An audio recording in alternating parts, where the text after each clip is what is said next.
Covenant of the Iron Cross. Written by Gary McAvoy. Narrated by Will Dameron.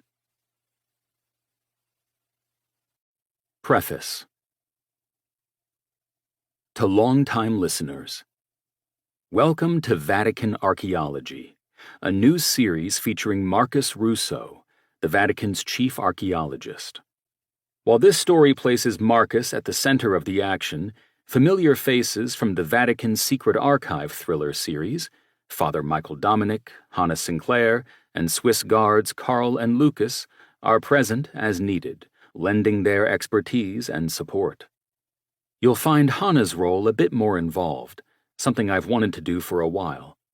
Michael and Hannah's personal dynamic, as ultimately revealed in the Apostle Conspiracy, continues to evolve, and their relationship and journey will take back center stage in the next installment of the Vatican's Secret Archive thrillers. Here, they serve as trusted allies to Marcus as he unravels his own dangerous mysteries tied to history, faith, and secrets buried deep in time.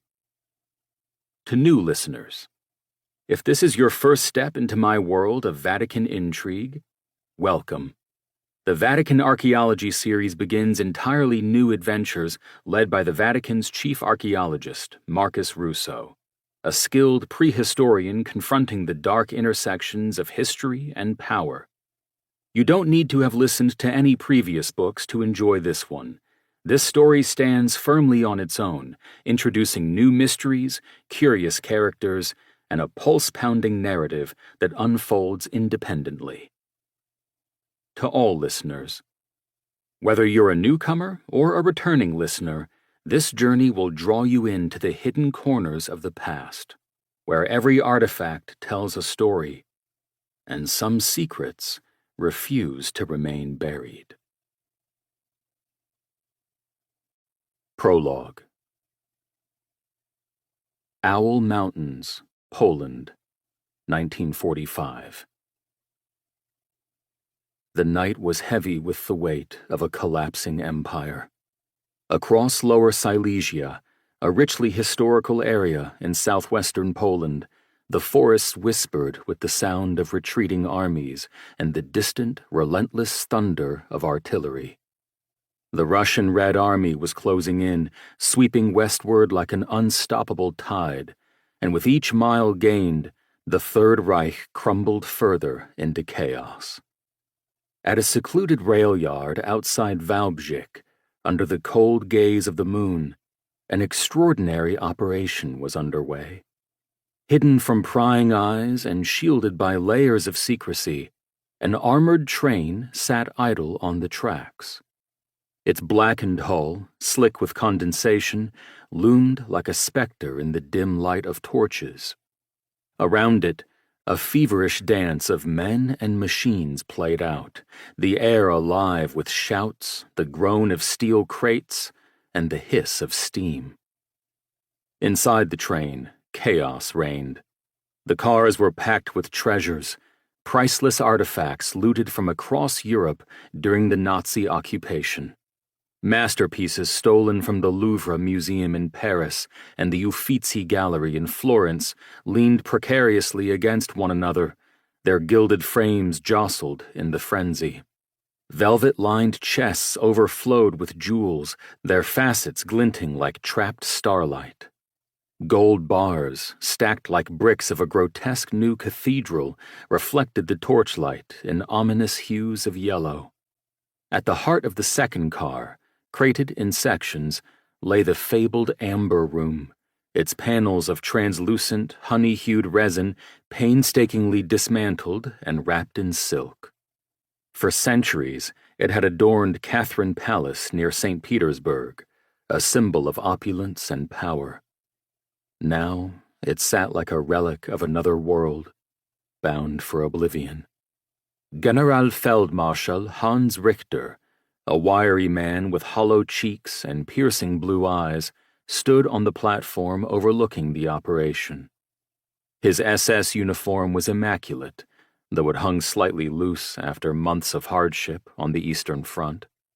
He watched impassively as soldiers and forced laborers struggled under the weight of the crates, their faces slick with sweat despite the chill. "We are running out of time," Richter said, his voice cutting through the din. "The Russians will be here by dawn if we don't move." "Yes, Herr General," snapped an officer at his side. "The last crates are being loaded now." Richter's gaze shifted to the perimeter of the rail yard, where guards patrolled with machine guns. Beyond them lay the dark expanse of the Owl Mountains, their jagged peaks hiding secrets that few dared to imagine. The tunnels, part of the mysterious Projekt Riese, had been hastily expanded in recent weeks to accommodate this final act of the Reich's ambition. Behind him, the chief engineer approached cautiously, clutching a map of the tunnel network. He was a civilian, his oil-stained overalls marking him as an outsider among the SS officers. "General," he began nervously, "the northbound tracks have been cut. There's no clear route to Berlin anymore." Richter turned slowly, his expression cold. "We're not going to Berlin." He gestured toward the mountains. "The train will be hidden, permanently." "Hidden?" the engineer echoed, his brow furrowing. Richter stepped closer, lowering his voice. "The Führer's orders are clear. This treasure cannot fall into enemy hands. The tunnels will serve as its tomb until the Reich rises again." The engineer hesitated, then nodded reluctantly. The last crane was hoisted aboard, and the train hissed to life, its engine belching black smoke into the night sky. The prisoners who had loaded the train, their faces hollow with starvation, were herded to the edge of the forest. They didn't plead. They knew their fate. Gunfire cracked sharply, and the bodies were dragged into the darkness. No witnesses would be left to tell this story. Secrets demanded silence. The train began to move, its iron wheels screeching against the rails. Richter climbed aboard the locomotive, standing beside the engineer as they rumbled into the night. The forest closed in around them, the towering pines swallowing the train like a predator devouring prey. The journey was slow and deliberate, each curve of the tracks pulling them deeper into the mountains. Around them, the forest seemed to close in, an ancient and indifferent witness. Hours later, the train arrived at its final destination, a tunnel opening obscured by dense pines and disguised to the casual observer, a yawning black mouth carved into the mountainside. It had been hastily expanded in the past months by forced laborers, Jewish prisoners dragged from the Gross Rosen concentration camp under inhuman conditions. The men who had dug it lay dead or dying in mass graves nearby, their suffering buried as deeply as the treasures soon would be. The train crept forward into the tunnel, the sound of its engine echoing eerily off the damp stone walls. The air grew colder, denser, as the cars disappeared one by one into the earth. Farther in, SS troops prepared the mechanisms that would seal the tunnel. Explosives were set along the walls, enough to collapse the entrance and bury the train's access beneath tons of rock. The tunnels were serpentine by design, a deliberate maze intended to thwart discovery even if the Allies somehow learned of their existence. The general and engineer left the train's engine, walking the train's length back out into the night air. "Is everything secure?" Richter asked a subordinate, his voice low. "Jawohl, Herr General," the man replied affirmatively. "The tunnel will be sealed within the hour." Richter watched in silence as the charges were set, his breath visible in the frigid air. Once everyone had cleared out from the mountain's interior, a final command was given, and the explosives detonated with a deafening roar. The mountainside shuddered, and a cascade of rock and earth thundered down, burying the tunnel in an impenetrable wall of stone.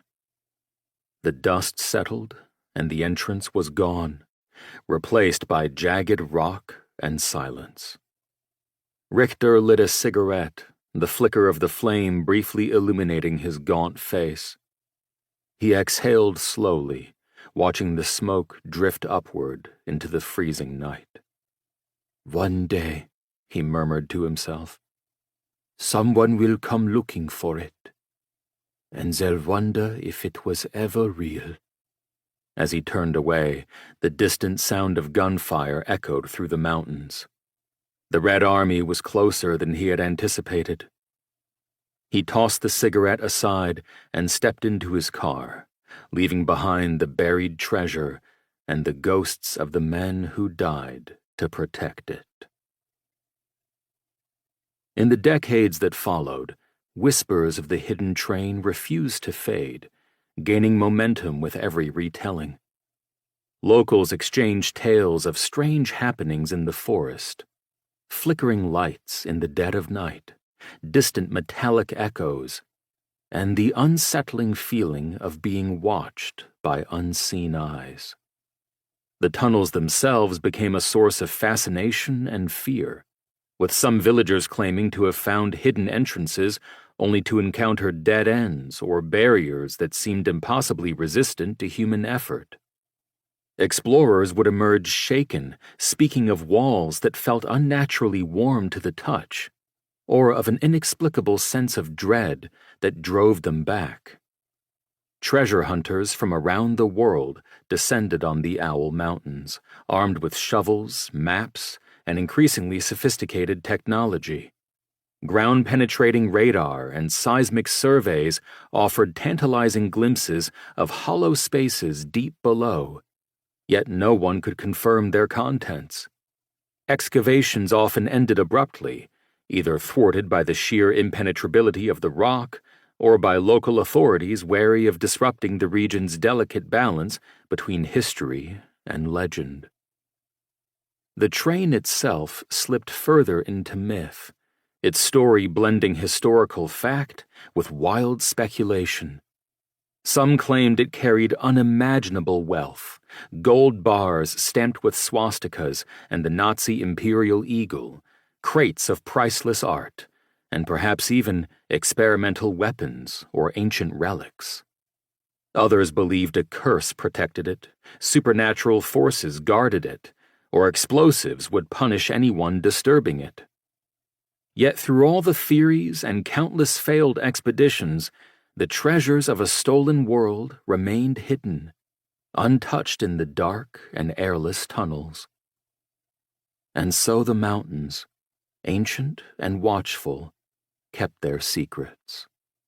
Time eroded memories, but the allure of the train endured, its legend whispering to a new generation of dreamers and seekers, all drawn to the timeless promise of unimaginable fortune and the tantalizing unknown. Chapter 1. Present Day. The marble floors of the Apostolic Palace were as cold as the winter air outside, their chill seeping up through Marcus Russo's shoes with each measured step. The Vatican's corridors, always steeped in quiet, seemed unnaturally still this morning, the usual murmurs of priests and scholars absent. Marcus, the Vatican's preeminent archaeologist, had been summoned to the Secretariat of State, an area he rarely visited. The terse message delivered by a young priest that morning still echoed in his mind. Cardinal Severino requests your immediate presence. Do not delay.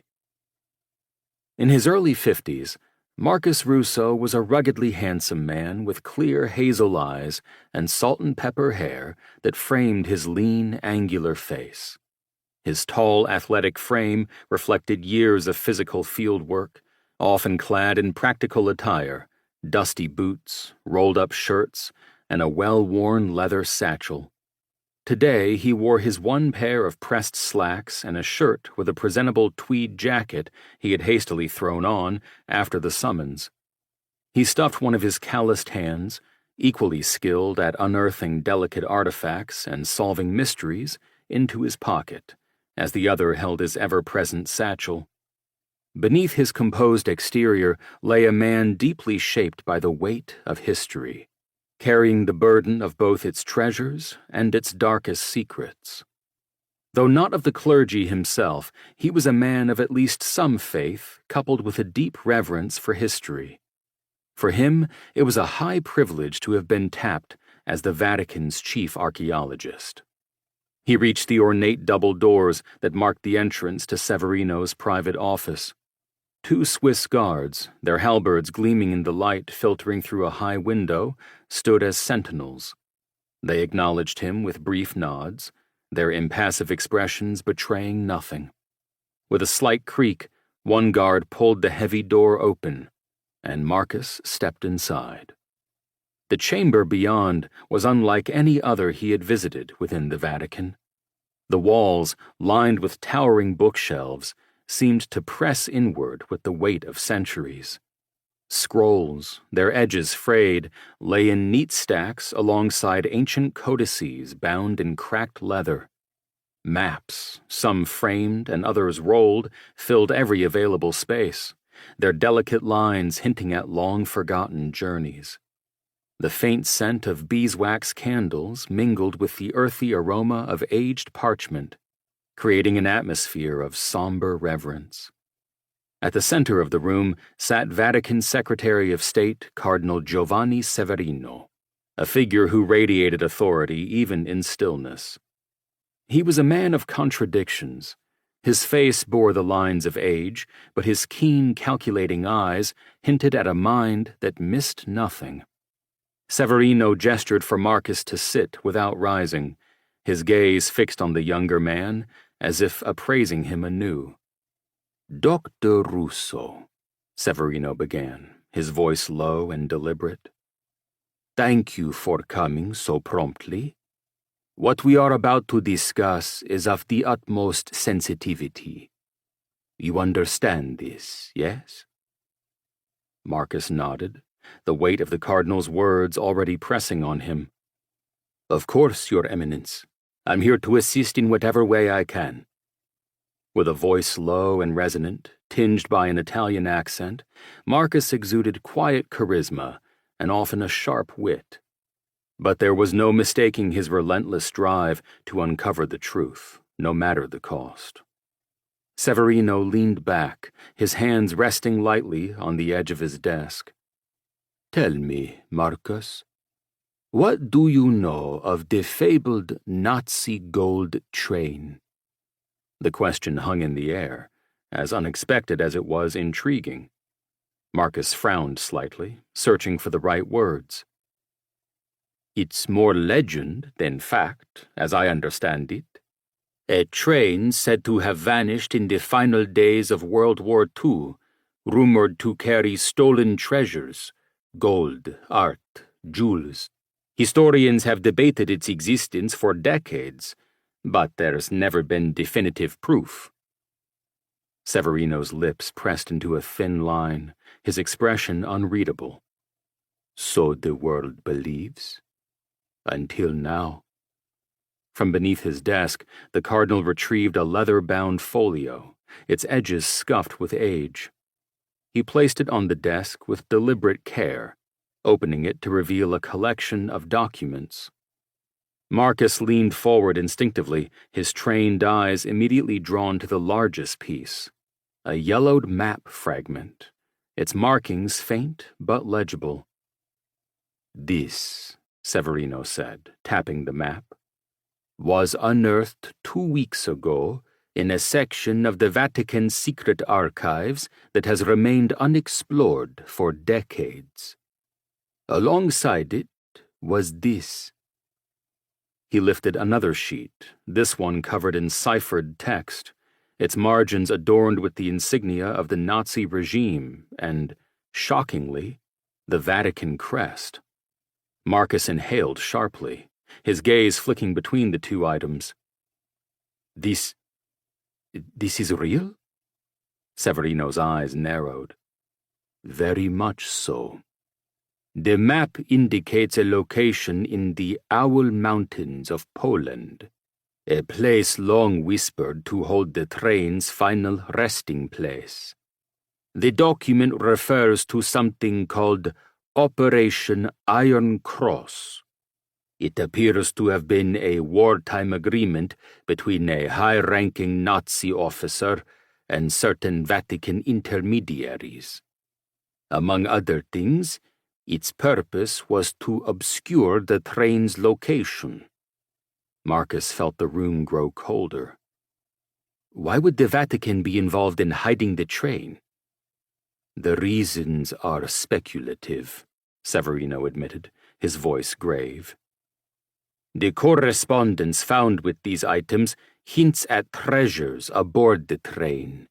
Riches stolen from across Europe, yes, but also sacred Christian relics. Among them, a fragment of the True Cross, an ancient reliquary believed to date back to the early church, and, of particular interest, a mysterious scroll with apocalyptic prophecies from the Knights Templar. The Vatican may have sought to prevent these relics from falling into enemy hands. Marcus's mind raced, the implications staggering. Legends abounded of hidden caches, secret codes, and ancient manuscripts preserved by Templars who survived the fall of their order in 1312. For nearly 200 years, they had roamed all of Europe and the Mediterranean as they safeguarded travelers on perilous roads to Jerusalem. In the process, they had amassed untold secrets of cultures that had now vanished in time. Among the most whispered tales was that of a lost codex, an artifact said to contain the accumulated wisdom of the order, maps to hidden treasures, rituals of initiation, and forbidden knowledge obtained during their time in the Holy Land. This codex would have been both a blessing and a curse, holding truths too dangerous for ordinary men to wield. Apocalyptic prophecies? Such revelations could be a blessing or a curse to the current-day church. The existence of such relics alone was monumental, but their connection to the gold train and the Vatican's involvement raised questions that could reshape historical understanding. The cardinal would know this, of course, yet something in Severino's eyes spoke of more. Marcus wondered if the man feared some documents might potentially scandalize the church. "And you want me to investigate this?" he asked, his voice measured but tinged with unease. Severino nodded, his expression hardening. "You are uniquely qualified, Marcus. As an archaeologist, you have the skills to verify the map and decipher the text. But more importantly, you are loyal to the church. This is not just an academic matter. It is a test of faith and discretion." Marcus leaned back, his gaze fixed on the map. "What exactly are you asking of me?" "Be prepared to travel," Severino instructed. "You must retrace the steps of those who hid this train and determine whether it truly exists, and if so, what it contains. I will provide you with the necessary clearances and resources. But be warned, as you are no doubt aware, others continually search and have been for years. Governments, private collectors, even criminal syndicates.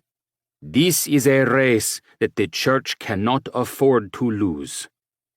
The cardinal's words settled heavily on Marcus. The Nazi gold train had always seemed like a distant myth, a story told to entertain or distract.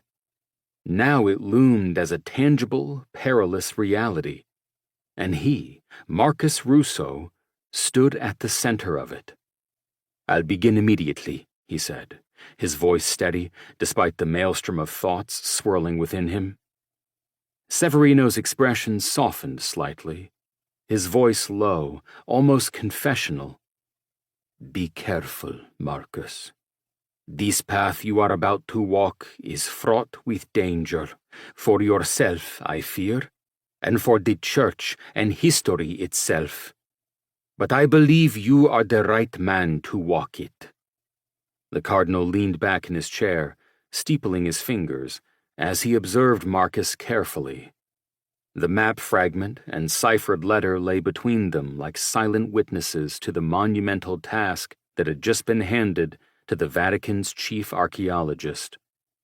Severino's intense gaze bore into Marcus, as though willing him to grasp the enormity of what lay ahead. "I would not ask this of you, Marcus, if the stakes were not so high," Severino began, his voice low, almost confessional. "This mission is as perilous as it is vital, not just for the church, but for history itself." Marcus leaned forward, his hands clasped tightly. Already he felt his loyalty being tested between the truth of history and his connection to the church. "I understand the gravity of the task, Your Eminence, but if the train is found, there could be consequences. Serious ones. The Vatican's involvement, no matter how well-intentioned, will be scrutinized and likely condemned." Severino's lips pressed together. "You are correct, of course. Should the world learn that certain members of the church may have assisted in hiding the train, the resulting scandal could be devastating. Questions will arise, questions we may not be able to fully answer. And yet," he added, his tone hardening, "to ignore this discovery, to let it fall into the hands of others, would be an even greater risk." Marcus squinted at the cardinal. "There's more to it than that, isn't there?" Severino nodded grimly.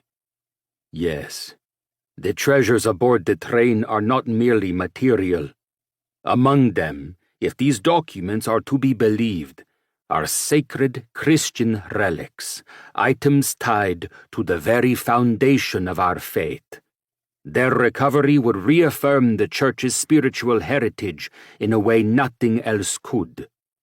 But," he hesitated, "if they are discovered first by others less faithful, greedier—" Marcus finished the thought, his voice steady but strained.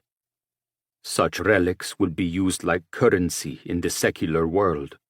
Centuries of faith built on their authenticity could be undermined as they pass through unbelievers' hands." "Precisely," Severino said. "And the secular treasures, the gold, the art, the wealth stolen by the Nazis during their reign of terror, those present their own challenges. If recovered, they will not belong to the Church. Holocaust survivors, the descendants of those who lost everything, and the governments and museums of Europe will all stake claims. Handling this with fairness and integrity will be a task fraught with conflict." Marcus shook his head slowly, the sheer complexity of the mission dawning on him. "So, what you're asking me to do is not just archaeological. It's political, theological, and deeply personal for anyone connected to this history." Severino's eyes softened slightly, though his resolve remained firm. "Yes, but you need not worry yourself on those things. The discovery of the gold train will be your only task for now. You needed to be aware of the resulting complexities, however. You understand, then, why I have chosen you. You have the skills, the knowledge, and the loyalty to navigate these treacherous waters. I would trust no one else with this." For a long moment, Marcus said nothing. The weight of Severino's trust and the enormity of the task felt almost unbearable. But beneath the hesitation, a spark of determination ignited. This was more than a mission. It was a calling, one that could alter the course of history. "I'll do it, of course," Marcus said finally. but on one condition. Severino arched an eyebrow. Name it. I'll need a team. Trusted individuals with the skills and expertise to assist me. This is not something I can accomplish alone. The Cardinal considered this for a moment before nodding. Agreed, but choose wisely. And remember, discretion is paramount. The fewer people who know of this mission, the better. Marcus stood, the documents and map now tucked securely in his satchel. I already have a few names in mind. Severino rose as well, his presence as imposing as ever. Then go, Marcus. Begin your preparations. Time is not on our side. As Marcus left the office, his mind churned with plans. The names of his trusted colleagues surfaced quickly. Father Michael Dominic, the prefect of the secret archives, whose knowledge of Vatican history and artifacts would be invaluable. Karl Dengler and Lucas Bischoff, the formidable Swiss guards who had proven their loyalty and skill time and again. And perhaps even Hannah Sinclair, the investigative journalist whose past resourcefulness had unraveled secrets others would have missed. He would need them all for what lay ahead. For as much as Marcus wanted to view this as an archaeological endeavor, he knew better. The Nazi gold train was no simple treasure hunt. It was a Pandora's box of history, faith, and morality, one that couldn't be opened without consequence. And yet, it was a box he was now bound to open. Chapter 2. The sun dipped low over the tiled rooftops of Trastevere, the district of Rome where Marcus Russo lived. That district, known for its colorful flavor, held tight to its centuries-old structures while sprinkling in modern artisan shops, local craft beer pubs, and amazingly creative trattorias amid budget hotels. The sun cast the neighborhood's narrow cobblestone streets in a warm golden glow as Marcus Russo made his way to Hannah Sinclair's apartment. Hannah resided nearby in a more upscale yet nonetheless picturesque area. The quiet hum of the bustling Roman evening provided a soothing backdrop, but Marcus's mind was anything but calm. He clutched a leather folder tightly under his arm, the contents of which had been plaguing him since he was entrusted with them by the Vatican's Secretary of State himself. Hannah responded almost immediately to his cryptic message.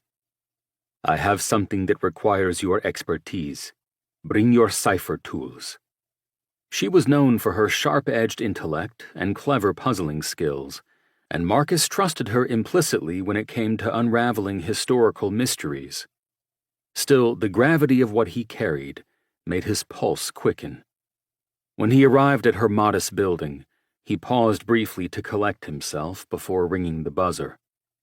Moments later, the door opened to reveal Hannah Sinclair, a striking woman in her early 30s, her green eyes sparkling with curiosity. Her shoulder-length chestnut-brown hair swept naturally inward, framing a smooth, tanned face. A graceful confidence in her bearing suggested years of boarding and prep schools, and she owed her fit, stalwart build to a privileged Swiss heritage. She wore a neatly tailored blouse and slacks, her professional demeanor matched by the warmth in her smile. "Marcus," she said, stepping aside to let him in, "you've piqued my interest. What's so urgent it couldn't wait until morning?" "Thanks for seeing me on such short notice, Hannah," Marcus replied, stepping into her meticulously organized apartment. Shelves lined the walls, filled with books, maps, and carefully labeled binders. A sleek desk dominated one corner, its surface spotless except for a laptop, a small stack of notes, and a neatly arranged collection of pens and tools. The space exuded efficiency and intellect. She gestured to the couch. "Sit. Tell me everything." Marcus didn't waste time. He pulled the leather folder from under his arm and carefully removed a single sheet of yellowed paper. He handed it to Hanna, who took it with the kind of reverence reserved for fragile relics. The document bore two unmistakable insignias, the Nazi regime's eagle and swastika on one corner, and the Vatican crest on the other. Hanna's eyebrows shot up as she examined it. "This is... Well, as first impressions go, this is extraordinary. Where did you get it?" Marcus hesitated for a moment. "Let's just say it's from a rarely visited section of the secret archives, obtained directly from the Secretary of State," he replied. "I need your help to decipher it. Whatever this says, it's the key to a mission I've been tasked with. And time is critical." Hanna tilted her head, curiosity flaring in her expression. "A Vatican mystery involving Nazi insignias. You do know how to pick your puzzles, Marcus." She moved to her desk, retrieving a notebook, a magnifying glass, and her trusted cipher tools, a cipher wheel, a tool used for encrypting and decrypting messages through a substitution cipher, and a set of reference charts for historical encryption methods. "Let's get to work." For hours, the two of them worked side by side, the room illuminated by the warm glow of a desk lamp. Hanna's fingers moved deftly as she analyzed the faded symbols and scribbled notes in her notebook. Marcus provided context where he could, detailing what little he knew about the document's origins from the letters that were found with it. As they worked, the air grew heavier with the realization that this was no ordinary historical artifact. It was something far more consequential. "I've seen Nazi encryption methods like this before," Hanna muttered, her brow furrowed as she spun the cipher wheel. "But this one is layered. There's a secondary code embedded beneath the surface text. They were trying to hide this from anyone who didn't know exactly what to look for." Marcus leaned over her shoulder, watching as lines of text slowly emerged from the chaos of symbols. "Can you break it?" Hanna's keen eyes flicked to him, a hint of determination in her expression. "I can break anything." Minutes turned into hours, the sounds of the city fading as the night deepened. Finally, Hanna leaned back in her chair, her face pale but triumphant. She took a deep breath and turned to Marcus, holding up her notebook. "I've got it." Marcus sat forward, his heart pounding. "What does it say?" Hanna ran her finger over the decoded text. "It refers to something called Operation Eisenkreuz, or Iron Cross. From what I've pieced together, it was a covert effort during the war to relocate artifacts, possibly Vatican treasures, out of Rome to protect them from Allied bombings. But here's the chilling part." She pointed to a hastily scrawled section of the text. "This phrase repeats multiple times. Guardians who cannot be moved. It suggests that certain individuals, or perhaps something else, were tasked with protecting these artifacts.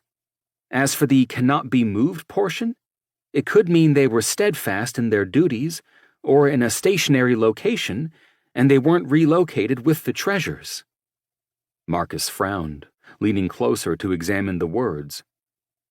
"Guardians. Why emphasize it so strongly? Who or what are these guardians?" Hanna tapped her pen against her notebook, her expression thoughtful. "It could be symbolic, or it could be literal. This document seems rushed, like someone was trying to record these details in a hurry. Whatever these guardians are, they were central to this operation." Marcus ran a hand through his hair, his mind racing. "If the treasures were relocated, then there might be a record of where they went. But if these guardians stayed behind, it raises a lot of questions. Why weren't they moved? And what exactly were they protecting?" Hanna's gaze sharpened. "Or who were they protecting it from? This wasn't just about hiding treasures from bombs, Marcus. This feels bigger, more deliberate." The weight of her words settled between them like a heavy stone. Marcus knew she was right. The document was only the beginning of a much larger mystery, one that seemed to involve layers of deception, history, and danger. "We need to find out more about Operation Eisenkreuz," Marcus said finally. "And we need to figure out who or what those guardians were." Hannah nodded, her curiosity now fully ignited. "Agreed. But we'll need to tread carefully. If this operation was as secretive as it seems, then there's a reason it was buried, and someone may not want it uncovered." Marcus nodded and handed her the accompanying map. In the hours that followed, Hannah decoded the map as well. Finally, the two of them sat back and exchanged a look of quiet determination. This was no longer just an academic exercise. Whatever secrets Operation Eisenkreuz held, it was clear that they were stepping into a mystery that could have profound implications, not just for history, but for the present. The following morning, Marcus arrived early at the Vatican Secret Archives to meet with Father Dominic, his steps echoing through the quiet, hallowed corridors.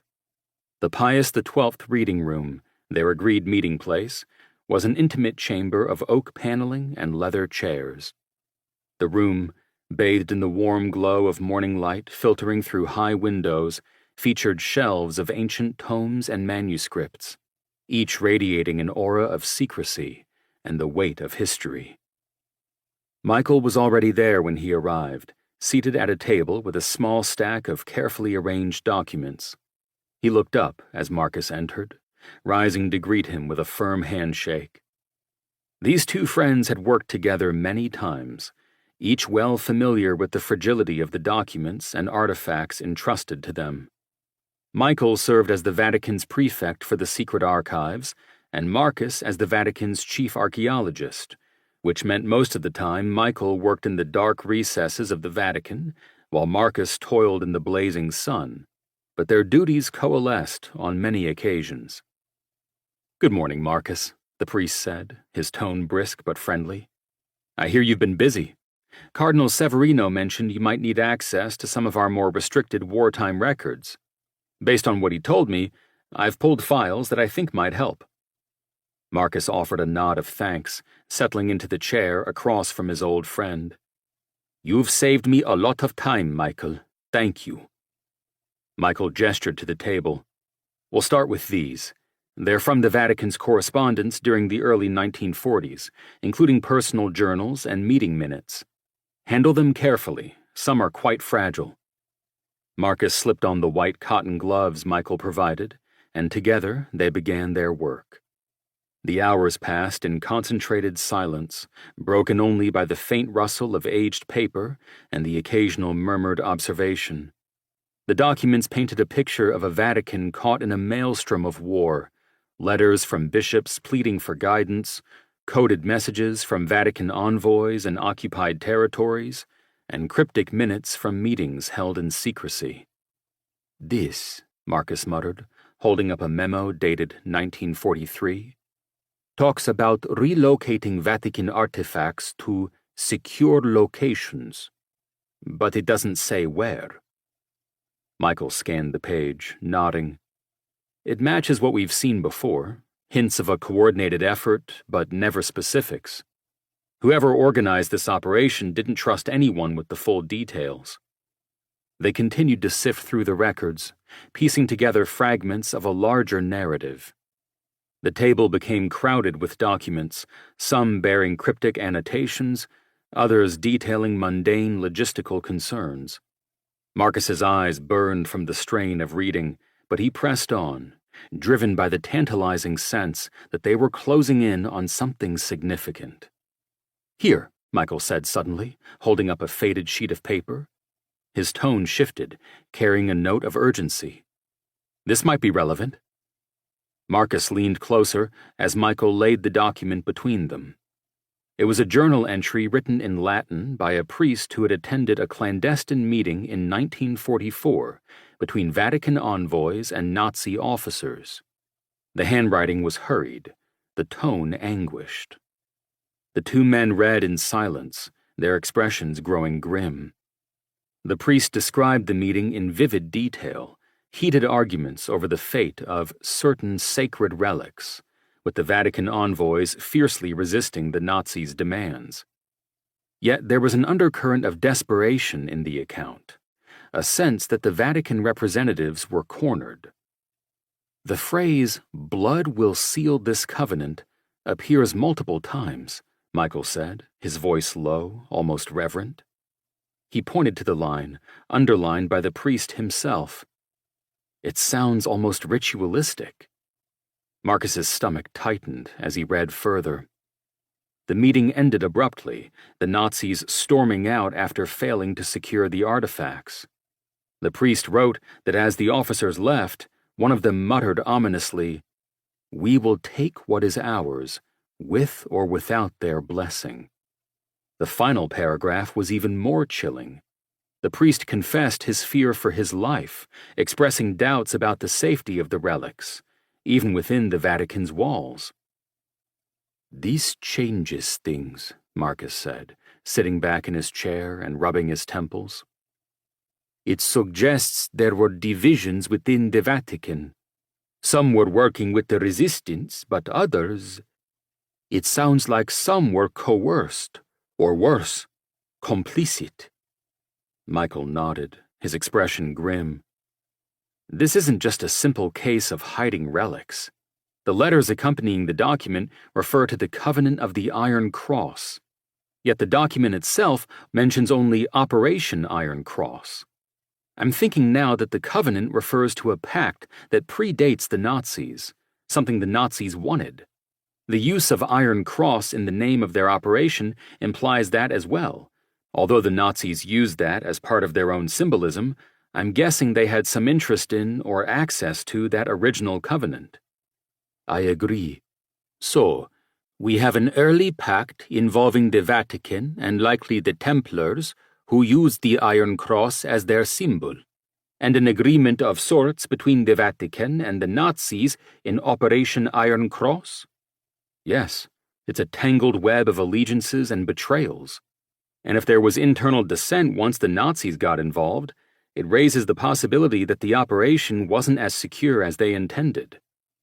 Marcus picked up the document again, his eyes lingering on the priest's scrawled words. What's more troubling is this language. Blood will seal this covenant. If this wasn't just a figure of speech, it might point to something deeper, something ritualistic or symbolic, just as the priest also speculated. Michael leaned back, his brow furrowed in thought. It could refer to the sanctity of the relics, but it could also hint at something darker. A pact, perhaps? Or an agreement that costs lives? Marcus shook his head slowly. And the Nazis' parting words, they sound like more than just bravado. If they believed the relics belonged to them, it might mean they were part of some larger plan, something beyond ordinary wartime looting. They sat in silence for a moment, the enormity of what they had uncovered settling over them. The weight of the Vatican's wartime actions, combined with the Nazis' obsession with relics, hinted at a story far more complex than either of them had anticipated. "This is only the beginning," Michael said finally, his voice steady but laced with unease. "We've opened a door, Marcus. But what's on the other side might be more dangerous than we realize." Marcus nodded, carefully placing the document back in its folder. "We need to keep digging.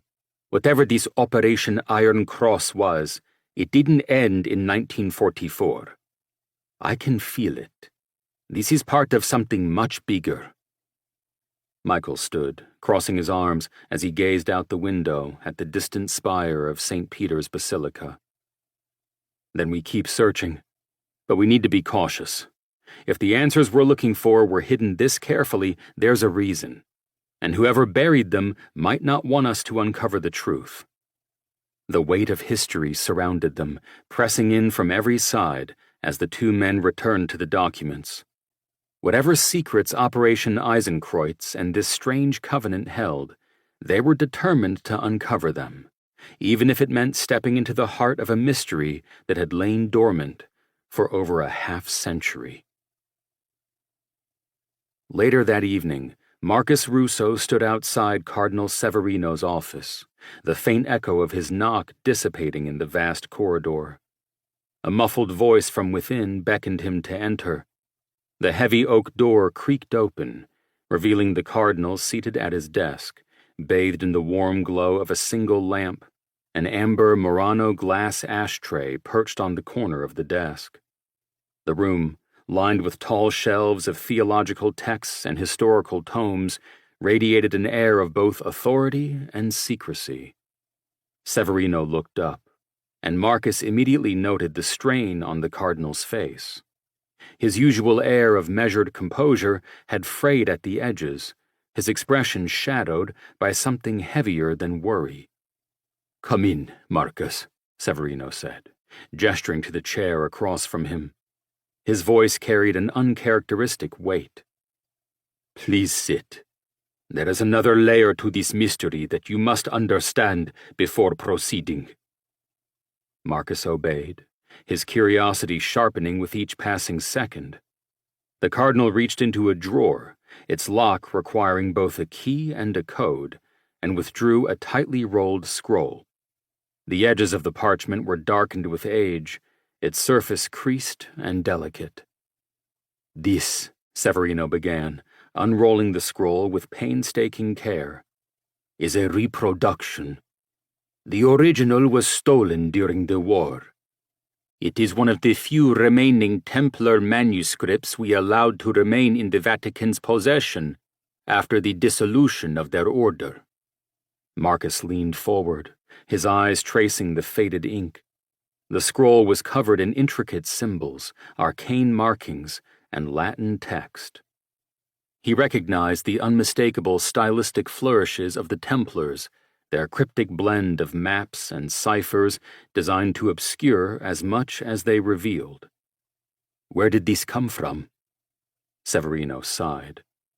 "As you know, there are tens of thousands of documents and relics under our care. One of the older priests, entrusted with a cloistered area of the archives, found this as well as what I revealed to you yesterday." "What does it say?" Marcus asked, his voice low, almost reverent. Severino's eyes narrowed as he studied the manuscript. "It is a map, but not in the traditional sense. This document describes the locations of sacred Christian relics hidden across Europe, relics the Templars concealed centuries ago to protect them from invaders, looters, and even their own church during turbulent times." Marcus's brow furrowed as he took in the enormity of what he was hearing. The Pope at that time had established the Templars to escort pilgrims to Jerusalem, their distinctive white mantles adorned with a red cross striking fear into their enemies and awe into the hearts of Christendom. They were warriors of faith, soldiers of a divine mission, but they were also bankers and administrators, safeguarding the transfer of funds across continents. This wealth, combined with their legendary discipline and battlefield prowess, made them indispensable allies and dangerous enemies. It was this fact that led to their fall. In 1307, under the shadow of mounting debt and envy, King Philip IV of France orchestrated a brutal crackdown on the then wealthy Templars. On October 13th, hundreds of members were arrested, tortured into confessions of heresy, and executed.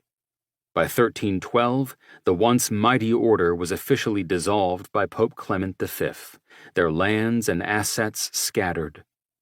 But the questions lingered. What happened to the Templars' greatest treasures? Their sacred relics, their immense wealth, and, most tantalizingly, their knowledge. Was the copied document in Severino's hand a key to their location?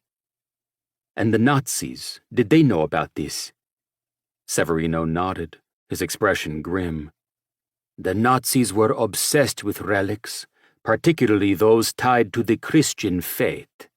They believed in their symbolic and potentially supernatural power.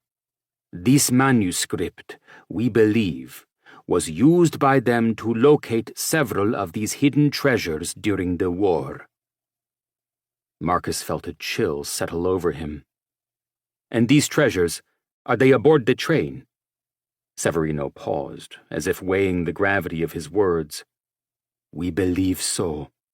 If the train truly exists, it is more than a repository of stolen wealth and the relics we already knew it could hold. It could hold relics of the Templars uncovered in their journeys and concealed. These could be relics of other faiths before the Church, of other cultures." Marcus let the words sink in, the implication sending a jolt through his mind. The Nazi gold train, long dismissed by many as a myth, could hold relics of immeasurable value, not just monetarily, but spiritually. Objects that could redefine the Church's history and its role in the world. Severino's gaze hardened. "The relics could reshape the legacy of the Church, perhaps even strengthen its place in a rapidly changing world.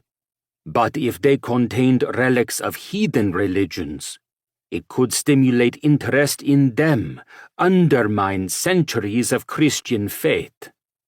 Marcus felt the weight of Severino's words settle heavily on his shoulders. He realized another danger for the Church. What might be uncovered could hint at a web of secrets spanning centuries, threads that tied the remaining Templars, who were said to still exist in the shadows, to the rise of Nazi occultism and Operation Iron Cross's sinister agenda. Even though the Church had disbanded the order, any connection to the Nazis would be harmful to the Church. The stakes were monumental, not just for the Vatican, but for history itself. "So the train is more than just a treasure hunt. It's a test of history and legacy." The room fell silent for a moment, the only sound the faint ticking of a clock on the cardinal's desk. Marcus felt a growing sense of urgency. "Do we have any leads from the Templar's manuscript? Anything that could point us in the right direction?" Severino gestured to the scroll. "The symbols on this reproduction align with references in Operation Eisenkreuz." "And something else might align," Marcus said. He informed the cardinal of what he had discovered in talking to both Hannah and then Michael. The cardinal nodded. "The guardians mentioned in the decoded letter are likely tied to the Templars' efforts to protect these more ancient relics. We know from history that some of the sites marked on this map were visited by the Nazis during the war. If they found something the Templars hid, it is possible they included it in their Operation Iron Cross." Marcus stood, his mind racing as he tried to piece together the threads. Operation Eisenkreuz, the Templars, the Nazi obsession with relics, and the guardians mentioned in the priest's journal. "I'll need access to any additional records tied to this manuscript and to Operation Eisenkreuz." "Everything you need will be made available," Severino said. "But you must proceed with care. If the map I gave you yesterday truly leads to the train, the consequences of its discovery could reverberate far beyond anything we've seen in recent history." The cardinal stood as well, his expression stern. "Go, Marcus. Find the truth, whatever it may be, and prepare yourself for the consequences of what you might uncover. There are those who would do anything to control the power this train represents." As Marcus stepped out into the quiet of the Vatican night, the pieces of the puzzle began slotting into place in his mind. The guardians, the priest's warning, the stolen Templar manuscript. It was all connected. But how? And who else was chasing the answers? The air was cool, but the weight of the task ahead burned hot in his chest. The road before him was treacherous, but there was no turning back now. Whatever secrets the Nazi gold train held, he would uncover them. and he would face whatever dangers lay in wait. Chapter 3. With the deciphered map and new clues in hand, the team embarked on their journey to Poland. Their destination? The enigmatic Owl Mountains near Wałbrzych, a region steeped in legends of hidden Nazi treasures. The journey began in Rome, where Marcus Russo, Father Michael Dominic, Hannah Sinclair, and the Swiss guards Karl Dengler and Lucas Bischoff convened at Leonardo da Vinci International Airport. Their flight on Ryanair would take them directly to Wrocław, a city in western Poland, close to the fabled mountains. The team arrived at the airport in the early morning, the bustling terminal alive with travelers and the constant hum of announcements. Marcus carried the secured document case containing a reproduction of the map and a dossier of clues and sat by himself, while Father Michael, sitting next to Hannah, carried his small, battered leather bag filled with books and notes. Hannah, ever prepared, had her laptop and research materials neatly packed, ready to continue her analysis during the flight. Once aboard the sleek Boeing 737, the group settled into their respective seats in the business class cabin, chosen for its privacy and quiet, a necessity for such a sensitive mission. Hannah immediately opened her laptop, her fingers dancing across the keys as she continued to digitize and cross-reference portions of the decoded map with other historical data she had stored. Meanwhile, Marcus reviewed a set of old black-and-white photographs of the Owl Mountains, comparing them to the markings on the map. Father Michael, more introspective, pulled out a well-worn prayer book, but his eyes often drifted toward Hannah, a small smile showing. Michael and Hannah had worked together on many missions involving his discoveries in the Vatican archives. Her keen knowledge and insightfulness had been instrumental in solving clues they encountered on those journeys. But in time, his deep respect for her intellect was transcended by a love that defied a priest's vows. Eventually, they admitted their love for each other. Yet his commitment as a priest wore heavy on him, and even now he carried the mantle. As with all things involving the church, his decision process would be lengthy, but both he and Hannah knew their time together as a married couple grew closer. For now, he gazed at her with an appreciation of her intensity in her research. He glanced at Marcus and saw his friend's mind clearly wrestled with the implications of their mission before returning to his prayer book for the strength they would need for this journey. Seated nearby, Karl and Lucas, ever vigilant, exchanged quiet words in German while occasionally glancing at the cabin. Their presence was a constant reminder of the potential danger awaiting the team. The flight crew served light meals and drinks, which the team accepted with varying levels of enthusiasm. Hannah sipped on a cup of coffee, her focus unwavering as she continued to work.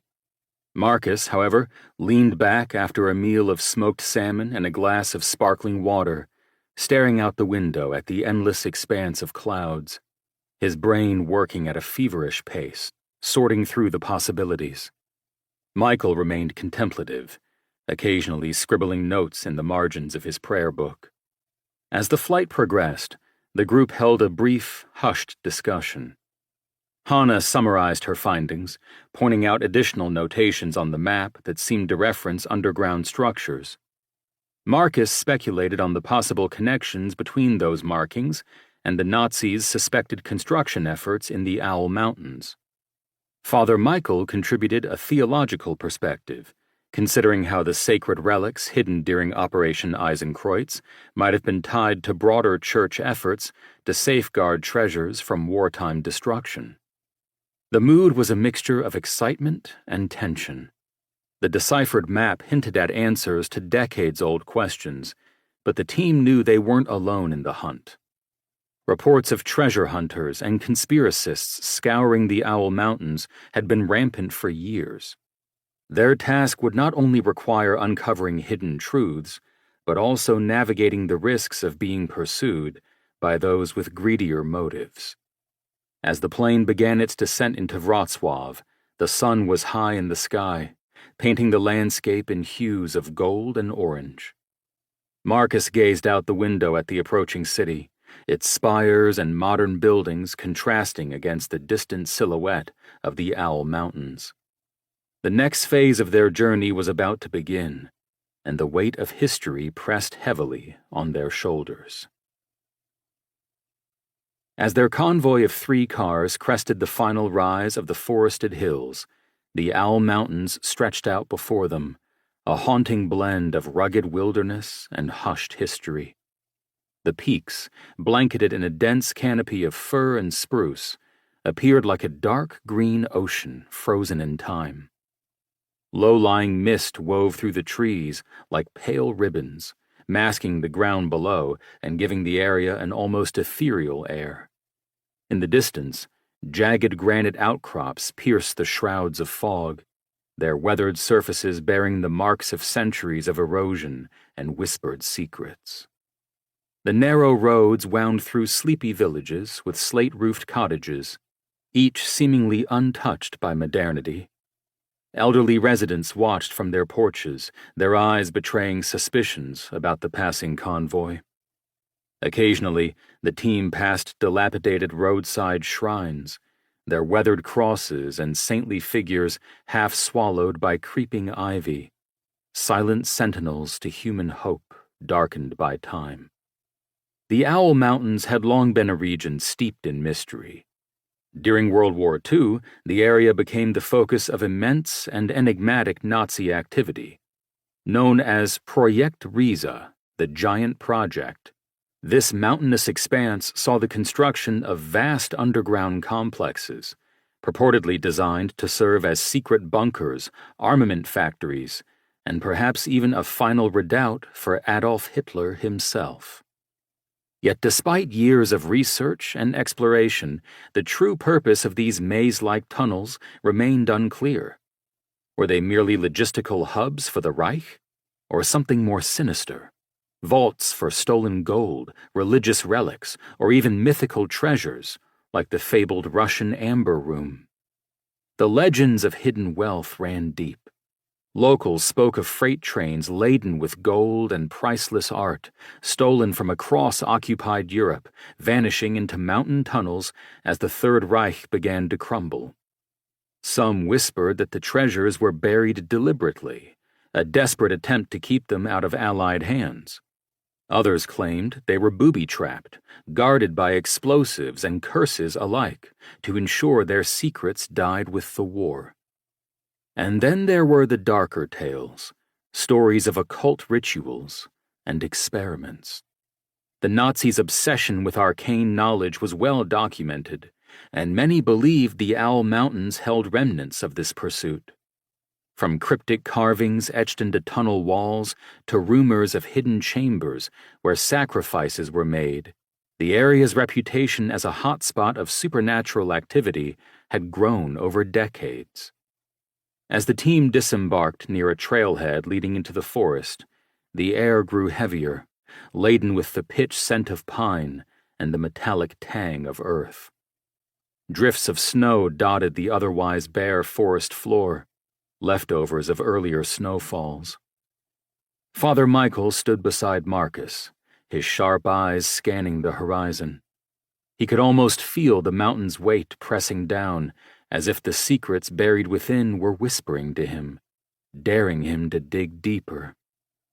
Nearby, Carl and Lucas checked their gear, their movements precise and methodical, yet even they seemed subdued by the oppressive stillness of the forest.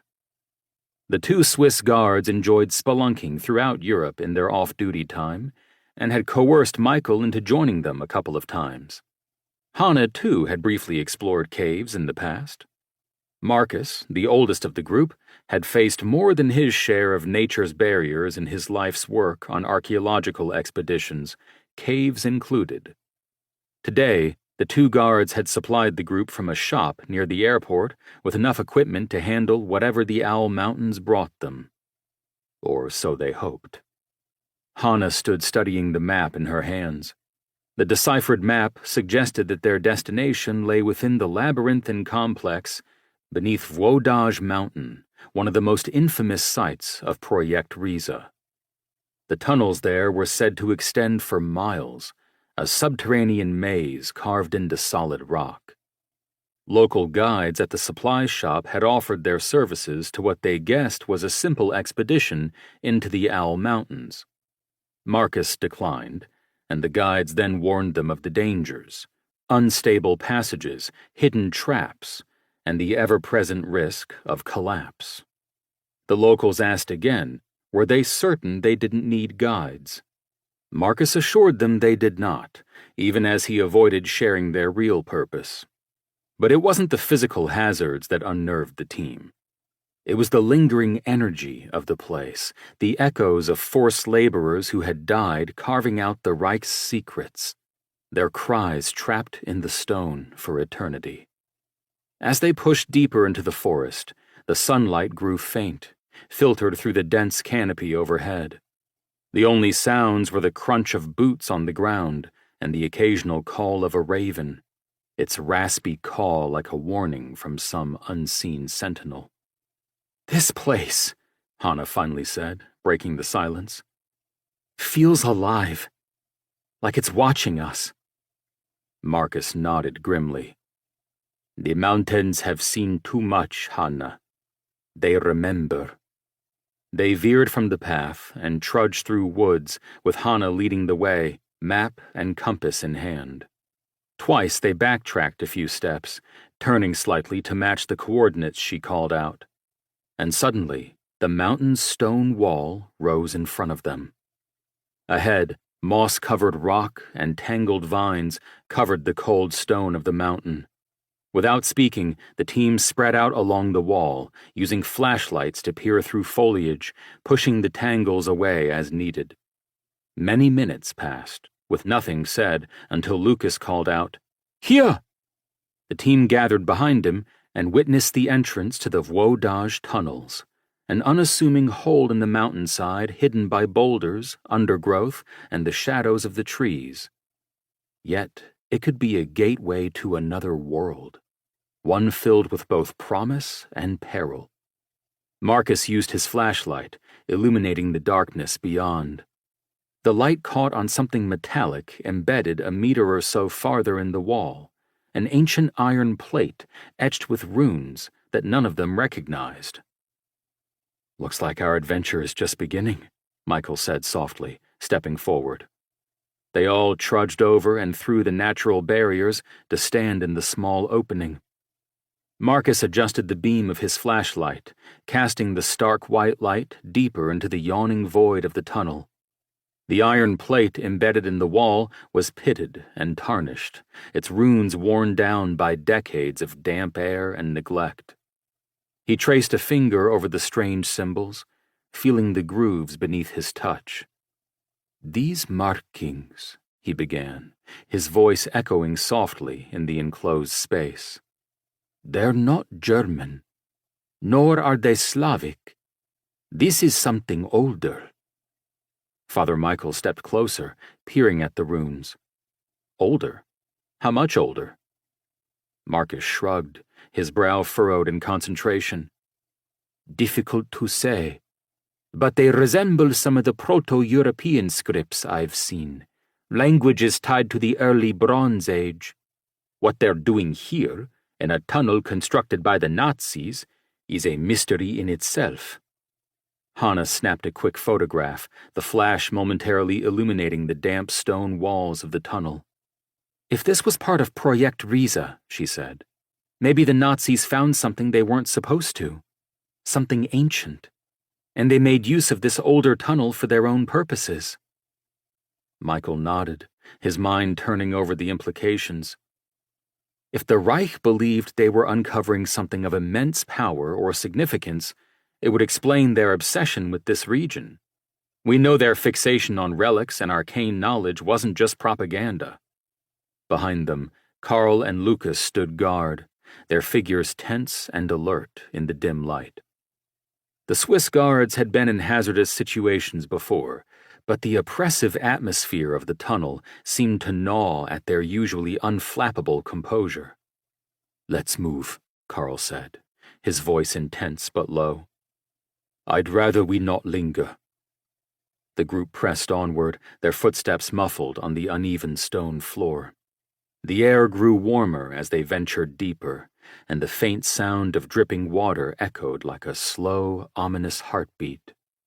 The walls were slick with moisture, and the scent of damp earth mingled with a faint metallic tang, like old blood. As they advanced, the tunnel began to widen, revealing a larger chamber ahead. The beams of their flashlights danced across the rough-hewn walls, illuminating crude support beams that looked as though they might give way at any moment. At the center of the chamber stood an object that made them all stop short. A large stone altar, its surface scarred with strange markings and dark stains. Marcus approached cautiously, his light playing over the altar's surface. "This isn't part of the Nazi construction," he said, his voice hushed.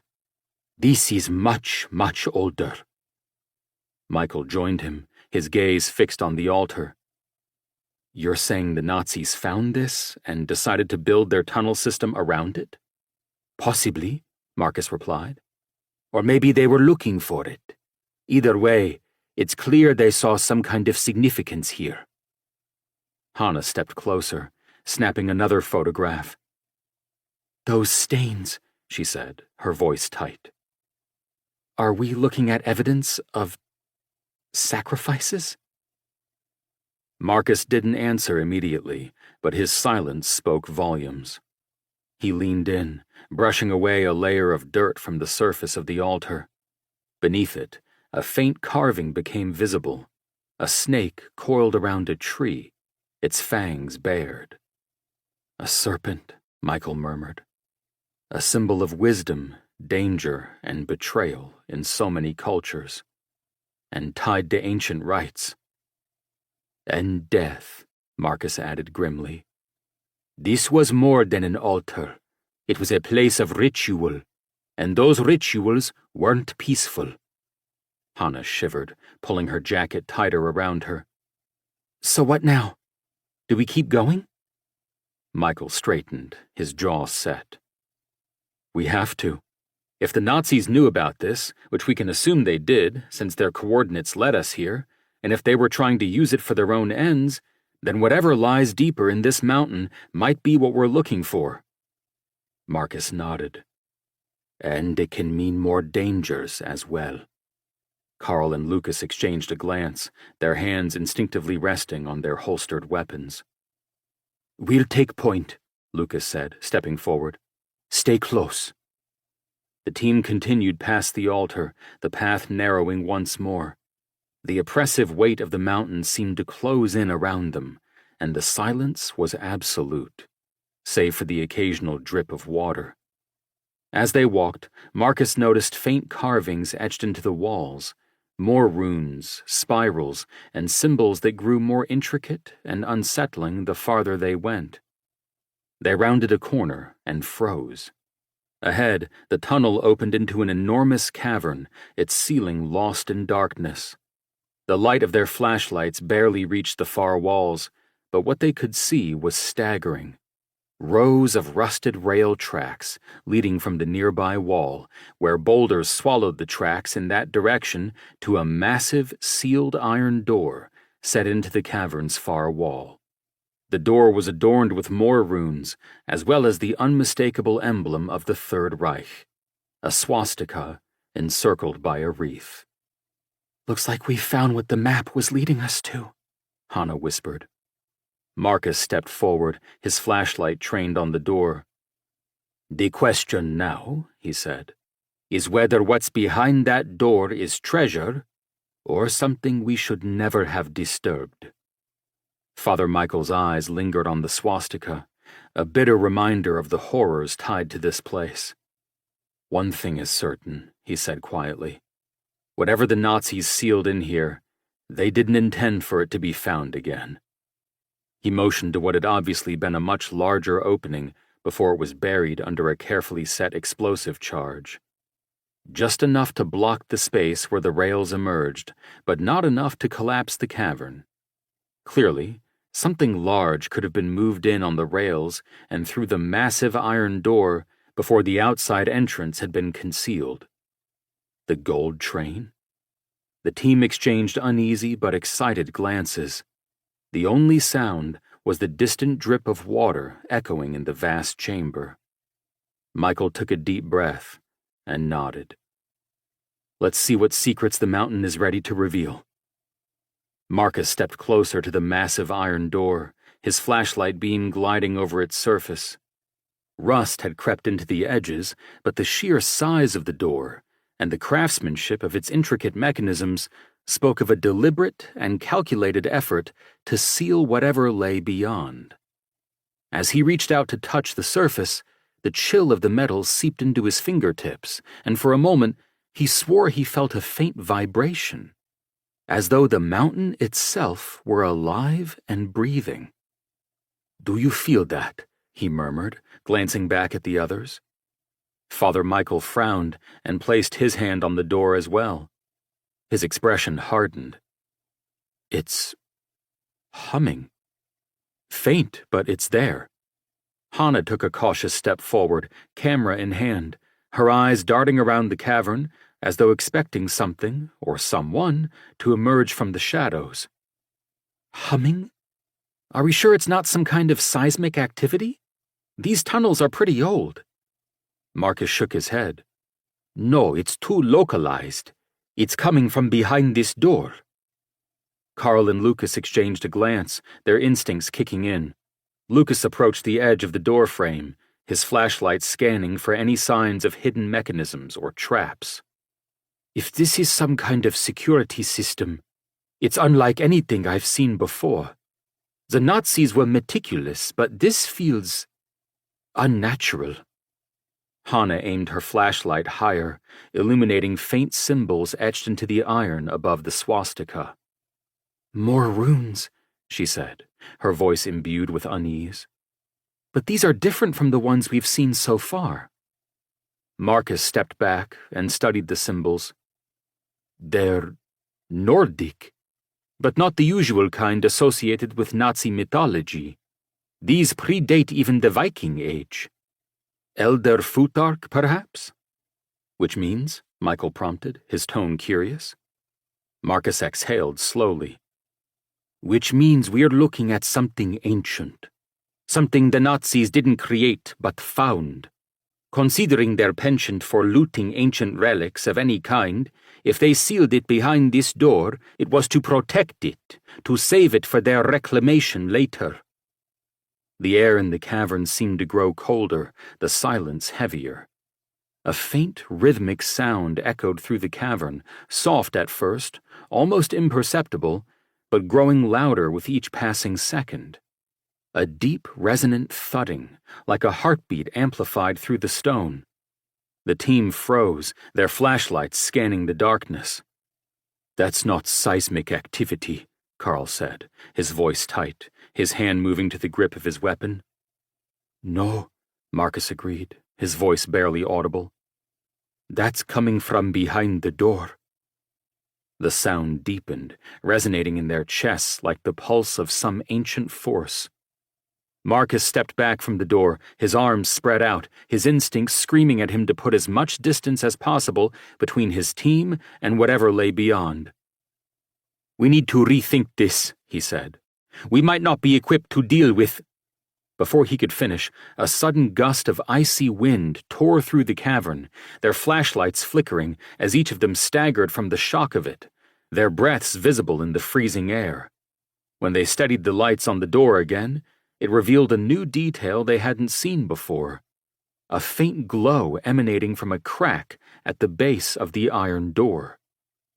The glow was an eerie, pulsating green, like phosphorescence found in the deep ocean. Marcus crouched, staring at the crack.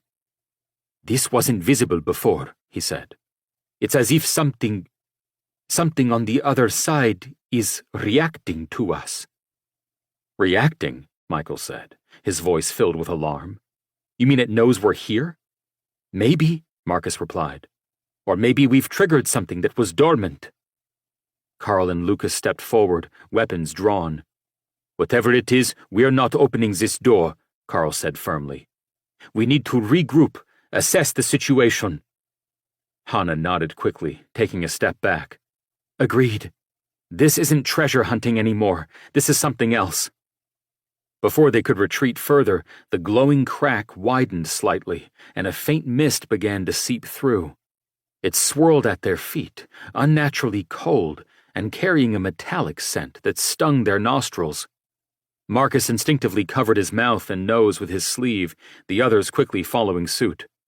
We need to leave, now. But just as they turned to retreat, the rhythmic thudding behind the door stopped. The cavern fell silent, the absence of sound almost deafening. The team paused, glancing at one another, their expressions a mixture of confusion and dread. What just happened? Hannah asked, her voice trembling as she snapped a picture of the misty glow at the base of the door. The answer came almost immediately. From somewhere deep within the mountain, far beyond the iron door, a low guttural groan reverberated, so deep it seemed to vibrate their very bones. It wasn't mechanical, nor was it human. It was something else entirely. Michael crossed himself instinctively, his face pale. We're not alone here, he said. And whatever is in this mountain, it wasn't meant to be found. The team hurriedly retraced their steps, the oppressive air of the cavern pressing down on them as they moved. The glowing mist lingered at the base of the door, pulsating softly like a heartbeat. As they emerged back into the forest, the faint sound of the groan followed them, echoing in their minds long after it had faded into the silence of the mountain. The Owl Mountains had given them their first answer. Whatever the Nazis had sealed away, they had done so for a reason. And now, Marcus and his team had disturbed it. Chapter 4. The team rushed to exit the cavern and scrambled through the tunnel to plunge into the dense forest outside and its welcome but oppressive embrace. The afternoon light was weak, filtered through the ever-present mist that clung to the mountains like a veil as they escaped. No one spoke for several minutes, the group instinctively putting as much distance as possible between themselves and the eerie door buried in the mountain. It was Carl who broke the silence, his voice steady but low. I think we can all agree that whatever that was, it wasn't natural. The five of them came to a stop now, eyes scanning the dark woods as they each caught their breath. Hannah pulled out her camera, scrolling through the images she had captured in the cavern. Her fingers trembled as she stopped at the photograph of the glowing mist seeping through the crack. Natural? Carl, it's like we just walked out of some nightmare. That thing behind the door? It felt alive, sentient. Marcus, who had been silent, stopped abruptly and turned to face the group. His face was pale but resolute. Not alive, but reactive to us being there. That mist, the blast of cold air, those vibrations, they weren't random. The door, it's not just a barrier, it's a threshold, and whatever lies beyond is more than a train full of loot. Michael frowned, holding his arms against the cold that seemed to cling to him even outside. The question we need to answer isn't just what's behind that door, Marcus. It's why the Nazis sealed it, and why they left those symbols, the serpent, the runes, like warnings. Marcus nodded, his thoughts racing. There's no denying the precision of how this site was hidden. The map, the cryptic phrasing in the document we found in the archives, even the rumors about Project Riza.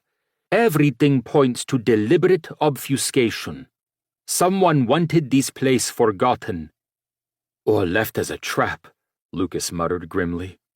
He had kept his weapon drawn the entire time, and his posture radiated unease. Marcus sighed and rubbed his temples. We need more information. There's no point speculating when we don't even know what we're dealing with. Those runes, they're the key. I need time to study the photos and cross-reference them with what we know. Hannah glanced at Michael. Can we trust the Vatican's archives to have answers? Or are we just peeling back more layers of secrets? Michael hesitated, feeling the weight of the question. The Vatican archives have answers, yes.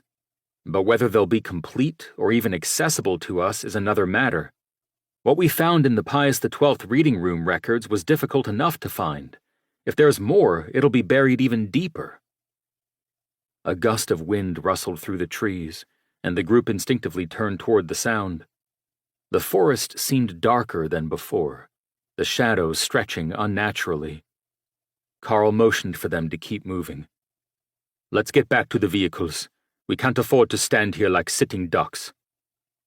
They soon found the hiking path to the parking lot, and their walk back was brisk but tense, each step accompanied by the sensation of being watched. The oppressive atmosphere of the mountains hadn't lifted. It had followed them, its unseen presence like a heavy hand on their shoulders. By the time they reached the small mountain inn serving as their base, dusk had settled, the orange glow of the setting sun barely visible through the thick mist. The Swiss guards remained outside on guard. The innkeeper, an elderly woman with a weathered face and intense eyes, greeted the rest as they trundled in with her usual brusque nod, but paused as she caught sight of their expressions. "You've been to the tunnels," she said, her voice suffused with an edge of fear. It wasn't a question. Michael stepped forward, forcing a calm smile. "Just some preliminary exploration." The innkeeper's gaze flicked to Marcus, then to Hannah. "You won't find peace there. Those tunnels are cursed. Everyone around here knows it. What you're looking for, it should stay buried."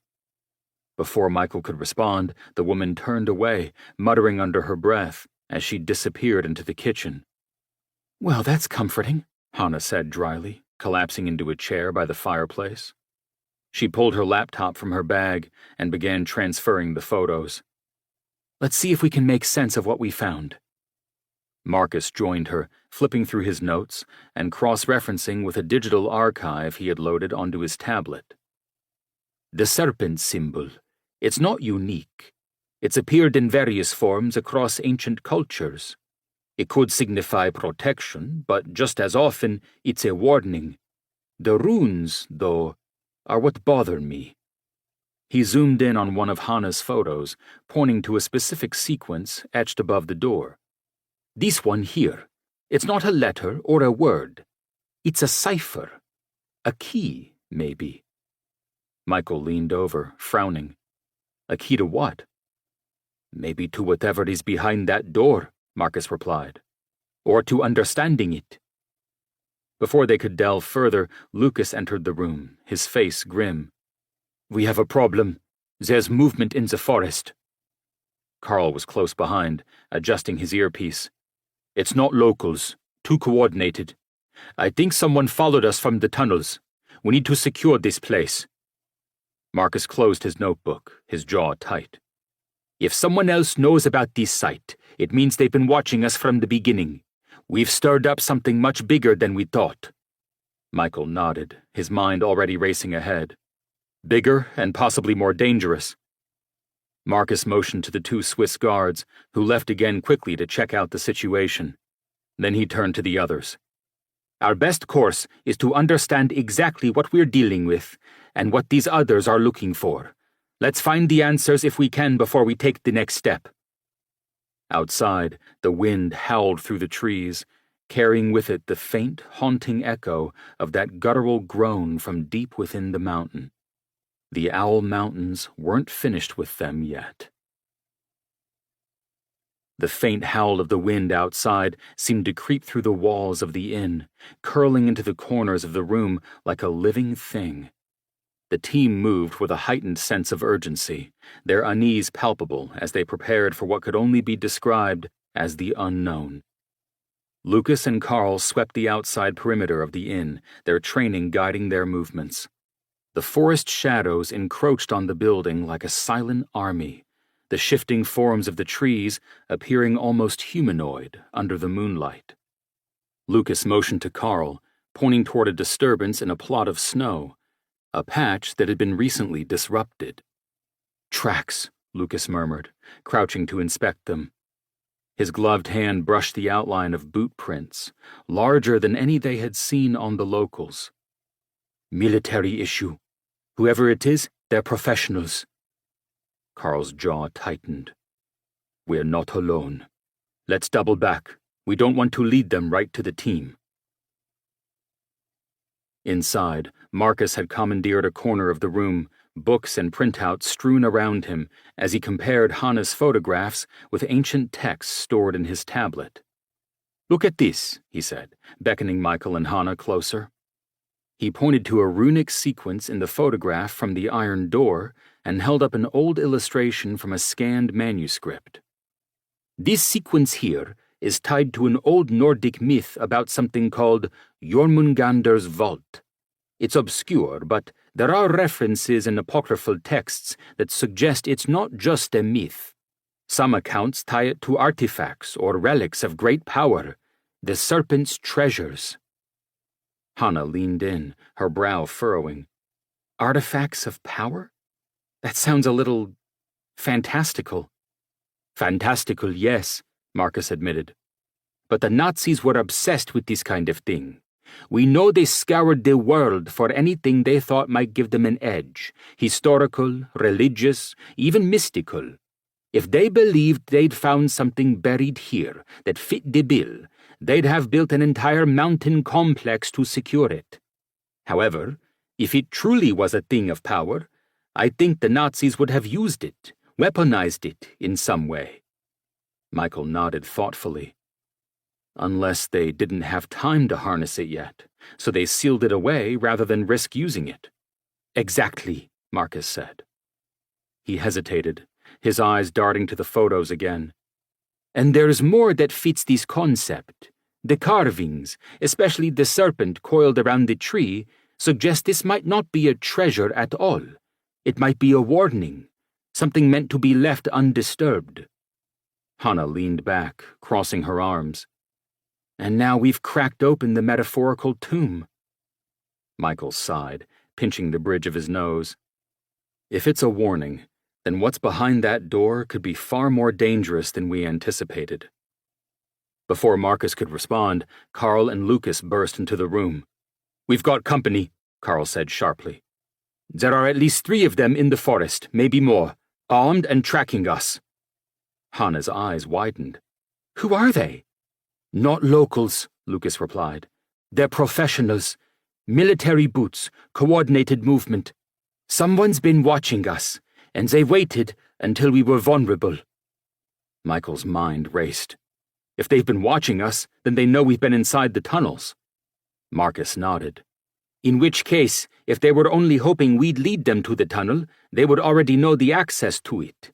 They wouldn't need to come after us. Maybe they want to stop us from revealing it, because they want it only for themselves. Or they know we still have something else they want."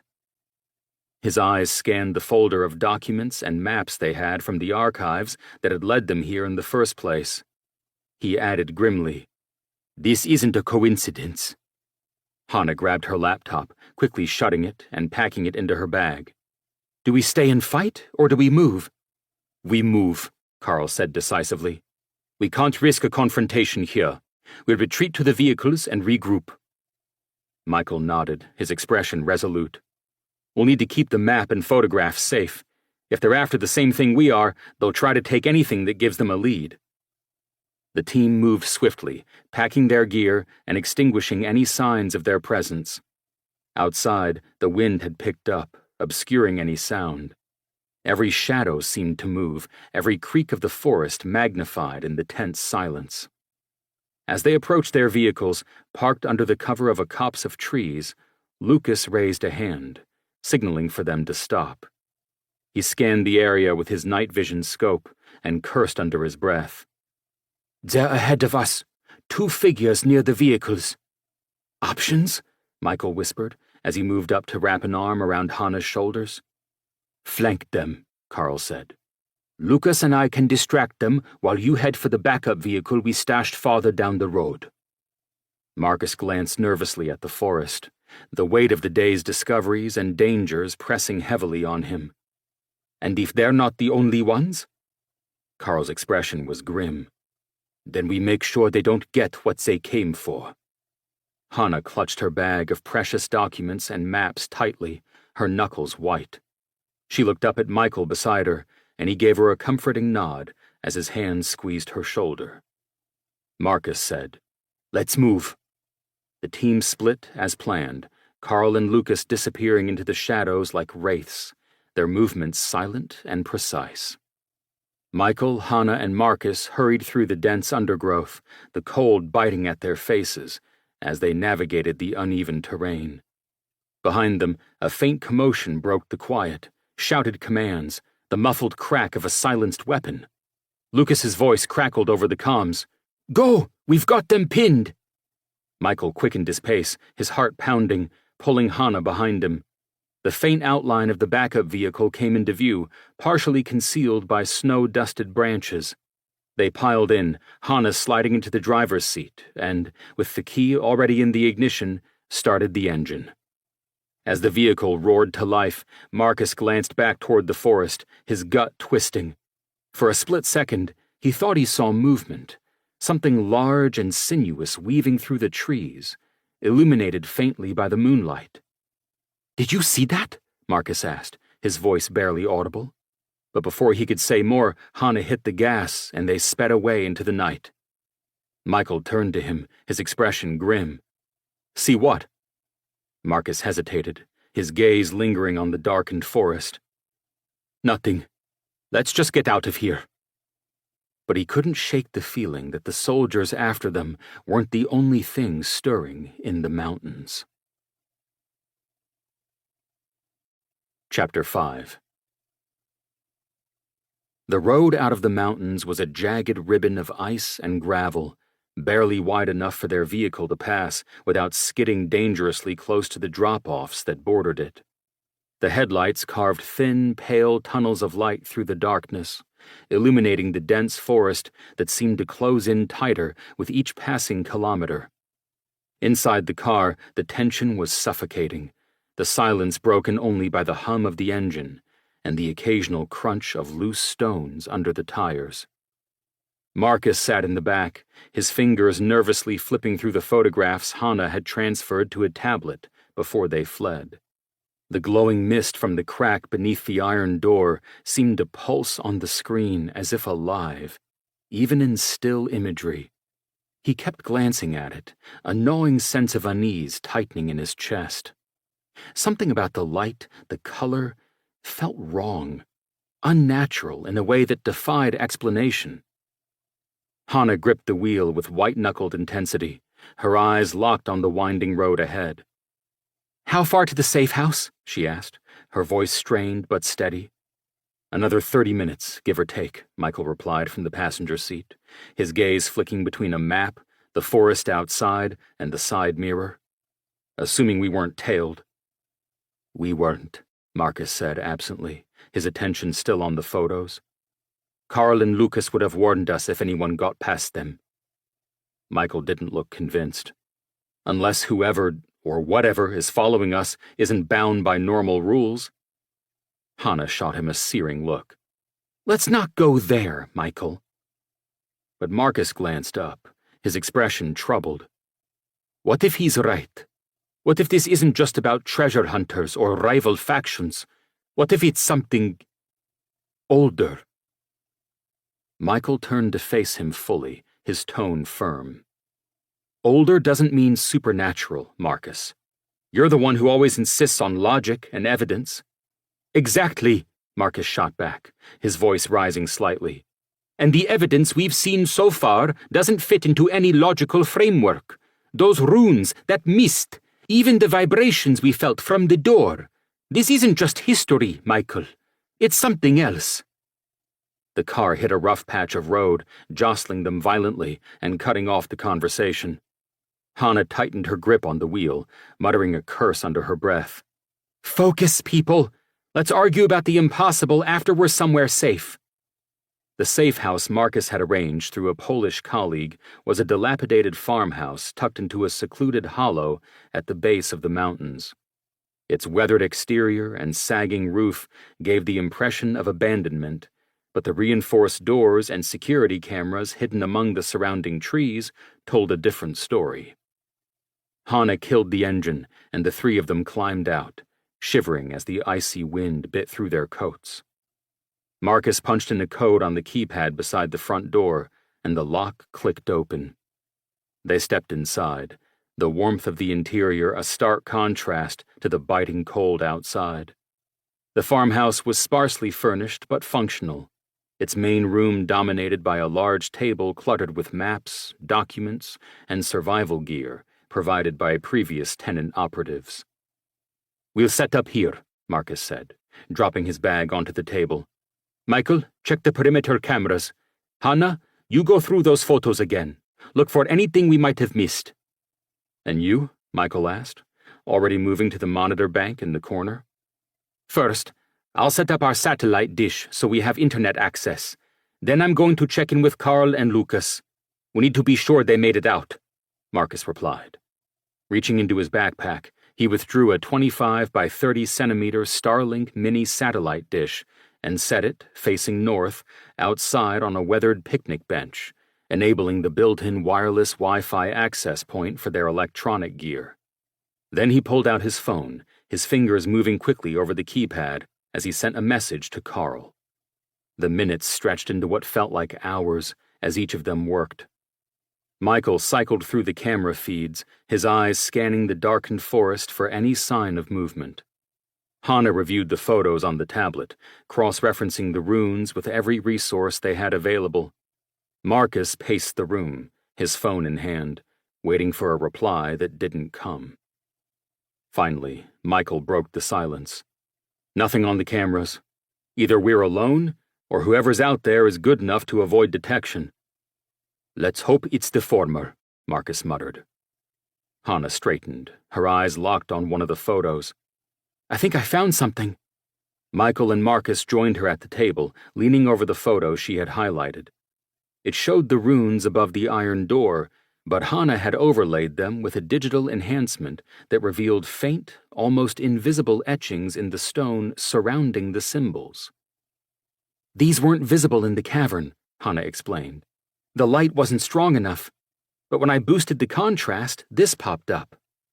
The faint etchings formed a circular design surrounding the runes, and within the circle, a sequence of smaller symbols repeated in a spiral pattern.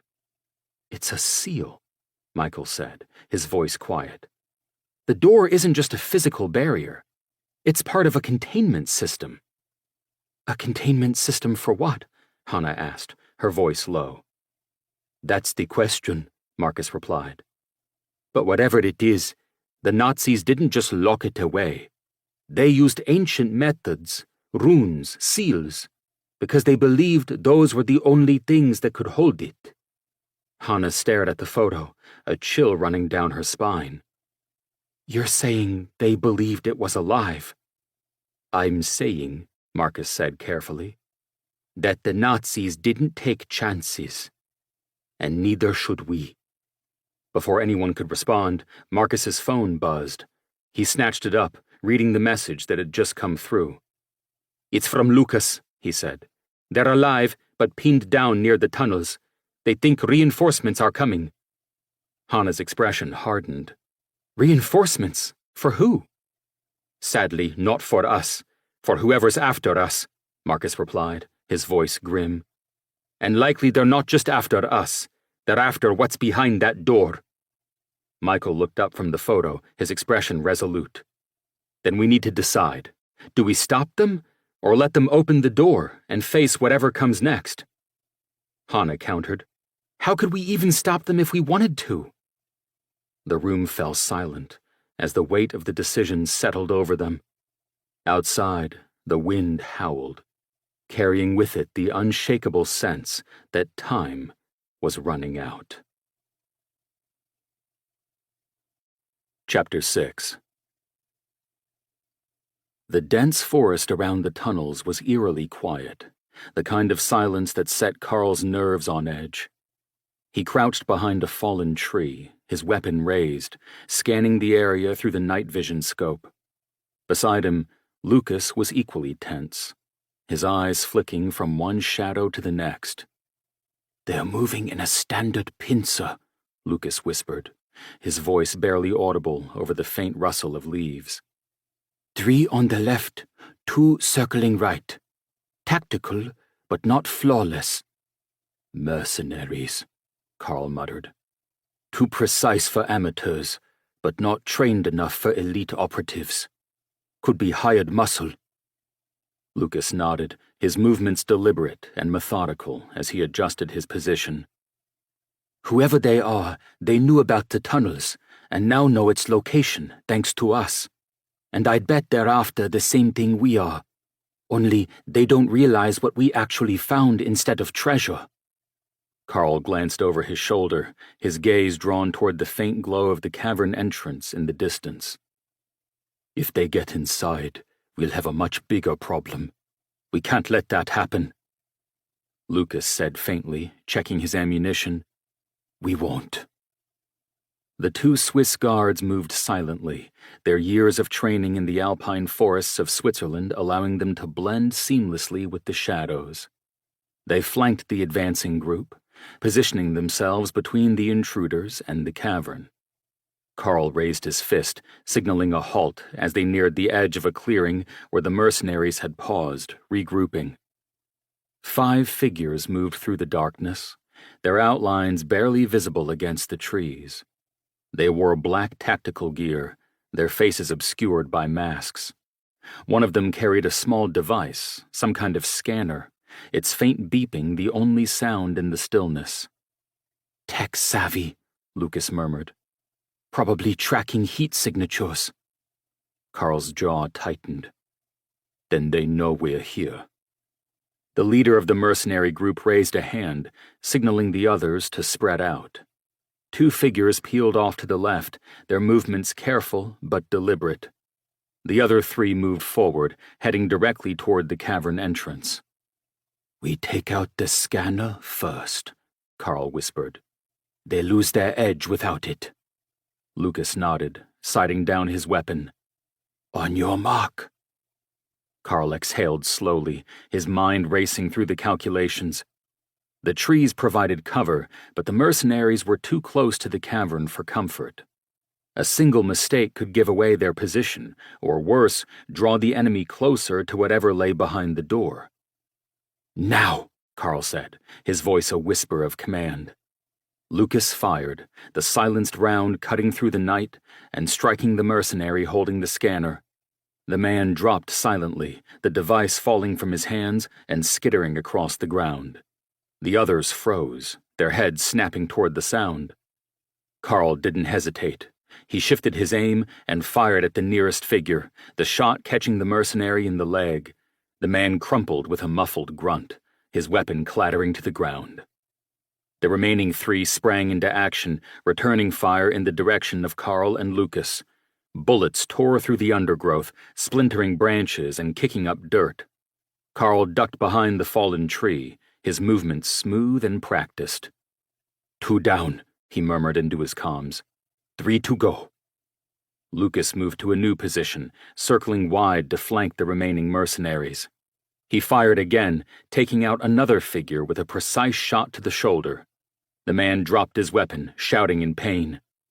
The 2 remaining mercenaries regrouped, their movements more frantic now. One of them barked a command, and Carl recognized the sharp tone of desperation. They hadn't expected resistance this skilled. Lucas's voice crackled softly over the comms. "They're falling back. Should we let them?" "No," Carl replied, his tone cold. "They'll regroup and come back with more firepower. We finish this now." The 2 guards moved in tandem, their coordinated attack overwhelming the mercenaries. Within moments, the skirmish was over. The last of the intruders lay incapacitated or retreated into the shadows. Carl and Lucas emerged from the cover of the trees, their weapons raised as they approached the fallen figures. One of the mercenaries, still conscious, glared up at Carl with defiance. "You don't know what you're dealing with," the man growled, his accent unplaceable. "You think you're protecting something? You're not. You're keeping the world from what it needs." Carl's expression didn't waver. "And who sent you to decide that?" The mercenary smirked, blood staining his teeth. "You'll find out. Sooner than you think." Before Carl could respond, the man's head slumped to the side, his breathing shallow but steady. Lucas crouched to check him, then looked up. "Unconscious? Should we call it in?" "Not yet," Carl said, standing and scanning the forest. "There might be more out there." The faint rustle of leaves drew their attention, but when they turned, there was nothing but darkness. The forest was silent once more, but it didn't feel like victory. It felt like a warning. Inside the safe house, the tension was substantial. The faint hum of the perimeter cameras and the occasional creak of the farmhouse's old wooden beams were the only sounds as Marcus, Michael, and Hannah gathered around the table. The photographs, notes, and maps spread out before them seemed to radiate their own unease, a stark reminder of the mystery they had barely begun to unravel. Marcus paced the room, his frustration mounting.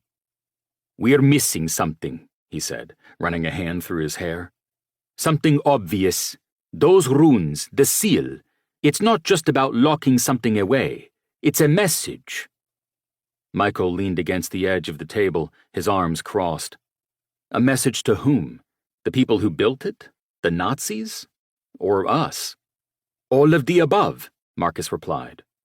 He gestured to the spiral pattern etched around the runes. "This design, it's ancient, predating any known Nordic civilization. But the Nazis didn't just stumble upon it. They incorporated it into their plans. That means they understood at least part of what they were dealing with."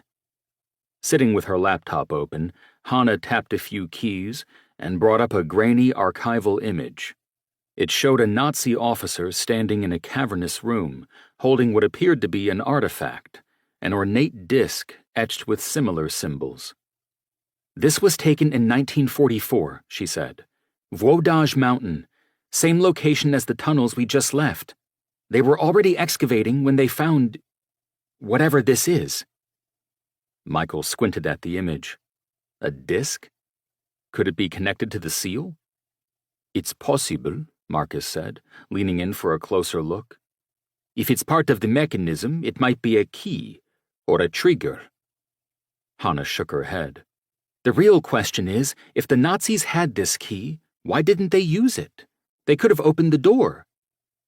"Or they did open it," Marcus said, his voice low. "And whatever they found scared them enough to seal it again." The room fell silent, the weight of his words settling over them. Michael rubbed his temples, his thoughts racing. "We need to contact Carl and Lucas.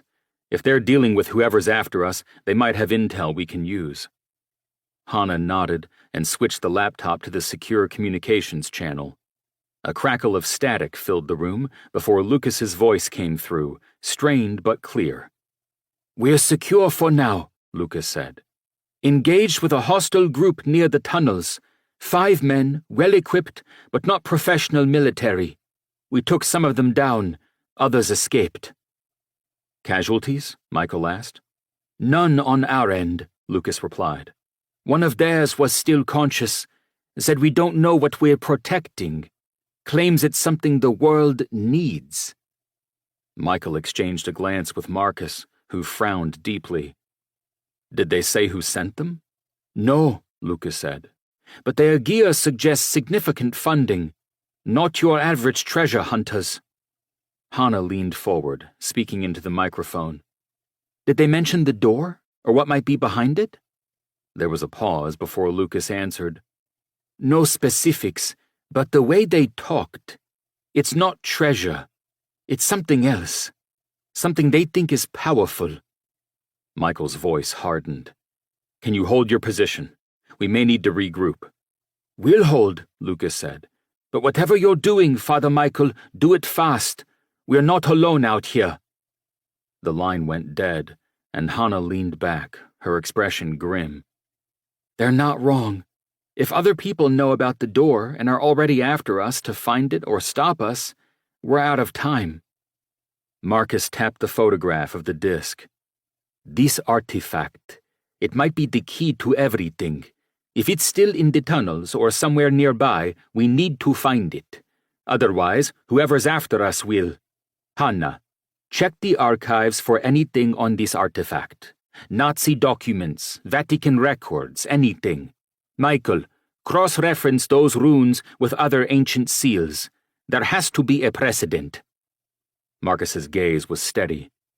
"In the meantime, I'll contact Cardinal Severino.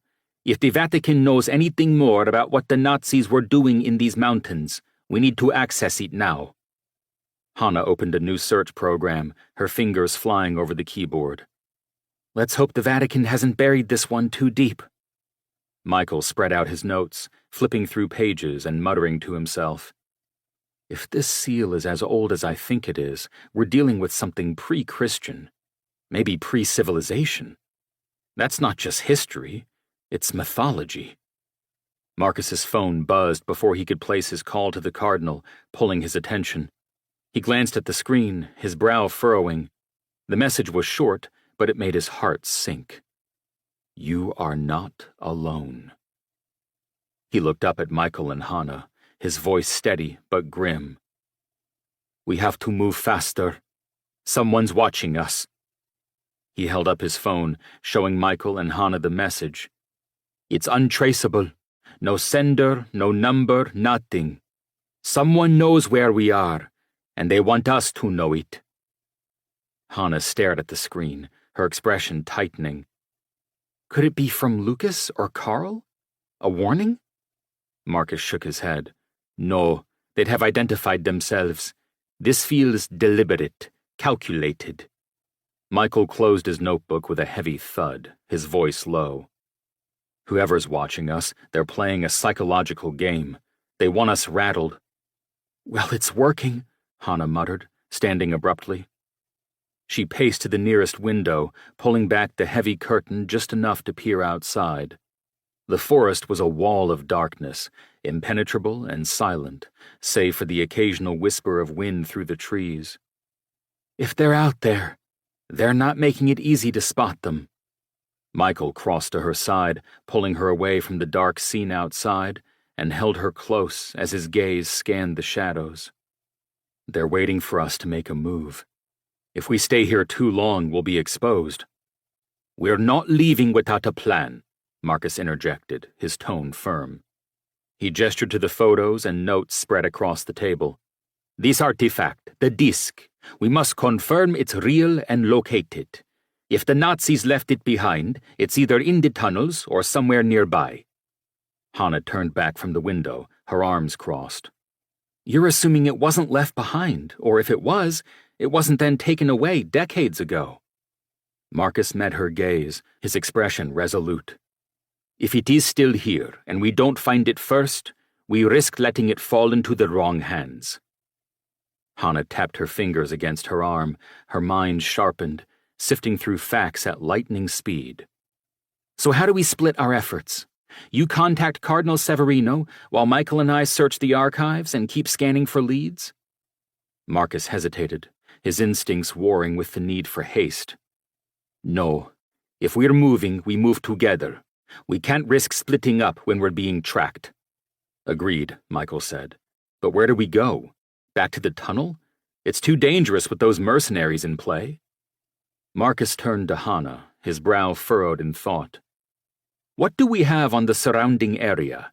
Any abandoned sites, secondary Nazi facilities, anything that might connect to the tunnels?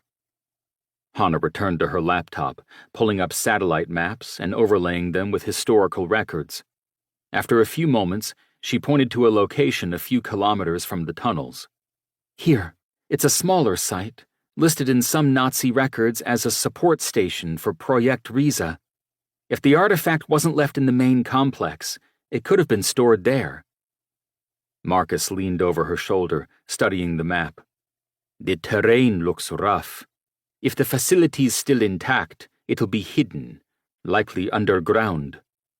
Which means it could also be guarded, Michael said, by whoever's watching us, or by something else. Hannah arched an eyebrow. Something else? We're really going there, huh? Michael didn't answer immediately. Instead, he met her gaze, his expression steady. We can't ignore the possibility, not after what we've seen. Hannah sighed, shutting her laptop and packing it into her bag. Fine.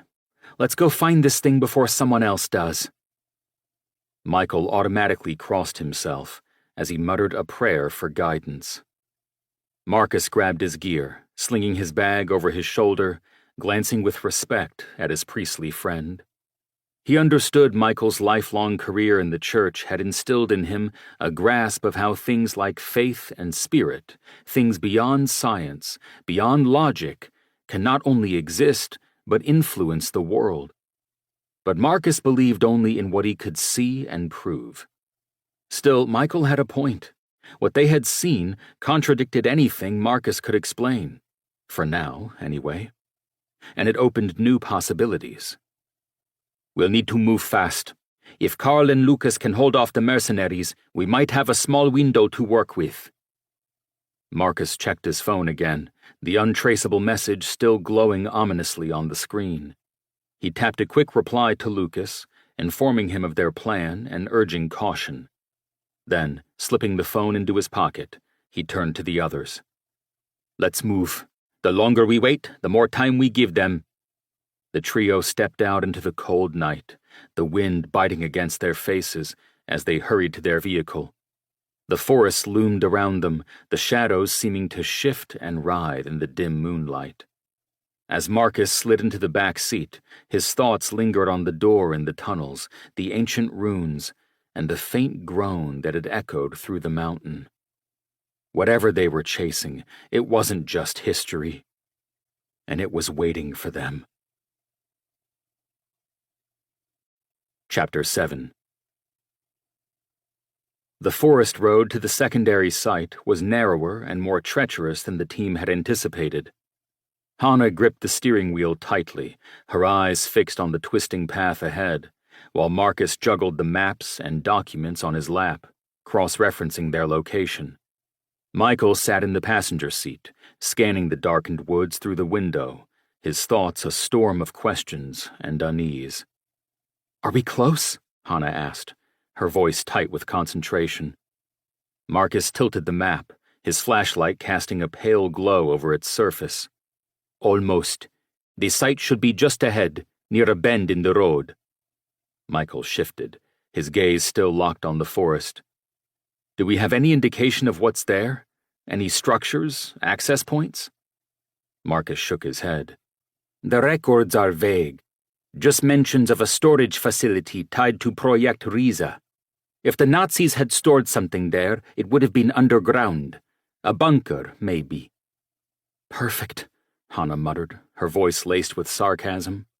Another hole in the ground. That's gone well for us so far. The vehicle rounded the bend, and Marcus pointed to a narrow clearing ahead. There, that's our turnoff. Hannah guided the car off the main road, the tires crunching over frozen gravel as they pulled into the clearing.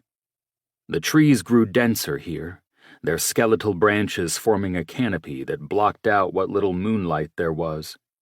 She parked the car, cutting the engine, and the sudden silence was overpowering. The three of them stepped out, the cold biting at their faces, as they gathered their gear. Marcus consulted the map again, his breath visible in the frigid air. The facility should be about 100 meters north. There's an old service path we can follow. Marcus adjusted the strap of his bag, his eyes scanning the shadows. Stay alert. If the mercenaries know about this place, they might already be here. The team moved in silence, their flashlights cutting narrow beams of light through the darkness. The forest seemed alive around them, the rustling of leaves and distant creaks of trees amplifying their every step. Marcus led the way, following the faint outline of the overgrown path, while Hannah kept her hand near the compact firearm tucked into her jacket. After several minutes, Marcus stopped abruptly, raising a hand. "There it is." Ahead, partially hidden by a thicket of brambles, was the crumbling facade of what appeared to be a concrete bunker. The structure was small and unassuming, its entrance covered by a rusted metal door that hung slightly ajar. Snow and debris had piled up around the base, but the door itself showed signs of recent disturbance, scrapes in the dirt, boot prints, and broken branches. "They've been here," Michael said, his voice low. Marcus nodded grimly. "Recently, by the looks of it." Hannah approached the door cautiously, her flashlight sweeping over the entrance. "This doesn't look like much," she said, nudging the door with her foot.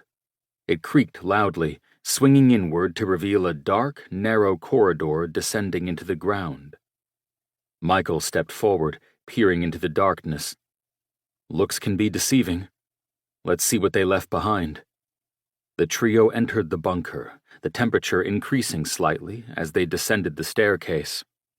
The air was thick with dampness and the metallic tang of rust, and their footsteps echoed faintly in the confined space. The corridor led to a small rectangular room, its walls lined with rusted shelves and overturned crates. Marcus knelt beside one of the crates, brushing away a layer of dust and debris. Inside were fragments of old documents, their edges yellowed and brittle. He picked one up carefully, his eyes scanning the faded text. "These are Nazi inventory records. Dates, serial numbers, but no description of what they were storing." Hannah moved to another corner where a pile of broken equipment lay scattered. "Whatever it was, whoever came before us stripped this place clean." Michael's flashlight landed on a metal box tucked into a recess in the wall.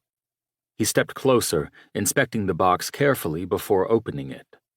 Inside was a single object, a cylindrical artifact with a lid at one end, like a case, its surface engraved with the same runic patterns they had seen on the door in the tunnels.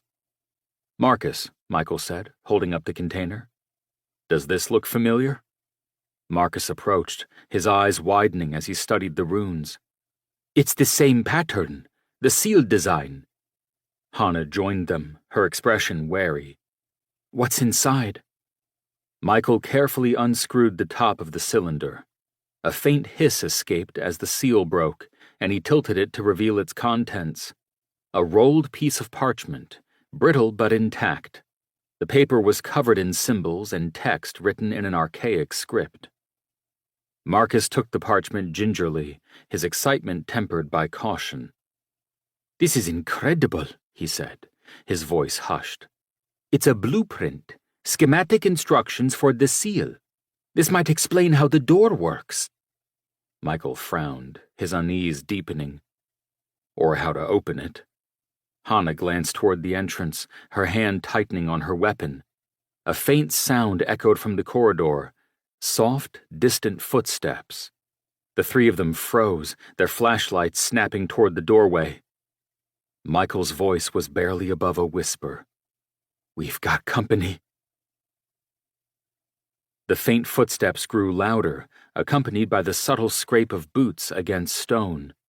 Marcus motioned for Michael and Hannah to move back, pressing himself against the wall beside the doorway. He slipped the parchment into his jacket, careful not to crumple it. The steps slowed, the intruder clearly aware of the group's presence. A shadow stretched into the room as a figure approached, the beam of a flashlight cutting through the dim corridor. Marcus tensed, his instincts screaming at him to act before they were discovered. The figure stepped into the room, his face hidden beneath a black tactical hood.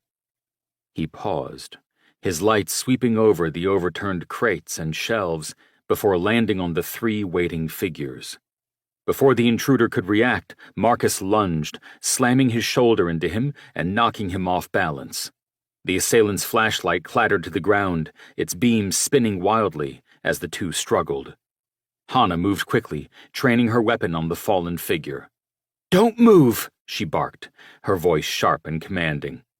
Michael squatted to press his knee into the intruder's back, keeping him pinned. The intruder froze, one hand raised in a gesture of surrender, while the other hovered near his belt.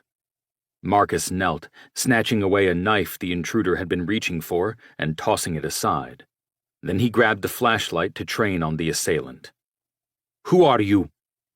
The intruder didn't respond immediately, but the subtle rise and fall of his chest betrayed a steady, controlled breath. This wasn't panic. It was calculation. "I'm not your enemy," the figure finally said, his voice muffled by the hood. The accent was subtle, European, but hard to place. "Funny," Michael said sharply. "You don't look like a friend." The intruder shifted slightly, testing Michael's weight still on his back. "You're after the same thing we are. Let me go, and I'll tell you what you're really dealing with." Hannah stepped closer, her weapon unwavering. "You're not in a position to negotiate." Marcus crouched, his gaze keen as he studied the figure. "You're not with the mercenaries outside, are you? You're something else." The intruder tilted his head slightly, the faintest smirk visible beneath the edge of the hood. "You could say that." Michael pressed harder on the man. "Start talking. Who are you and why are you here?" The figure hesitated for a moment, then spoke. "My name doesn't matter. What matters is that you're poking at something far bigger than you understand. That door in the tunnels, it wasn't sealed to protect the Nazis' secrets. It was sealed to keep the rest of us safe." Marcus exchanged a glance with Michael. "Safe from what?" The intruder let out a low laugh. "You think this is about treasure, about history? No, that door is a prison, and you don't want to find out what happens if it opens." Michael's grip didn't waver, but his voice softened slightly. "Then why are you here?" "To make sure it stays closed," the intruder said, his tone deadly serious.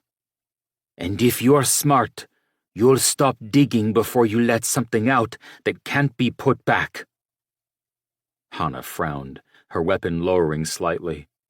"If that's true, why not work with us? Why the cloak and dagger routine?" The intruder didn't answer immediately. Instead, he shifted again, clearly testing his chances of escape. "Because I don't trust anyone who's still asking questions instead of running." Marcus leaned forward, his tone firm. "We're not running. So unless you want to spend the rest of the night pinned to this floor, you better start giving us something we can use."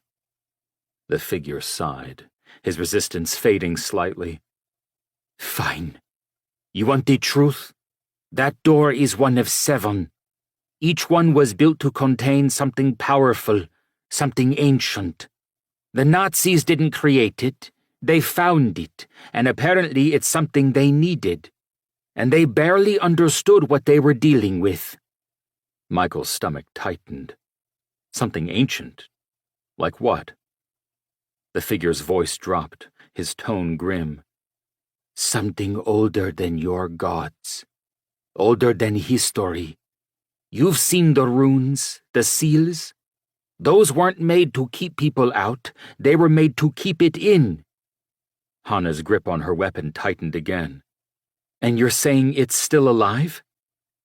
The intruder met her gaze, his eyes glinting in the dim light. "Alive? No.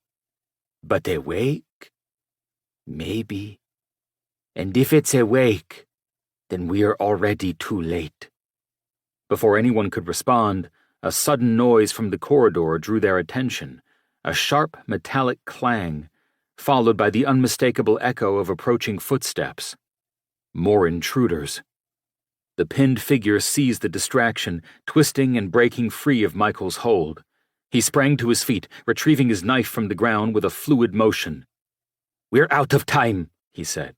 You want to survive? Leave, now. He darted toward the shadows of the corridor, disappearing before anyone could stop him. Michael stood, his chest heaving, and turned to the others. Move, now! The team scrambled, gathering the cylinder and Marcus's notes before retreating toward the bunker's exit. The approaching footsteps grew louder, voices echoing in a language none of them recognized. As they reached the staircase, Hannah glanced back, her face pale. Do you think he was telling the truth? She asked. Marcus didn't answer immediately. He looked back into the darkened bunker, the weight of the intruder's words heavy in his chest. Finally, he shook his head. I don't know, but we can't afford to wait around and find out. In a makeshift command center deep within the Owl Mountains, the air was heavy with the scent of damp stone and machinery.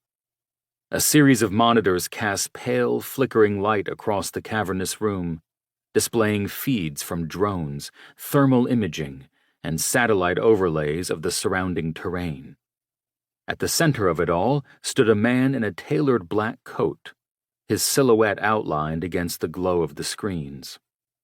He was tall, with angular features and a precision to his movements that suggested military discipline. His name was Anton Lank, a name whispered in intelligence circles as a master of covert operations with questionable loyalties. A dossier on the table beside him labeled him as non-state operative, high threat. Lank's gloved fingers traced a red line on the map projected onto the main monitor, the tunnels beneath Wodaj Mountain.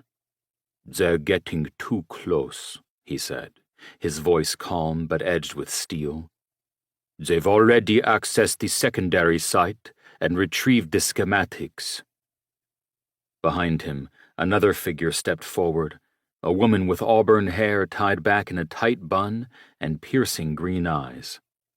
Her name was Clara Weiss, an academic turned operative for a shadowy international organization with a vested interest in forbidden knowledge. Her expertise in ancient languages and myths made her indispensable to Lank's operation, though her motives often seemed to extend beyond loyalty to the group. She had already done background investigations on Marcus and his team. They're not fools, Clara said, glancing at another monitor showing infrared images of Michael, Marcus, and Hannah retreating from the bunker. They've likely connected the artifact to the door. If they decipher those schematics on it and the parchment, they'll know how to access the prison. And do you believe they'll open it? Lank asked, his gaze flicking to her. Clara hesitated. Father Dominic? No, he'll resist. But Marcus Russo, he's different, curious, ambitious. He's the one leading their effort and might take the risk. Lank allowed himself a thin smile. Good. We can use that. Clara frowned, shifting uncomfortably. If they're this close, why not intercept them directly? We've already deployed assets in the forest. Because the longer they dig, the more they reveal to us, Lank replied. He gestured to the artifact schematics on another screen. Every move they make brings us closer to the final piece of the puzzle. Let them do the hard work. We'll take what we need when the time comes. And the door? Clara pressed. You know what's behind it. Lank's smile vanished, his tone turning serious. I know what the myths say, that it's not a relic, but a remnant, a force that shaped early humanity, feared and revered across cultures. The serpent, chaos, forbidden knowledge, call it what you like, but it's power. If we control it, we can't control it, Clara interrupted. The Nazis tried and failed. They sealed it away for a reason. That was their mistake, Lank said coldly. They didn't have the means to harness it. We do. We just need these outsiders to unravel what you've failed to understand. He shot a critical look at his so-called expert semiotician. Clara's lips tightened into a thin line. She had gotten them this far, closer than they had ever gotten to their prize. But Lenk failed to give her any credit for what she had interpreted from the artifact. She swallowed back her preferred retort, aware of the dangers of crossing this man. She had seen the lengths this group was willing to go to in pursuit of power, and while she didn't share their blind ambition, she was too far in to turn back now. "What about the other two? The operatives guarding Father Dominic's team?" she asked. "The Swiss guards." Lenk's smug smile returned.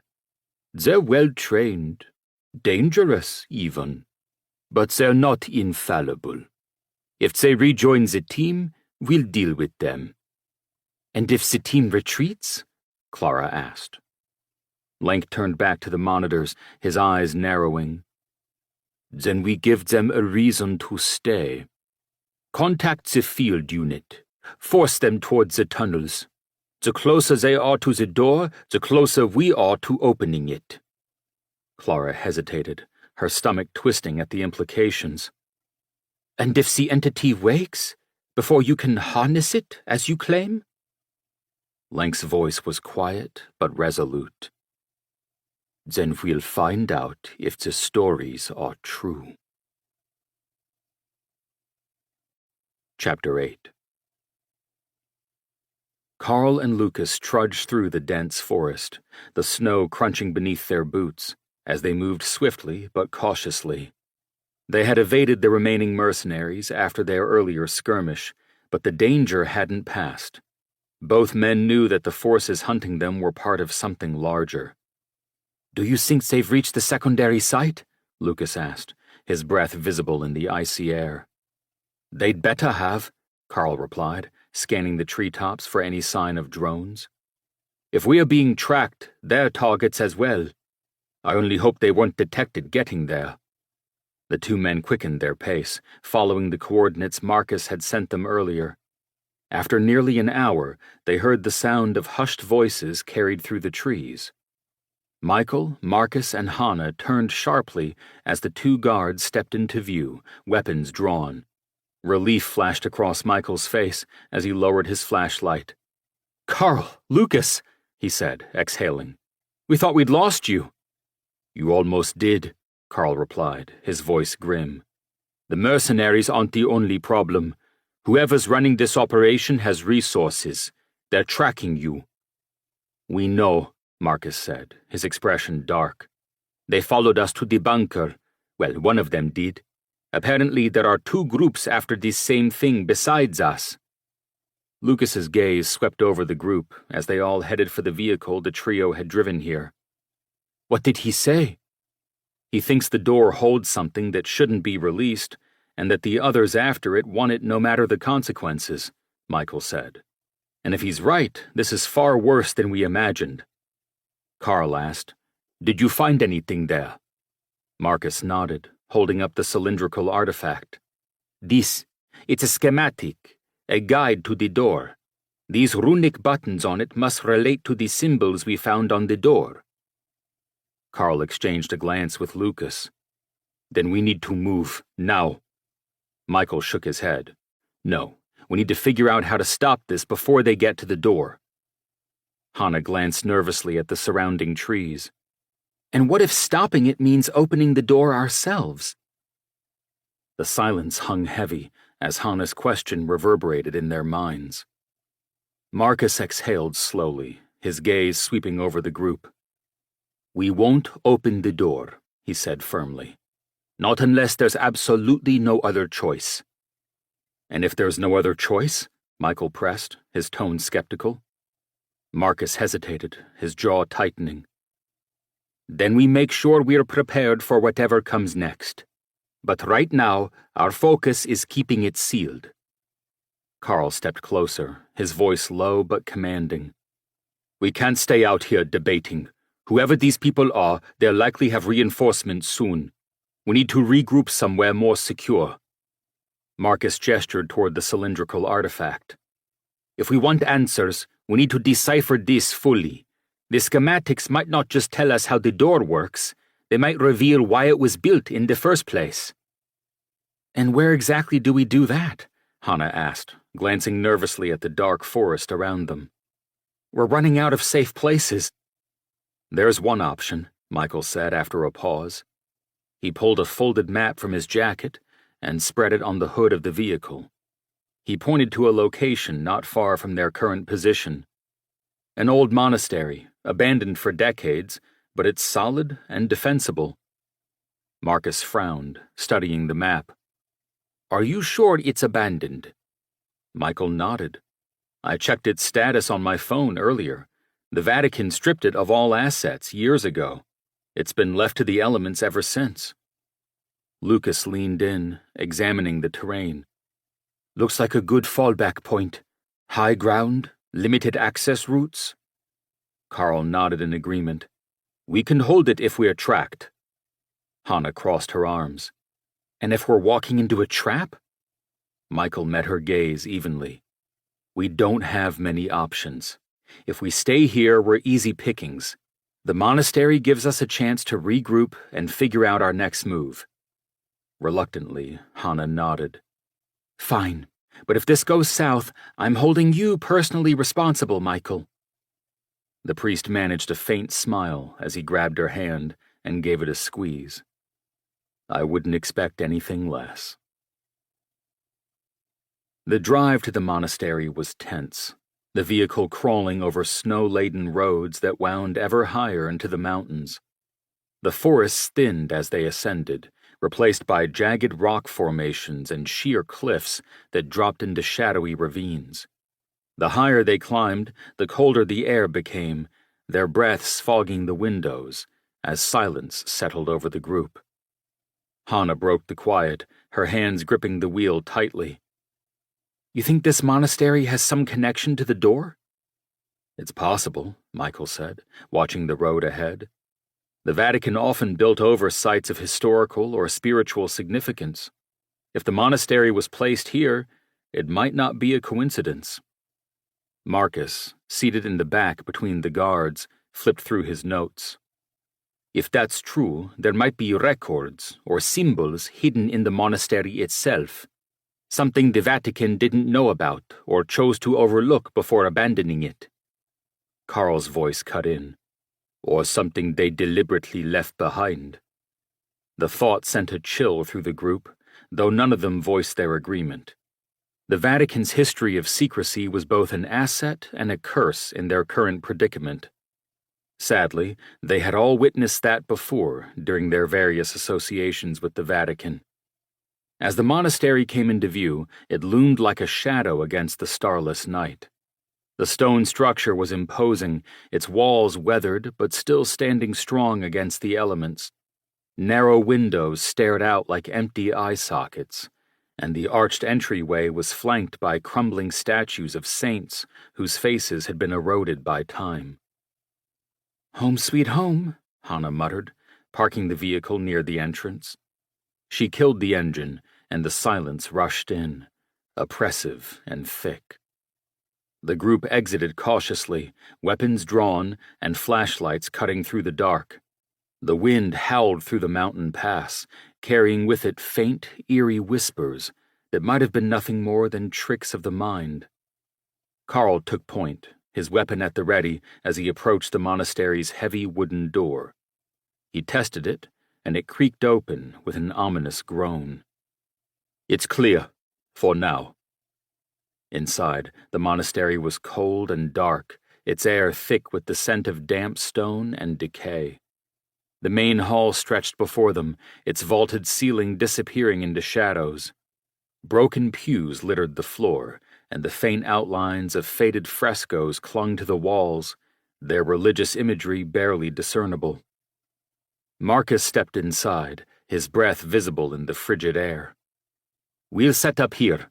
Lucas secured the entrances. Carl, sweep the perimeter. The two Swiss guards nodded and moved off silently. Hannah and Michael followed Marcus deeper into the hall, their footsteps echoing off the stone walls. "We'll need light," Marcus said, setting his bag down and reaching for a portable lantern. Its glow cast long shadows across the room, illuminating the faded symbols on the walls. He frowned, stepping closer to one of the frescoes. "Michael, look at this." Michael joined him, his flashlight revealing a serpent coiled around a tree at the center of the fresco. The imagery was strikingly similar to the carvings they had seen on the iron door in the tunnels. "It's the same symbol," Michael murmured, his voice barely audible. "The serpent." Hannah stepped closer, her expression tense. "So the monastery is connected. What does that mean for us?" "It means," Marcus said, his tone grim, "that the Vatican knew more about this than they've ever admitted. And whatever's behind that door, it's tied to this place." A sudden sound from the entrance froze them in place. A faint, rhythmic scraping, like metal on stone, echoed through the hall. Carl's voice came through the comms, brusque and urgent, as he strode through the entrance. "We've got movement outside." Michael's pulse quickened as he exchanged a glance with Hannah and Marcus. "How many?" "Too many," Carl replied. The two Swiss guards lowered a heavy beam across the door, an old but effective method of securing the monastery. Or so they hoped. "Get ready. They're coming."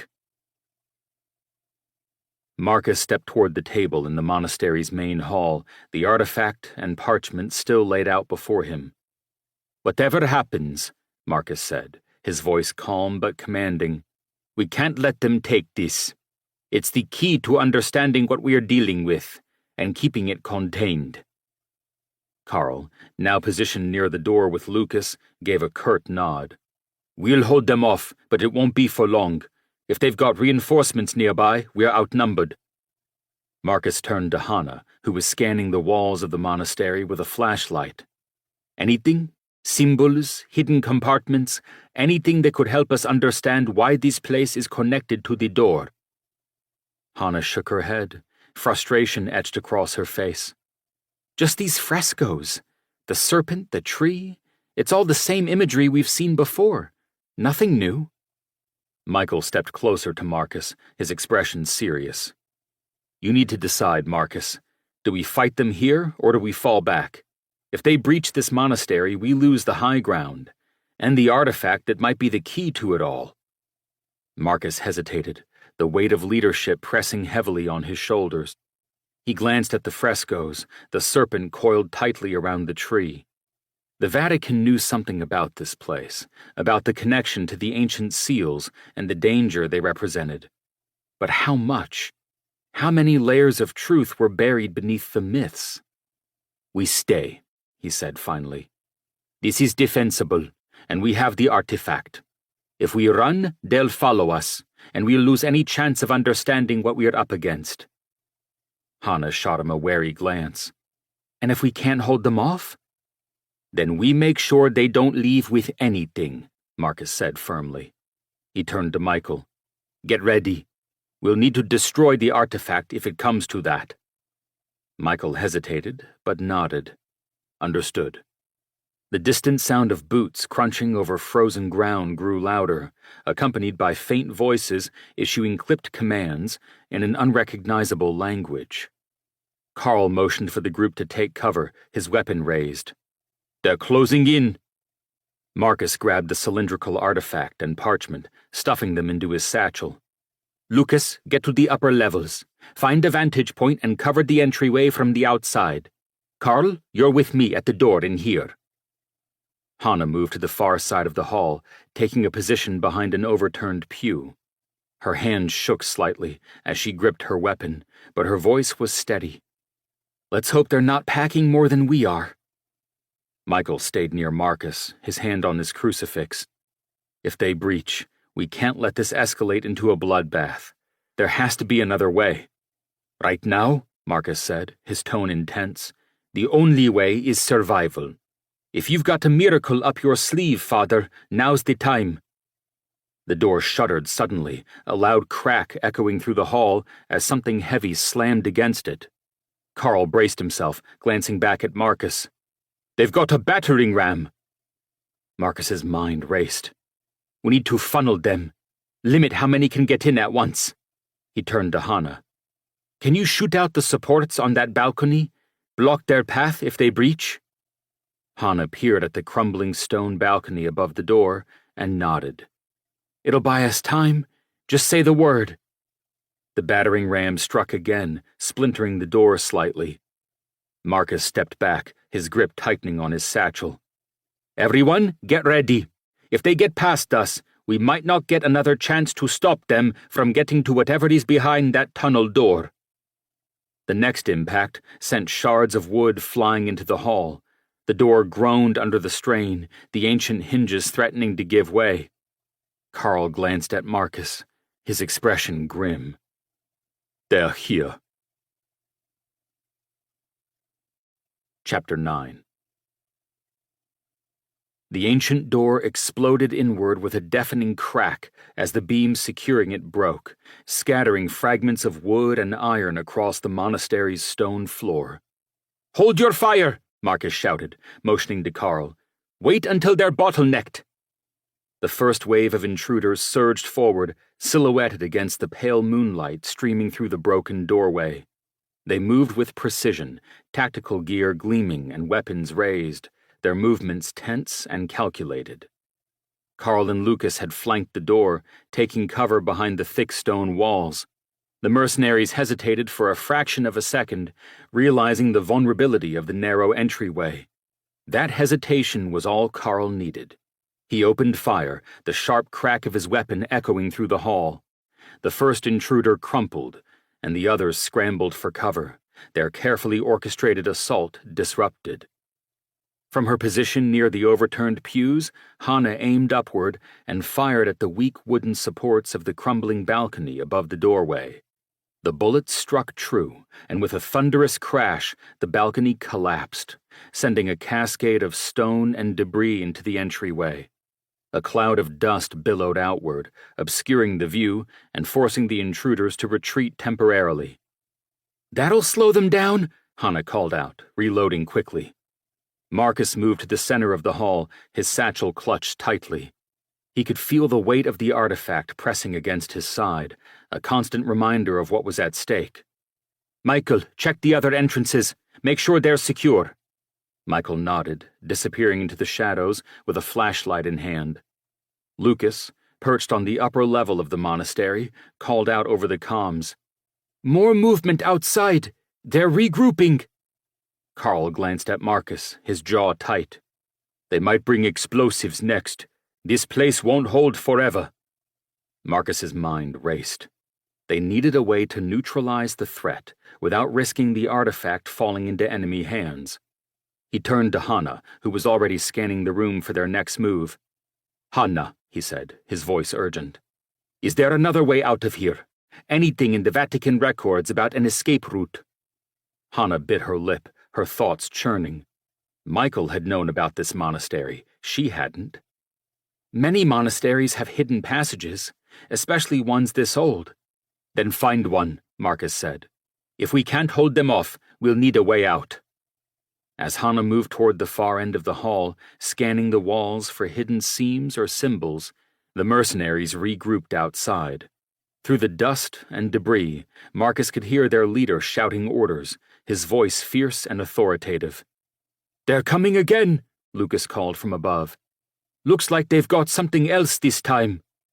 "Grenades or a ram?" Carl asked, his tone grim. "Neither," Lucas said. "It's a cutting torch. They're widening the opening." Marcus cursed under his breath. They couldn't let the enemy gain a foothold inside. He turned to Carl. "We need to keep them pinned down. Lucas, focus your fire on anyone near the entrance. Don't let them advance." "On it," Lucas replied, his shots ringing out moments later. Carl glanced at Marcus. "And then?" "I'm buying us time," Marcus said, feeling the bulge of the artifact in the satchel at his side. "If they get in, this is what they'll be after. I'm going to make sure they don't get it." Carl's eyes narrowed. "Don't do anything stupid." Marcus smirked faintly. Stupid's relative right now. Hana's flashlight beam swept across the faded frescoes at the back of the monastery. The serpent imagery loomed large, its coiled body almost alive in the flickering light. She ran her hands along the cold stone, feeling for any irregularities. Her fingers caught on a groove, and she paused. Got something, she murmured to herself. She pressed harder, and with a low, grinding sound, a section of the wall shifted inward, revealing a narrow, descending passage. Hana leaned into her calm. Marcus, I found it. There's a hidden passage behind the frescoes. Where does it lead? Marcus's voice came through, edged with gravity. Not sure yet, Hana replied. But it looks like it goes underground. I'll need to check. Do it, Marcus said. But don't go too far. We may need to fall back quickly. Hana gripped her flashlight tightly as she stepped into the dark passage. The air inside was warmer, overlaid with the faint scent of earth and decay.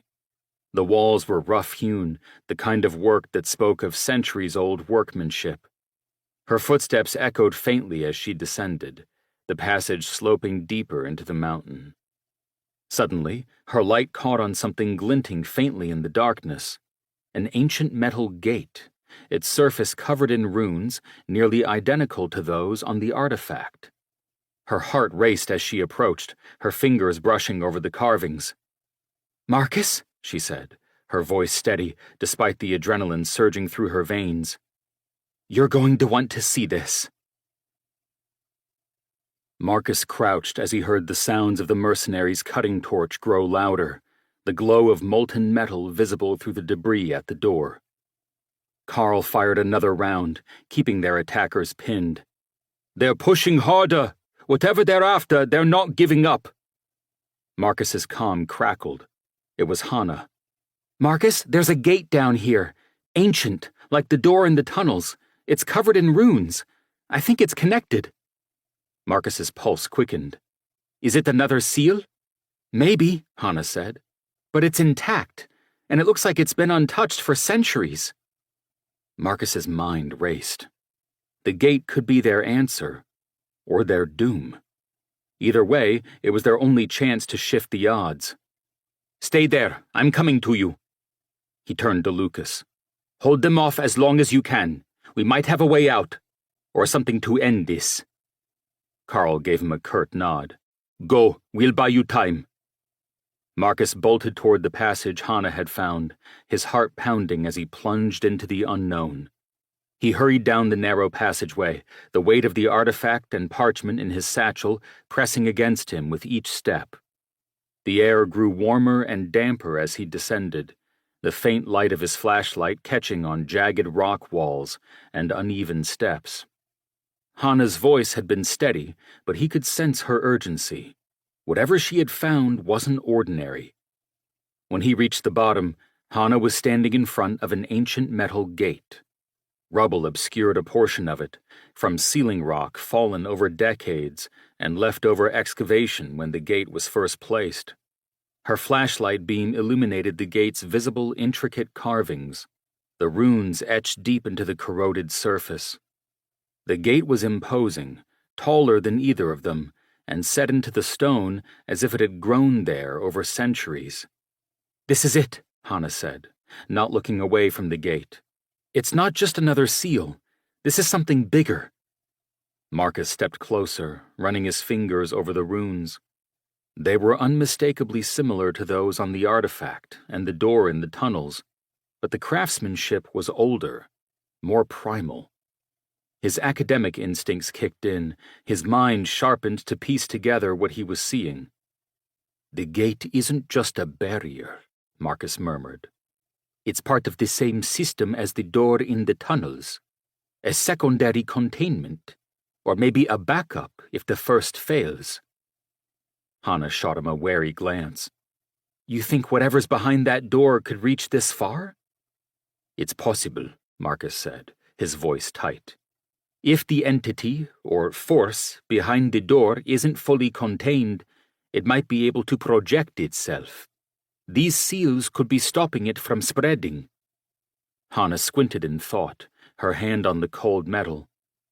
So what happens if this gate fails?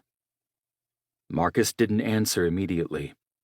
He pulled the artifact from his satchel, holding it up to the light. The cylindrical object seemed to resonate faintly, as though reacting to its proximity to the gate. He carefully unrolled the parchment, his eyes scanning the ancient script. "These instructions," Marcus said, pointing to a section of the text, "describe a ritual, a way to strengthen the seal, or deactivate it." Deactivate it? Hannah took a step back, her voice rising. Why would we ever do that? We wouldn't, Marcus said firmly. But if that other team figures this out, they might. They won't care about the consequences. They're likely after power, not preservation. Hannah stared at the gate, the weight of their situation sinking in. So what do we do? Strengthen the seal? Use the artifact? Marcus shook his head, his jaw tight. Not yet. We don't know enough.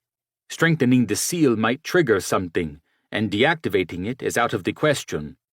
First, we need to figure out why the Nazis stopped here. If they sealed this gate, they must have known what it was protecting. In the monastery hall, the mercenaries breached the entryway. The debris from the collapsed balcony slowed their advance, forcing them into a narrow choke point. Carl fired another shot, taking down the first intruder who tried to climb over the rubble.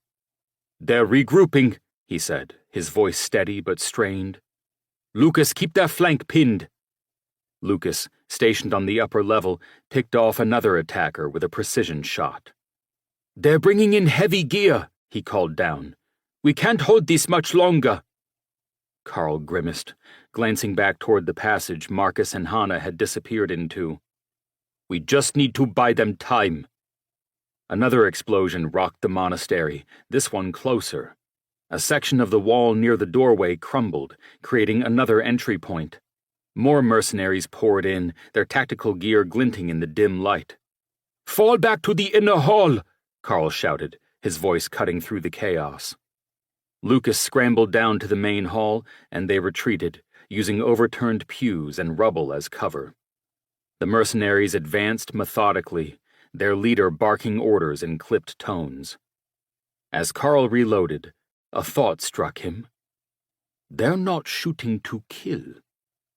Lucas fired another shot, his voice tight with focus. What are you thinking? They're trying to capture us, or Marcus and the others, Carl said grimly. They need us alive. Good luck with that, Lucas muttered, firing another round. Marcus and Hannah were still studying the gate when they felt the faint tremor of the explosion above. Dust shook loose from the ceiling, and the air grew heavier, as though the mountain itself were reacting to the disturbance. They're breaching the monastery, Hannah said, her voice tense. We don't have much time. Marcus stepped back from the gate, adrenaline-fueled ideas firing through his brain. The artifact's faint resonance was growing stronger, the runes on its surface glowing faintly in response to its proximity to the gate. This artifact has an energy source, or pulls it from... Marcus glanced at the gate. Some source nearby. It isn't just about sealing the entity, he said, his voice low. This gate, it's a connection point, and the artifact is part of it. This all might lead to something deeper, something tied to the serpent myths. If this thing is as old as the myths suggest, it could be tied to something our ancestors barely understood. The serpent, chaos, forbidden knowledge, it's all symbolic. But the danger, that's real. Hannah gestured toward the artifact. And this? What does it actually do? It's the key, Marcus said, his tone grim, to unlocking or reinforcing the connection. It responds when near another segment of the same system. Before Hannah could respond, the sound of footsteps echoed down the passage. Both of them turned, their flashlights snapping toward the noise. It was Carl and Lucas, their faces pale and drawn from the battle above. Carl spoke first, his voice urgent. "We're out of time. They're breaching the monastery, and there's too many of them." Lucas glanced at the gate, his eyes narrowing. "What the hell is that?" "The reason we're here," Marcus said. He looked back at the gate, the weight of the moment pressing down on him. "And the reason we can't let them win." Carl raised his weapon, his aim on the passageway where they had entered, his voice steady. "What's the plan?" Marcus turned to the group, his expression adamant. "We hold this position. Whatever's behind that gate stays there, no matter the cost." The gate groaned, the deep, resonant sound reverberating through the chamber, through the floor, and up through their bodies. Marcus froze, the artifact in his hand vibrating faintly, its glow brighter than before. The tremors beneath their feet intensified, and the air grew heavy with the unmistakable tang of metallic ions, like the charge of an impending storm. "What's happening?" Hannah asked, her voice tense, as she backed away from the gate. Marcus's brow wrinkled as he studied the artifact and the runes on the gate. "It's reacting. The artifact is connected to something beneath us. Some kind of mechanism." Carl, still standing by the corridor entrance with his weapon raised, glanced back. "We've got company closing in." He aimed, braced himself, and Michael rushed into the room, his hands raised. "It's me!" Carl lowered his weapon and pulled Michael farther into the room, shaking his head as he took aim again at the entryway. Michael started. "I didn't find another exit when I heard you—" He stopped, staring at the gate. "What's—" The floor moved yet again, and he stumbled into Hannah. Lucas scanned the chamber with keen eyes. "The vibrations are getting worse. The whole place feels unstable." The tremors culminated in a sudden jolt, throwing Marcus against the gate. His hand slammed into one of the engraved symbols, and the vibration from the artifact surged into the metal. The entire gate began to hum, not with mystical energy, but with the unmistakable resonance of machinery, stirring to life after decades of dormancy. "This isn't just a seal," Marcus said, stepping back as the gate began to shift. "It's a control system, a pressure valve." "A valve?" Hannah asked, panic creeping into her voice. "A valve for what?" Marcus's eyes widened as the floor beneath them cracked slightly, revealing a faint orange glow. "Thermal vents. The mountain, this entire region, it's volcanic. The Nazis must have discovered the vents and built this system to harness or contain them. It also must be what powers the entire mechanism throughout this mountain." Michael stepped forward, his face pale. "Are you saying this place is sitting on an active volcanic fault line?" Marcus nodded, his nerves buzzing with the weight of realization. "Exactly. The gate controls the release of pressure from deep underground. The vibrations, the heat, it's not some supernatural force. It's geothermal energy. If we don't secure this, we could trigger an eruption." Hannah's breath caught. "And if our visitors force it open?" Marcus looked back at the artifact. "They'll destabilize the entire system. It's not just this chamber, it's the entire mountain range. The Nazis probably built this to either weaponize or suppress the energy.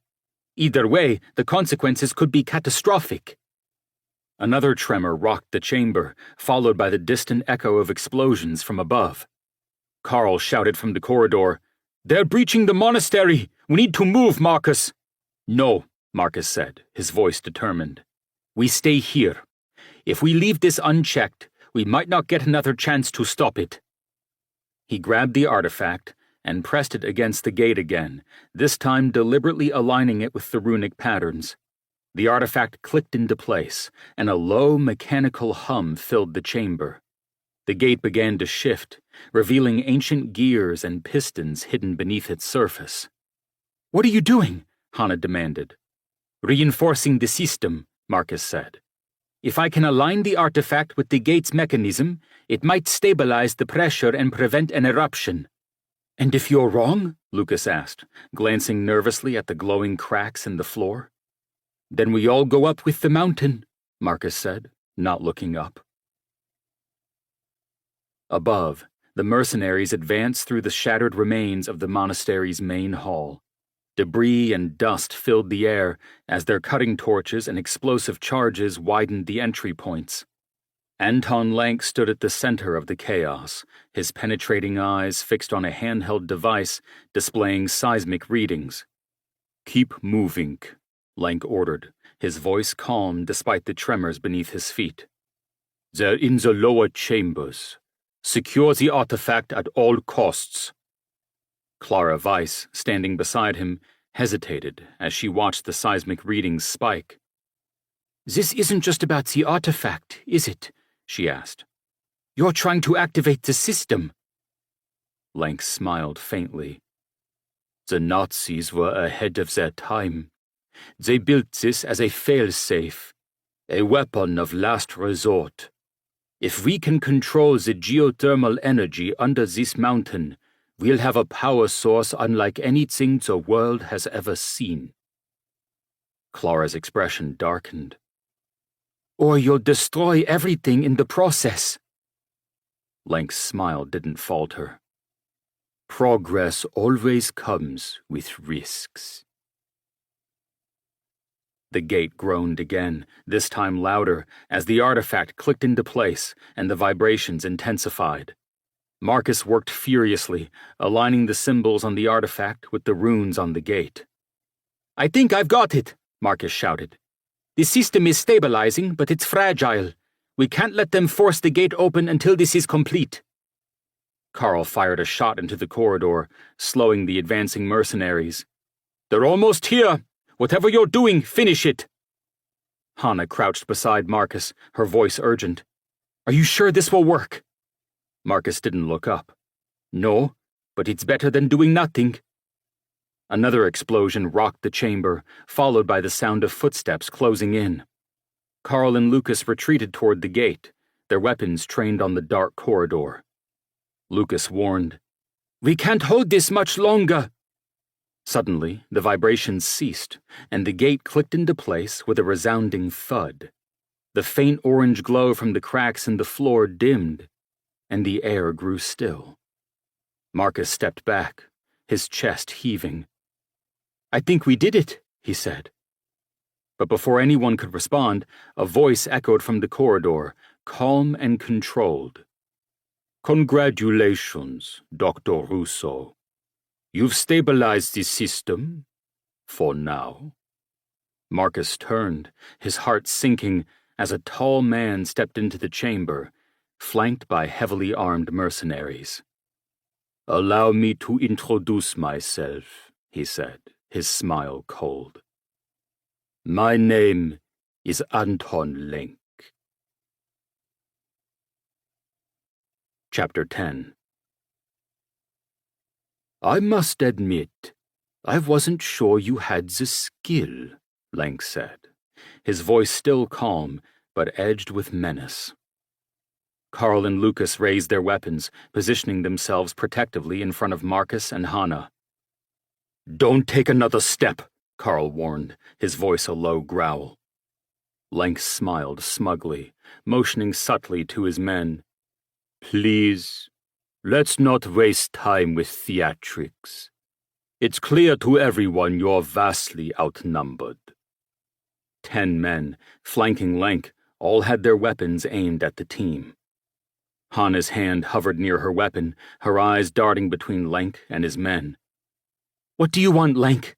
The system? The artifact? Or are you just here to kill us?" Lank's smirk widened. "Kill you? No, not yet. You're far too useful. You've already done most of the hard work." He gestured to the artifact. "That little trinket of yours is the key to something far more valuable than this geothermal system." Marcus's heart pounded as he tightened his grip on the artifact. "You're talking about the train." Lank's expression didn't falter. "Ah, so you've pieced it together. Yes, the train. A legend, but one rooted in truth. The Nazis buried it somewhere deep within this mountain, using systems like this one to shield it. But they were far more ambitious than anyone realized. Michael, who had been standing silently near the back, stepped forward, his voice steady. If you destabilize this system to get to the train, you'll destroy everything. The mountain will collapse. Not if we do it carefully, Lank said, his tone almost amused. Which is why I need you, Dr. Russo. Your knowledge, your skill. You've already proven you're capable. That's a pity, because I won't help you, Marcus said firmly, his gaze locked on Lank. Lank's smile faded, replaced by a cold, calculating look. You misunderstand, Doctor. This isn't a request. With a quick motion, he signaled his men. 2 of them stepped forward, rifles trained on Marcus and Hannah. Another approached Michael, forcing him to step back. Carl and Lucas tensed, their stance firm, their fingers on their triggers. I'm giving you a choice, Lank said, his voice lowering. Help me uncover the train, or watch as your friends paid the price. Marcus's mind raced, weighing his options. They were cornered, outgunned, and outmaneuvered. But he knew one thing. The artifact and its connection to the gate held the only leverage they had. All right, he said, raising a hand. I'll help. Marcus, no! Hannah snapped, her voice filled with both anger and fear. Marcus shot her a look, his expression steadfast, then faced Lank. I'll help you, but only if my team stays safe. Lank raised an eyebrow, clearly amused by Marcus's attempt at negotiation. Agreed. As long as you cooperate, your friends remain unharmed. Marcus stepped forward, gripping the artifact tightly. What's your plan? Lank gestured toward the gate.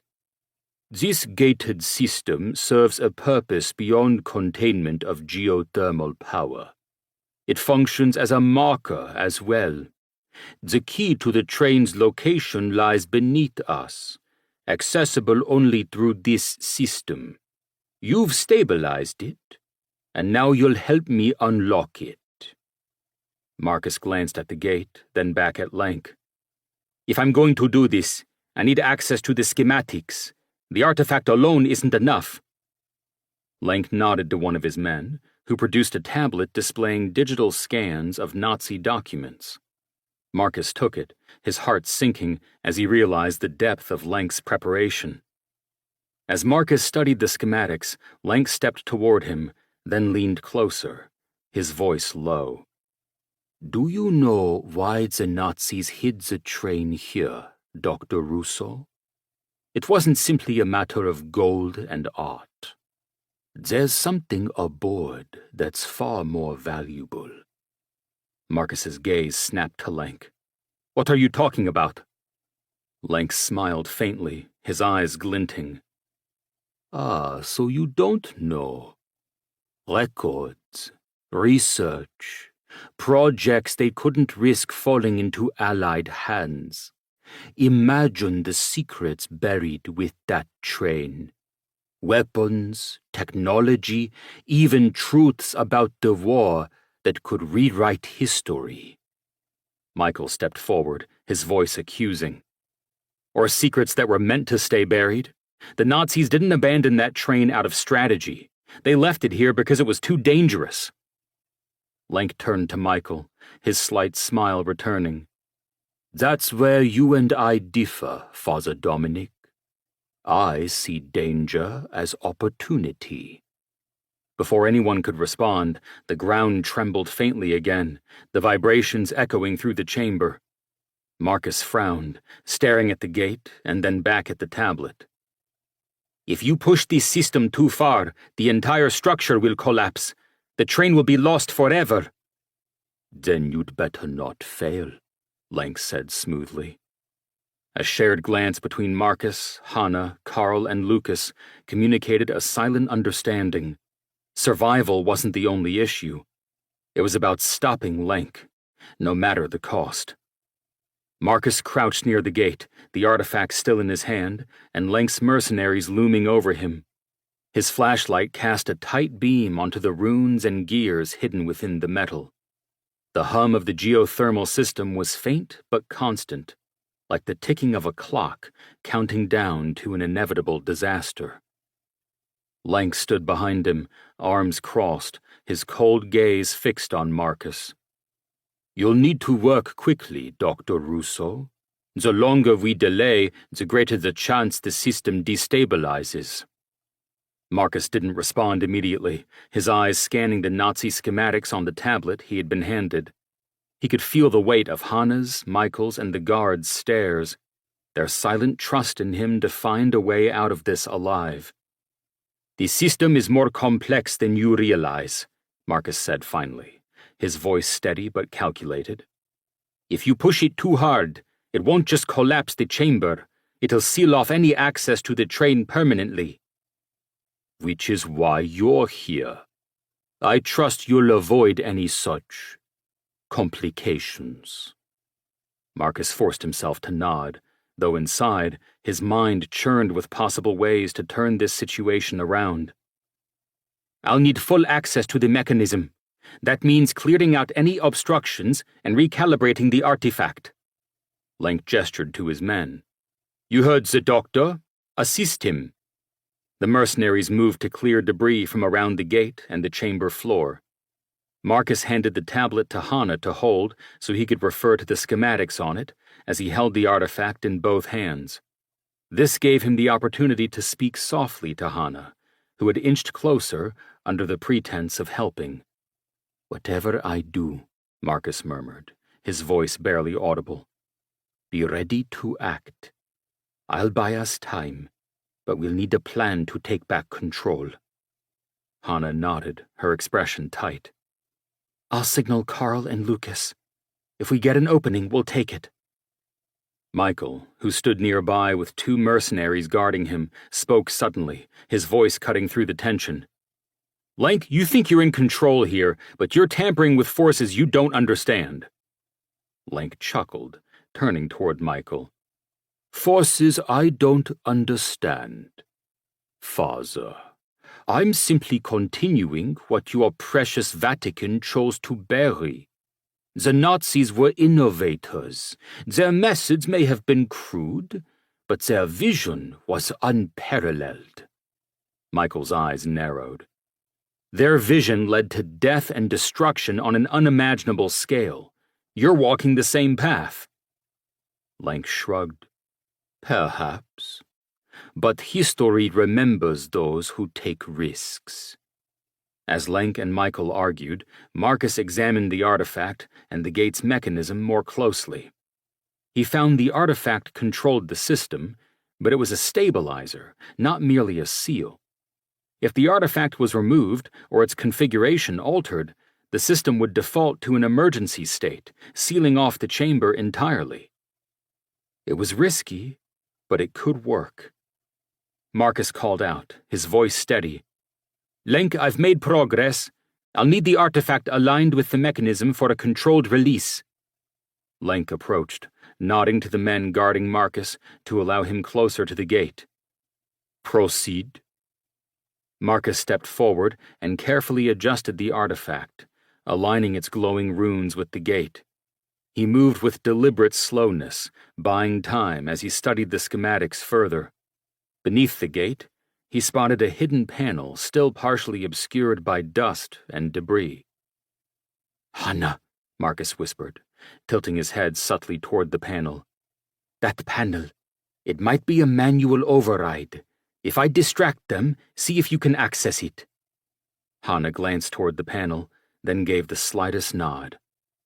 Marcus took the tablet from her hands and stepped back from the gate, gesturing toward the artifact now affixed to the gate. "It's set. The mechanism is stabilizing, but I'll need to monitor the output. Otherwise, we could lose control." The artifact began to emit a faint vibration, and everyone's attention shifted to the gate. Lenk's eyes gleamed. "Impressive work, Dr. Russo." Hannah used the moment of distraction to slip toward the panel. She glanced at Michael, who quickly stepped between her and the others, blocking their view of her as he pointed forcefully at Marcus. "Traitor! How could you hand such power to this man?" As Michael and Marcus argued, the soldiers focused on the two men, and Hannah crouched, using her flashlight to illuminate the hidden compartment. Inside, she found a series of levers and dials labeled in faded German. Her heart pounded as she studied them, trying to decipher their purpose. "Enough!" Lenk finally poked a finger in Michael's chest and turned to Marcus. "Get on with it." Marcus stepped closer to Lenk, his voice calm but firm. "You should know, this isn't just about opening a passage. The pressure system beneath the mountain is volatile. If it's not managed correctly, it could destabilize the entire structure." Lenk arched an eyebrow, clearly intrigued. "And how do you propose we avoid that?" Marcus glanced toward Hannah, who gave him a small, almost imperceptible nod. "By not rushing the process." Hannah yanked one of the levers in the panel, and a deep, mechanical groan filled the chamber. The gate's glow flickered, and a series of vents along the walls opened, releasing a rush of hot air and steam. "Move!" Marcus shouted, grabbing Michael and pulling him toward the far side of the chamber. Chaos erupted as the mercenaries scrambled to maintain their positions. Carl and Lucas opened fire, taking down two of the guards, while Hannah used the steam as cover to disable another, striking his head with the butt of her pistol. Lenk, caught off guard, retreated toward the entrance, shouting orders to his men. The ground trembled violently, and Marcus realized the system was teetering on collapse. "Hannah, shut it down!" he yelled. "I'm trying!" Hannah shouted back, frantically adjusting the controls in the panel. Lenk's voice cut through the chaos. "Stop them! Take the artifact!" Marcus turned, his eyes locking on Lenk. For a split second, everything seemed to freeze, their goals, their stakes, and the precarious balance of the moment hanging in the air. And then the mountain roared, a deep, guttural sound, as though the earth itself cursed their intrusion. Chapter 11. The hiss of steam and the faint smell of sulfur hung in the air as the chaos subsided. The ground beneath the chamber still trembled intermittently, but the violent shaking had diminished. Marcus leaned against the wall, his breathing labored and his mind accelerating as he tried to assess the situation. Carl and Lucas moved swiftly through the chamber, securing the weapons left behind by Lenk's retreating mercenaries. A few injured soldiers groaned nearby, disarmed but alive. The remaining men had fled, regrouping with Lenk deeper in the tunnels. "We bought some time," Carl said, his voice grim as he checked the ammunition in his rifle. "But they'll be back. Lenk doesn't strike me as the kind to give up easily." Marcus glanced at the gate, the artifact still faintly glowing in its center. The vibrations had steadied, but the system was far from stable. "He won't stop," he said, his tone heavy with certainty. "The artifact is the key, and as long as we have it, he'll keep coming." Hannah emerged from the hidden panel, her face streaked with grime, but her eyes clear and determined. "The override worked, but barely. This system is hanging on by a thread. One more push and it'll collapse completely." Michael, holding tight to a small wound on his arm, stepped closer. "What's the damage? Can we still use this mechanism to find the train?" Marcus nodded, though his expression was tense. "The system is intact enough to give us what we need. The artifact isn't just a key, it's also a map. The runes correspond to coordinates embedded in the mechanism." Hannah looked puzzled as she stepped up to examine Michael's arm. "Coordinates? To where?" "It must be to the train," Marcus said, turning to the artifact. "The Nazis didn't just bury it, they hid it behind layers of defense. The system was the first line, meant to protect the train by making it nearly impossible to reach without triggering a collapse. Carl crossed his arms, his curious gaze on Marcus. And now that we've stabilized it? We've unlocked part of the puzzle, Marcus replied. But there's more to decipher. Lucas gestured toward the darkened corridor where Lenk had disappeared. And less time to do it. He'll regroup, and next time he'll come at us harder. Michael sighed, his expression grave. Hanna had wrapped a bandana around his wound, and the two stood together, arms protectively around each other. Then we can't wait here. If Marcus can decipher the coordinates, we need to move before Lenk does. Marcus set the artifact on the floor, pulling the parchment from his satchel and spreading it out on the dusty floor. The glow of the artifact illuminated the runes on the parchment, revealing a faint overlay of patterns he hadn't noticed before. These aren't just runes. They're part of a larger grid, Marcus said, tracing the lines with his finger. The artifact is reacting to the gate, but it's also pointing to another location nearby. It's giving us the next step. Hanna crouched beside him, her flashlight steady. What kind of location? Another gate? Another system? Marcus shook his head. No, something more refined. The Nazis must have built layers of protection, false paths, dead ends. I'm sure this is the real one, the final entry point to the train's chamber. Carl and Lucas exchanged a glance, their expressions grim but resolute. How far? Carl asked. Marcus studied the parchment and the artifact, his mind piecing together the fragments. A few kilometers, maybe less, but it won't be easy to get there. The terrain will be rough, and we'll have to assume Lenk knows the general direction. Hanna stood, brushing dust from her knees. Then we need to move. The longer we stay here, the more ground they'll cover. Lucas looked toward the injured mercenaries still groaning on the floor. What about them? If Lenk catches up, they'll talk. Carl stepped forward, his expression cold. Then we deal with them now. No, Michael said quickly, standing to face Marcus. They're out of the fight. Leave them here. They won't be able to follow us. Marcus nodded his agreement with Michael to the Swiss guards. Carl hesitated, his jaw tightening, but he said, Fine. But if they come back to haunt us, it's on you. Marcus turned back to the artifact, his determination growing. Let's pack up and move. This is our chance to get ahead of Lenk and find the train before he does. The team worked quickly, gathering their gear and securing the artifact. Marcus carefully rewrapped the parchment and slipped it into his satchel, his mind still racing with possibilities and dangers. As they exited the chamber, the air outside felt colder, more intense, as if the mountain itself were warning them. The distant sound of falling rocks echoed through the tunnels, a reminder of the fragile balance they were walking. Hanna fell into step beside Marcus as they climbed toward the surface. You sure about this? That we'll find the train before Lenk? No, Marcus admitted, his voice low. But it's our best shot. If we don't, he'll turn that train into a weapon. Or worse, destroy everything in the process. Hanna nodded, her jaw set. Then let's make sure we do. In the shadowed depths of the forest, Lenk marched with purpose, his men trailing him in tight formation. The faint smell of smoke lingered in the air from their earlier skirmish at the geothermal system, but Lenk's focus was razor sharp.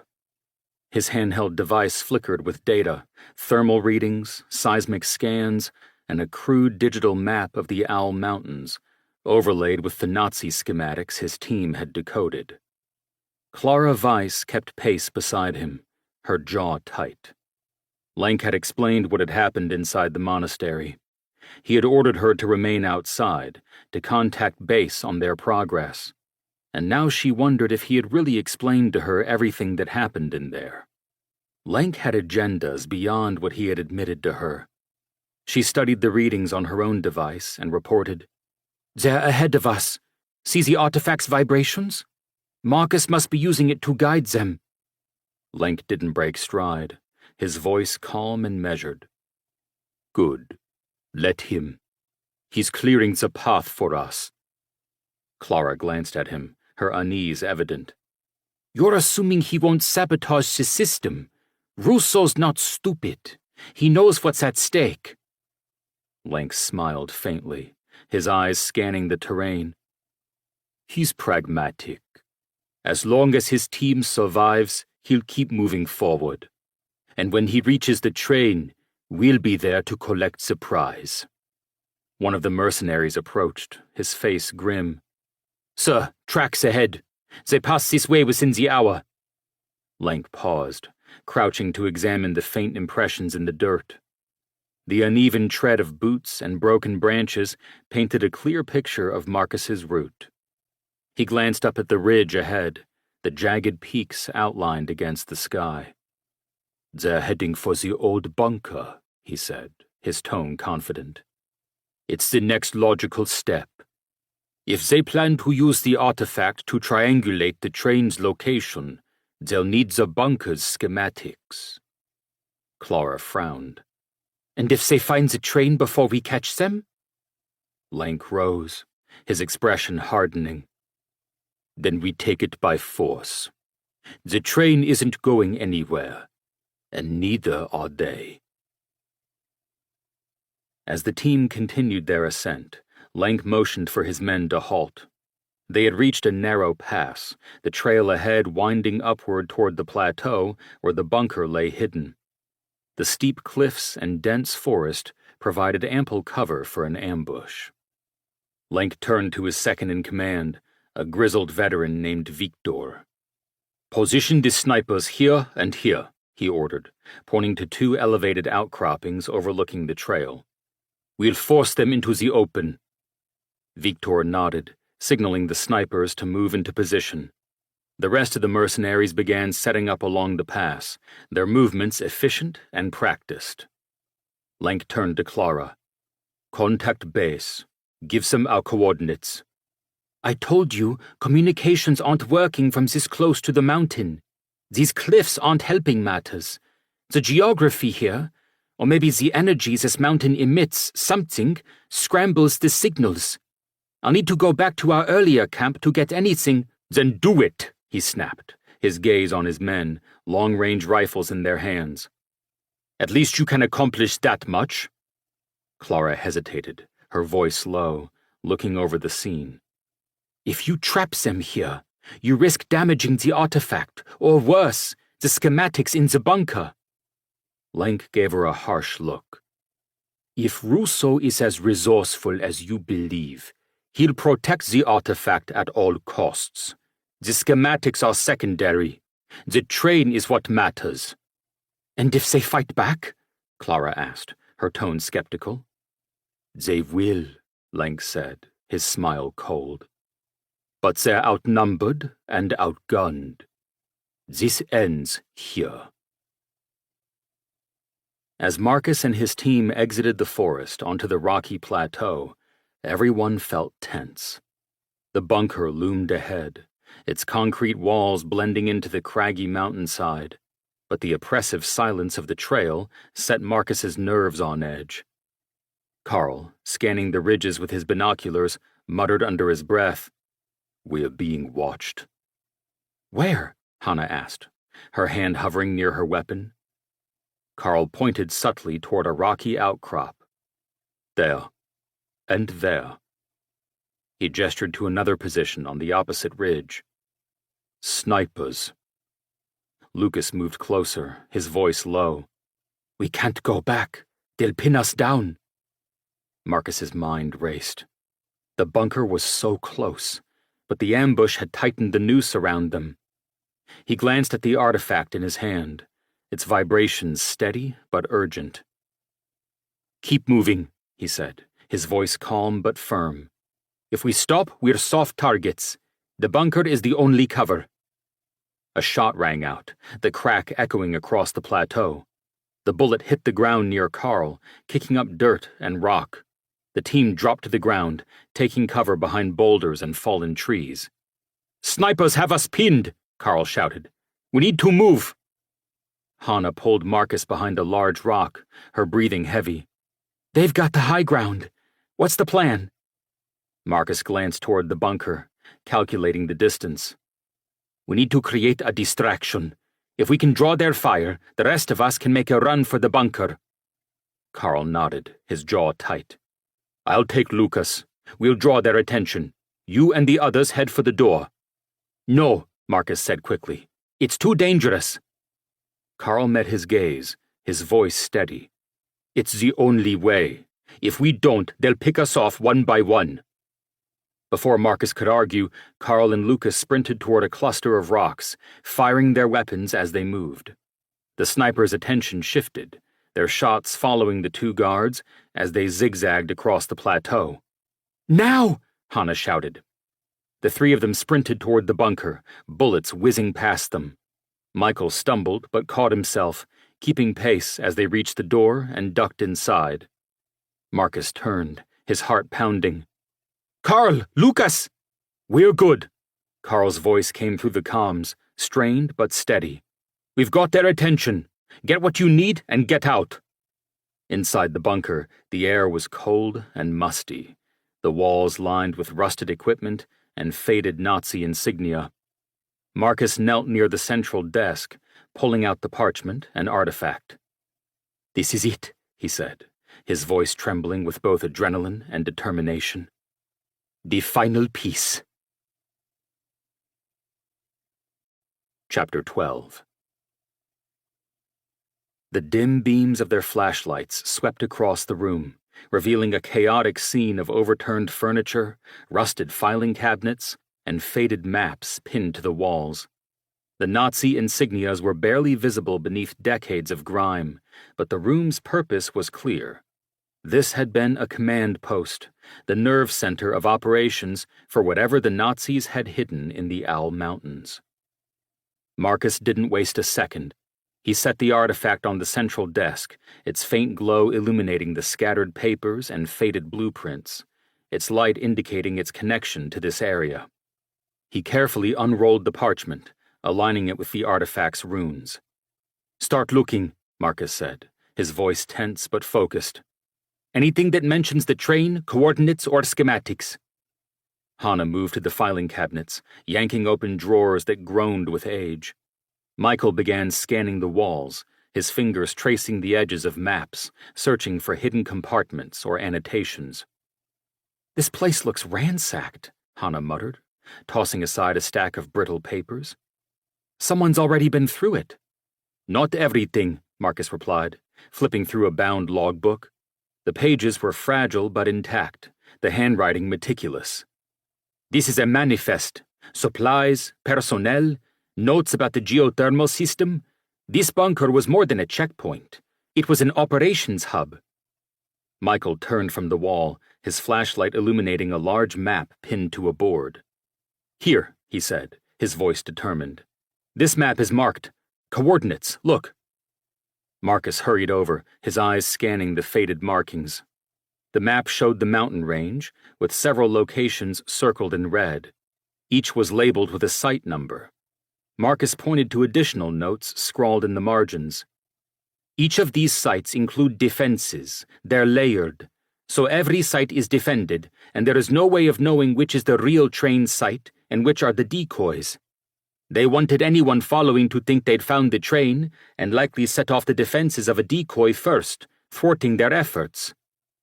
Michael leaned closer, his expression darkening. And if these decoys are heavily defended, the actual site will be nearly impossible to breach. We'll figure it out, Marcus said, his voice firm. He glanced back at the artifact, which was vibrating slightly as though reacting to the map. The artifact confirms we are at least on the right track, that the train is nearby, here in the mountains. Hannah furrowed her brow. Energy signature? I thought this thing was just a key. It is a key, yes, Marcus said, his mind abuzz with alternatives. But it's also a beacon. The Nazis must have designed it to resonate with specific sites. That's how they ensured only someone with the artifact could access the train. We might be able to follow it, something like a metal detector, But it would take some time. Time we don't have. As Marcus examined the map, Hana's flashlight swept across the room, catching on a cabinet less rusted than the rest of the metal furniture. She moved toward it, crouching to inspect the lock. "This doesn't fit," she said. "Everything else in here looks like it's been here since the war, but this cabinet, it's different. Maybe newer?" Marcus joined her, his flashlight illuminating the cabinet's surface. "Not newer. It's better steel, reinforced. Definitely not standard issue." Hana pulled out a multi-tool from her pack and began working on the lock. After a few moments of effort, there was a satisfying click, and the door swung open. Inside was a trove of documents, rolled blueprints, and a single metal box. Marcus reached for the box first, carefully opening it to reveal a set of small, intricate tools and a notebook with the Reichsadler, the Nazi imperial eagle, embossed on its cover. "This is it," Marcus said, pulling out the notebook. "It's a log, field notes." Hana peered over his shoulder as he flipped through the pages. The handwriting was precise, accompanied by diagrams of train cars, weapon systems, and an annotated cross-section of a tunnel. "Sonderlager 4, Marcus read aloud. "That means Special Camp Number 4. Look," he pointed to the wall map. "Number 4 is the site closest to us." He looked back at the notebook. "And here it says, Final Repository for—" He paused, his breath catching. "For materials vital to the Reich's future." Hana raised an eyebrow. "Materials? That's vague." "Deliberately," Marcus said. "But look at this." He pointed to a sketch of the train's interior. "Compartmentalized. Each car was designed to carry something different. Gold, art, documents, and—" He hesitated again, his brow furrowing. "Experimental technologies."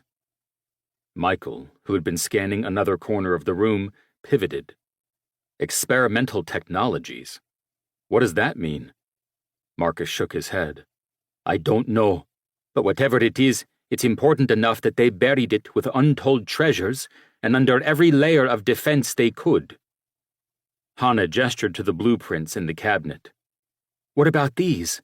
Do they match the site?" Marcus unrolled one of the blueprints, his eyes narrowing as he studied it. "They do. This is the entrance to the train's chamber. It's built into a natural cave system, with reinforced tunnels leading to the main depot. This is our way in." Suddenly, Carl's voice crackled over the comms, blunt and urgent. "Marcus, you've got company. Lengths regrouping." Marcus folded the blueprint and stuffed it into his satchel with the map from the wall. "How many?" "Too many," Carl replied. "They've brought reinforcements. You've got maybe 20 minutes before they reach you. We'll catch up with you before they do." Marcus turned to the team, his expression hard. "We've got what we need. Let's move." Hana slung her pack over her shoulder. "You sure this is everything?" Marcus nodded. "It's enough to find the train." As they exited the bunker, the mountains seemed to rumble faintly beneath their feet, a reminder of the fragile system they had left behind. Marcus glanced at the map one last time, his mind locked on the marked coordinates for Special Camp Number 4. The train was closer than ever, but so was Lenk, and the danger he represented. The path leading away from the bunker was narrow and perilous, carved into the side of the mountain with sheer cliffs dropping into misty abysses below. The team moved in silence, their breaths visible in the crisp, thinning air. Marcus led the way, the artifact in his hand vibrating slightly, its faint glow a guide through the rugged terrain. "We need to pick up the pace," Carl said, his voice low as he scanned the trail behind them. "Lenk won't stop just because we slowed him down." Hana adjusted the straps on her pack, her eyes darting to the artifact. "That thing's pulling us forward, but is it leading us to another trap?" "It's leading us to the train," Marcus replied, his tone confident, but his mental acuity racing. "The artifact's resonance is getting stronger. It's designed to react to specific locations, and the closer we get to Sonderlager 4, the clearer the signal. Michael, who had been walking quietly, glanced at the steep cliffs on either side of the trail. The Nazis hadn't just interred the train. They buried it under layers of defenses. Even if we get there first, we might not have time to breach it. We'll make time, Marcus said, his jaw tightening. We have to. As they rounded a bend in the trail, the artifact's vibrations grew sharper, its glow intensifying. Marcus slowed, holding it up as he scanned the terrain. The trail widened slightly into a clearing, but something about the scene made him pause. Wait, he said, raising a hand. Something's off. He realized the artifact now vibrated with a sudden and different rhythm. Carl moved ahead cautiously, his trained eyes sweeping the ground. He crouched, brushing away a layer of dirt and revealing a thin, nearly invisible wire stretched across the path. Tripwire, he muttered. Old but functional. Hannah knelt beside him, inspecting the wire. It's connected to something over there. She pointed to a cluster of rocks where the faint outline of a metal canister was visible. Anti-personnel mines, Carl said grimly. Nazis loved these tricks. One step in the wrong place, and this whole trail goes up. Marcus scanned the area, his mind working quickly, as he held his hand out to stop any of them going forward. Carl said, glancing over his shoulder, Lenk's men could be on us any minute. Marcus ignored him and stepped forward, his eyes on the artifact. Its glow pulsed in a pattern, almost rhythmic, as if responding to the danger. The artifact, he said suddenly. It's not just reacting to the train. It must be calibrated for these defenses. Hannah shot him a skeptical look. You're telling me that thing's a mine detector now? It may even be more than that, Marcus said. I suspect the Nazis didn't just use it as a key. It was part of their system, designed to interact with every layer of their defenses. Slowly, he walked to the side, through underbrush beyond the canister, and watched the pulsing vibrations. Once beyond the canister, the vibrations and glow returned to their former levels. It does react to the defenses, Marcus said, exhaling sharply. It serves as a key and also is tuned to the defense mechanisms in its path. Come on. He waved for them to follow around the tripwire's explosive canister, and they hurried on. The trail narrowed again, this time leading into a steep ravine. The walls of the cliffs on either side were jagged and unstable, with loose rocks threatening to tumble down at the slightest provocation. Marcus held the artifact tightly, its glow dimmer now, but still guiding them forward. We're exposed here, Lucas said, his voice tense. If they've got snipers, this is where they'll take us out. Carl nodded, his expression grim. And if they don't, the cliffs will. One wrong step and we're done. Hannah glanced at Marcus. The artifact, is it still pointing this way? Marcus nodded. It's the only path. Sonderlager 4 is just ahead. This ravine is the final approach. Michael looked up at the cliffs, his expression dark. The Nazis didn't just choose this place for its remoteness. They chose it because it's a natural fortress. As they moved cautiously through the ravine, a distant sound echoed through the air, the crack of a gunshot. The bullet struck the rock wall just centimeters from Carl, sending shards of stone flying. "Snipers!" Carl shouted. "Get to cover!" The team scrambled, ducking behind boulders and outcroppings as more shots rang out. The echoes of the gunfire reverberated through the ravine, masking the shooters' positions. "We need to keep moving," Marcus shouted, his voice barely audible over the gunfire. "The tunnel is just ahead." Hannah crouched beside him, her weapon drawn. "We won't make it if we stay pinned here. We need a distraction." Carl nodded grimly, reaching into his pack. "Smoke grenades. It'll give us cover, but we'll have to move fast." "Do it," Marcus said. Carl pulled the pin and tossed 2 grenades into the center of the ravine. Thick plumes of white smoke billowed upward, obscuring their movements. Go! He shouted. The team sprinted through the smoke, their footsteps echoing in the confined space. The sound of gunfire continued, but the smoke provided enough cover to keep them moving, the bullets missing them. As they reached the end of the ravine, Marcus glanced back, his heart pounding. The snipers had stopped firing, but the smoke was beginning to clear. He knew they were still being hunted, and that their time was running out. Chapter 13. The smoke began to thin as the team cleared the ravine, the air heavy with the acrid scent of burnt chemicals and the echo of gunfire still ringing in their ears. Marcus led the way, the artifact clutched tightly in his hand as it continued to vibrate faintly, its glow a beacon against the darkening sky. Carl was the last to emerge, his rifle trained on the ridge behind them. He scanned the cliffs for movement, his breath steady despite the adrenaline coursing through his veins. "They'll be coming through the smoke any second," he said. "We've got maybe 5 minutes to get to cover again."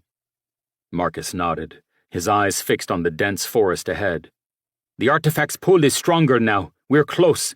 The entrance to Sonderlager 4 has to be just in front of us." "Let's hope the Nazis didn't leave us another welcome like the last one," Hannah said, her tone edged with tension as she checked her weapon. "Even if they didn't," Michael added, his voice low, "Lank's team will catch up soon. We need to find cover and figure out our next move."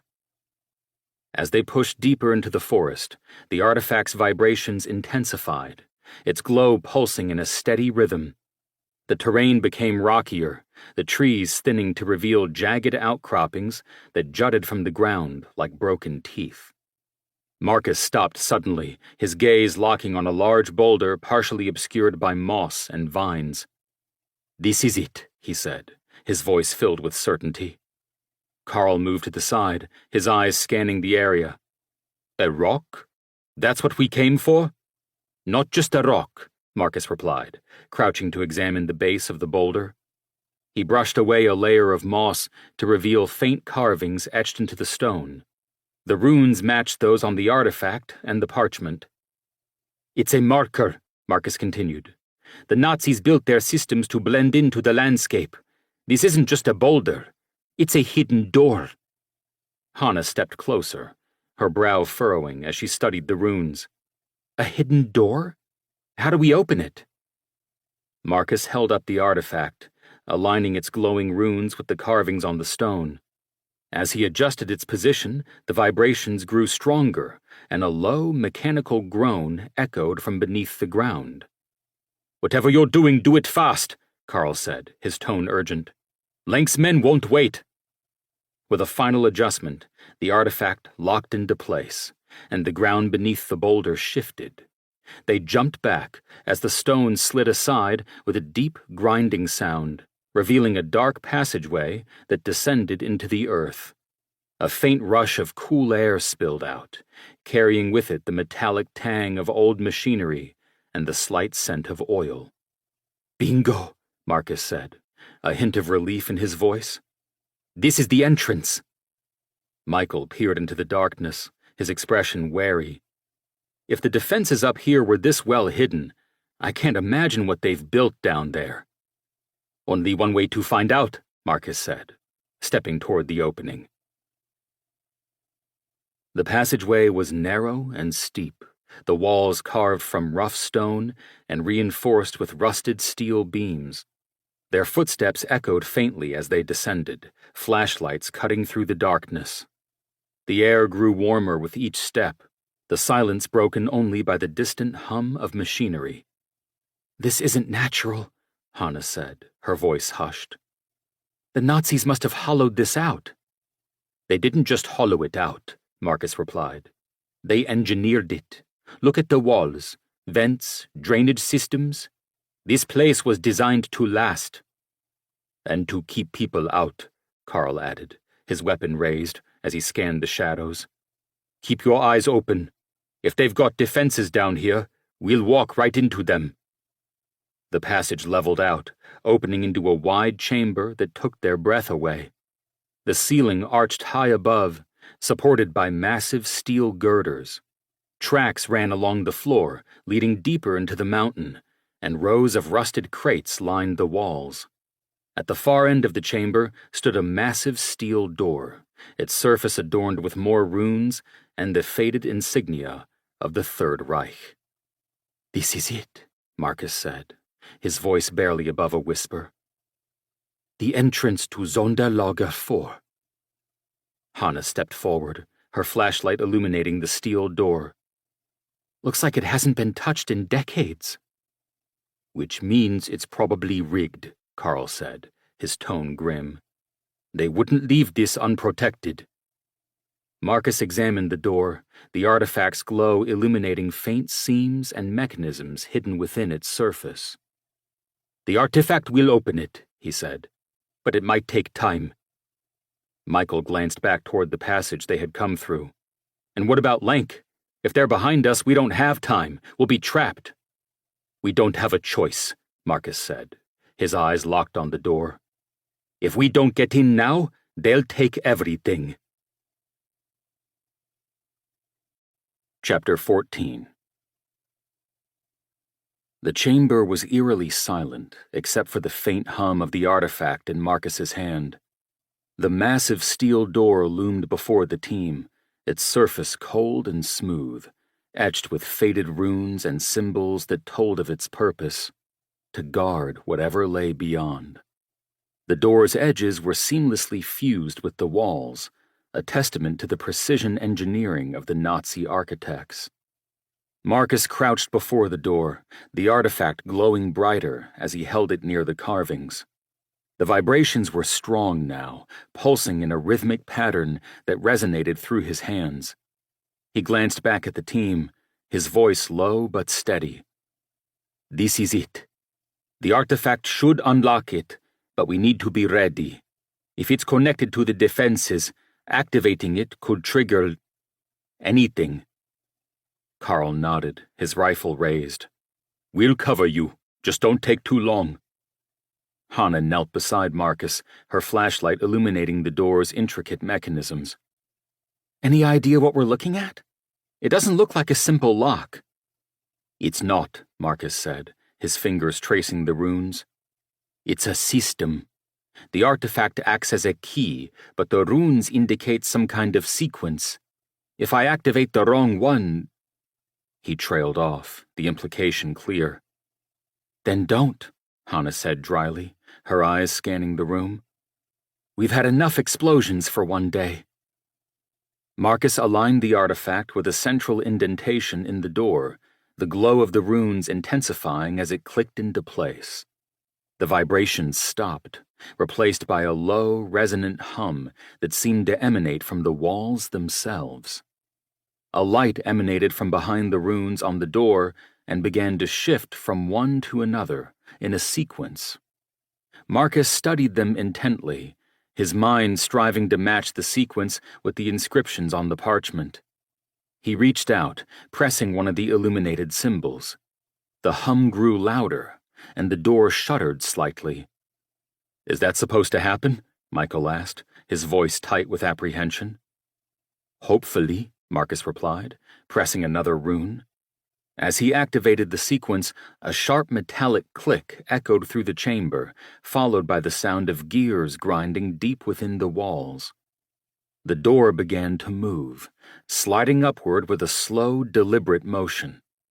Beyond it lay darkness, the faint outlines of another tunnel barely visible in the dim light. "It's open," Marcus said, standing and stepping back. Before anyone could move, a sudden hiss filled the air. From hidden compartments in the walls, narrow steel tubes extended, releasing a fine mist that spread rapidly through the chamber. "Gas!" Carl shouted, pulling a scarf over his face. "Get out of the mist!" The team scrambled, retreating toward the edges of the room as the mist thickened. Marcus coughed, his eyes burning. "It's a defense mechanism, meant to flush out intruders." Hannah reached into her pack, pulling out a thick, folded map. "Here," she said, tossing it toward Marcus. "Clear the air near the artifact." Marcus grabbed the map, fanning the airflow away from them. The mist began to dissipate around the door, but the mechanism continued to hum, as if preparing for the next stage of its defenses. As the mist cleared, Marcus peered into the open passage beyond the door. The tunnel was lined with steel beams, its floor marked with faint tracks that hinted at the train's location deeper within. He glanced at the artifact, which he now realized had that same odd vibration it had when they had encountered the tripwire. He hadn't had time to notice it before the mist burst out. But why hadn't it returned to normal now that the danger was— "Hold up!" Carl said, his tone sharp, his eyes on the ground, his flashlight cutting through the darkness. "Pressure plates!" Marcus stepped closer, illuminating the floor with his flashlight. The faint outlines of square plates were visible, almost indistinguishable from the surrounding surface. "Step on one, and it'll trigger a trap," Marcus said. "Probably explosives, or—" A sudden metallic snap interrupted him, followed by the sound of gears grinding. From the walls of the tunnel, long steel rods shot out and flew through the air, their tips gleaming with deadly sharpness. One rod embedded itself in the wall just centimeters from Carl. "Spears," Carl said grimly, stepping back carefully. "Because why not?" Marcus examined the floor, his mind a tangle of thoughts. "The plates are arranged in a pattern, same as the runes on the artifact. If we follow the correct path, we can cross safely." Hannah stepped beside him, her voice tense. "And if we don't?" Marcus glanced at the steel rods. "Then we don't make it to the train." Using the artifact's runes as a guide, he began to map out the safe path across the pressure plates. He stepped cautiously, the vibrations from the artifact guiding his movements. "Stay close," Marcus said, motioning for the others to follow. "One wrong step, and—" He didn't need to finish the sentence. The team moved in single file, their movements deliberate and precise. Each step was a gamble, the tension obvious as the mechanisms beneath the floor groaned with the weight of their footsteps. As they reached the end of the tunnel, Marcus pressed the final rune on the artifact. The steel rods retracted, and the grinding of gears ceased. The passage ahead was clear. "We're through," he said, exhaling in relief. The artifact's vibrations, though normalized now, also intensified to the point that Marcus doubted he would be able to identify the differences in pulsations even if it did warn about another defense. As the team moved deeper into the winding tunnels, its glow threw shadows on the rough, damp walls. The air was heavy with the scent of rust and mildew, and the faint sound of dripping water echoed around them. Marcus stopped suddenly, holding the artifact aloft, its glow illuminating an archway carved into the rock ahead. "This has to be it," he said, his voice tight with anticipation. "The readings match, and the artifact is reacting more strongly than ever." Hannah stepped beside him, her flashlight sweeping over the archway. The stone was weathered, but engraved with faint Nazi symbols, barely visible under layers of grime. "Looks convincing enough," she said. "But we've been burned before." Carl moved to the front. "Let's keep this tight. If this is a decoy, or worse, Lenk won't be far behind." Marcus nodded, stepping cautiously through the archway. Beyond it lay a cavernous chamber, its walls reinforced with crumbling steel beams, and its floor littered with debris. At the far end of the room stood a massive steel door, similar to the one they had encountered earlier, but more deteriorated, its surface marred by rust and erosion. "This looks promising," Michael said, his tone both hopeful and wary. "Maybe too promising," Hannah muttered, scanning the room. "This place feels wrong." Marcus approached the door, the artifact's glow growing almost blinding. As he stepped closer, the floor beneath him groaned, and he froze. "Wait," he said, raising a hand. "Something's off." Marcus crouched, inspecting the ground near the door. Hidden among the debris were faint lines, seams that didn't match the rest of the floor. His heart sank. "It's another pressure plate," he said grimly. "Step on it and it'll trigger something." Hana knelt beside him. "Yet another trap? Great. What do you think it's rigged to?" Marcus gestured to the walls where faint outlines of recessed panels were visible. "Could be gas, explosives, or—" He trailed off, his attention drawn to a faint glint of metal above the door. "Spears, maybe. Whatever it is, it's certainly lethal." Carl tightened his grip on his weapon. "So this site's a fake?" "Not entirely," Marcus said, rising slowly. "The artifact's reaction suggests this site is part of the system, but maybe it's not the train's depot. It's designed to look like it, to slow us down, or stop us." "Classic misdirection," Michael said, his tone heavy with frustration. "The Nazis were masters of it." Marcus turned the artifact in his hands, the glow of the runes shifting in response to his movements. "The artifact's still reacting. There might be something here worth finding. A clue or a key to the real location." The artifact began to hum softly, its vibrations taking on a new rhythm. Marcus tilted his head, listening intently.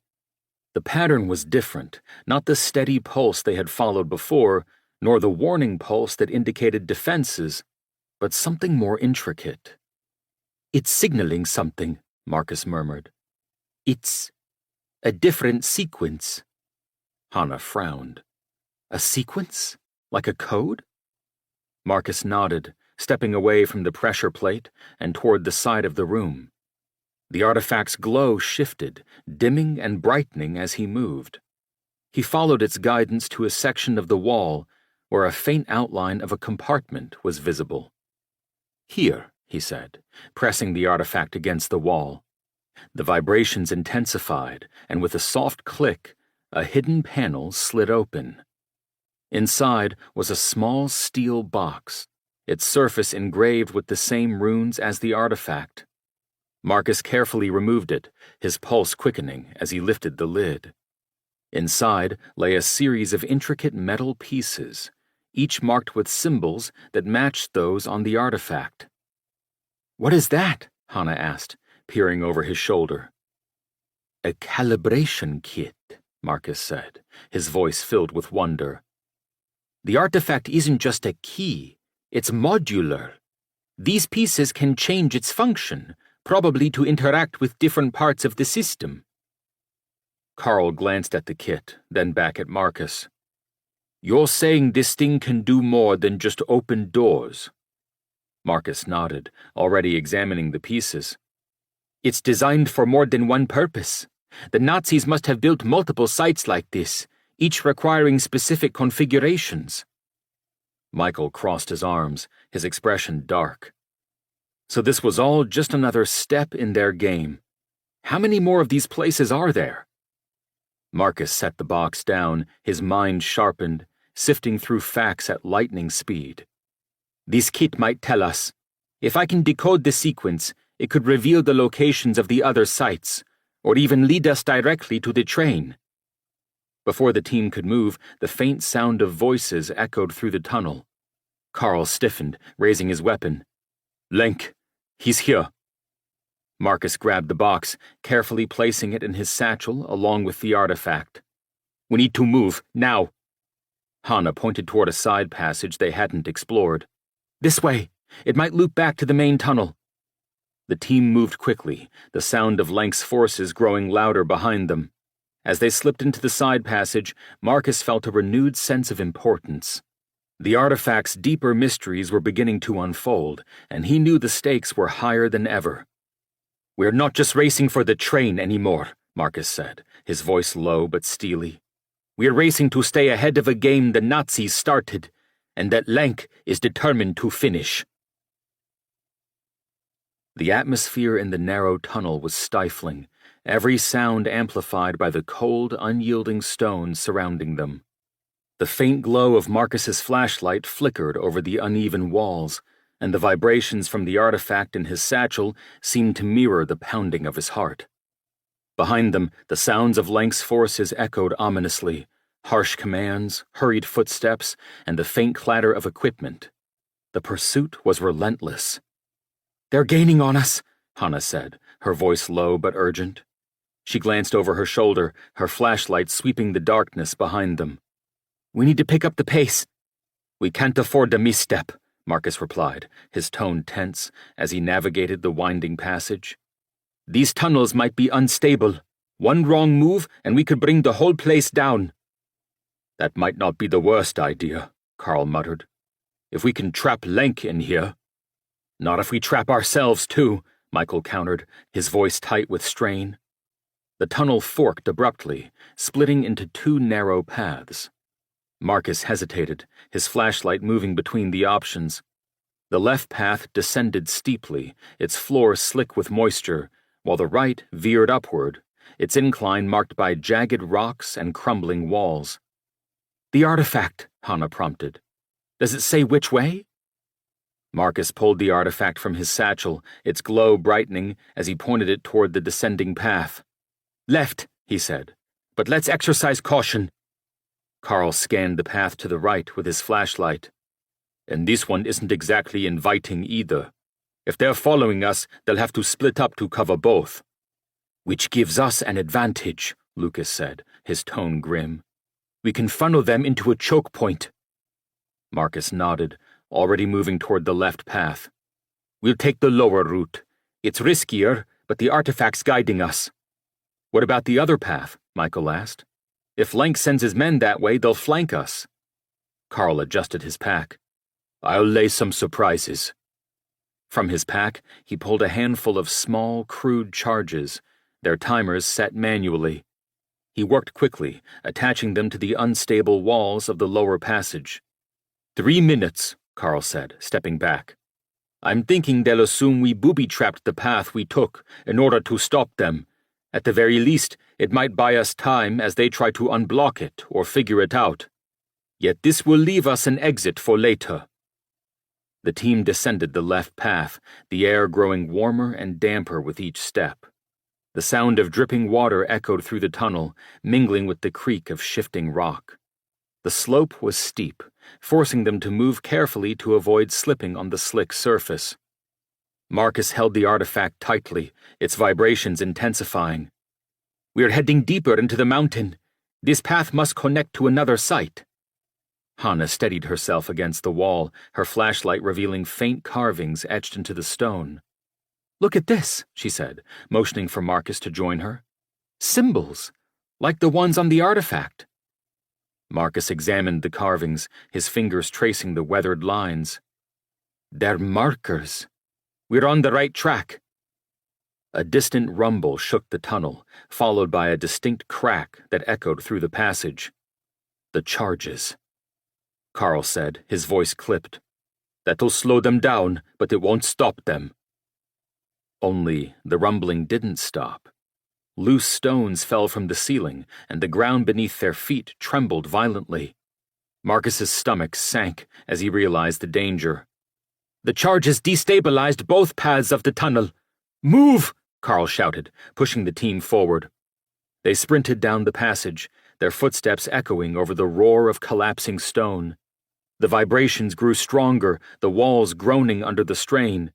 "Up ahead!" Hannah called out, her flashlight catching on an opening at the end of the tunnel. "There's a chamber!" The team burst into the open space just as the tunnel behind them gave way, a deafening crash reverberating through the mountain. Dust and debris filled the air, forcing them to cough and cover their faces. Carl looked behind them at the totally blocked tunnel. "Well, so much for only collapsing the other tunnel." When the dust settled, they found themselves in a large circular chamber. The walls were lined with metal supports, and in the center stood a pedestal with an intricate mechanism atop it.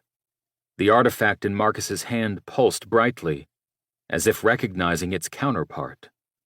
Marcus moved to the pedestal, setting the artifact atop it, the two halves fitting together seamlessly. The vibrations stopped, and the mechanism hummed faintly as it activated. The room filled with a soft, golden light as hidden carvings on the walls illuminated, revealing a detailed map of the surrounding tunnels. "This isn't the depot," Marcus said, his voice filled with awe. "It's a waypoint, a navigation hub." Hannah moved closer, her eyes scanning the map. "Look at this. These paths, they lead to other sites." "And the train?" Michael asked. Marcus studied the map, his brow furrowing. "It's here, but the direct path is blocked. The Nazis must have collapsed it intentionally. We'll need to navigate through another site to find an access point." Carl, still watching the collapsed tunnel behind them, turned abruptly. "That's great, but we've destroyed our only exit." "Then we use this," Marcus said, motioning to the map. "Activating the mechanism might lead us to the next site, and give us another way out." Chapter 15. The golden glow of the navigation hub faded as Marcus removed the artifact from the pedestal.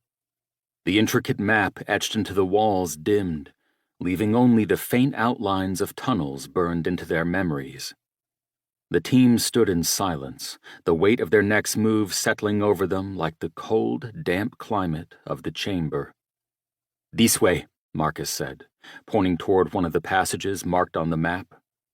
"It leads to the next site. If the artifact's calibration holds, it should guide us." "Should?"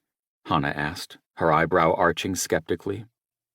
Marcus adjusted the artifact in his hand. "This isn't an exact science, but the Nazis built these systems to work together. The artifact reacts to the locations. If we follow its guidance, we'll get there." Carl moved to the front. "Let's hope it doesn't lead us into another trap." The new passage was narrower than the others, its walls rougher and less reinforced. The air grew warmer as they descended, the faint hum of the artifact the only sound breaking the oppressive silence. The team's flashlights illuminated crude carvings along the walls, their shapes twisted and strange. "These symbols," Michael said, his voice echoing softly in the confined space. "They're different, not like the others." Marcus stopped, running his fingers over one of the carvings. "You're right. These aren't Nazi. They're older. Much older." Shining her flashlight farther down the tunnel, Hannah asked, "Older? How much older?" "Centuries. Maybe more," Marcus said, his voice shaded with awe. "The Nazis didn't just use this mountain for its isolation. They chose it because of its history. These symbols, they're part of something predating their involvement. Something they must have discovered when they were building these sites." The passage opened into a cavern that took their breath away. Stalactites hung like jagged teeth from the ceiling, glistening with moisture, while a wide chasm split the floor in two. A narrow stone bridge, barely wider than a person, spanned the gap, its surface worn smooth by time. But it was what lay beyond the bridge that drew their attention. A massive stone altar stood at the far end of the cavern, its surface covered in runes similar to those on the artifact. Behind it, carved into the rock wall, was an intricate relief depicting a serpent coiled around a tree, its scales glinting faintly in the dim light. "The serpent again," Hannah said, her voice hushed. "It's everywhere." Marcus nodded, stepping cautiously onto the bridge as the others watched. The artifact's glow pulsed stronger now, its vibrations almost insistent. "It's not just a symbol. It's a key part of the artifact's origins." Michael's eyes scanned the carvings. The serpent. Chaos, forbidden knowledge. It's the same across so many cultures. The Nazis must have thought there was power in it. "They weren't wrong," Marcus said quietly, reaching the altar. Carl glanced at Marcus, his expression hard, as he held his arm out to hold the others back from the tenuous bridge. "And now we're walking into it." Marcus set the artifact on the altar, its glow intensifying as it aligned with the runes etched into the stone. A low hum filled the cavern, and the relief behind the altar began to shift, revealing a hidden compartment. Inside was a metal cylinder, its surface engraved with the same symbols as the artifact. Marcus lifted it carefully, his heart pounding, as he realized what it was. "It's a data cache," he said, his voice trembling with excitement. "The Nazis must have used these to store information. If we can decrypt it, we might find out what they were really doing here." Hana's eyes narrowed. "And what about the artifact? Could the cache explain why the artifact reacts the way it does?" Marcus turned the cylinder in his hands, his mind racing. "Maybe. If this cache contains schematics or records, it might." Before he could say more, the ground beneath them rumbled violently. Stones fell from the ceiling, and a booming crack split the air as part of the bridge collapsed into the chasm. "Move!" Carl shouted, rushing forward to grab Marcus's arm, yanking him back across the remaining bridge. The cavern shook as more debris rained down around them. The artifact's glow flickered, its vibrations erratic, as if reacting to the instability. "Whatever you did," Carl said, his voice strained as he hauled Marcus onto solid ground, "you just woke this place up." At another shake of the floor, Michael snatched Hana away from the remaining stone edge as it crumbled at their feet and pulled her toward the tunnel. The team sprinted back through the tunnel, the rumbling growing louder with each step. Behind them, the cavern collapsed entirely, the sound of falling rock echoing like thunder. They emerged into the relative safety of another chamber, the tunnel behind them sealed by the collapse. The artifact's vibrations had steadied, but the air was heavy with tension. Hana leaned on Michael, her hands on her knees as she caught her breath. Then she turned to Marcus.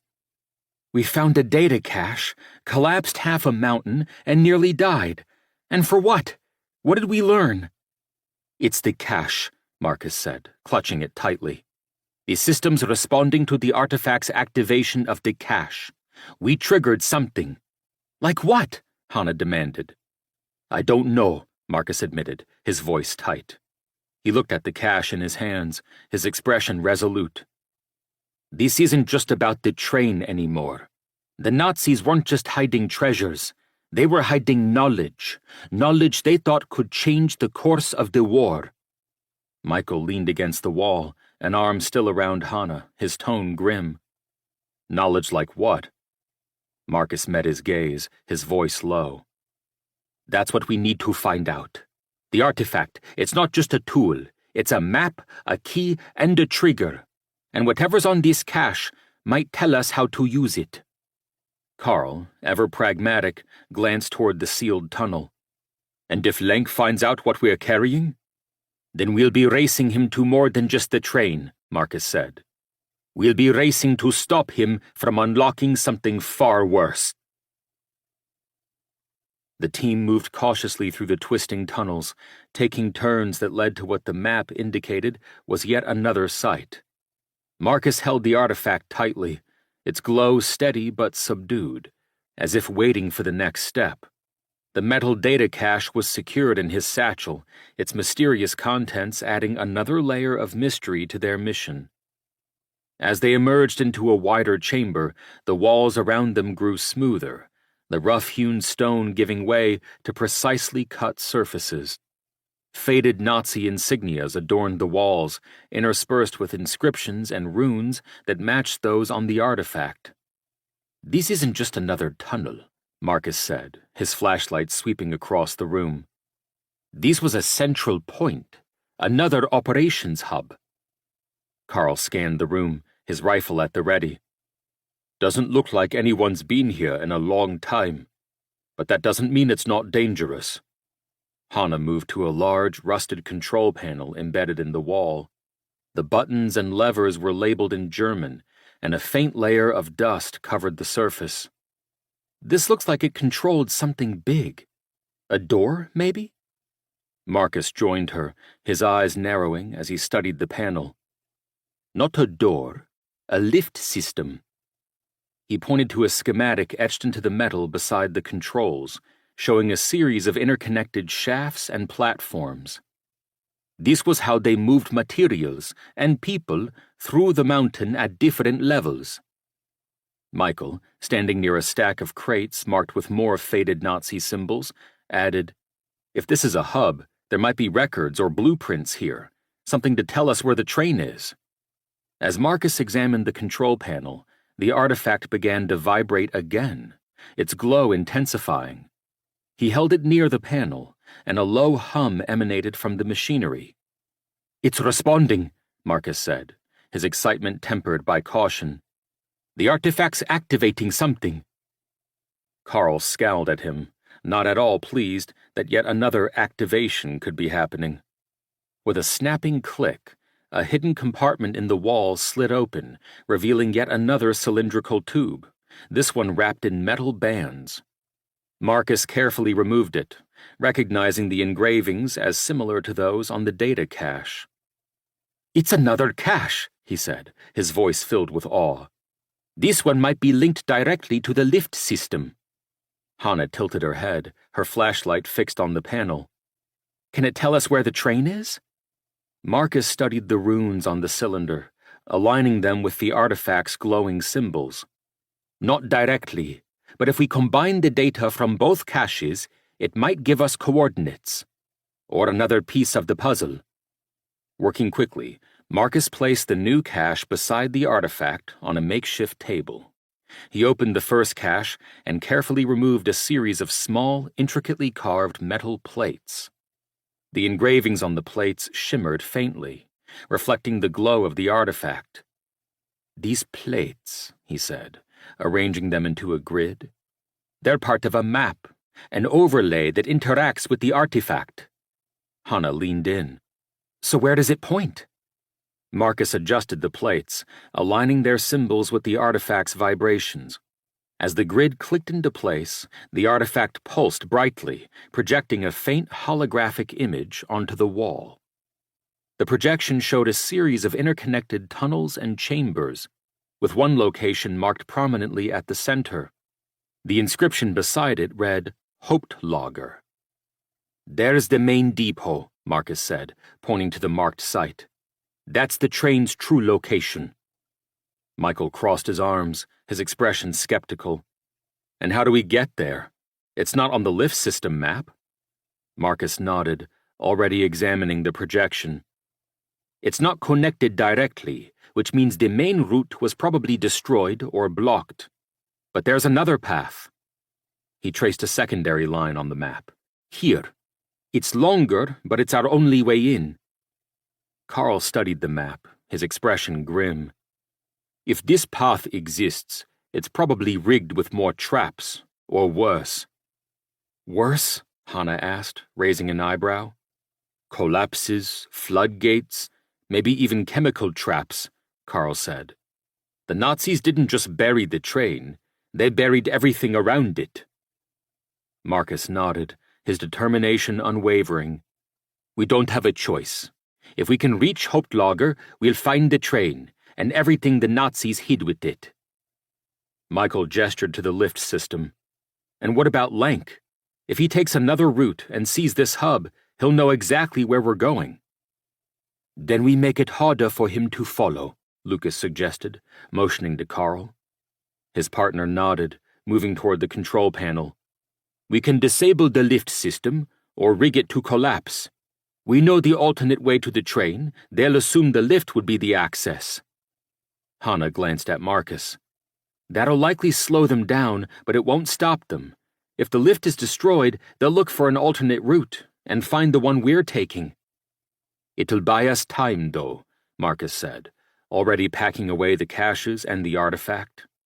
"And right now, time is the one thing we need." The tunnel seemed to stretch endlessly, the darkness pressing in on all sides as the team pushed forward. The vibrations of the artifact grew erratic in Marcus's hand, its glow flickering like a dying flame. Hannah's keen eyes scanned the path ahead, while Carl brought up the rear, his rifle ready and his movements precise. "I don't like this," Carl muttered, his voice low. "It's too quiet." "Enjoy it while it lasts," Hannah said, though her tone betrayed her unease. "Lank's not far behind. He never is." As if on cue, the faint echo of voices reached them, bouncing off the stone walls. It was Lank's men, and they were getting closer. Marcus's stomach tightened as he quickened his pace, the artifact's pull leading them toward a distant glimmer of light at the end of the tunnel. "We are almost out," Marcus said, his voice taut with urgency. "But if they catch us in the open—" "They won't," Carl interrupted, his voice hard. "Not if we set the right trap." The tunnel opened into a wide cavern, its jagged walls and uneven floor providing both cover and danger. Stalactites hung like swords from the ceiling, dripping water into shallow pools. "Perfect spot for an ambush," Carl said, scanning the place with a practiced eye. "We can funnel them through the tunnel and pick them off one by one." "We don't have enough ammo for that," Hannah countered, her tone acute. "And they've got more men." "We don't need to outgun them," Marcus interjected, holding up the artifact. "We just need to slow them down. These can do that." Carl frowned at the idea of yet another destabilizing activation from the artifact. But he nodded, already moving to position himself near a cluster of boulders. "Then get to work. We'll cover you." Marcus's eyes scoured the floor for something, anything that... And there it was. In the center of the floor, he knelt near a patch of exposed rock, where carvings were half obscured by layers of dust. The artifact glowed brighter as he pressed it into the surface. The vibrations intensified, and he moved it about until a faint hum filled the air, growing louder as he aligned the artifact with the carvings. "What are you doing?" Michael asked, crouching beside him. "These markings," Marcus explained, his voice steady despite the tension. "They're part of the system. If I can activate them, I might be able to open a path out for us." The first shots rang out, penetrating and ear-splitting in the confined space. Lank's men had arrived, their tactical lights sweeping the cavern as they fanned out in disciplined formation. "Contact!" Carl shouted, returning fire from behind a boulder. His shots were precise, forcing the advancing mercenaries to scatter for cover. Hannah fired from her position near the cavern wall, her movements quick and deliberate. "There's at least a dozen of them," she called out, her voice echoing. "And they're packing heavier gear." Marcus worked feverishly, the artifact humming louder as the carvings around it began to glow faintly. "I need more time," he shouted, sweat beading on his forehead. "You've got 30 seconds," Carl barked, his voice tight as he reloaded. Lank's voice cut through the chaos, calm and commanding. "Dr. Russo, this is pointless. You can't win. Give me the artifact, and I'll make this painless." Marcus ignored him, his focus unwavering as he pressed the artifact deeper into the carvings. The vibrations reached a crescendo, but instead of a secret opening appearing for their escape, a deep rumble shook the cavern. The rumbling intensified, and cracks spread across the ceiling as rocks began to fall. Lank's men hesitated, their attention divided between the firefight and the impending collapse. "Fall back!" one of the mercenaries shouted, but Lank held his ground, his eyes fixed on Marcus. "Don't let them escape," Lank ordered, his voice cold and unyielding. "The artifact is all that matters." Carl took advantage of the chaos, launching a grenade toward the tunnel entrance. The explosion sent debris flying, forcing Lank's men to retreat farther into the tunnel. "Move!" Carl shouted, signaling the team. "The whole place is coming down!" Marcus grabbed the artifact, its glow dimming as the carvings around it stopped humming. "It's destabilized the tunnel," he said, his voice breathless. "We need to get out now." He looked to the far side of the cavern to see a grinding sheet of rock upon rock, creating an opening in the wall. Apparently, the mountain's efforts to open it from the artifact's activation had also triggered the collapse around them. The team sprinted toward the opening at the far side of the cavern as massive chunks of stone crashed to the floor behind them. Lank's voice was lost in the chaos, but Marcus didn't look back. They emerged into another tunnel just as the cavern behind them collapsed completely, the sound of falling rock deafening. Dust filled the air, and the ground trembled beneath them. Michael struggled to hold Hannah up as she doubled over, coughing as she tried to catch her breath. "Tell me that bought us more than 30 seconds. Carl leaned against the wall, his face streaked with grime. It would take them hours to dig through that, if they even could.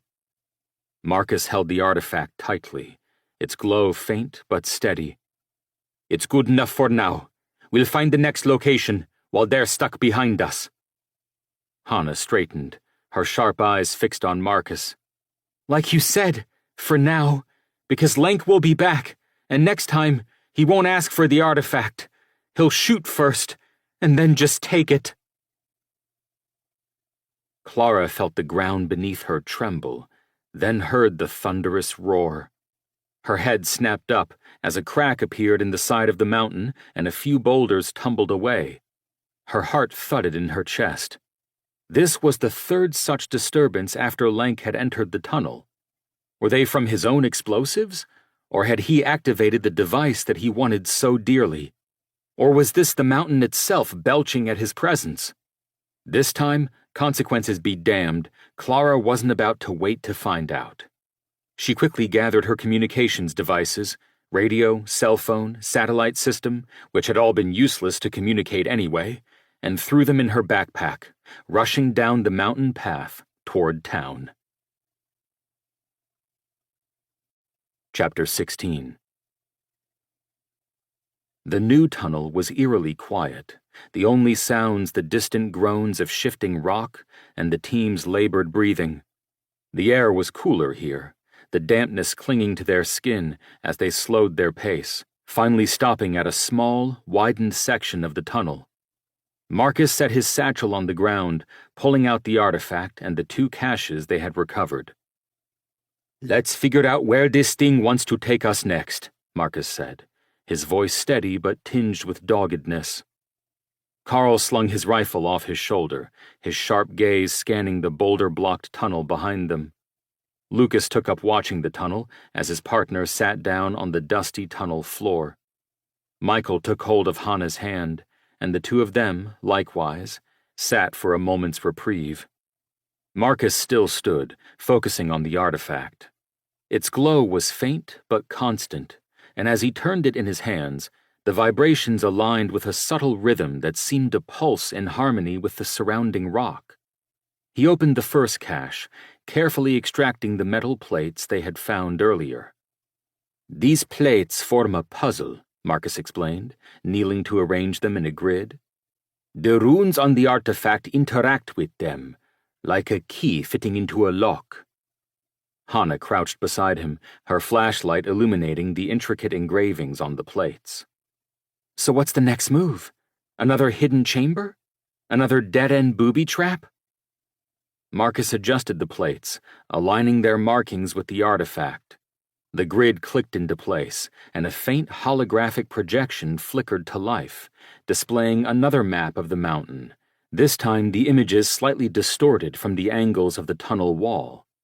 Yet this one was also more detailed, with additional layers of tunnels and chambers illuminated in faint golden light. "There," Marcus said, pointing to a new location marked with the inscription Nebenlager 3. "This site, Auxiliary Site 3, isn't part of the main path. It's a side location, but the artifact is reacting to it." Michael leaned closer, his expression skeptical. Why would the Nazis build yet another site? Wasn't the train supposed to be their primary focus? "It might be a supply cache," Marcus said. "Or a testing ground for their defenses. Whatever it is, it's tied to the artifact. If we want to reach the Hauptlager, it looks like we need to follow through this lead off the main path first." As Marcus packed up the artifact and caches, Michael stood, his brow furrowed. "There's something we're missing," he said. "The Nazis didn't just hide the train. They created an entire system to guard it, with layers of defenses and false paths. Why go to such extremes? They weren't just hiding the train, Marcus replied, his voice quiet but certain. They were hiding what's on it. Something they thought was worth more than gold, more than art. Secrets, Hannah said, her voice laced with suspicion. But what kind? Military? Scientific? Marcus glanced at the artifact, its glow reflecting in his eyes. Something dangerous enough that they didn't want anyone, even themselves, accessing it easily. Lucas checked his weapon, his expression grim. If this next site is anything like the last one, we're going to need a plan. The Nazis didn't leave these places unguarded. Hannah pulled out a map, cross-referencing it with the holographic projection. The terrain ahead is rough, steep inclines, narrow passages. If Lank's men have found another way in and are smart, they'll set up ambushes along the way. Then we don't give them the chance, Marcus said. We take the most direct route to Nebenlager 3, using the artifact to guide us. Michael gestured toward the tunnel behind them. And if they catch up? We make sure they regret it, Carl said simply. Hannah glanced at Marcus, her expression serious.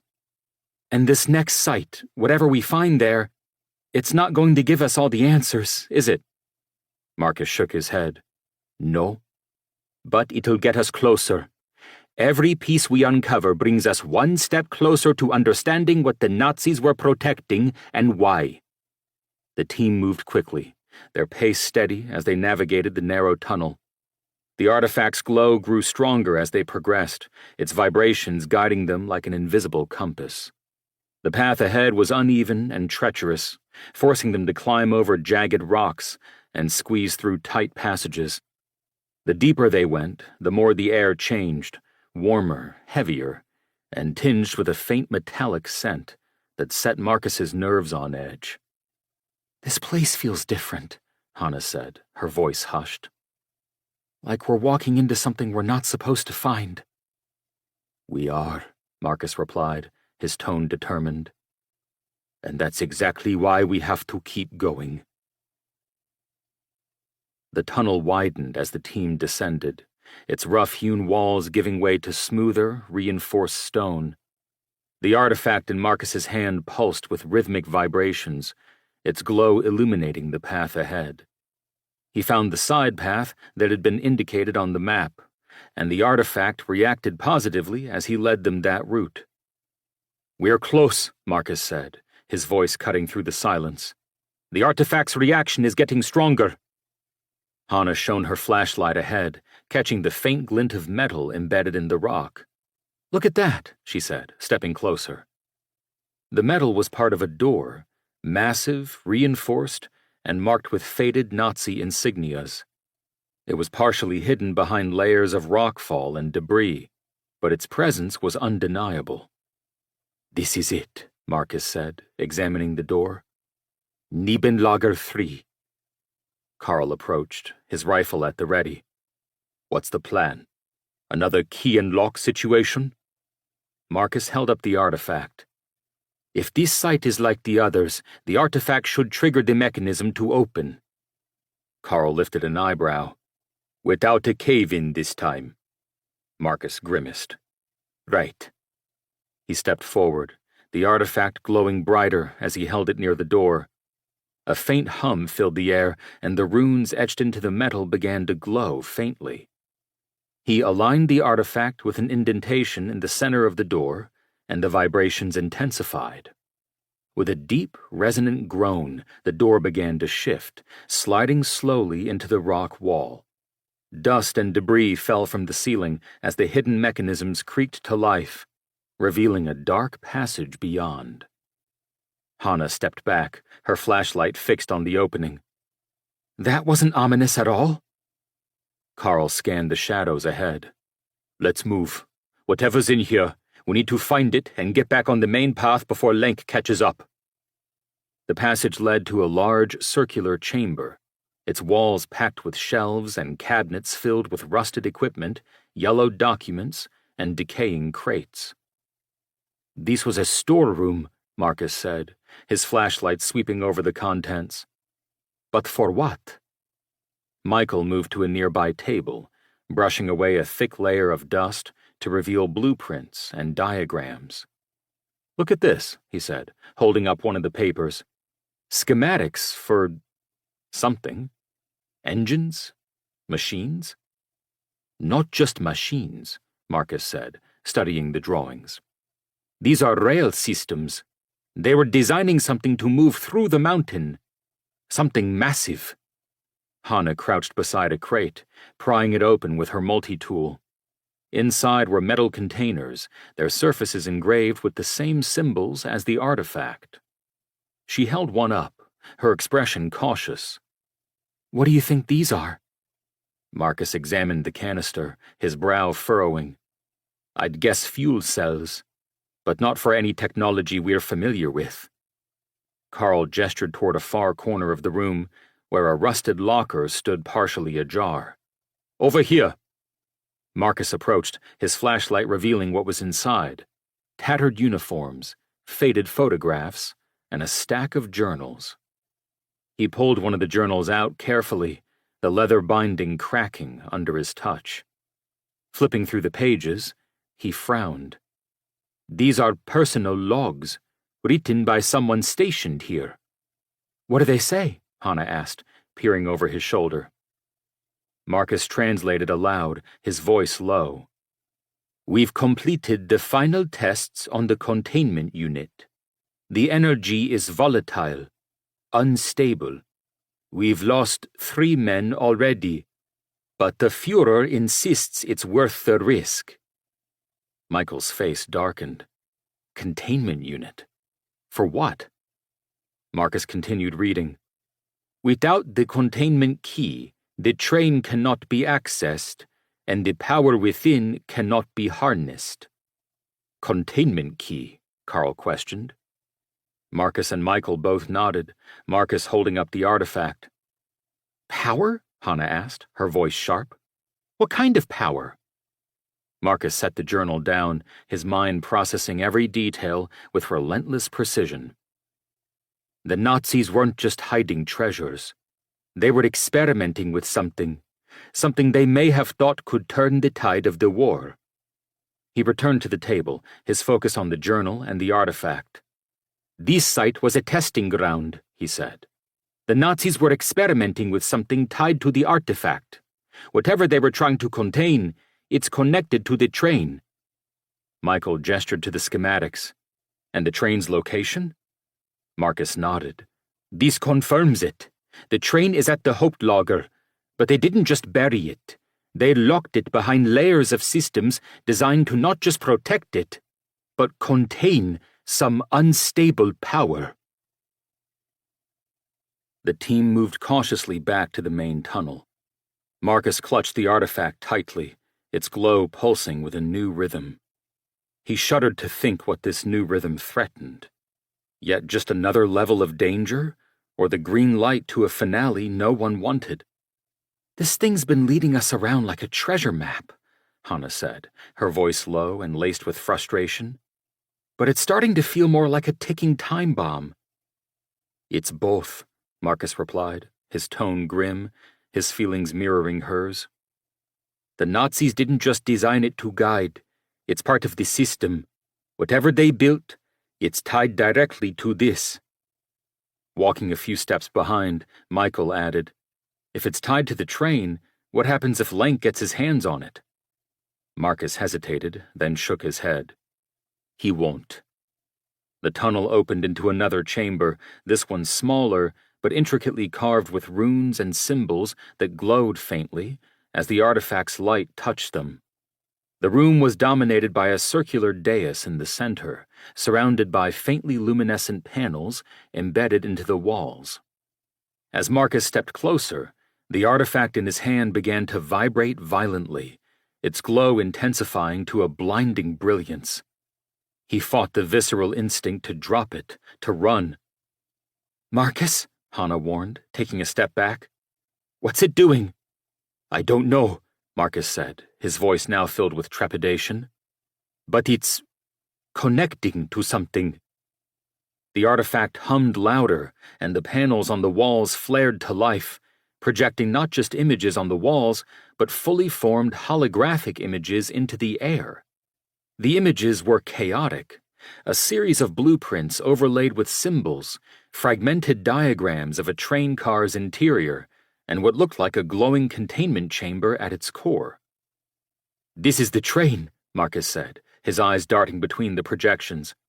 Amazement at the technology and clarity of the holograms now replaced his earlier fears. "Or part of it." Michael pointed to one of the images, his expression grim. "What's that?" Marcus twisted the artifact a bit, and the projection shifted, zooming in on the diagram of a spherical device in front of the train, surrounded by intricate mechanisms. Text in German scrolled across the image, and Marcus translated aloud. "Primary containment unit. Energy source volatile. Requires the conductor's synchronization for activation or stabilization." "Energy source?" Hannah asked, her brow furrowing.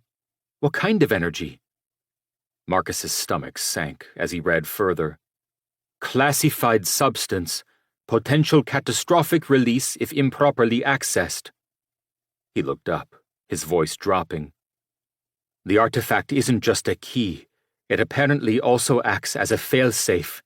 Without it, the train's contents could be lethal." As Marcus studied the projections, the artifact began to emit a low, pulsating tone that resonated through the chamber. The symbols in the air shifted, their light flickering as the tone grew louder. "What's happening now?" Carl asked, his rifle raised as he scanned the room.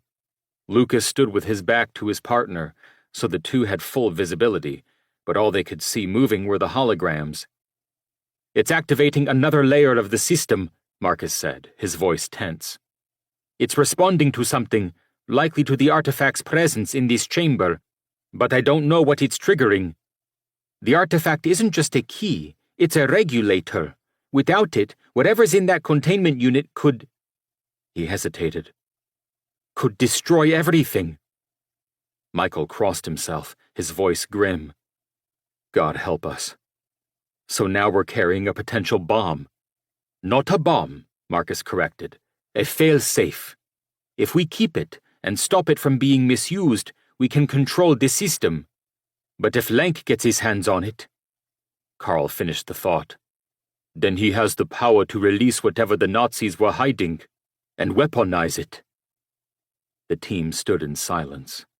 The artifact, once just a mysterious key, had become something far more dangerous.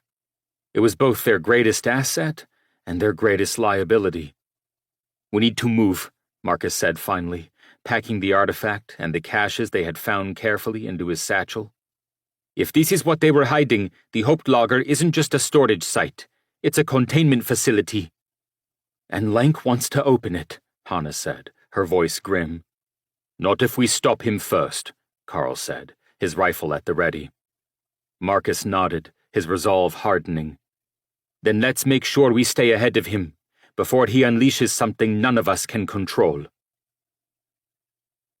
The tunnels ahead were darker and narrower, their jagged walls forcing the team into single file as they pressed forward. Marcus led the way, the artifact's glow casting faint light on the uneven floor.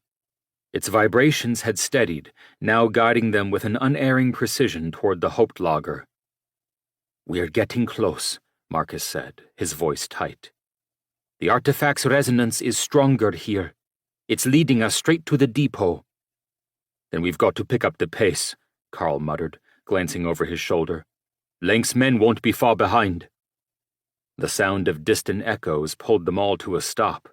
The sharp clatter of boots on stone, the faint hum of equipment. The sound came from somewhere behind the right side of their tunnel wall. Slowly, the sounds faded, as if the tunnel Lenk's troops were apparently using had veered away from their own. Had Lenk taken the false pathway? The team looked at each other, each wondering the same thing. Was it Lenk or themselves on a decoy path? Or Would they all emerge at the depot? "We've got to pick up the pace," Carl muttered. The others nodded. The artifact's glow intensified as they entered a wider chamber, its walls lined with strange machinery, long-dead devices whose purpose was long forgotten. Ahead, the path was blocked by a massive steel grate, its edges fused to the rock with a precision that defied its age. Marcus approached the grate, the artifact humming in his hand. "There is a mechanism here," he said, pointing to a faint outline of runes carved into the wall. "The artifact should unlock it." Hannah frowned, her flashlight scanning the room. "Should unlock it? That's not exactly comforting." "It's the only way forward," Marcus replied, aligning the artifact with the carvings. The vibrations grew stronger, and, with a harsh click, the grate began to rise. The moment it moved, the ground beneath their feet rumbled, and a series of hidden panels in the walls slid open. Mechanical turrets emerged, their long barrels swiveling toward the team. "Move!" Carl shouted, as one of the turrets opened fire.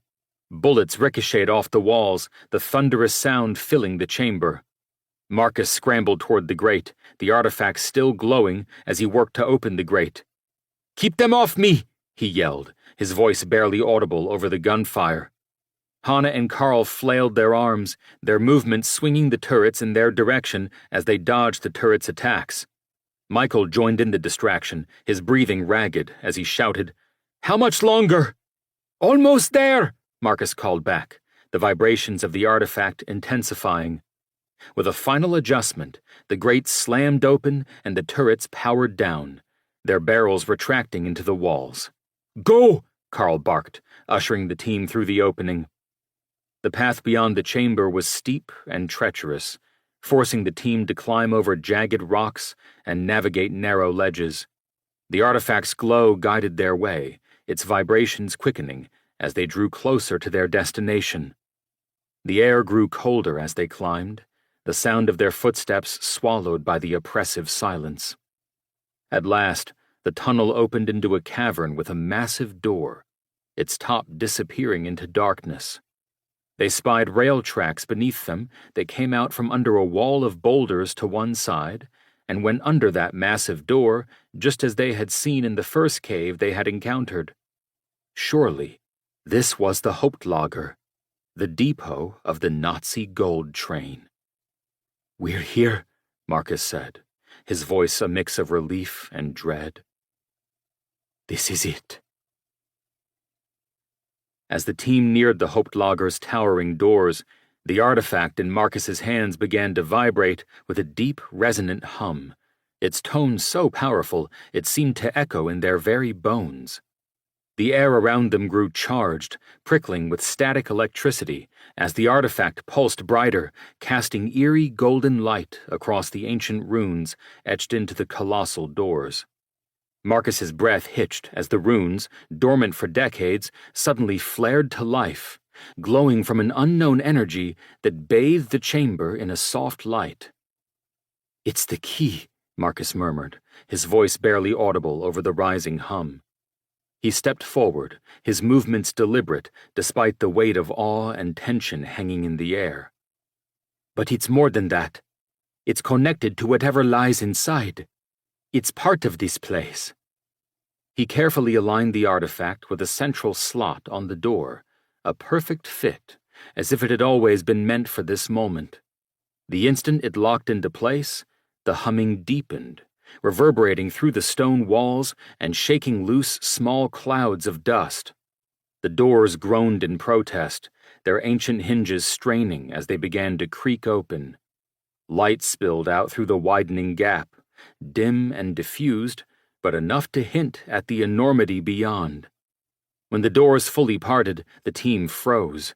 Before them towered a vast, fortified depot carved into the rock. Its walls were lined with reinforced steel, and a catwalk circled high above the floor. And in the vast, cavernous depot, the legendary Nazi gold train dominated the space, its massive armored cars gleaming faintly under the diffuse glow of recessed lights that flickered to life as if awakened from a long slumber.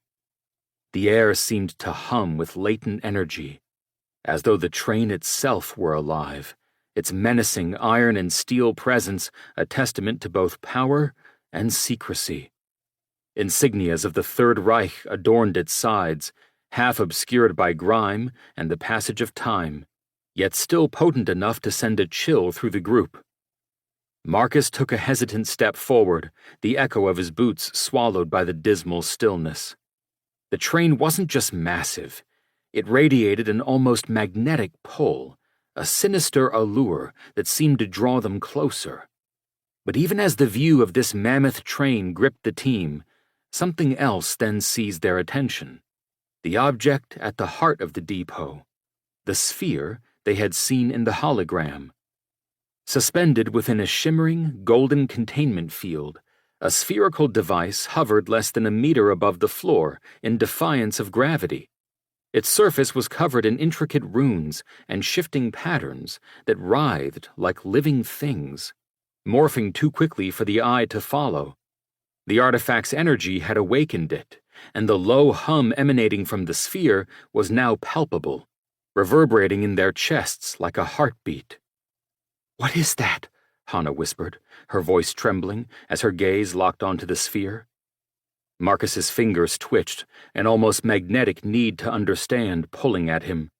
He said, his voice heavy with realization, "This is what they were hiding. The train was incidental, and I'd bet this is the real secret." The group's sense of discovery was tinged with foreboding. The hum of the sphere seemed to grow louder, as though it were responding to their presence.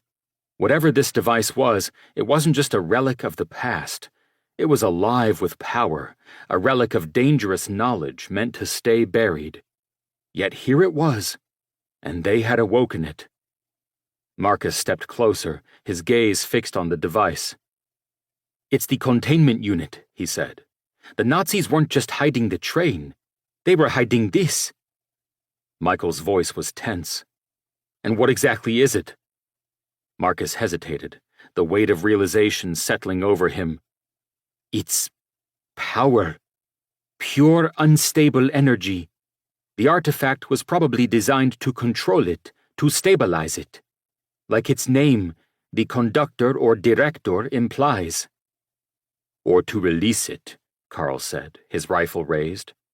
"If Lenk gets his hands on this—" Marcus nodded, his voice grim. "Then he could unleash something catastrophic." The artifact glowed brighter as Marcus approached the containment unit, its hum intensifying. The device's runes pulsed in response, their patterns shifting as if alive. "This is why the Nazis built all of this," Marcus said, gesturing to the depot. "The train, the defenses, the artifact. It was all to keep this contained."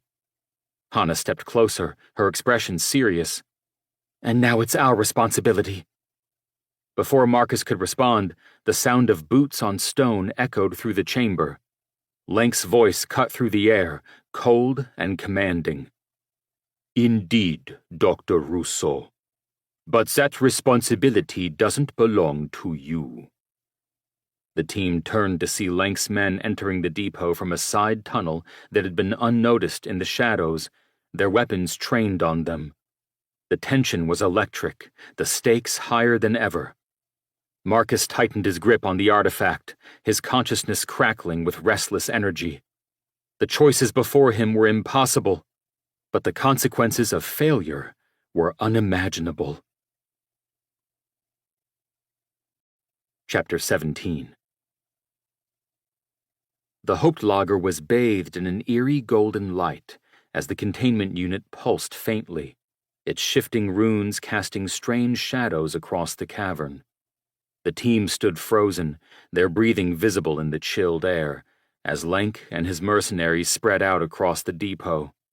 The tension was discernible, the hum of the artifact in Marcus's hand now a loud and steady hum that filled the air. Lenk emerged from the shadows, flanked by a half-dozen more heavily armed mercenaries. His sharp eyes swept the depot, landing on the open train car and its contents. A faint smile tugged at his lips. "Dr. Rousseau," Lank said smoothly, stepping forward, his weapon holstered, but his men armed and ready. He spoke up over the constant hum.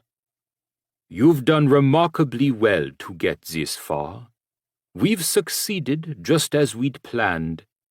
But you must understand, this isn't your fight."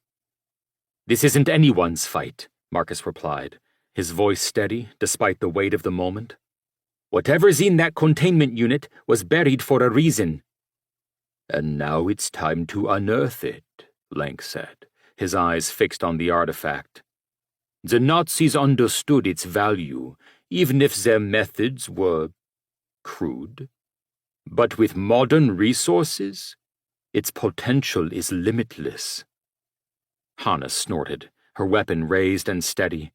"Potential for what? Blowing up the planet?" "Or ruling it," Lank replied, his smile faint but dangerous. "This artifact, this energy, it's a weapon, a source of power unlike anything the world has ever seen.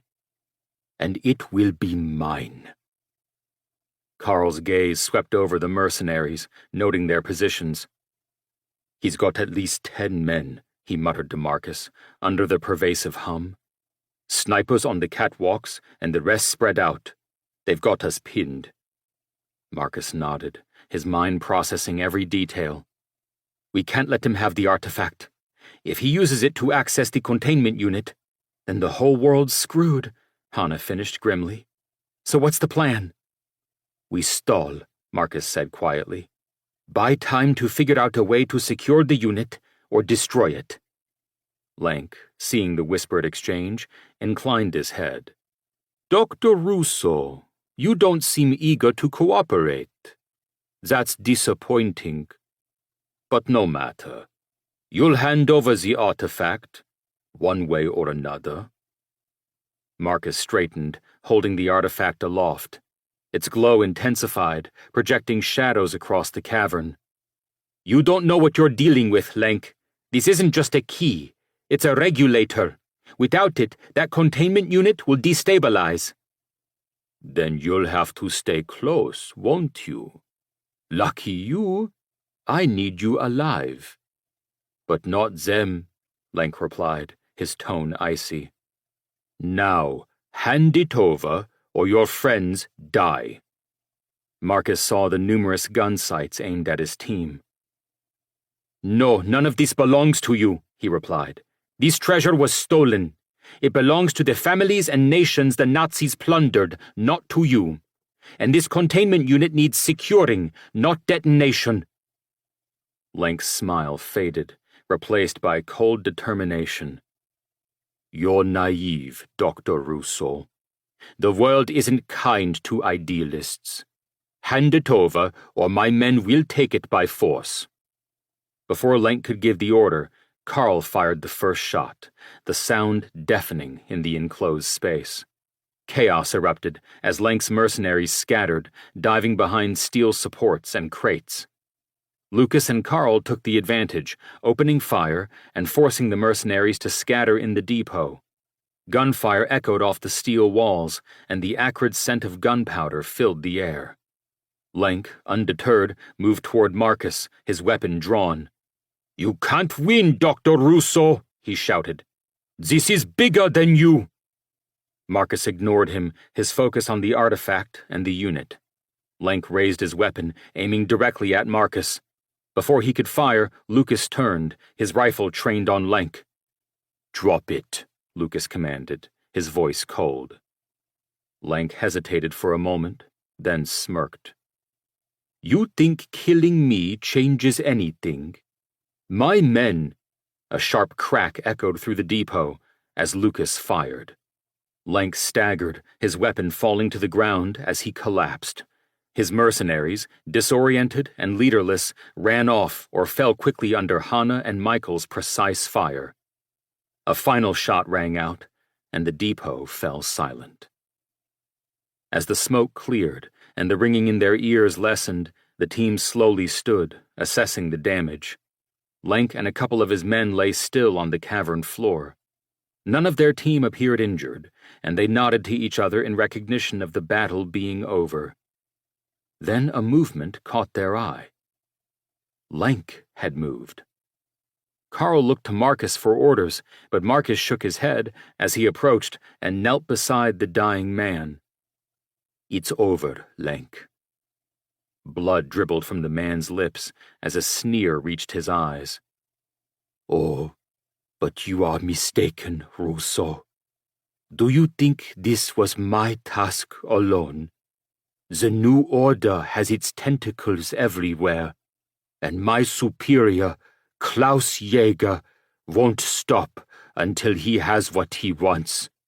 We will rise once more, and—" He gasped as blood filled his mouth and his eyes lost all life. Michael came up to Marcus and touched his shoulder. Marcus nodded and rose to stand by the others as Michael crossed himself and gave a silent prayer over the body of their adversary. The priests then approached each of the other fallen and did likewise. The team regrouped around the train, their collective breaths heavy and their faces etched with exhaustion. Hannah, her voice tinged with relief, said, "Lenk's gone." Marcus nodded. "But there are others, it seems, this Klaus Jäger and his people. But for now, we have work ahead of us." His gaze fixed on the containment unit. Lucas glanced at it as well. "What do we do with that?" Marcus's expression hardened. "We secure it. Find a way to hide it where no one can find it again." Michael placed a hand on Marcus's shoulder. "You think that'll be enough?" Marcus looked at the team, his voice resolute. "It has to be." The Hauptlager was eerily silent in the aftermath of the confrontation, the faint hum of the containment unit the only sound in the cavern. The team gathered around the artifact and the unit, their faces a mix of exhaustion and unease. Marcus knelt beside the containment unit, his hands moving over its surface as he studied the intricate runes. The artifact, still embedded in its slot, pulsed faintly, its glow steady but subdued. "This unit," Marcus began, his voice low but steady, "it wasn't just designed to hold energy. It's alive, in a way." "Alive?" Hannah asked, her tone brusque with skepticism. "What does that mean?"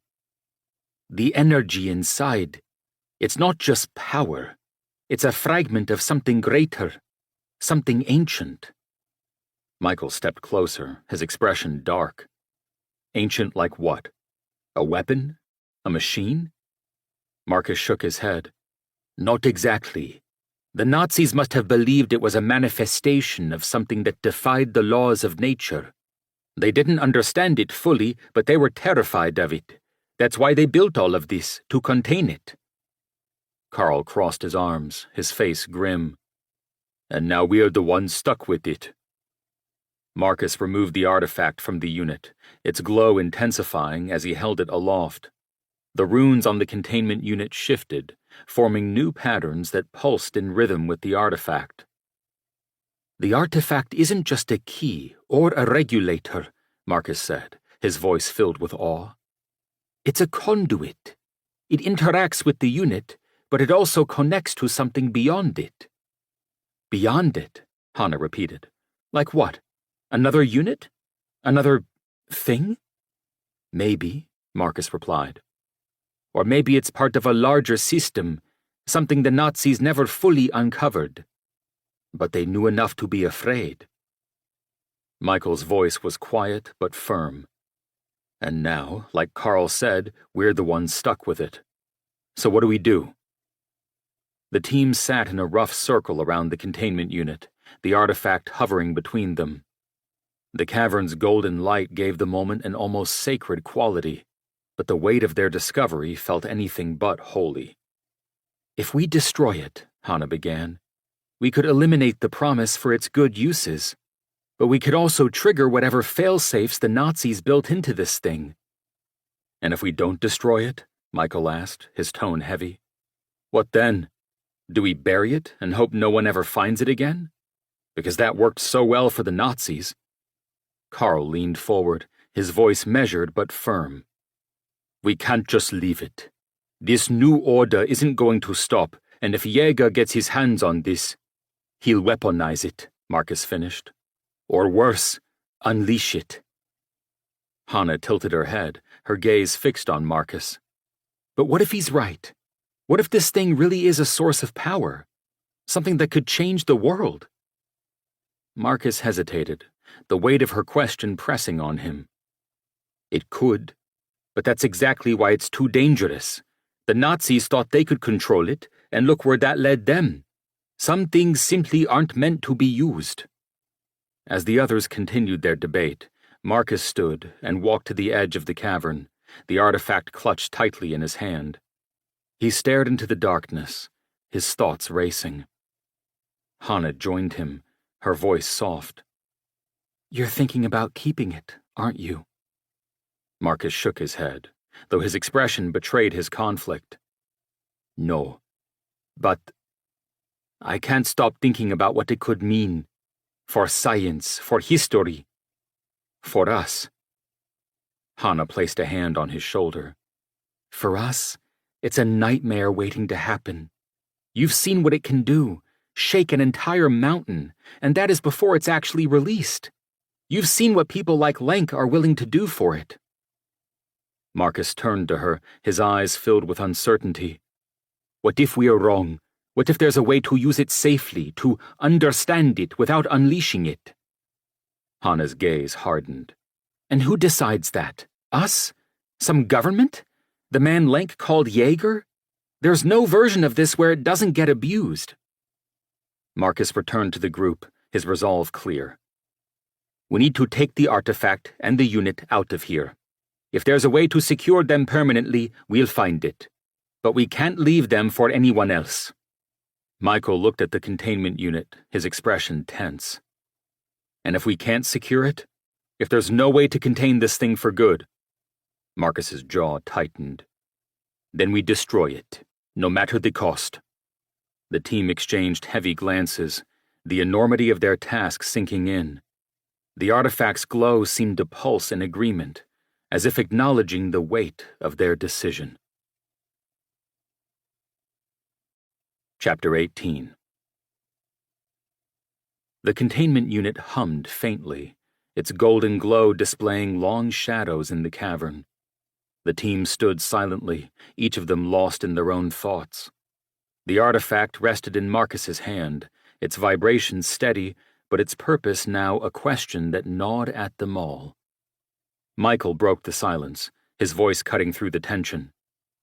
We've been chasing this artifact, these defenses, and this containment unit, but what about the train? That's what started all of this. Marcus nodded, his brow furrowed.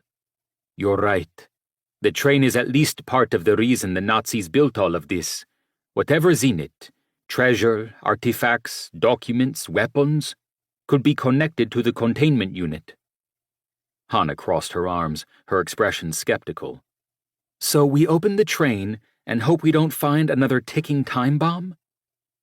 Carl's gaze swept the cavern, his tone calm but firm. We don't have a choice.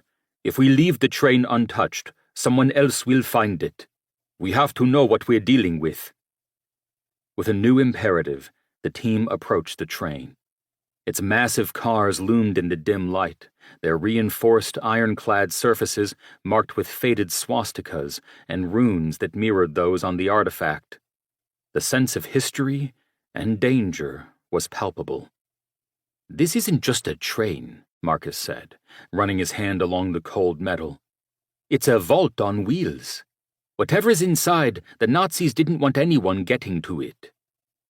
Hannah crouched beside one of the dozen or so cars, inspecting a heavy locking mechanism. This is military grade. It would have taken them hours to secure just one car. More hours for us to open one. Lucas glanced at his partner. So that's the connection. Huh? Carl and the others looked at Lucas. Then Marcus grinned. Of course. That's one way the train is likely connected to the unit and the artifact. he replied, holding the artifact up. Its glow intensified as he approached the lock, the runes on the surface beginning to shift and align. As the lock clicked open and the heavy metal door groaned on its ancient hinges, the team stood transfixed. A warm golden light spilled from the depths of the car, refracting in delicate patterns through the dust-choked air. It was as though the train itself was exhaling a long-held secret, the glow intensifying with each second as the team's flashlights danced across the interior. Marcus moved forward, his breath catching as the light revealed what lay within. Crates and chests of varying sizes, meticulously arranged, radiated an aura of untouchable opulence. Gold bars stacked in one corner gleamed with an almost ethereal brilliance, each marked with the Reichsbank eagle and swastika.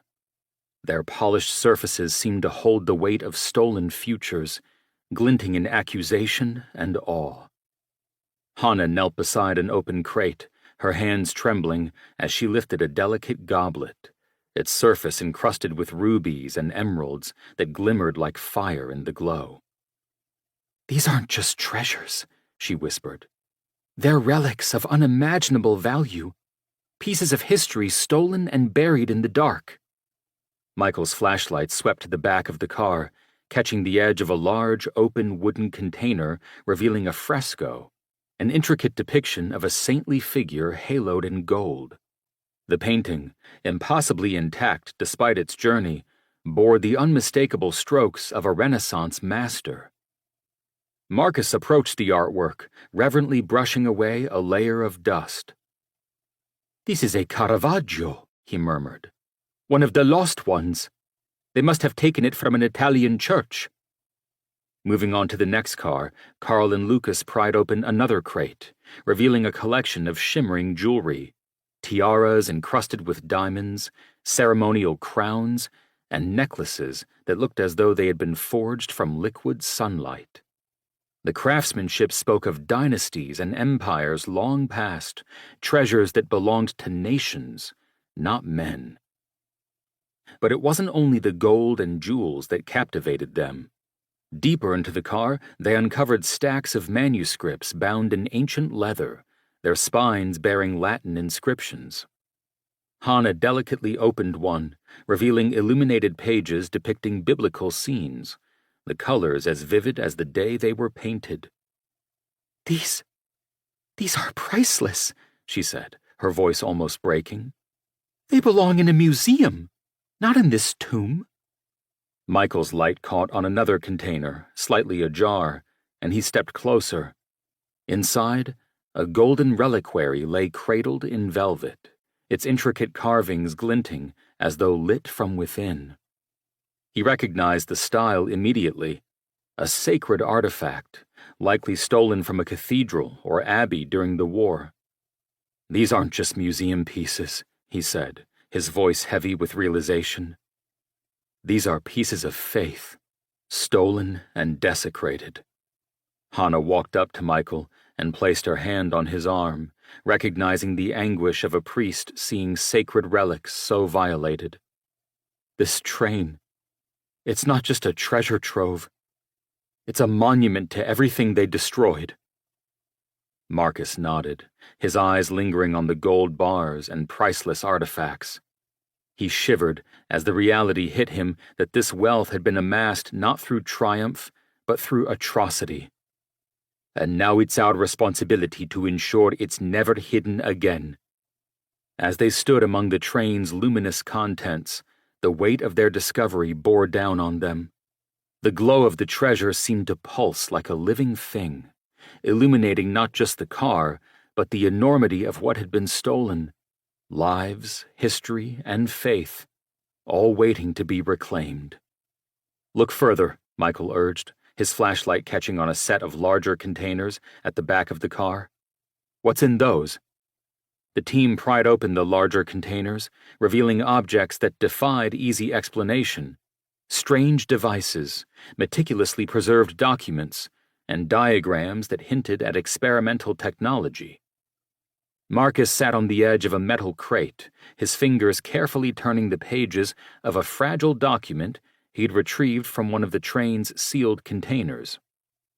Hannah and Michael stood nearby, while Lucas and Carl kept a watchful eye on the cavernous space around them. Hannah crossed her arms. "So what is it? Another inventory list? More schematics?" Marcus shook his head, his voice subdued but intense. "No, this is different. It's a report, detailed, almost obsessively so. They called it Project Vulkan." "Vulkan? As in volcano?" Hannah stepped closer, peering over his shoulder. Marcus nodded. "Yes, it was more than just a code name. They performed an operation to tap into the volcanic heat for geothermal energy. They weren't just planning to use it. They were, or are, using it." He began to translate aloud. Project Vulkan, established 1944 in the Mývatn volcanic fields of Iceland. Objective: harness geothermal energy to power self-sustaining military and industrial operations. Phase 1: successful installation of steam turbines and magnetic generators at subterranean facilities. Hannah's eyes widened, her nerves buzzing with 100 urgent possibilities. She gestured toward the cavern walls beyond the train car. "Wait a minute, that explains it. I've been wondering this whole time how this entire mountain complex is still energized. The lighting in the tunnels, the elevators we passed, the ventilation systems, they're all powered by something. Geothermal. It's still operational." Marcus flipped to another page, his voice steady as he read. Through controlled drilling and the deployment of advanced steam turbines, Project Vulkan has successfully converted subterranean steam into electricity. The integration of heat exchangers allows for efficient energy recycling, ensuring the system remains operational indefinitely. Michael frowned, stepping closer. They created a closed-loop system. They weren't just generating electricity. They were creating a sustainable power source. In the 1940s. Marcus continued, the weight of the words settling over them. Phase 2. Construction of interconnected geothermal plants in volcanic zones across Europe. These facilities will ensure the continued power of the Reich in the event of territorial loss or prolonged conflict. By mastering the Earth's energy, the Führer's vision of an eternal Reich will be achieved. Hannah let out a breath, shaking her head. They weren't just thinking about the war. They were thinking decades, centuries beyond it. This was part of Operation Eisenkreuz, wasn't it? Preparing for a Shadow Reich to outlast their collapse. Marcus nodded grimly. It gets worse. They weren't just using this for power. They were experimenting with weaponized applications of electricity. Early versions of directed energy weapons, according to this. He held up a page covered in faded schematics.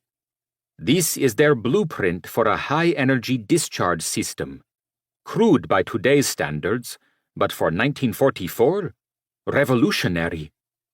Father Michael rubbed his temples, his voice low and grim. They were turning the earth itself into a weapon. The mountains, the steam, the energy, they weren't just infrastructure. They were potential tools of destruction. Hannah paced the length of the train car, her boots clanging against the metal floor. And it's still here. Not just the power source, but the potential for all of it to be used again. That's why this Klaus Jaeger and the New Order wanted this train so badly. They don't just want the blueprints or treasure. They want to reactivate this network. Marcus closed the report, his hands resting on the cover as though trying to contain its dark power. If even part of this system is still operational, and from what we've seen it is, it means the neo-Nazis behind Operation Iron Cross could have access to unlimited power. They could restart Vulcan, or use it as a blueprint to expand the operation. The group stood silently for a moment, the hum of the mountain's hidden machinery vibrating faintly underfoot. Hana broke the quiet. This isn't just about history anymore. This is active, live. And if Jaeger gets his hands on it, he'll use it. Marcus exhaled slowly, nodding. Then we can't let that happen. We'll secure this site and figure out how much of Vulcan is still operational, and we'll start mapping out the other locations mentioned in the report. Michael's expression was somber but resolute. This isn't just about stopping Jaeger. This is about ensuring this technology doesn't fall into the wrong hands. Ever. Marcus tapped the cover of the document. The Nazis believed this would be their future. Carl glanced toward the tunnel that Lank's group had used. And now Jaeger wants it to be his future. The new order may now know where it is and the path to get here. He'll take the artifact, the containment unit, documents like these, and the train, Michael finished grimly. And he won't care about the consequences. Hana stepped forward as she fingered her computer, then punched at her cell phone. Michael, I don't think so. Inside this mountain, I've had no signals, no readings of any kind to indicate any communications can get out of here. Between the solid rock and the geothermal energies and... She glanced at the containment unit. Possibly the energy this thing emits, nothing gets through. She looked up at the others. I think Lank's boss may know where he came inside, but no more than that. Between the charge Carl set off where the tunnels forked and the collapse of that one cavern, I doubt anyone could have made their way into here. Lucas stepped forward. And we make our way out of here how? The team looked at each other. Marcus replied, We'll figure that out. But first, we finish this.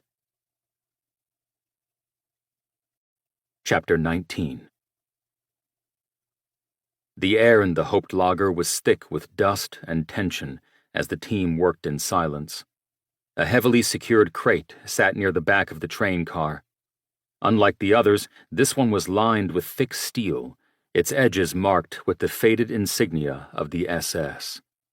The rusted but formidable lock gave way with a satisfying snap under Carl's multi-tool. Then Marcus carefully pried it open.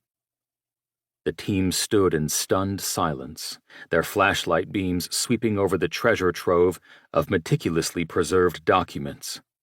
The air was thick with the smell of aged paper and leather, and the eerie quiet of the room seemed to amplify the weight of their discovery. They spread across a long, polished wooden table the blueprints, maps, and dossiers, all sealed in protective casings, as if their creators had anticipated the need for their survival. The precision of the documents was chilling, the stark black ink outlining a vision that made the team's blood run cold. These aren't just logistical records, Marcus said, his voice low and steady as he carefully lifted a detailed map of post-war Europe from its casing. His eyes scanned the bold, clean lines and annotations. These are plans. Plans for the Reich's survival. Hana leaned in, her brow deeply furrowed as she studied the map under the dim light. Her finger traced a series of marks scattered across Europe, South America, and the United States. Look at these locations, she murmured, her voice laced with a mix of awe and dread. They're not random. Safe houses, escape routes. They were preparing to vanish and start over. Standing across the table, Michael flipped through a stack of dossiers with grim determination. His fingers paused mid-turn as his eyes locked onto a page. And these aren't just coordinates or facilities, he said, his tone crisper now. These are people, names, affiliations, sympathizers. Marcus moved to stand beside him, his stomach tightening as he read over Michael's shoulder. The names leapt off the pages like ghosts from a sinister past, influential figures from history, industrialists, scientists, bankers, all meticulously catalogued.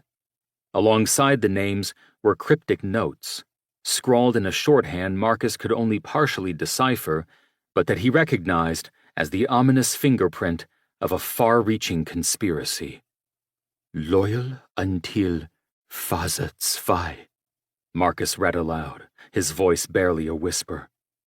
He looked up, meeting Michael's eyes. Phase 2. They weren't just planning to escape and hide.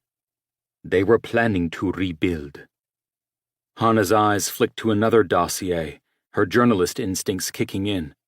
She opened it with care, revealing pages of photographs, detailed biographies, and timelines. It's more than rebuilding, she said, her voice hardening. This is a blueprint for infiltration. These names, look at their roles. Bankers, media moguls, researchers. They weren't just hiding in the shadows. They were embedding themselves into the fabric of society. Marcus exhaled slowly, the implications settling heavily over him. They planned for a future where the Reich wouldn't just survive. It would thrive in plain sight, waiting for the moment to rise again. Michael's hand hovered over another stack of files, his gaze hardening as he read. And they didn't act alone, he said grimly. These notes, negotiated terms, alliances secured. They were working with external entities, forming partnerships. This was no longer solely a Nazi operation. It's a group of interconnected entities. The room seemed to close in around them as the enormity of their discovery sank in. Maps marked with escape routes, dossiers on individuals with unchecked power, and the ominous phrase, Phase 2, all painted a picture of an operation that had transcended time and borders. What they held in their hands was more than history. It was a warning. This changes everything, Hannah said, her voice barely above a whisper. If even a fraction of this is true. It means they're still out there, Marcus finished for her, his jaw tightening.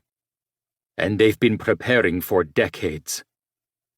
The documents, aged but meticulously preserved, seemed almost alive under the dim light, the black ink as bold as the intent it represented. The team worked with silent urgency, and once the table had filled, they spread more files across a makeshift table improvised from crates and boards. Each page added to the dark, insidious puzzle that, once assembled, painted a picture too vast and horrifying to comprehend all at once. Marcus murmured, his voice heavy with realization. This was a blueprint for domination. Quiet, patient, and methodical. Now the team, each sorting through a separate section of documents, sifted and searched, only speaking when another clue came to light. Hannah's eyes focused on a detailed schematic of a rail system. She pointed to a series of notations scattered along the intricate web of lines. These blueprints, she said, show how they moved the treasures. But look here. She tapped a cluster of marks surrounded by cryptic symbols. These aren't just transfer points. They're installations, factories, research facilities. They were building something. At the far end of the table, Michael sifted through another pile of documents with deliberate care. His eyes locked on a diagram that seemed ordinary at first glance, a simple office building, unassuming in every detail. But as he read the notes scrawled in the margins, his face hardened. This, he said, holding the page up for the others to see, is marked as a bank. But these annotations? He paused, scanning the coded phrases, then continued, his voice taut. It was a front. They used it to launder stolen wealth into legitimate channels. They weren't just hiding assets. They were embedding them into the global economy. Across the table, Carl had been rifling through a bundle of dossiers. He stopped suddenly, pulling out a thick file and tossing it onto the table. Here's your smoking gun, he said, his tone grim, his military instincts fully engaged. With his background as a Swiss guard, he didn't read the ancient languages as others in the room did, but he knew German, plus the format of, and the relevance of, a detailed inventory list. The file's cover bore an unassuming stamp, but its contents were far from any ordinary inventory. The team leaned in, their breathing shallow as they examined the pages. It was a list, a damning list of individuals who had benefited from the covert network. "These are post-war assets," Carl said, his voice growing harder with every word. "People who use this treasure to buy power, influence. And they're not just Nazi leftovers. Look at these names." He jabbed a finger at a few entries, his expression dark. "Some of these people, at least their generational descendants, are still in power." Marcus hesitated before pulling the file closer. His heart pounded as he read the list. It was a roll call of influence, a who's who of the modern world. Politicians whose decisions shaped nations, CEOs who controlled the flow of resources and information, and even celebrated public intellectuals who had guided the course of post-war philosophy and policy. Each name came with a set of cryptic notations, transactions, meetings, and coded phrases that suggested allegiance, if not complicity. "These are powerful people, yes," Marcus said, his voice hollow. "But in reality, they're architects. Architects of a world built on the back of this network." Hannah's fingers tightened on the edge of the table. "This explains so much," she whispered, her thoughts scattering like startled birds, impossible to corral. "How certain regimes rose, how industries consolidated power so quickly. They were shaping the post-war world. Yet some of these names are ones that just disappeared." Michael's gaze shifted to another file he had noticed, this one filled with photographs and timelines. Each image told a story of transition. Nazi officers shedding their uniforms for suits, scientists quietly absorbed into industrial and academic roles, and financiers stepping seamlessly into the global banking system. "They didn't just disappear," he said, his voice dark. "They rebranded. They became part of the system."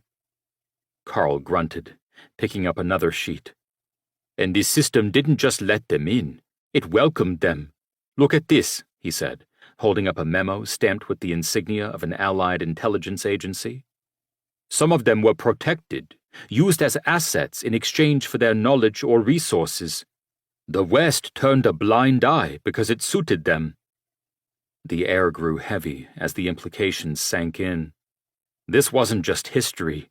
It was a living legacy, an insidious undercurrent that had persisted for decades, reshaping the world in its image. Hannah exhaled abruptly, breaking the silence. "But why keep these records?" she asked, her eyes darting over the piles of evidence.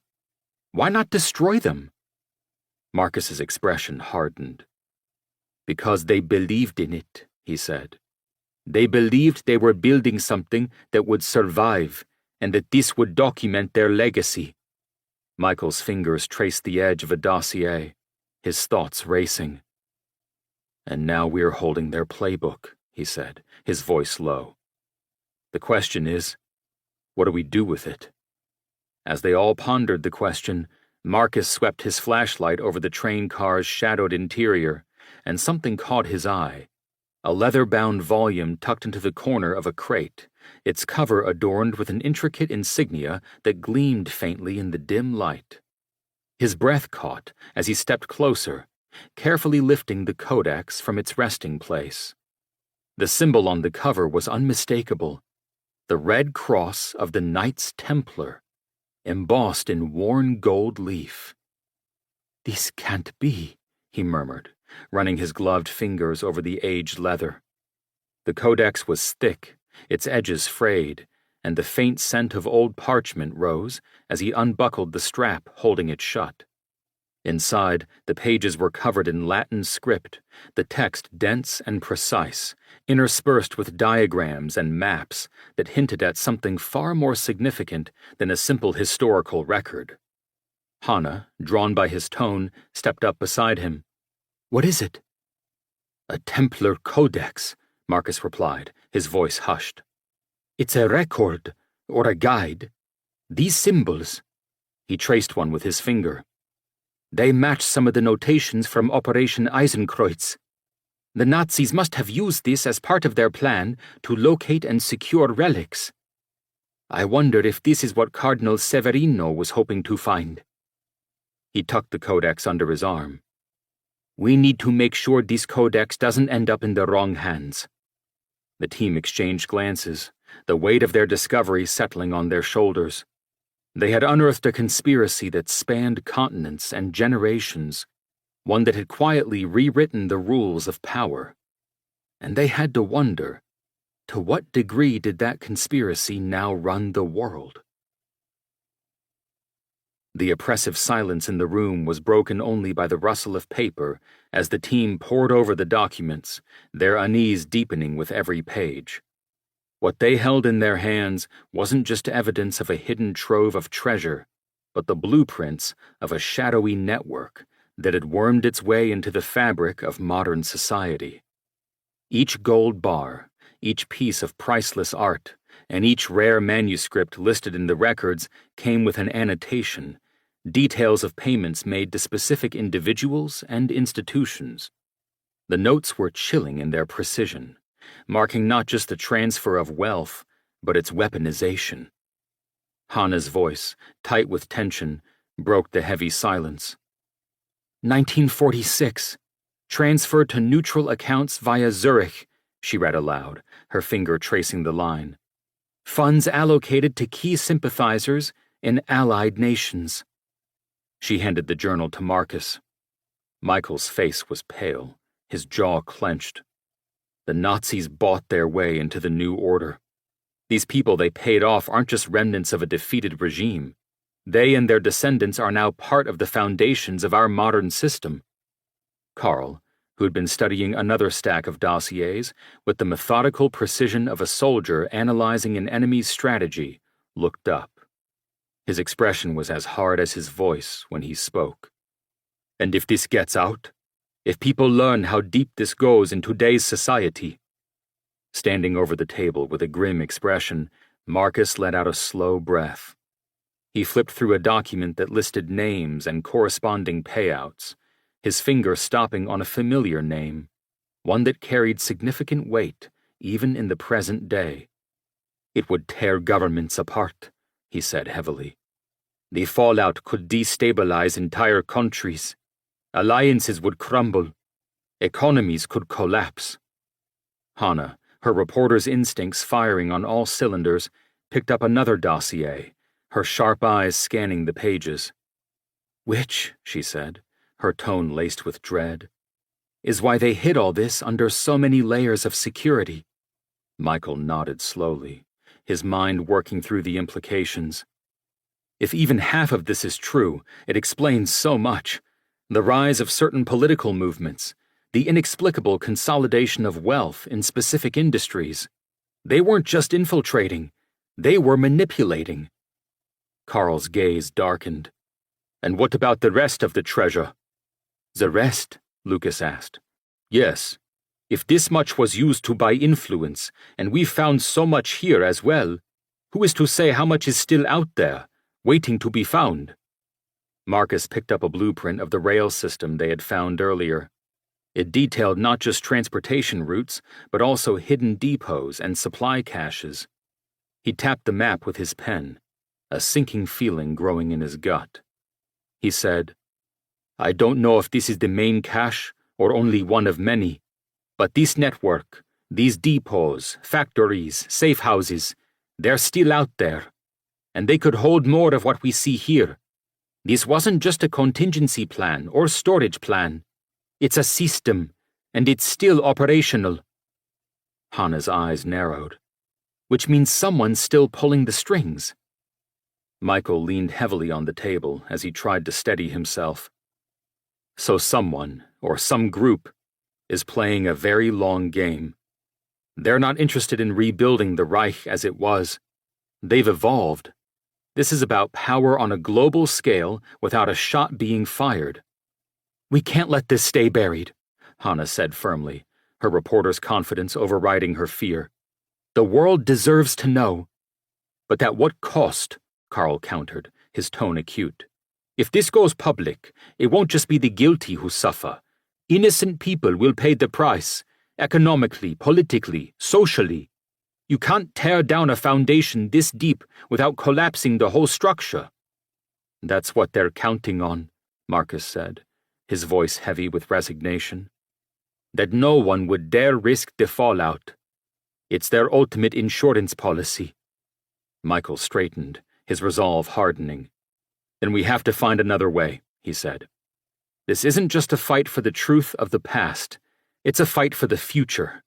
If we don't handle this carefully, we'll be playing right into their hands. The enormity of their task loomed over them, but one thing was clear. They were no longer just uncovering the past. They were battling a present-day threat that had been decades in the making, and the stakes had never been higher. The room seemed to close in around them as the implications sank in. Every creak of the train car, every distant rumble from the mountain felt amplified in the oppressive silence. Marcus opened to the last page of the journal Hannah had handed to him. Its pages were filled with dense handwriting, the ink still vivid after decades. As he translated the German, his voice grew quieter, more somber. Our defeat is not the end, he read. The Reich's spirit will live on, not in flags or uniforms, but in the hearts of those who understand its purpose. We will not fight with guns, but with ideas, wealth, and patience. The world will come to us, even as they believe they are free. A shiver ran through the group as Marcus closed the journal. This served as more than just a backup plan. This was their real plan. Hannah crossed her arms. So what do we do with this? Expose it? Destroy it? Marcus hesitated, the weight of the question settling over him. We decide carefully, because whatever we do, the world won't be the same after this. He stepped away from the glowing treasures within the train, his flashlight beam lingering for a moment on the gilded reliquary before he turned to face the group.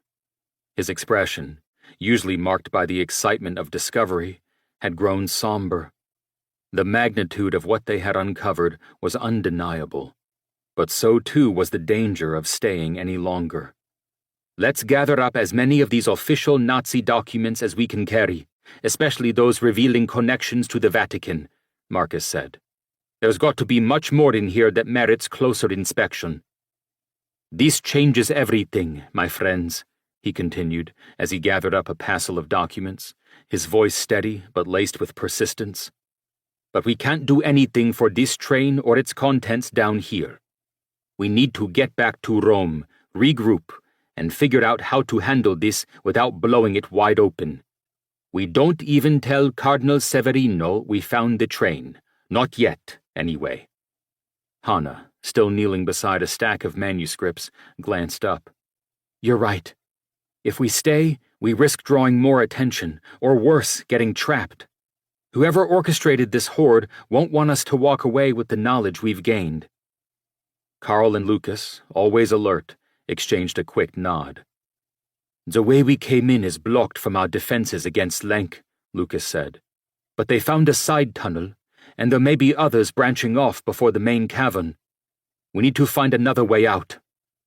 Let's move then, Marcus said, his tone firm as he gestured for the team to follow. We can't risk being discovered. The group extinguished their flashlights, plunging the cavern back into the eerie glow of the treasures under the geothermal-powered security lights as they turned away from the train. Glancing back one last time, Michael muttered under his breath, "This is going to be a nightmare to explain." The team retraced their steps, Carl and Lucas taking the lead with their weapons at the ready.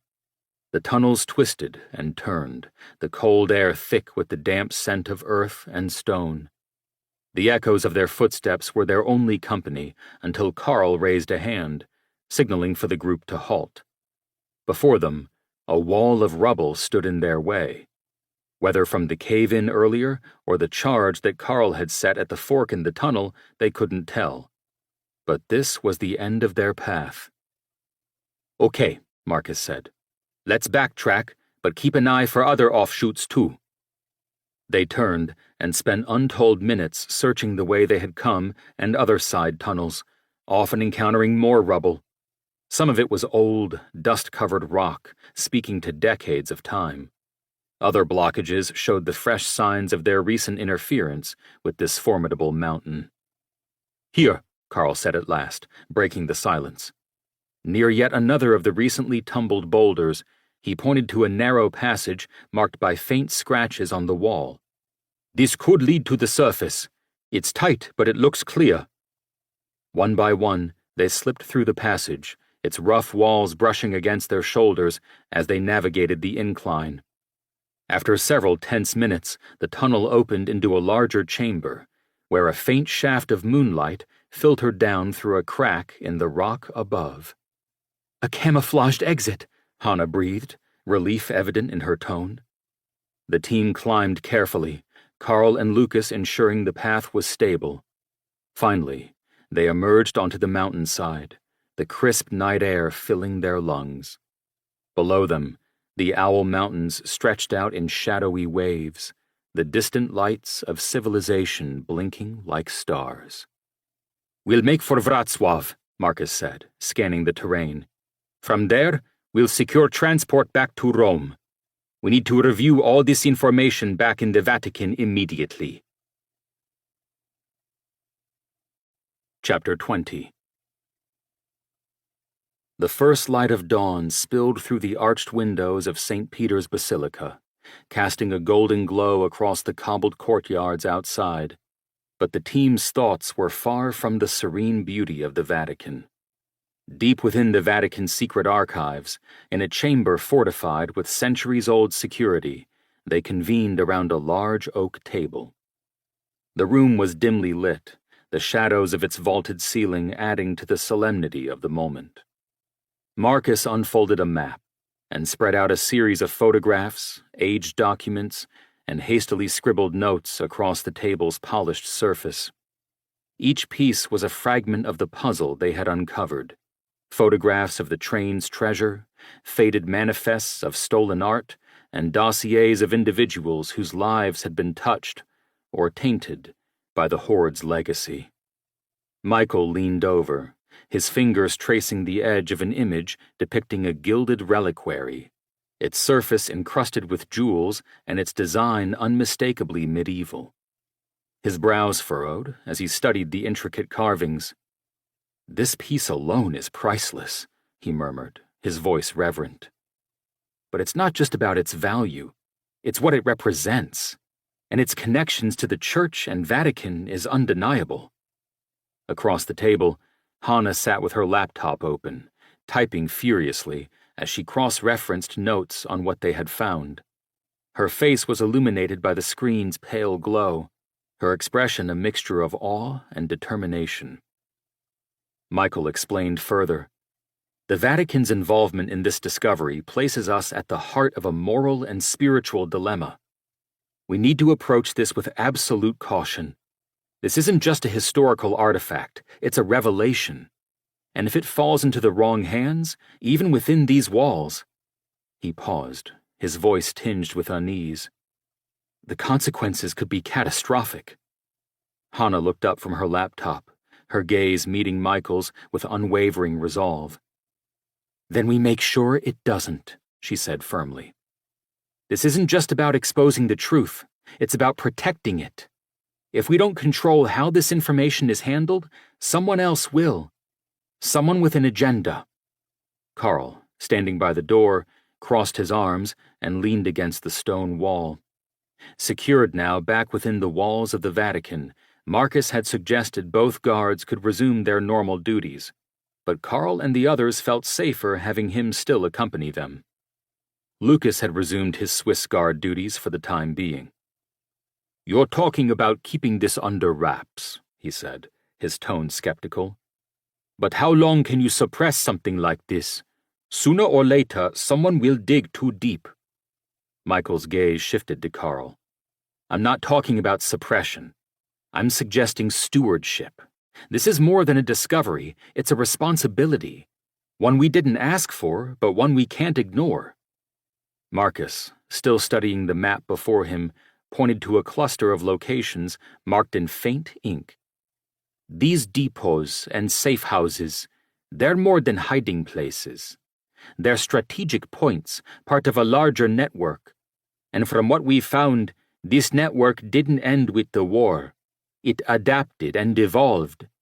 I believe there are likely people out there who know about it and are still using it. Hana's eyes narrowed as she clicked through another set of documents on her screen. If that's true, then we're not just dealing with the past. We're up against a living, functioning system. And if this network is still operational, it's not just about protecting the truth. It's about stopping them. The weight of her words settled heavily on the team. For a moment, no one spoke. The silence was broken only by the distant pealing of church bells marking the hour. "So what's the plan?" Carl asked, his voice breaking the stillness. "We can't just sit here theorizing. What's our next move?" Marcus straightened, his expression unhesitating. "We followed the threads," he said. "These documents, these clues, they lead somewhere. If this network still exists, we need to find it. And if there are people protecting it, we need to know who they are." Michael nodded. "Agreed. But we need to tread carefully. If we make a wrong move, we risk exposing ourselves and everything we've found. The Vatican can provide us with resources and security, but that also means keeping this operation within a very tight circle." Hana leaned back in her chair, her legs crossed, tapping her pen rhythmically against the side of her notebook. The tension in the room was stark, a mix of exhaustion and the nagging realization that their mission in Poland had raised more questions than it answered. "I keep coming back to it," Marcus said finally, his voice breaking the silence. He gestured at the document spread before him. "Operation Eisenkreuz. It served a purpose beyond simply moving the train from Allied control. There was something more." Michael looked up, rubbing his temple. "Something bigger, you mean?" "Exactly." Marcus leaned forward, his eyes intense. "Think about it. The gold train was laden with treasure, gold, art, even sacred relics. But if Eisenkreuz was just about safeguarding assets, why leave the Templar manuscript? Why the mention of the Covenant of the Iron Cross in every fragment we've found?" Hana uncrossed her legs and leaned forward, flipping open her notebook to a page densely covered in notes. "We didn't have time to dig deeper into that manuscript Severino kept bringing up. But it was there, mentioned alongside Eisenkreuz in that priest's account we found in Poland." She pointed to a specific line. "Blood will seal this covenant." It's repeated over and over. A connection to the Knights Templar, no doubt, but what kind of covenant were they referring to? Michael set down the ledger with a heavy thud and laced his fingers together. "It wasn't just about protecting the treasures," he said. "It was about control. The Templars, and later the Nazis, knew the relics weren't just symbols. To some, they represented power, influence, the ability to shape history." Hana raised an eyebrow. "And that's why Operation Eisenkreuz becomes relevant again. The Nazis used the gold train as a diversion. What if Eisenkreuz was their failsafe? A way to ensure the most important pieces were hidden, even if the Allies, or anyone else, found the train." Marcus exhaled sharply, his mind reeling, grasping desperately for a solid conclusion. "And the manuscript. If it held instructions or even a map to other caches, then it wasn't just about relocation. It was about obscuring the truth, about ensuring that whatever was buried stayed buried, until their kind rose to power again." Michael's gaze turned sharp. "And now Severino wants us to find it, the manuscript, the one we very nearly had no time to recover because we were busy blowing up tunnels and saving our own lives." "And you think it's connected to what we uncovered in Poland?" Hana asked, her tone skeptical but tinged with curiosity. I don't think, Marcus replied, his voice low and deliberate. I know. The relics allegedly on the train, the fragment of the true cross, the reliquary, they're valuable, of course, but meant to distract. Operation Eisenkreuz wasn't a smuggling operation. It was a blueprint for something much larger, and that manuscript holds the answers. Hannah nodded, closing her notebook with a decisive snap. Then we're not finished. Not by a long shot. Michael smiled faintly, though there was no humor in it. We never are.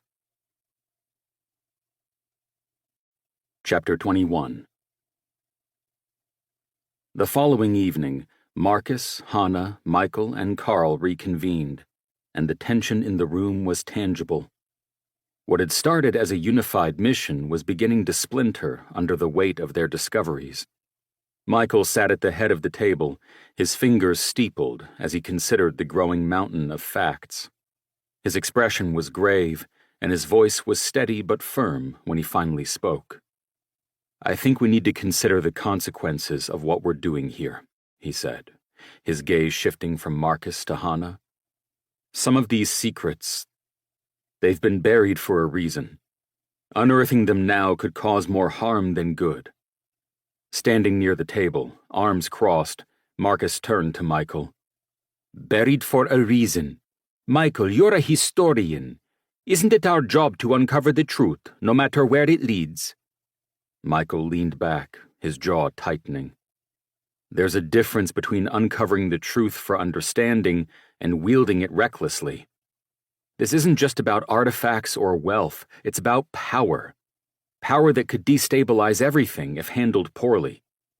Hannah, who had been scrolling through her notes on her laptop, looked up quickly. And who decides what's handled poorly? She asked, her voice edged with frustration. Michael, if we start picking and choosing what truths to reveal, we're no better than the people who kept these secrets in the first place. She rose and walked over to Michael, sitting beside him and holding his hands in hers on the table. They looked into each other's eyes, and both understood more than they had spoken.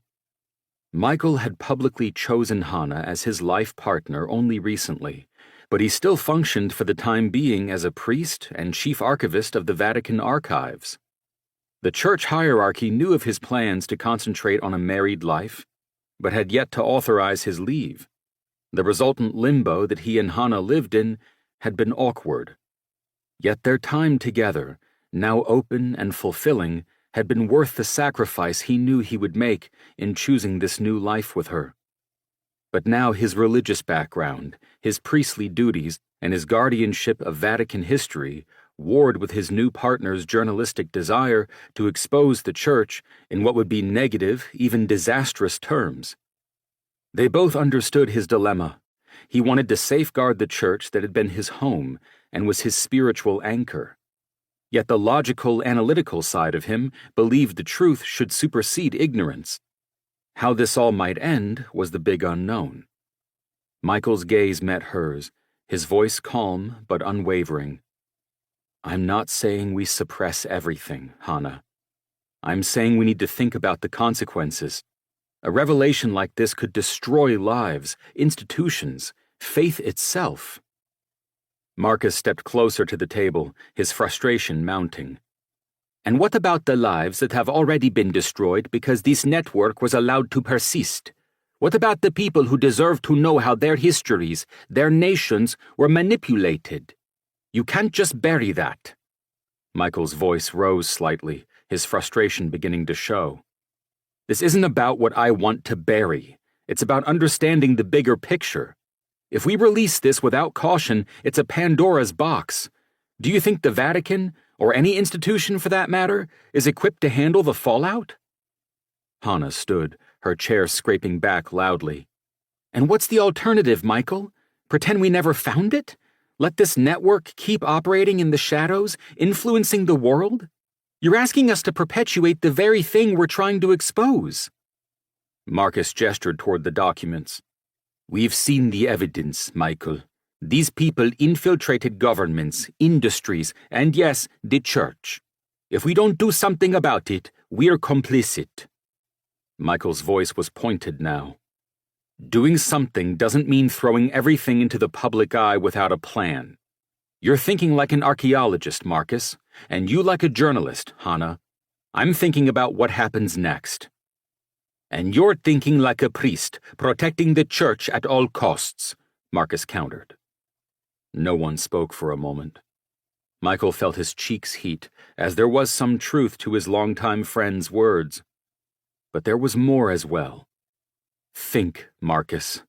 The riots, the loss of trust in every institution touched by this, entire governments. Do you understand the scale of the chaos this could cause? The room fell silent for a moment, the weight of his words hanging in the air. Hannah folded her arms, her eyes narrowing. So we just sit on it? Keep it locked away in some archive? Let the people who built this system off the backs of stolen lives and treasures continue to profit while the world remains in the dark. Michael rubbed his temples, trying to find the words to explain the delicate balance he felt compelled to maintain. It's not that simple. We need to proceed cautiously, strategically. If we act rashly, we could lose control of this entirely, and the wrong people could seize it. Marcus shook his head, his voice tinged with disbelief.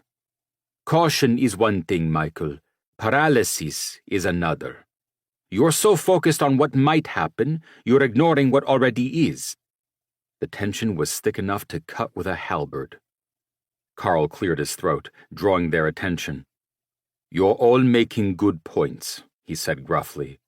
But while you're arguing about what to do, you're forgetting one thing.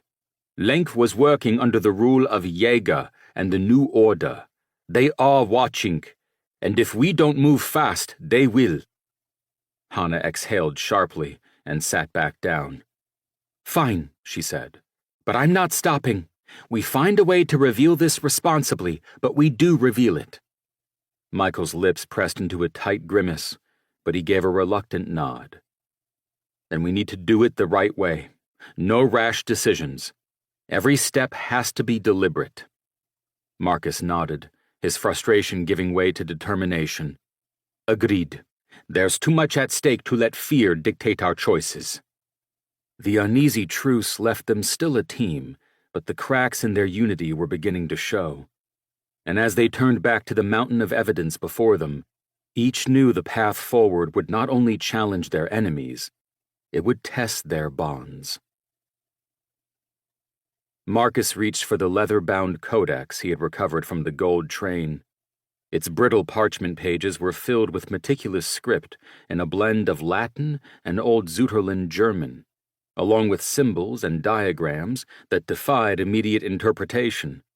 Hannah and Michael followed his movements closely, their expressions equally grim, while Carl lingered near the door, his watchful eyes scanning their surroundings.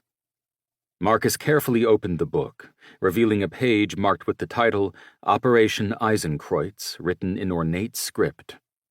Beneath it was an intricate sigil, an overlapping design of a Templar cross and a Nazi swastika, surrounded by unfamiliar glyphs.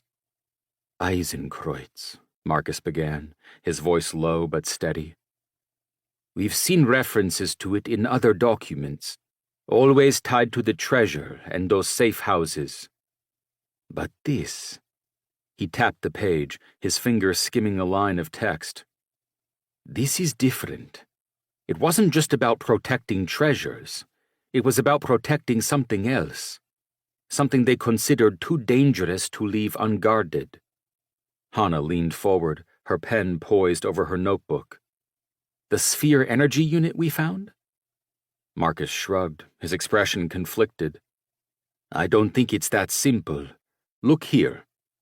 He flipped a few pages to reveal a diagram, a circular chamber etched into stone, surrounded by layers of defenses. Arrows indicated concealed entrances, underground passages, and traps.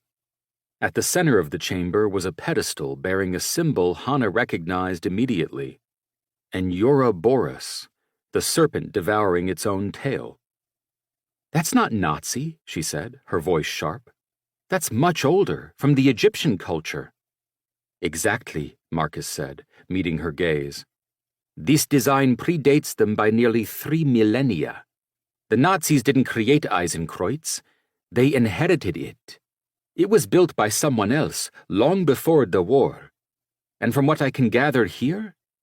He flipped another page, revealing more writing in faded Latin. "The Templars were involved." Michael, who had been quietly listening, straightened at the mention of the Templars. "The Knights Templar?" he asked, his brow furrowing. Marcus nodded. "This says Eisenkreuz was originally designed as a containment system. Custodia Ultima, the final guardian. Whatever it was meant to hold, the Templars believed it was dangerous enough to seal away forever." Carl spoke up. "Then why were the Nazis so interested in it? They didn't seem like the seal it forever type." Marcus hesitated before responding. "There are references here to attempts to harness it." He flipped to another section, showing a rough sketch of strange machinery surrounding the chamber. "The Nazis thought they could control it, use it. But something must have gone wrong." Michael's face darkened. "Or they realized they couldn't control it and decided to bury it again." "Right," Marcus agreed. "Hence their use of the artifact to connect to it as a failsafe, the diagrams we found, the levels of security we had to negotiate until we found it in the depot." They all fell silent, recalling the gravity-defying sphere they left behind as they escaped for their lives, before he finished with, "And we've left it behind, unguarded and deactivated, at least for now." "What's our next step?" Carl asked, breaking the resulting silence. Marcus glanced at Michael, then Hannah, before replying. "We followed the clues in the documents. There are coordinates here, locations that might lead us to Eisenkreuz. But we proceed carefully. If the Nazis couldn't control this, we need to understand why before we even consider going further." Michael nodded reluctantly, his voice low but resolute. "Agreed. But let me be clear, this isn't just about discovery anymore. It's about ensuring that whatever lies at the heart of Eisenkreuz stays out of the wrong hands." Hannah's gaze flicked between the two men, her resolve hardening. "Then we'd better make sure we're not the wrong hands," she said. Chapter 22. Michael had made the arrangements quietly, understanding the gravity of granting such unprecedented access. Hannah's credentials as a journalist and her unwavering commitment to uncovering the truth had convinced him, but it wasn't a decision he had made lightly. She now had temporary clearance to access the Vatican's vast digital repository of ancient texts, correspondence, and codices. Though the archive's physical vaults held treasures that remained off-limits, the digital records were extensive, and Michael had ensured she could sift through them with minimal interference. It was a gesture of trust, and one he knew could raise eyebrows among the more traditionalist factions in the Vatican. The conference room was quiet, except for the rhythmic tapping of Hannah's fingers on her laptop and the soft rustle of pages as Michael and Marcus pored over ancient texts. The emotional strain in the room was palpable as they sifted through fragments of forgotten history, piecing together a mystery buried deep in the annals of time. Hannah's urgent voice broke the silence. "Got something," she said, her eyes fixed on the screen. "The phrase, 'blood will seal this covenant,' isn't just a metaphor. It's literal." Michael looked up from a yellowed manuscript. "What do you mean, literal?" Hannah turned the laptop around to show a digitized scan of an old Templar codex. The text, written in Latin, was accompanied by a vivid illustration of a ceremonial altar. The imagery was stark, a circle of knights surrounding a robed figure, blood pooling in intricate grooves carved into the stone. In the background, a Vatican seal loomed large over the scene. "This," she said, pointing to the illustration, "is the Covenant of the Iron Cross. It was a pact, a secret agreement between the Templars and early Vatican officials. It involved a ritual that, according to these texts, required a blood offering. The phrase, "blood will seal this covenant," refers to the creation of an unbreakable bond. Marcus leaned closer, studying the screen. A bond over what, though? What was so important that it required this kind of pact? Hannah scrolled down, her voice tightening as she read aloud. To guard against the apocalypse, to preserve the sanctity of the faithful, and to ensure the destruction of that which would unmake the world. She glanced up, her eyes wide. This went beyond a simple political alliance. This was about something existential. Michael stood, pacing the length of the room as he processed the revelation. If this is true, it suggests the Templars and the Vatican were aware of something they believed could end the world as they knew it. And they didn't just want to guard it, Marcus said, tapping the screen. They created instructions for its destruction. That means they thought it was powerful enough to be used, but dangerous enough that it had to be destroyed. This sounds more like a weapon than a relic, said Carl. Hannah shook her head. Not necessarily. The wording here is ambiguous. Relics of apocalyptic power. That could mean anything. Physical objects, knowledge, or even something spiritual. Michael stopped pacing, turning back to the table. And the blood ritual, what role did it play? Hannah pursed her lips, scrolling further through the text. It's tied to the concept of sacrifice. The covenant required a binding act, a blood offering, as a means of sealing their oath. This had a deeper meaning than symbolism. It's described as an activation ritual, one that binds the participants and their descendants to the pact. Marcus flipped through the manuscript he had been studying, his finger stopping on a page. Look at this, he said, holding it up for the others. The text described a chamber beneath a cathedral, its walls inscribed with Latin prayers and warnings. At its center was a reliquary surrounded by symbols of both the Templars and the Vatican.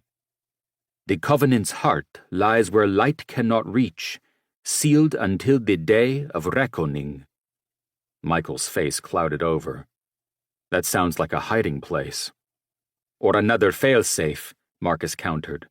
If these relics, or whatever they are, might have been hidden away as part of the covenant. Hannah typed quickly, cross-referencing the locations mentioned in the text. There's a connection here. The phrase, where light cannot reach, comes up repeatedly in different contexts. It could refer to physical locations, crypts, caves, underground chambers, but also to knowledge, something deliberately kept in darkness. Carl frowned. And if we are following this thread, where does it lead? Hannah's fingers stopped, her eyes narrowing as she read a passage aloud. In the shadow of the 4 keys, the covenant lies. She looked up. 4 keys?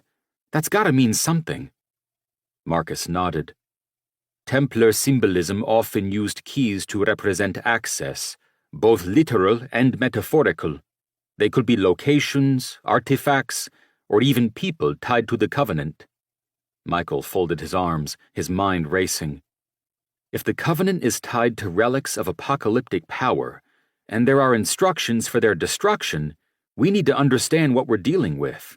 We're not just chasing history anymore. This could have real, immediate consequences. Hannah's gaze was purposeful. Then we start with the keys. If we can figure out what they are, they'll lead us to the covenant's heart, and to understanding whatever it's protecting. Carl nodded grimly. And let's hope we're not the only ones looking for these keys. The room fell silent, considering Hannah's reading of the cryptic phrase, in the shadow of the 4 keys, the covenant lies. The weight of the words hung in the air like a challenge issued across centuries. Michael, leaning heavily on the table, ran a hand through his hair, his expression thoughtful. What do we know about Templar symbolism? He asked. If they referred to keys, they might not be just talking about literal objects. They could be sights, concepts, or even people. Marcus nodded, flipping through the Templar codex they had uncovered. Templars often used the key motif to signify guardianship or access. It's rarely literal. Look here. This illustration shows a knight holding a key, but it's overlaid with the image of a tower. The key could easily be a location tied to the Templar network. Hannah was already typing on her laptop, cross-referencing the codex with other records Michael had given her access to. If we're dealing with 4 keys, we're looking for something that connects them, a unifying factor. They might be physical locations tied to the Covenant. Carl crossed his arms, watching them work. If that's true, they could be anywhere. How do we narrow it down? Hannah paused, her eyes narrowing as she scrolled through a digitized archive of Vatican maps and correspondence. Wait, she said, pointing to a fragment of text on her screen. This is from a Templar correspondence dated 1291. It references the 4 corners of sanctity, where our covenant endures. That sounds a lot like the 4 keys. Michael straightened, his interest piqued. 4 corners of sanctity. That could align with Templar sites of major importance. Marcus tapped his chin, his voice thoughtful. The Templars operated across Europe and the Holy Land, and they had strongholds in key locations. If the 4 keys are connected to significant sites, they might be places where the Templars had the most influence. Hannah nodded, excitement growing in her voice. Jerusalem, obviously, their center of operations. Paris, their administrative stronghold before the Purge. Maybe London? And... Marcus interrupted, his tone sure. Tomar, Portugal. It became a refuge for the Templars after their official disbandment. The Order of Christ carried on their legacy there. Carl asked, "What was the Order of Christ?" Michael explained. In reality, it was just a new name for the Knights Templar. When the church tightened up on them, King Denis of Portugal granted them exclusive use of the Tomar castle to protect the assets of the Templars from the Catholic Church. He smirked. With, of course, considerable compensation to the king for his protection. And a new name as the Order of Christ. Carl nodded. So it was greed on all counts, from the Templars themselves to the church it served. Michael sighed. Yes, I'm afraid so. The Templars, established by Pope Honorius II, had become a military and financial powerhouse. They appeared as warriors, protecting Christian travelers, but they were also bankers. The order created one of the first international banking systems, allowing nobles and monarchs to store and transfer wealth across continents. This wealth brought fear to the church for the power their wealth wielded. He then frowned. So back to our current situation. I'm afraid we're looking at a possible network of locations. But what connects them? And how do we know which sites are tied to the Covenant? Hannah glanced back at the codex, her fingers brushing the edge of the illustration of the 4 keys. The phrase, "in the shadow," stands out to me. It implies proximity, either something hidden at these sites, or something they're symbolically tied to. Marcus leaned over the map they had been compiling of Templar locations. We're missing something. The shadow could mean a connection that's less obvious. A shared architectural element, a specific symbol, or a set of rituals tied to these places. Michael folded his arms, his voice growing more contemplative. Or something they were all guarding. The Templars were meticulous. If this covenant was that important, they would have left clues, not obvious ones, but something discoverable to those who understood their methods. Hannah tapped her pen on the table. We need to focus on records tied to these locations, correspondence, relic inventories, anything that mentions 4 guardians or a shared purpose. Michael, is there anything in the archives that could help? Michael hesitated, considering. There's a restricted section. Records tied to sites that were under Vatican protection after the Templar dissolution. It's a long shot, but if any documents survived connecting those locations, they'd be there. Carl glanced at him. How restricted are we talking? Michael sighed. Highly. It's not something I can just walk into. I'll need clearance from Cardinal Severino, and even then we'll have to tread carefully." "Who is responsible for them if not you as prefect of the archives?" Marcus asked. Michael smiled. "I oversee the main archives, yes, but the Vatican has layer upon layer of sections, both in the hierarchy and physical locations. There are a couple of priests responsible for those other small areas." Hannah looked between them, her determination evident. "We don't have a choice. We have to follow the trail if these locations hold the keys to the Covenant, or whatever they were guarding. This isn't just about history anymore. It's about ensuring this stays out of the wrong hands." Carl sat back, arms folded. "So really, we have two issues. One is unlocking whatever this Covenant of the Iron Cross represents that the Templars and Vatican agreed to hide in their pact in the 1300s.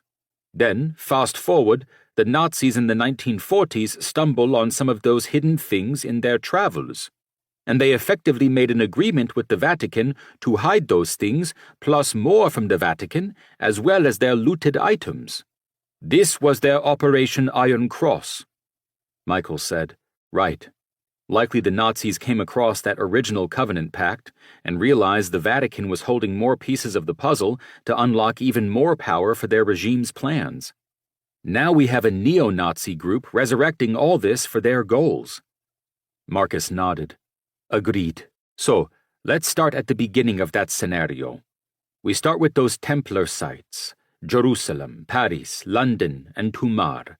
If the Vatican records hold anything that can guide us further, we'll need to cross-reference them with what we already have."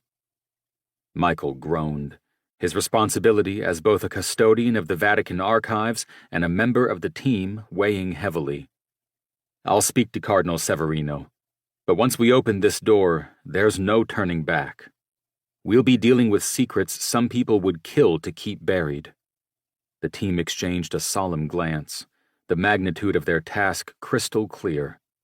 They were chasing shadows cast by history's most secretive order, unraveling a covenant that could either safeguard the world or destroy it. The restricted section of the Vatican Secret Archives was unlike anything Hannah had experienced, even with her expanded access. Dimly lit by carefully placed lamps, the room seemed to pulse with the weight of its contents. Michael had already laid out the necessary texts on a long oak table, their bindings cracked and pages yellowed with age. These were records that hadn't been touched in centuries, reserved for only the highest echelons of the Church's scholars. "This is everything tied to Templar activities related to Jerusalem, Paris, London, and Toumar," Michael said, gesturing to the collection. "If the 4 keys exist, the clues will be in here." Hannah opened her laptop, ready to document anything significant, while Marcus carefully thumbed through an illuminated manuscript. Carl, as usual, kept a watchful eye on the room's entrance, ensuring their work remained undisturbed. Michael pulled a thick volume closer, flipping to a bookmarked page. "This is a record from the Council of Vienne in 1312, he said, his voice heavy with the gravity of their task. It references 4 strongholds that were to remain under surveillance after the Templar dissolution. The depictions align with Jerusalem, Paris, London, and Toumar, but the text is cryptic." He ran his fingers along a line of faded Latin script. "Let the keys be kept in shadow, their sanctity guarded by the faithful until the end of days." Hannah leaned forward. "What does that mean? Are these keys literal objects or something else?" Marcus studied an illustration in one of the manuscripts, a knight holding a key overlaid with a tower. "Templar symbolism often used keys to represent access or guardianship. It doesn't have to be literal. It could signify locations, ideals, or even relics tied to their mission." Hannah typed quickly, her brain whirring like a machine pushed to its limits. "If these keys are symbolic, they might correspond to something tangible, something tied to the Templars' principles." Michael nodded. The Templars were guardians of relics and knowledge. If these keys were tied to the Covenant, they'd represent something central to their identity. Marcus flipped to another page, revealing a diagram of an ancient chamber. Here's something. This mentions Jerusalem, a pillar of fortitude. It's described as both a relic and a test, meant to challenge those who seek it. That aligns with the Templar ideals. Hannah scrolled through her notes. Paris was their intellectual center. I found a reference to a crown of wisdom, kept in their headquarters before the purge. It's described as illuminating, something that would guide the worthy. Michael opened another book, scanning quickly. London. A hidden chapel kept the Chalice of Faith safe, supposedly one of the relics brought from the Holy Land. It's described as enduring unyielding devotion. Hannah glanced up. And Tumar? Marcus flipped through the codex. The Scales of Justice. They were part of the Convent of Christ, a religious house where the knights lived. The text says they weren't just physical scales. They balanced truth and judgment, challenging those who sought to misuse them. Michael leaned back, his expression thoughtful. Fortitude, wisdom, faith, and justice. These aren't just relics or symbols. They're virtues. The Templars tied them to their core values, but they also represent thresholds. Each is a test. Hannah's fingers flew over the keyboard as she typed. This makes sense. The Covenant wasn't just a pact between the Vatican and the Templars.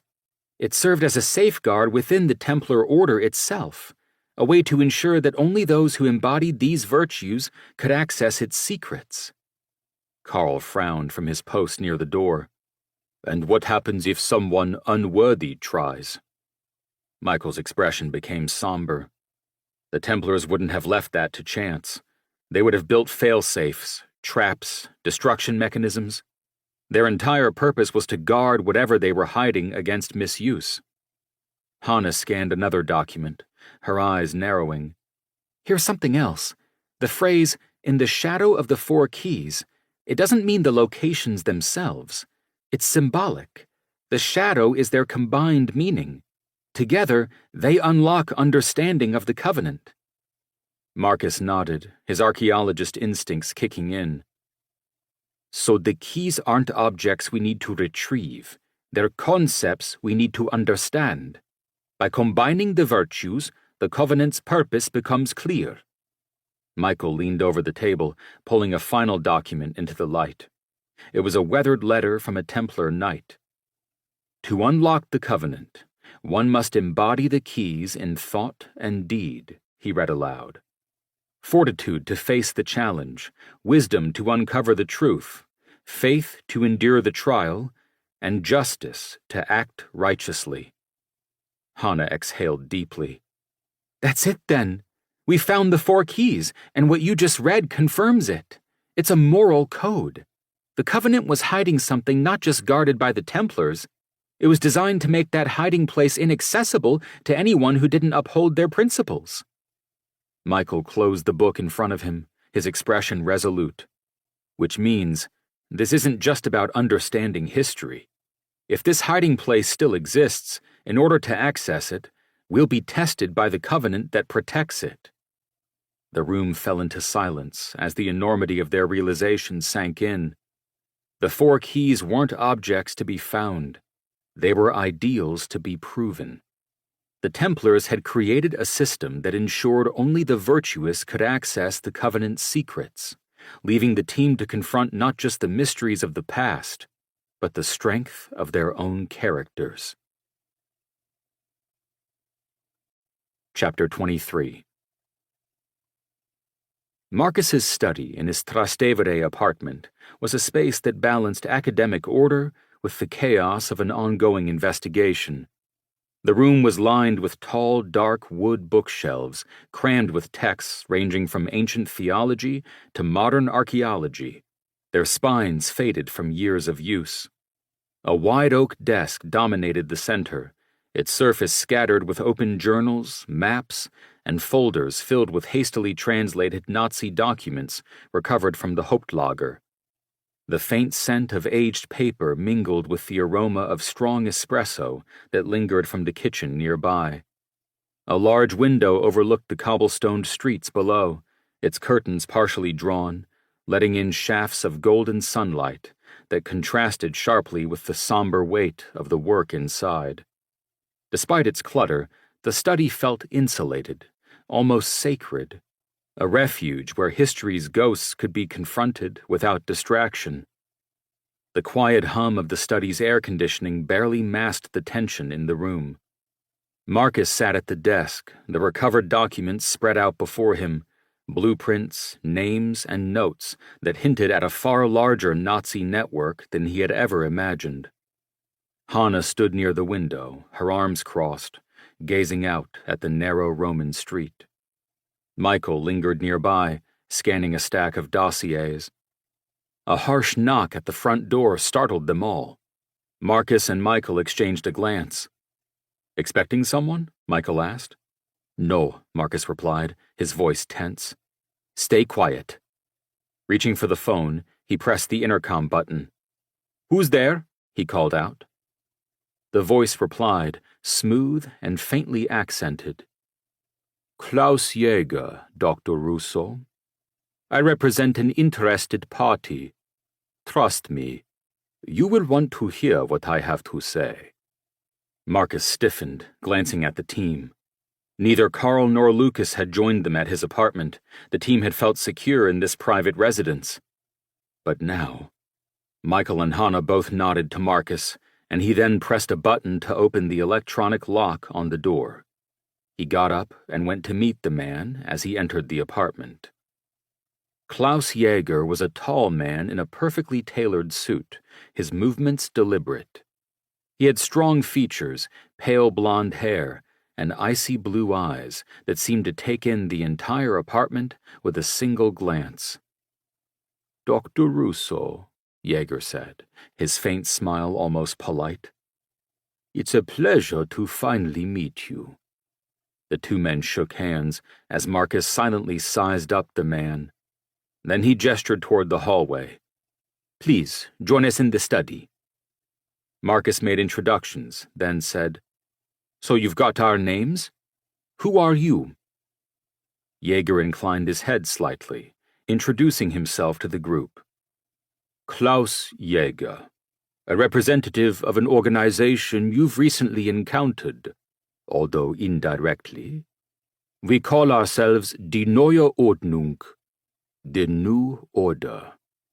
Michael inclined his head. "Let me guess, Anton Lenk worked for you." "Lenk was a tool," Jäger said, with a faint hint of disdain. "A blunt instrument, a man too focused on immediate power to see the broader vision. My colleagues and I operate on a far more sophisticated level." Marcus's jaw tightened. "Your work being what? Reviving the Reich?" Jäger's smile grew, but his eyes remained cold. "Revival suggests resurrection. The Reich never died, Dr. Russo. It adapted. We learned from history's mistakes, brute force, overt control.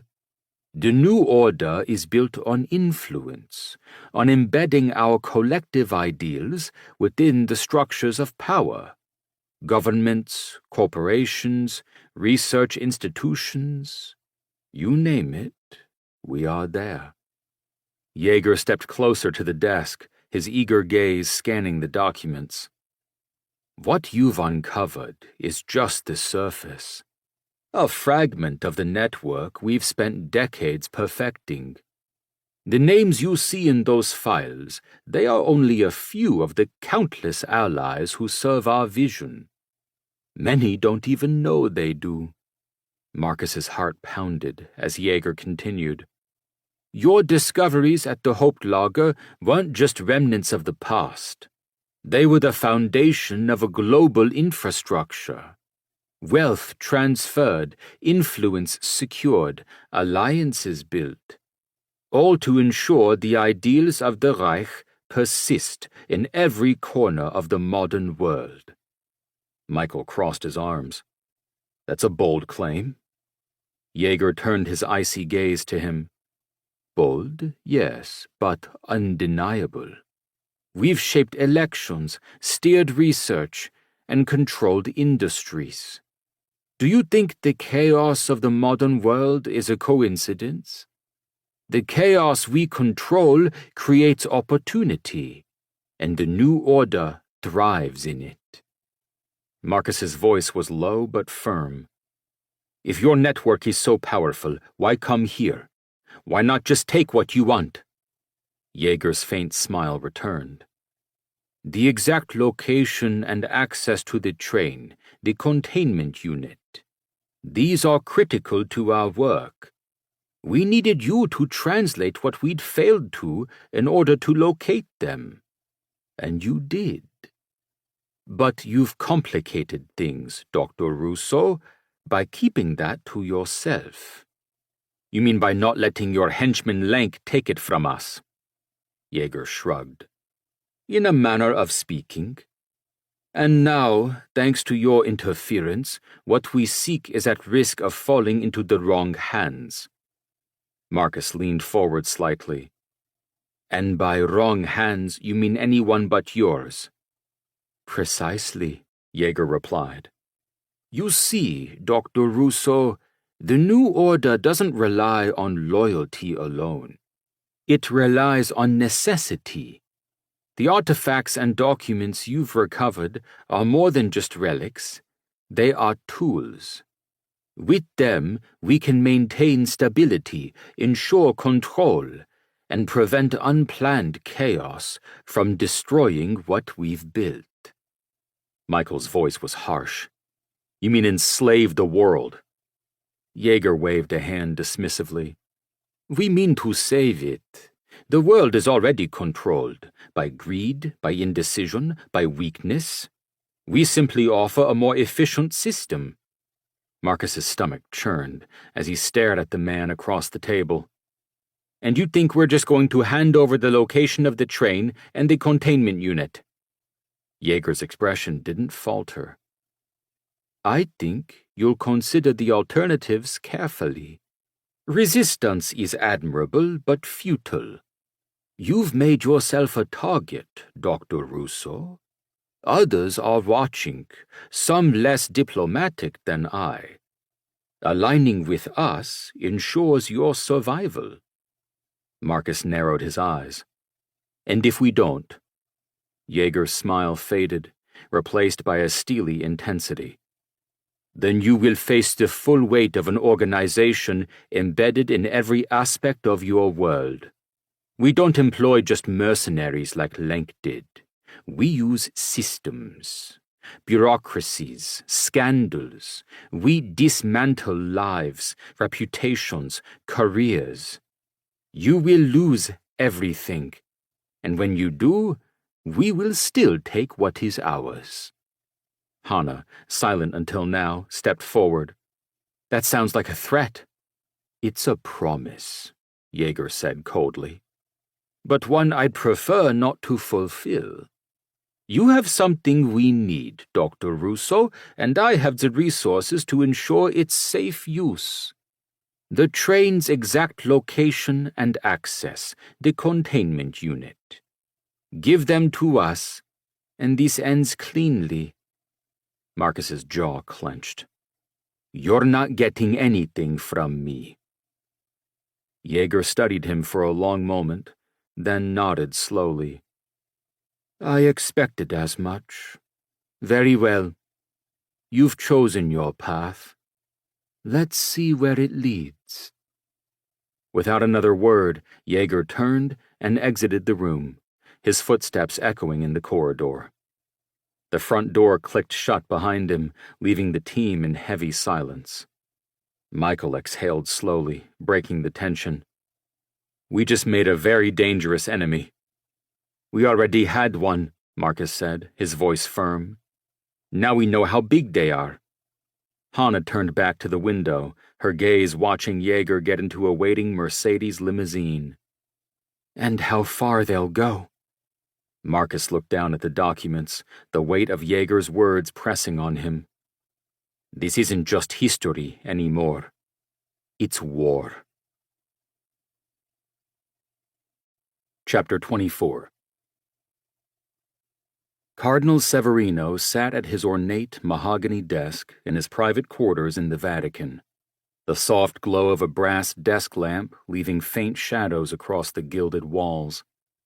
A thin layer of papers, recent reports, event schedules, and confidential Vatican correspondence lay scattered across the surface.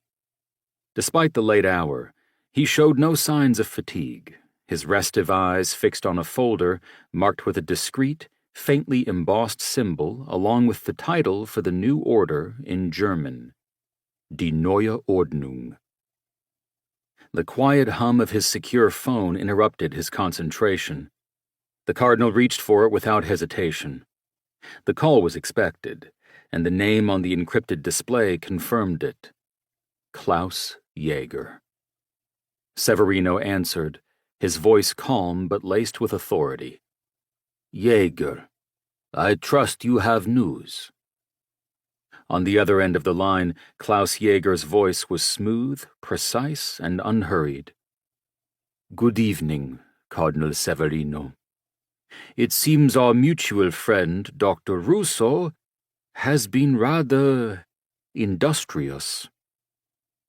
Severino's grip on the receiver tightened slightly. What do you mean? Did he uncover the location as we'd hoped he would? Oh, yes. Your confidence in his abilities held true.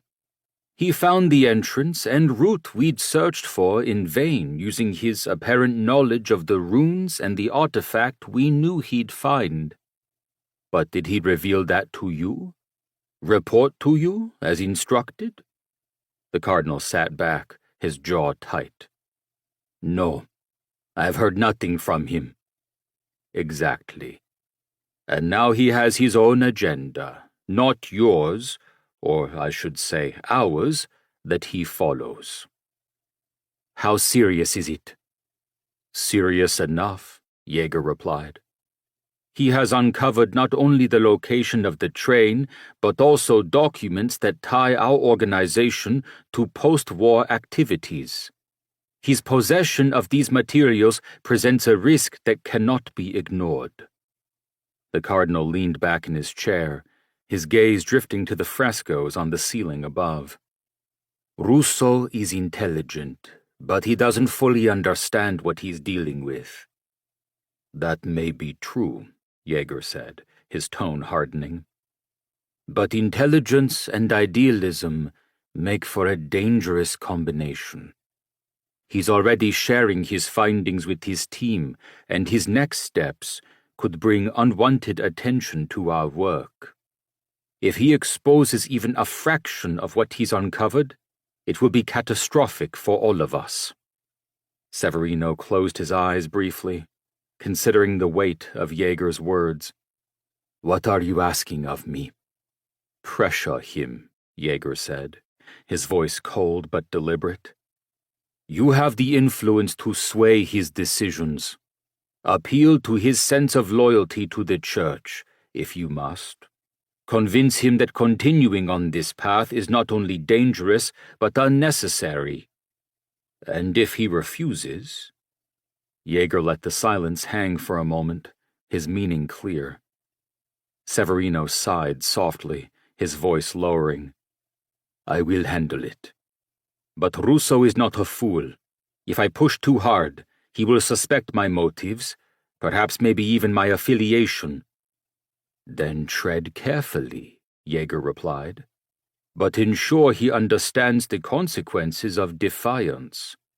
The new order cannot afford interference, especially not from an archaeologist with the penchant for uncovering inconvenient truths.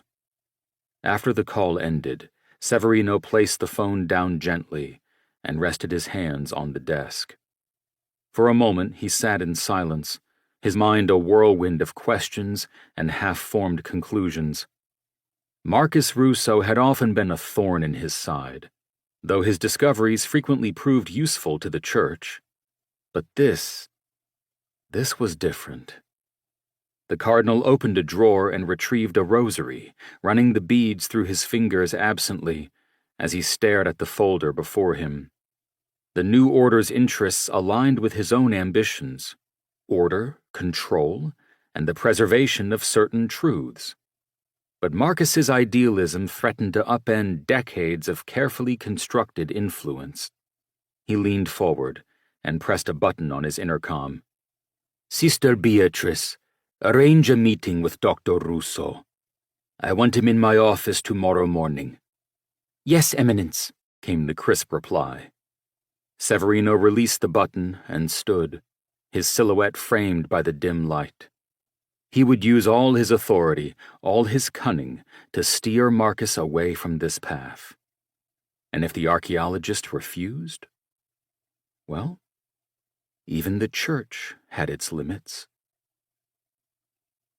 The Vatican office of Cardinal Severino in the Apostolic Palace exuded authority and opulence. High vaulted ceilings were adorned with frescoes depicting scenes from the lives of saints, and a massive, ornately carved desk dominated the room.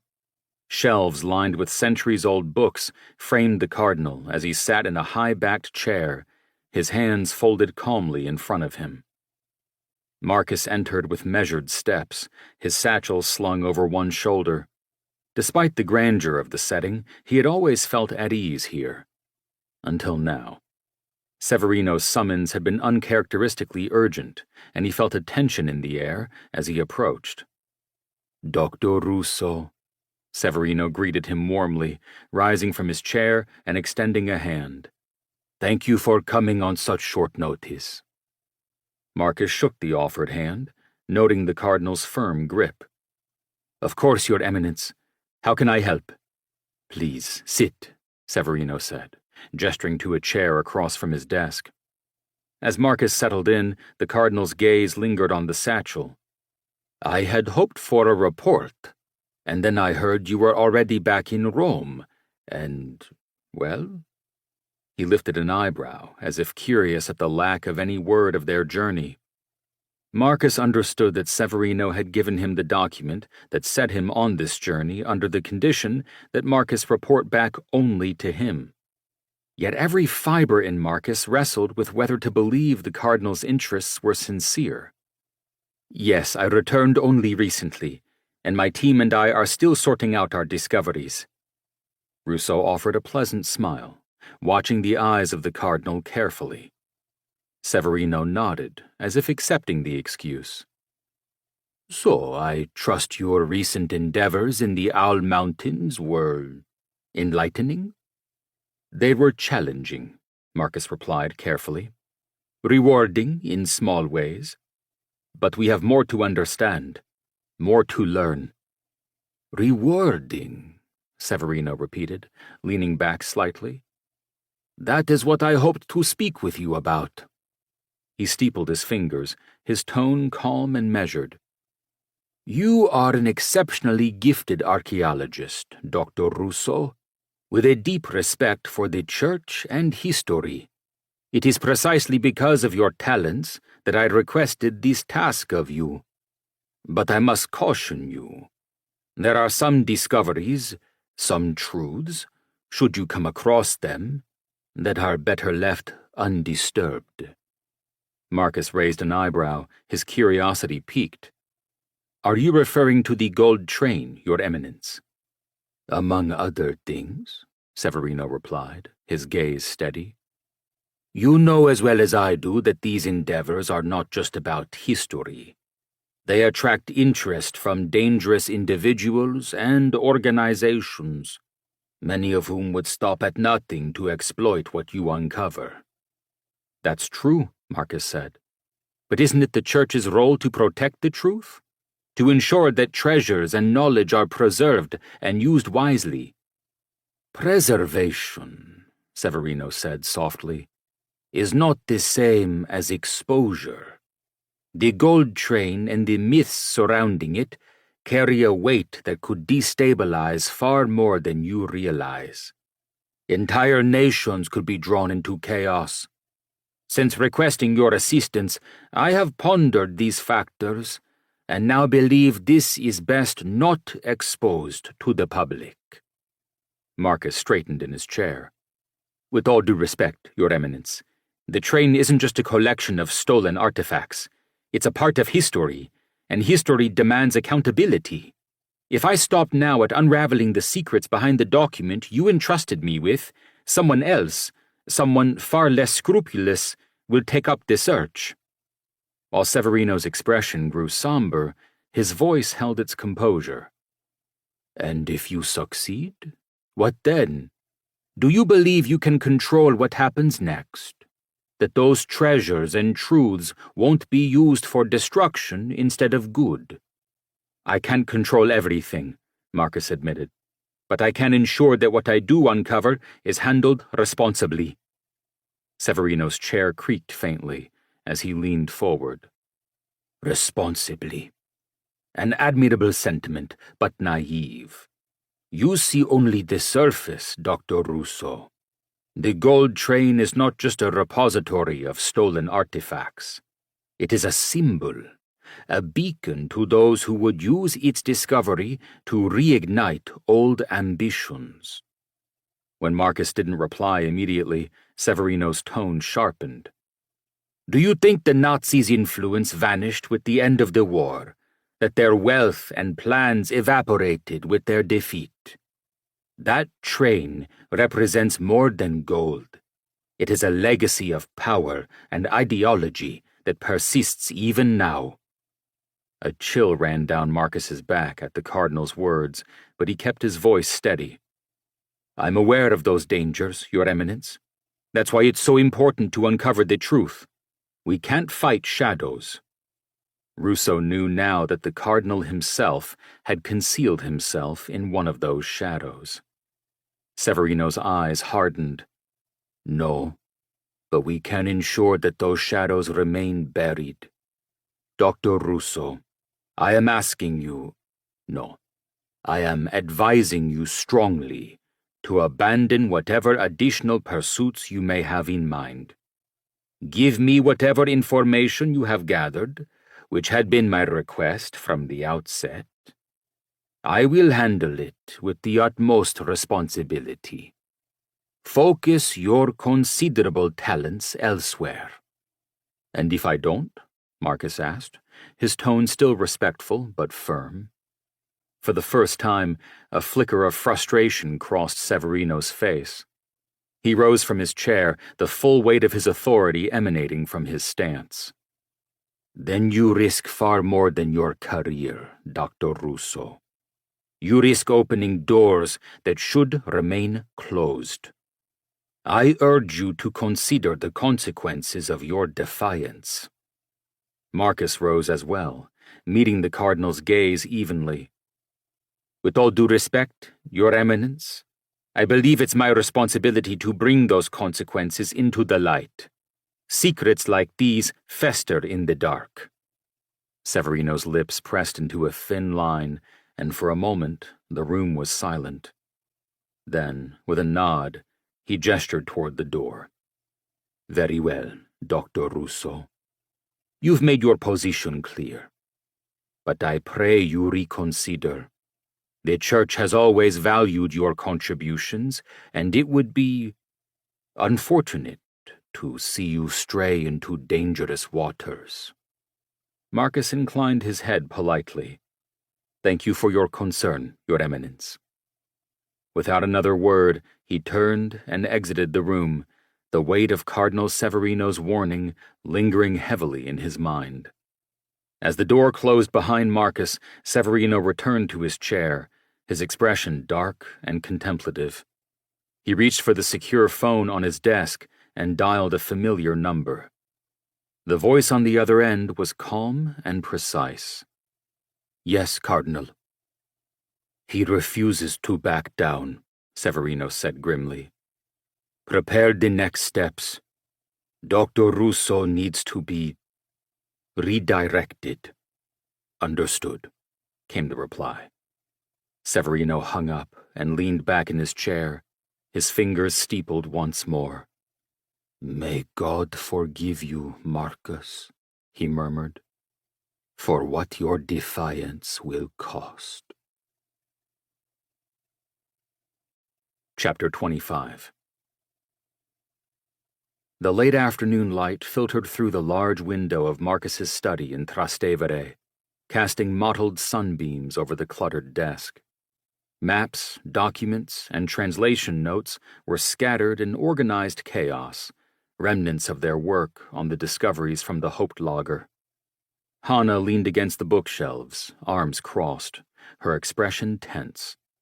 Michael sat in one of the leather chairs, flipping through a dossier distractedly, but clearly waiting for Marcus to return from Cardinal Severino's office. Marcus entered the room, closing the door behind him with a decisive click. He dropped his satchel onto the desk and looked at his two closest allies, his expression grim. "That bad?" Hanna asked, breaking the silence. "Worse," Marcus replied, rubbing the back of his neck. "Cardinal Severino is part of this." Michael's head snapped up. "Part of what? The New Order?" Marcus nodded. "I'm almost certain. He didn't ask outright if we found the gold train, but everything about his questions, his warnings, and his tone, it all pointed to the fact that he already knew what we'd discovered." Hanna frowned, shifting her weight. "How could he know? You didn't tell anyone." "I didn't," Marcus said firmly, "but someone did. Severino must have gotten his information from another source, and I think that source is Klaus Jaeger." Michael leaned forward, his fingers interlaced as he spoke. "So Severino and Jaeger are collaborating. That explains a lot. It's not just about the train or the treasure, it's about control. Severino's been pushing for years to centralize more of the Church's power." "Exactly," Marcus said, pacing behind his desk. "He tried to steer me away from pursuing this any further. Said it was too dangerous, that it could destabilize entire nations. But what he didn't say was even more telling." Hanna raised an eyebrow. "Such as?"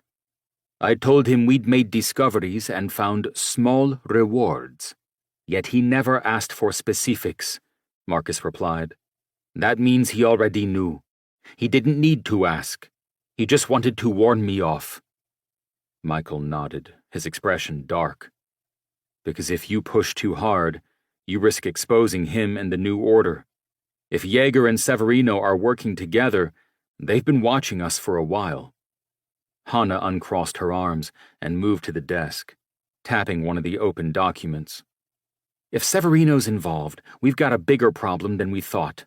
He's not just any cardinal. He's got access to resources, people, influence. He can make life very difficult for us." "More than that," Marcus added, his voice low. "He's positioned to keep the Church aligned with the New Order's goals. Think about it. If the Vatican Secretary of State is part of their neo-Nazi network, it gives them a foothold in one of the most powerful institutions on Earth." Michael sighed, leaning back in his chair. "So what do we do? Confront him? Expose him?" "No," Marcus said quickly. "Not yet. He doesn't know I suspect him. If we act now, we'll tip our hand, and he'll bury us under his authority." Hanna crossed her arms again, her gaze intense. "Then we need to stay ahead of him, and figure out how far this goes. If Jaeger's pulling Severino's strings, what's the endgame?" Marcus sat down, his hands resting on the edge of the desk. "We start by looking at the documents from the Hauptlager. There has to be something in there. Something that ties Severino and Jaeger to the larger network. Names of forebears, Vatican relationships, transactions, anything." Michael nodded. "And the train?" Marcus exhaled deeply. "We still need to keep its location a secret. As long as they don't know where it is, we have the upper hand. But we can't sit on this forever. We have to decide what to do with the train and its contents, and sooner rather than later." Hanna glanced out the window, her voice quiet but determined. "And if Severino and Jaeger push harder?" Marcus's eyes hardened. "Then we push back. But for now, we work quietly. The more they underestimate us, the better chance we have of surviving this state of affairs." The room fell silent, the weight of their next steps pressing on them. For the first time, the scope of the conspiracy they were up against felt suffocating, but none of them was willing to back down. The atmosphere in Marcus's apartment study the next day was tense but focused. The entire team had gathered, Hannah and Michael, Carl and Lucas, seated or standing around the room, their attention riveted on Marcus as he prepared to address them. The scattered documents, maps, and notes from the Hauptlager covered every available surface, a visible testament to the magnitude of their discoveries. Marcus sat on the edge of his desk, arms crossed, the weight of what he was about to say etched into his expression. "All right," he began, his tone calm but resolute. "It's time we lay everything out. We're dealing with something far larger than just the gold train. What we've uncovered goes beyond treasure or stolen artifacts. It's part of a system, a network. And unless we understand the full scope, we'll never be able to stop it." Marcus unfolded a large, weathered map of Europe, marked with red dots at various locations, and pinned it to the corkboard behind him. "Let's start with Operation Eisenkreuz," he said, gesturing to the map. "This was more than a treasure-hoarding operation. It was a carefully constructed plan for the survival and resurgence of the Nazi regime after the war. The documents we recovered in the Hauptlager outline its three main goals." He raised a finger. "First, to hide vast amounts of stolen wealth, gold, art, cultural artifacts, in secure, secret locations across Europe. The gold train was one such location, but it wasn't the only one. Eisenkreuz involved a network of bunkers, tunnels, and hidden caches." "Like Nebenlager 3, Lucas interjected, his arms resting on the back of a chair. Marcus nodded. "Exactly. These locations weren't just about safeguarding wealth. They were leverage. Resources that could be used to forge alliances, fund covert operations, or control key players in the post-war world." He raised a second finger. "Second, Eisenkreuz supported the development of advanced technology and weapons. The containment unit and artifact are prime examples. These weren't just relics, they were experiments. The Nazis believed they could use these items to manipulate energy, create weapons, or maintain control." "And the third," Michael prompted, leaning forward. Marcus tapped the map again. "The third goal was the most ambitious, building a shadow network to infiltrate global institutions. The goal of Eisenkreuz wasn't simply to safeguard treasures and technology, but to spread its ideology throughout the post-war era." He picked up a folder marked with a faint black cross and opened it, revealing a dossier of names, photos, and cryptic symbols. "That brings us to Operation Eisenkreuz," he continued. "This wasn't just a faction. It was a clandestine group within the Nazi regime tasked with ensuring the survival of their vision, no matter what happened to Germany." "They were the puppet masters," Hannah said, her tone sharp. "Exactly," Marcus agreed. "That third function was fulfilled by Operation Iron Cross, which was composed of SS officers, scientists, industrialists, and financiers, people who understood that brute force alone wouldn't be enough. They swore an oath of loyalty. Blood will seal this covenant, to protect and execute the Reich's most sensitive plans." Carl, who had been standing silently near the window, spoke up. "And they didn't just disappear after the war, did they?" "No," Marcus said grimly. "The members scattered but remained active. They funneled resources through the Franciscan rat lines, escaped to South America and other safe havens, and used the treasures hidden by Eisenkreuz to secure alliances with powerful figures in politics, finance, and science, not to mention the Vatican itself. Michael lowered his head at the mention of the Vatican's involvement. Hanna reached a hand over to squeeze his folded hands, and he lifted his head, glancing at her with a sad smile. Lucas frowned. So they're still out there, operating in secret. Marcus nodded. More than that, they evolved. They adapted to the modern world, embedding themselves into governments, corporations, research institutions. They became what we now know as the New Order. Hanna gestured toward the documents spread across the desk. So Severino and Jaeger are part of this new order with plans to... what? Build another Reich? Not through war, Marcus said, but through influence. Jaeger himself said it.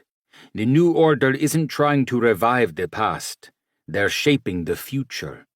They're using the Gold Train and other Eisenkreuz assets as tools to consolidate power. Michael exhaled sharply. And we're the ones standing in their way. Which is why they're coming after us, Carl said grimly. Severino's already tipped his hand. He knows about the train, and he knows we're a threat. Marcus stepped forward, his voice steady. Here's what we're up against. If the New Order gets its hands on the Gold Train and the containment unit, they'll have the resources, wealth, and power to expand their influence even further.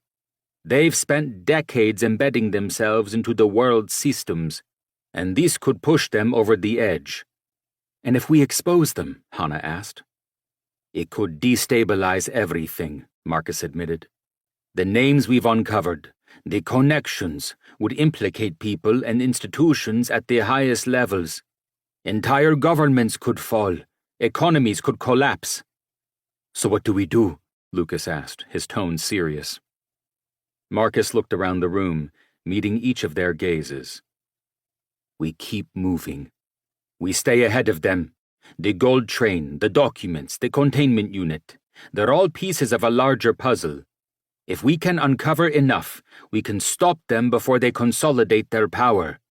How we shared that truth without causing chaos, I'm not sure. Not yet, anyway. But our first step is to stop the New Order from gaining more power and burying the facts forever. Silence fell over the room as the team absorbed Marcus's words. Finally, Hanna broke it, her voice firm. Then we'd better get started. If the New Order wants to bury this, we must ensure the truth sees daylight. Michael nodded. Whatever it takes. Carl and Lucas exchanged a glance, then nodded in unison. We're with you, Carl said simply.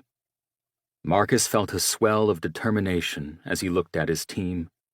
The road ahead was dangerous, but they were all in this together. And for the first time in days, he felt a glimmer of hope. All right, he said.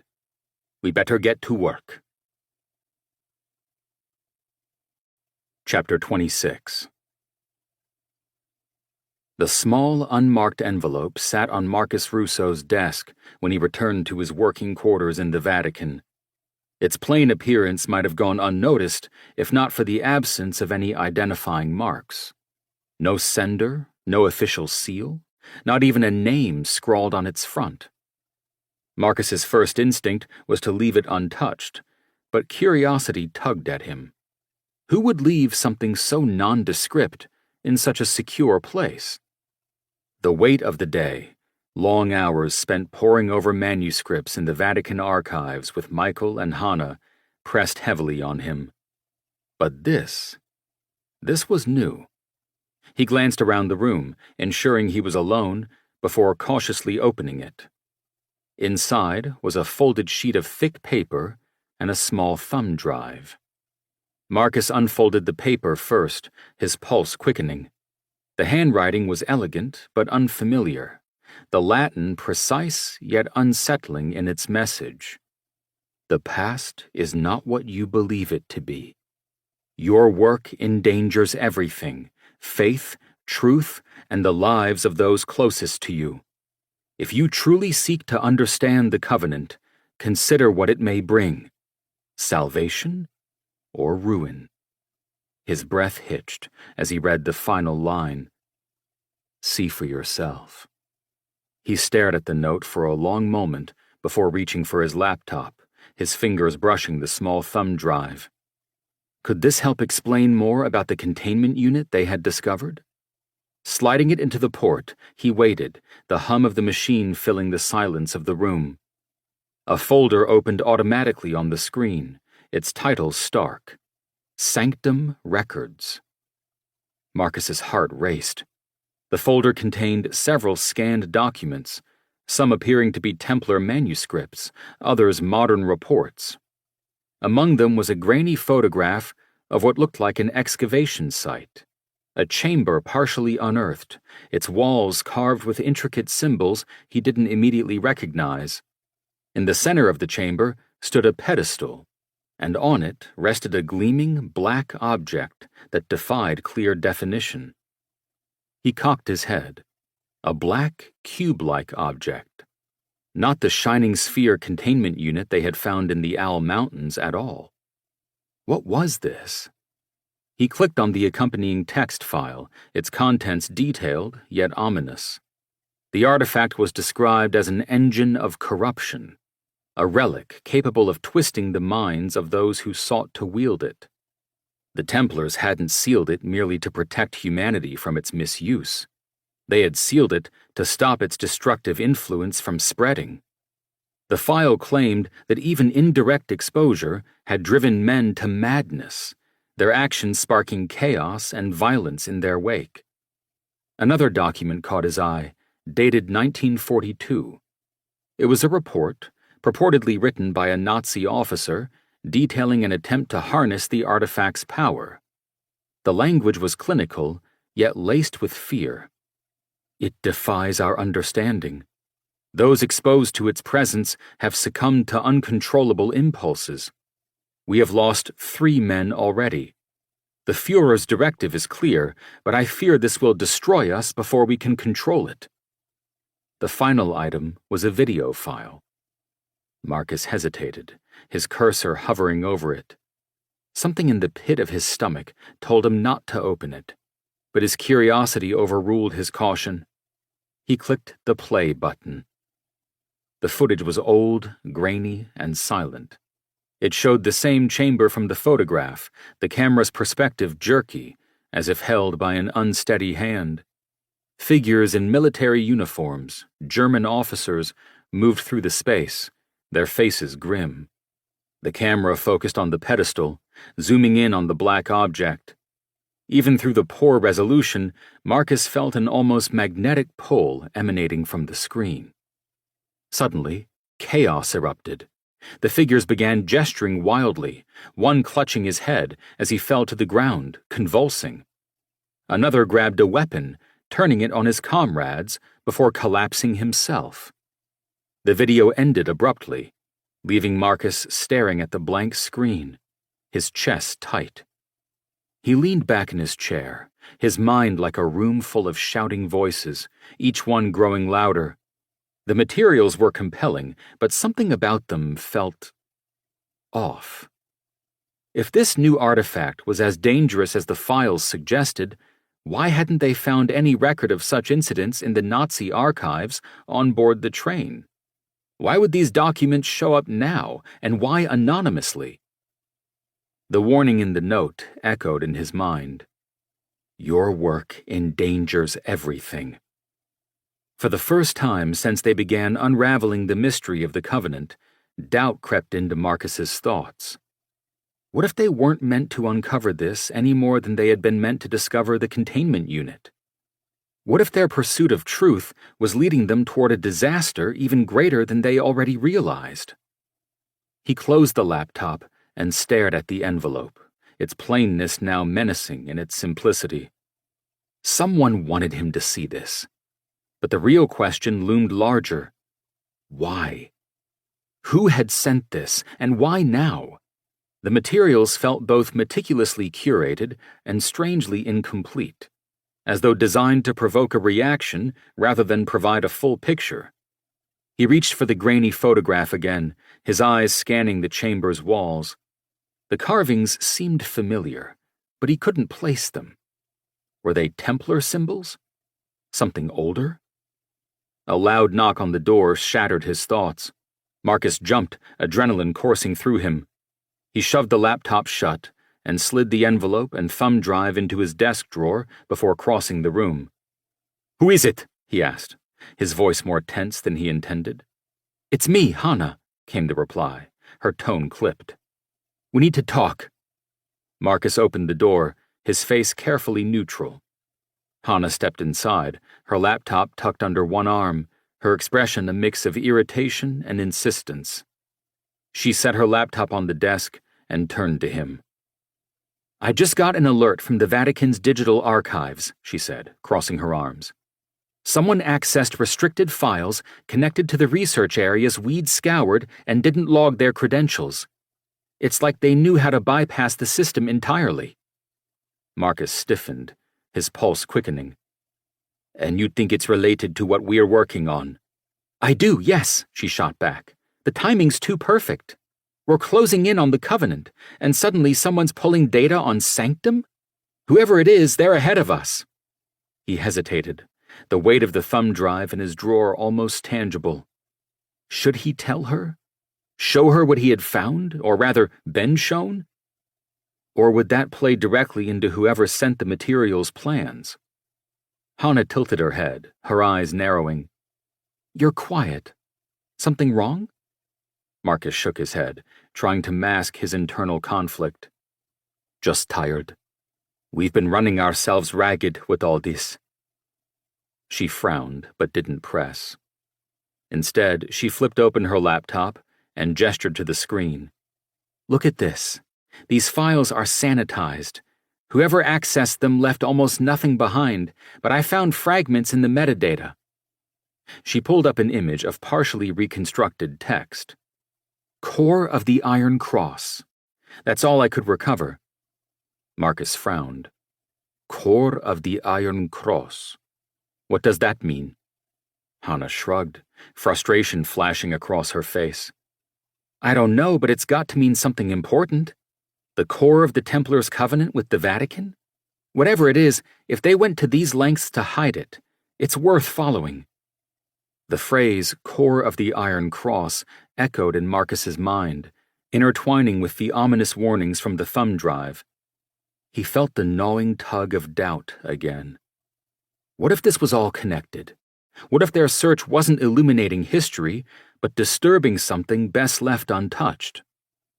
"Maybe we need to slow down," Marcus said cautiously, watching her reaction. Hannah's eyes narrowed. "Slow down? Marcus, this isn't just a history project.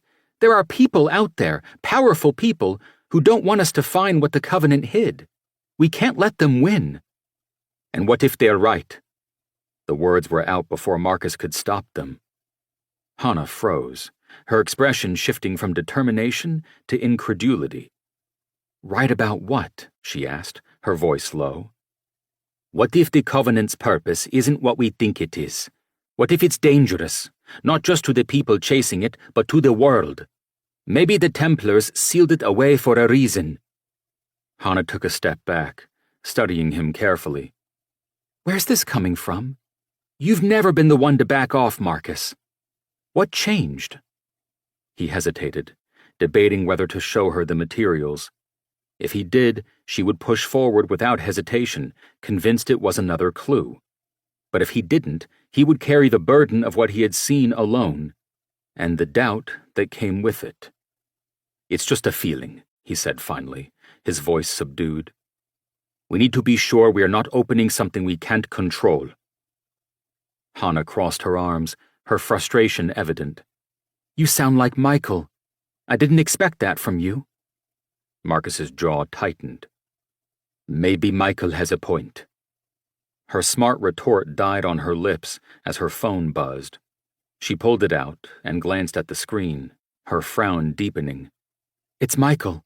He says he's found something about the 4 keys. He wants us back in the archives." Marcus nodded, grateful for the reprieve, but as Hannah turned to leave, her parting glance lingered. "You're holding something back," she said quietly.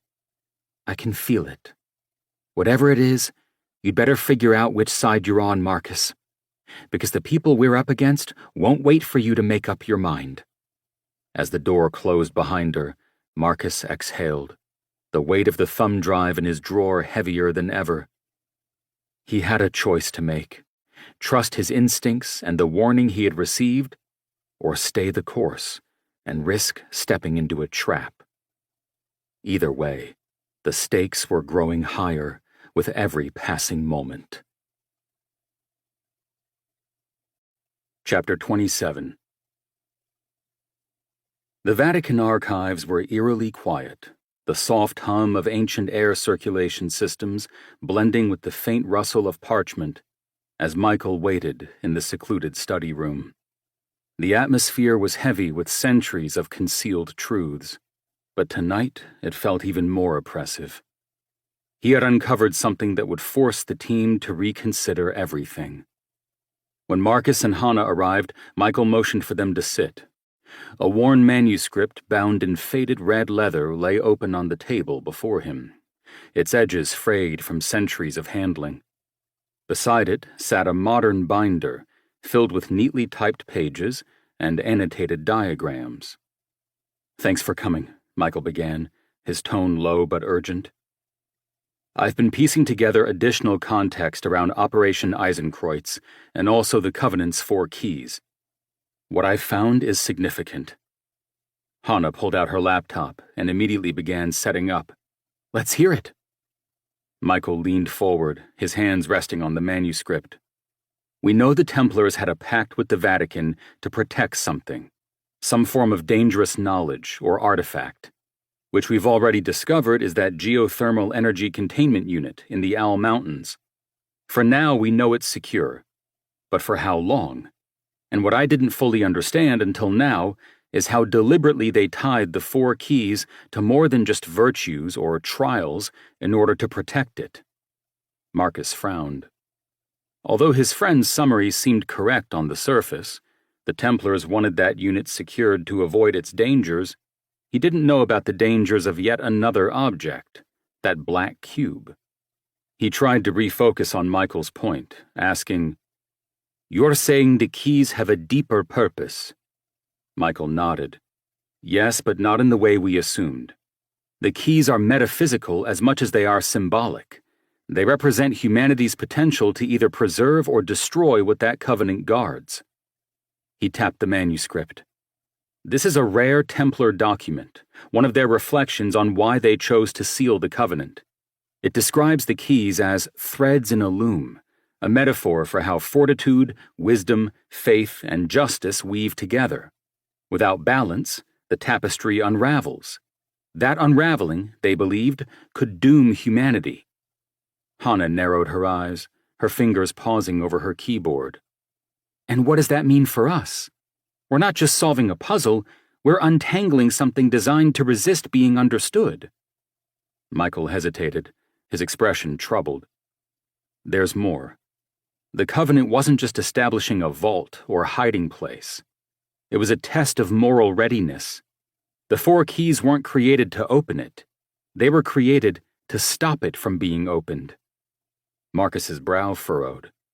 "But if that's true, why leave the clues behind at all?" Michael pushed the binder toward him. "This is where things become murky. The Templars believed that while the Covenant was necessary to guard humanity from the power we found in the containment unit, there might come a time when humanity would need its knowledge. They left the keys not as a map, but as a challenge, proof that whoever sought it was worthy of wielding it." Hannah leaned back, her arms crossed.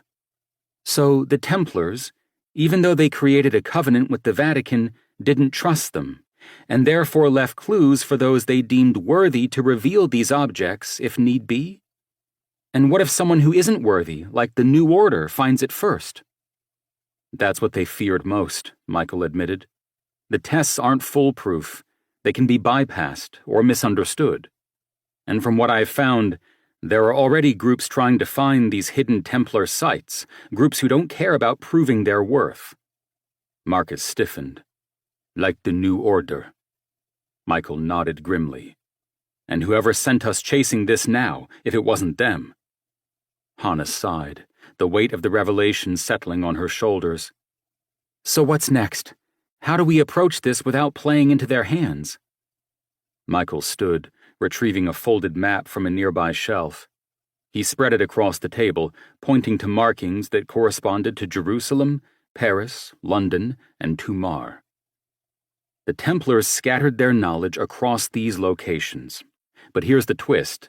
They didn't hide the Covenant itself in any of them. Marcus tilted his head. Then where is it? Michael tapped the center of the map. Somewhere that connects them all. The original Covenant's true location is hidden at a point of convergence, a place tied to the Templars' greatest fear and hope. Hannah leaned over the map, scrutinizing the lines and symbols. A convergence of what? Geography? Influence? Michael shook his head. Virtues. The Templars believed that only in the unity of the four keys, fortitude, wisdom, faith, and justice, could the Covenant's purpose be understood. But they were clear. This isn't just about finding a physical location so we can read the actual Covenant. It's about embodying the keys in order to find it. Marcus exhaled sharply.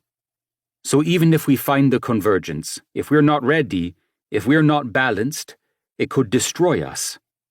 Michael's face darkened. That's exactly why we need to proceed with absolute caution. We need to be equipped in whatever way the Templars would find necessary when we find the right location. Hannah closed her laptop with a sharp snap. Caution is one thing, Michael, but whoever is out there pulling strings, they're not stopping. And they certainly aren't looking to be tested for their wisdom, faith, or justice. All they might have on their side is fortitude. Marcus looked down at the map, the symbols blurring as doubt crept into his thoughts. The cryptic warnings from the envelope and the thumb drive weighed heavily on his mind. Was their pursuit of the Covenant a step towards salvation or ruin? Michael's voice broke through his reverie. We'll work through this together, step by step. If we don't, everything the Templars feared could become reality. The tension in the study room had thickened, an unspoken undercurrent of urgency lingering as Michael rolled up the map, and Hannah stared at her closed laptop, her fingers drumming against the table. Marcus, sitting across from them, could feel the weight of his hesitation pressing down on him. The envelope and its contents burned in his mind like a secret he wasn't meant to keep. But he couldn't keep it any longer. Marcus cleared his throat, drawing their attention. Before we go any further, he began, his voice steady but low. There's something I need to share. Hannah tilted her head. Michael leaned back slightly, folding his arms as he studied Marcus. What is it? Michael asked, his voice measured. Marcus reached into, while they get ahead. Michael tapped the note thoughtfully. It's a calculated move. The language, the delivery, it's designed to destabilize us, to make us question our purpose. But that doesn't mean the information is false. That's the problem, Marcus said. If it's true, we're risking everything by continuing. If it's a lie, we're being manipulated into doing exactly what they want. Silence fell over the room as they weighed the implications. Hannah broke it first, her voice firm. We can't let fear dictate our decisions. Whoever sent this, whether they're warning us or manipulating us, they're trying to control the narrative. We need to stay focused on the truth. Michael nodded slowly. Agreed. But we need to tread carefully. This thumb drive could be a trap in itself. The information might be bait, or worse, it could contain something meant to mislead us. Marcus looked at them both, his uncertainty evident. So what's the next step? Do we ignore it? Follow the lead? What if we're walking into something we can't handle? Michael's expression softened. We don't ignore it, but we don't let it dictate our path either. We take what we've learned and cross-reference it with what we know. If this information fits, we proceed cautiously. If it doesn't, we treat it as a distraction. Hannah picked up the thumb drive again, her resolve hardening. Let me take a closer look at this. If there's something in the metadata, maybe I can trace its origin. We need to know who sent it and why. Michael gestured to the note. I'll dig through the archives and see if there are any records that align with the descriptions Marcus found. If the Templars documented this engine of corruption, there might be more to it than what's on the drive. Marcus exhaled, the weight of the secret lifting slightly. And what about the video? Should I show you? Hannah and Michael exchanged a glance. Michael nodded. Yes, if it's real, it's important. If it's fabricated, we need to understand why someone would go to such lengths. Hannah placed a reassuring hand on Marcus's arm. We're in this together. Whatever this is, we'll figure it out. Marcus nodded, a flicker of relief breaking through his unease. As Hannah connected the thumb drive to her laptop, and Michael turned back to his texts, he felt a small but vital reassurance. He wasn't alone in this. The glow of Hannah's laptop cast dim shadows over the study room as she worked on the thumb drive, her brows furrowed in concentration. Marcus and Michael watched as lines of code scrolled across her screen. There's definitely metadata embedded here, Hannah muttered, her voice low but focused. Looks like someone tried to scrub it clean, but they did a less than perfect job. Michael leaned in slightly. Anything we can use? Hannah paused, tilting her head as she decrypted another layer of data. There. I've got a timestamp and an IP address. It's rerouted through a chain of proxies, but the origin point... She trailed off, her expression shifting to one of disbelief. What is it? Marcus asked, tension tightening his chest. Hannah turned the screen toward them, pointing to a line of text. The origin traces back to Rome, specifically, a secure Vatican server. Michael's face darkened. Someone inside the Vatican sent this? Hannah nodded. And they went to a lot of trouble to make it look like it came from outside. Marcus sat back, his mind sifting through possibilities, eliminating the impossible with each breath. So we're not just dealing with external forces. There's someone here, in the Vatican, trying to control what we find. Michael folded his hands, his voice measured but firm. This changes things. If someone within the Vatican is involved, they could be monitoring us, or worse, working against us. Hannah narrowed her eyes. Then we need to move quickly. Whoever sent this knows more than they're letting on, and they're not going to wait for us to catch up. Michael nodded, his gaze hardening. We'll dig deeper, but we have to be careful. If they're watching, we need to stay one step ahead. This isn't just about uncovering the Covenant anymore. It's about figuring out who's pulling the strings. Marcus looked between them, his resolve firming. Then let's find out who's behind this, and what they're so desperate to keep hidden. Chapter 28. The revelation of the Vatican server's involvement had sent a chill through the air. Marcus, Michael, and Hannah remained seated around the table, the gravity of the situation sinking in. The thumb drive now seemed less like a clue and more like a trap, one designed to manipulate them. Michael broke the silence. We can't proceed as we have been. Whoever sent this knows where we're looking and what we've found. They're watching us. Hannah tapped her pen against the edge of her laptop, her face set with determination. And they're doing more than watching. They're steering us, trying to control what we see and how we react. That kind of manipulation takes planning. Marcus leaned forward, resting his elbows on the table. Which means they've been involved for a while. This didn't start with the thumb drive. Someone's been monitoring us since we started digging into any of this. Michael looked grim. And if they're embedded within the Vatican, they could have access to every step we've taken. Archives, field notes, our communications, everything. Hannah raised an eyebrow. Then it's time we started playing them instead of letting them play us. Michael shot her a wary look. What are you suggesting? Simple, Hannah said, leaning back in her chair. We set a trap. Whoever sent this thumb drive wanted us to find something specific, or they wanted us to react a certain way. If we don't follow their lead exactly, we might force their hand." Marcus frowned, skepticism etched across his face. "And what does that look like?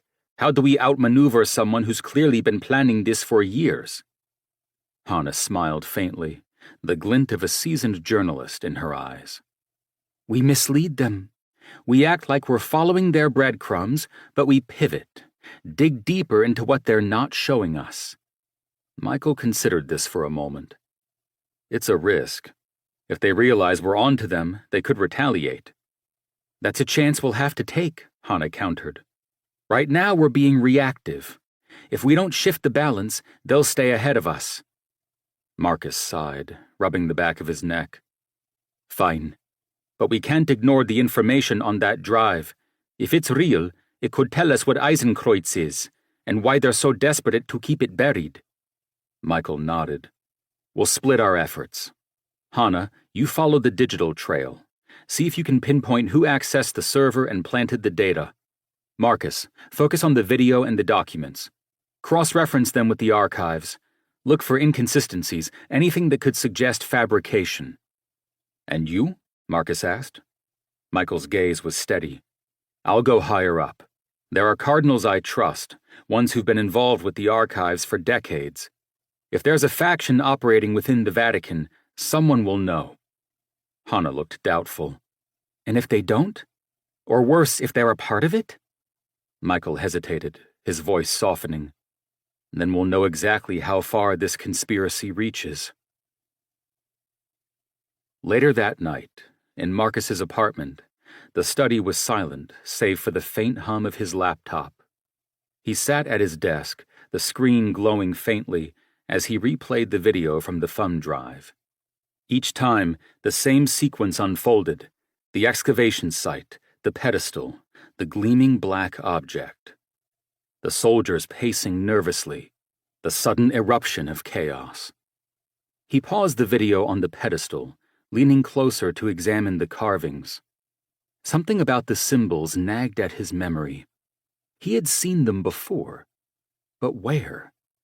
He opened a separate window, accessing a digitized collection of Templar codices. After an hour of searching, he found it. A nearly identical symbol etched into the margins of a Templar map. The accompanying text read, "Locus Aeternitatis," the place of eternity. Marcus's stomach tightened. The place of eternity. Was that a description of the core of Iron Cross? Or was it only a metaphor? A knock at the door pulled him from his thoughts. He closed his laptop and stood, his pulse quickening. He wasn't expecting anyone. "Who is it?" "It's me," came Hannah's voice. "Let me in." Marcus exhaled in relief and opened the door. Hannah stepped inside, her laptop under one arm and a faintly triumphant look on her face. "I've got something," she said, setting her laptop on the desk. She brought up a series of logs, each one showing timestamps and server activity. "I traced the IP further. Whoever sent that thumb drive didn't just access the Vatican servers. They used them to pull old files from the Vatican archives." "What files?" Marcus asked, leaning over her shoulder. "Documents tied to the Council of Vienne that met in 1311, Hannah replied. Specifically, correspondence between the cardinals and the Templar Grand Master about sealing the covenant of the Iron Cross. There's also a request, an order, really, for a permanent containment team. They called it Custodes Umbrae, the Shadow's Keepers." Marcus frowned. "And what does that mean?" "It means," Hannah said, her voice growing sharper, "that someone within the Vatican hasn't been just aware of the covenant of the Iron Cross, they've been guarding it, for centuries. Clearly, this represents the guardians who cannot be moved that I translated from that original document you were given."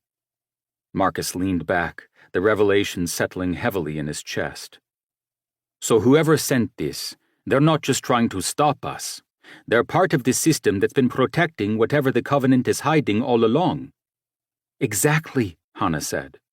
"The question is, Why break silence now? Why expose themselves? Marcus didn't answer.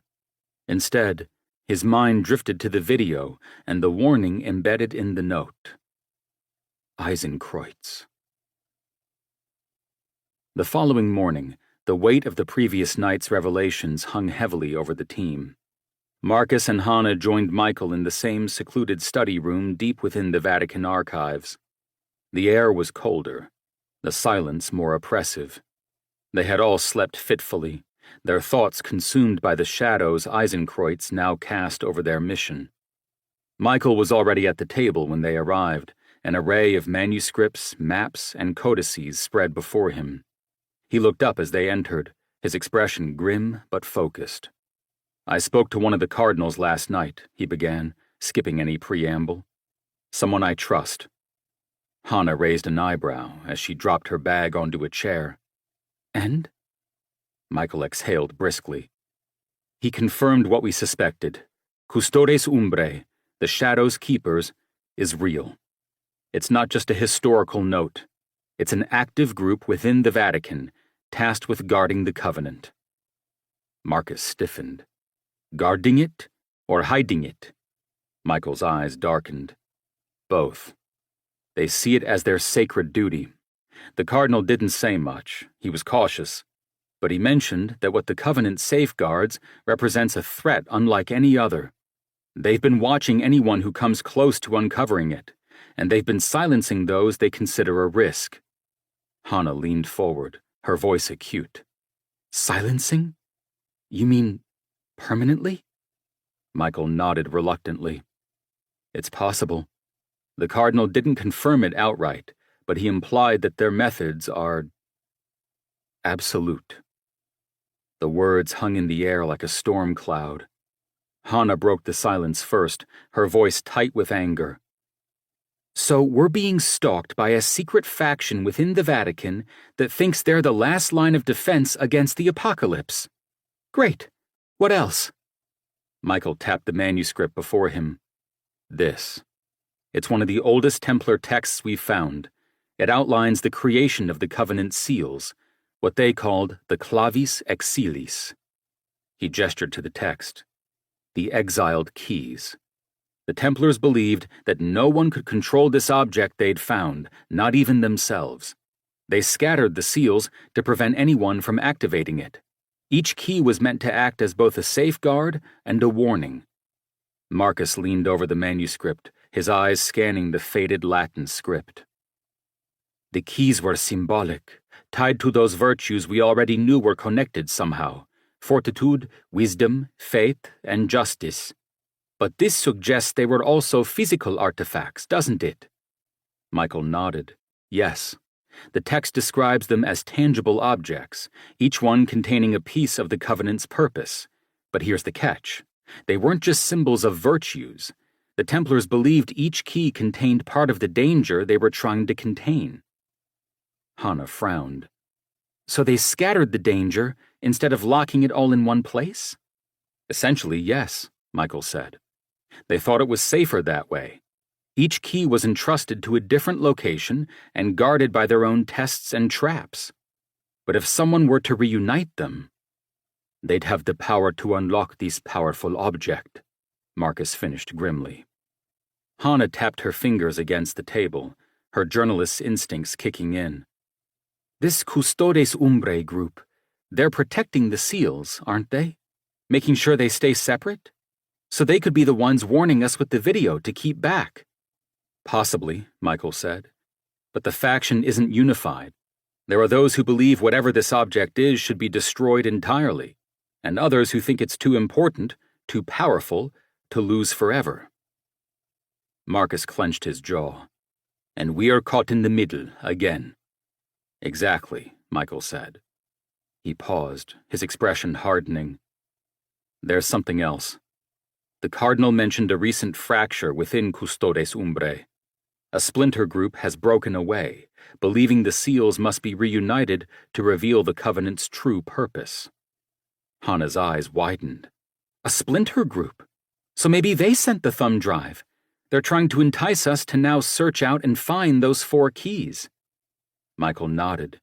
And if they're using us, it's because they think we'll lead them to the keys. They no doubt know we've already been successful finding the Owl Mountains cache. Either way, we're playing right into their hands. Marcus stood, pacing the length of the room. We need to find those keys before anyone else does. Whether they're symbols, artifacts, or something else entirely, they're the only way to figure out what the Templars were really hiding and how to stop it from getting in the wrong hands. Hannah leaned forward, her voice resolute. Agreed. But we can't go charging in blindly. If Custodes Umbrae is already watching us, we need to stay ahead of them. That means misdirection, careful planning, and most importantly, figuring out where the keys are. Michael gestured to the map spread across the table. We've narrowed it down to those 4 locations based on the Templar texts. They align with the 4 virtues. They're tied to specific places in those cities where the Templars face their greatest challenges. He pointed to the map, his finger stopping at each location in turn. Montségur in France, where the Cathars made their last stand. Acre in the Holy Land, the site of their final battle before they lost Jerusalem. Rosslyn Chapel in Scotland, a place steeped in Knights Templar lore. And finally, the Convent of Christ in Tomar, Portugal, their refuge after the order fell. Hannah's eyes scanned the map, her voice thoughtful. So these locations hold the keys, or at least the answers to where they might be. Michael nodded. Exactly. But we can't visit them directly. It's too risky. Custodes Umbrae, or their splinter group, will be watching. Marcus rubbed his chin thoughtfully. Then we research them remotely. The archives must have records, accounts, something that ties these places to the keys. Hannah nodded, her determination clear. Let's get started. The longer we wait, the more we risk someone else beating us to the truth. Michael nodded. Agreed. But we move carefully. This object, or knowledge, was hidden for a reason, and if the Templars thought it was too dangerous to control, we need to understand why before we even think about unlocking it. The 3 of them settled into their tasks, the room filling with the sound of flipping pages and the soft clicking of keys. Outside, the Vatican's centuries-old walls stood silent, their secrets protected by layers of stone and shadow. But inside, the team was unraveling the threads of a mystery that could shake those walls to their foundations, and possibly beyond. Chapter 29. The late afternoon sun filtered dimly through the small window of the study room, casting elongated shadows over the table cluttered with manuscripts, maps, and digital tablets. Marcus, Michael, and Hannah had been working tirelessly, combing through Vatican records, Templar correspondences, and the notes from the mysterious thumb drive. Hours had passed, and threads began to converge. Michael was the first to break the silence. He pushed a thick manuscript across the table toward Marcus, his expression pointed. Here, he said, his finger tapping a faded Latin phrase. Clavis exilis, the exiled keys. This confirms what we suspected about the locations. Marcus scanned the text, nodding slowly. It matches the Templar philosophy. The keys were never meant to be reunited, but each one carries a fragment of knowledge about what they have hidden away. Together, they form a map of its purpose and its danger. Hannah glanced up from her laptop, her tone urgent. I've cross-referenced the locations you mentioned, Montségur, Acre, Rosslyn Chapel, and Tomar, with the Vatican's classified excavation reports. The good news? We don't need to visit them. Detailed records were sent back to the Vatican after each site was explored by various factions over the centuries. And the bad news? Michael asked. Hannah leaned back, gesturing toward the screen. The records aren't complete. Montségur and Acre are missing critical pieces, likely destroyed or deliberately hidden. But Rosslyn and Tomar? Those reports appear intact. And they mention objects retrieved from each site that match descriptions of the keys we found in that 1312 document from the Council of Vienne. Marcus leaned forward, his pulse quickening. What do they say? Hannah began reading aloud. From Rosslyn Chapel, an ornate chalice engraved with the seal of faith, inscribed with a warning of balance to be kept. From Tumar, a blade of blackened steel, unyielding and worn, bearing the sigil of justice. Both artifacts were removed and placed under Vatican protection. Michael rubbed his temples, the pieces of the puzzle falling into place. Justice and faith. That leaves wisdom and fortitude unaccounted for. Hannah nodded. But if Montségur and Acre were also explored, the keys, or their fragments, might have been moved as well. The problem is we don't know where those went. Marcus tilted his head, a storm of thoughts battering his consciousness. What about Custodes Umbrae? If they've been guarding the secrets of the Covenant all this time, wouldn't they have tracked the keys? Michael considered this, his expression darkening. It's possible.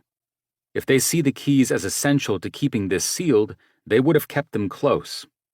And how much closer than in the Vatican archives, the very institution that funds the Shadow's keepers?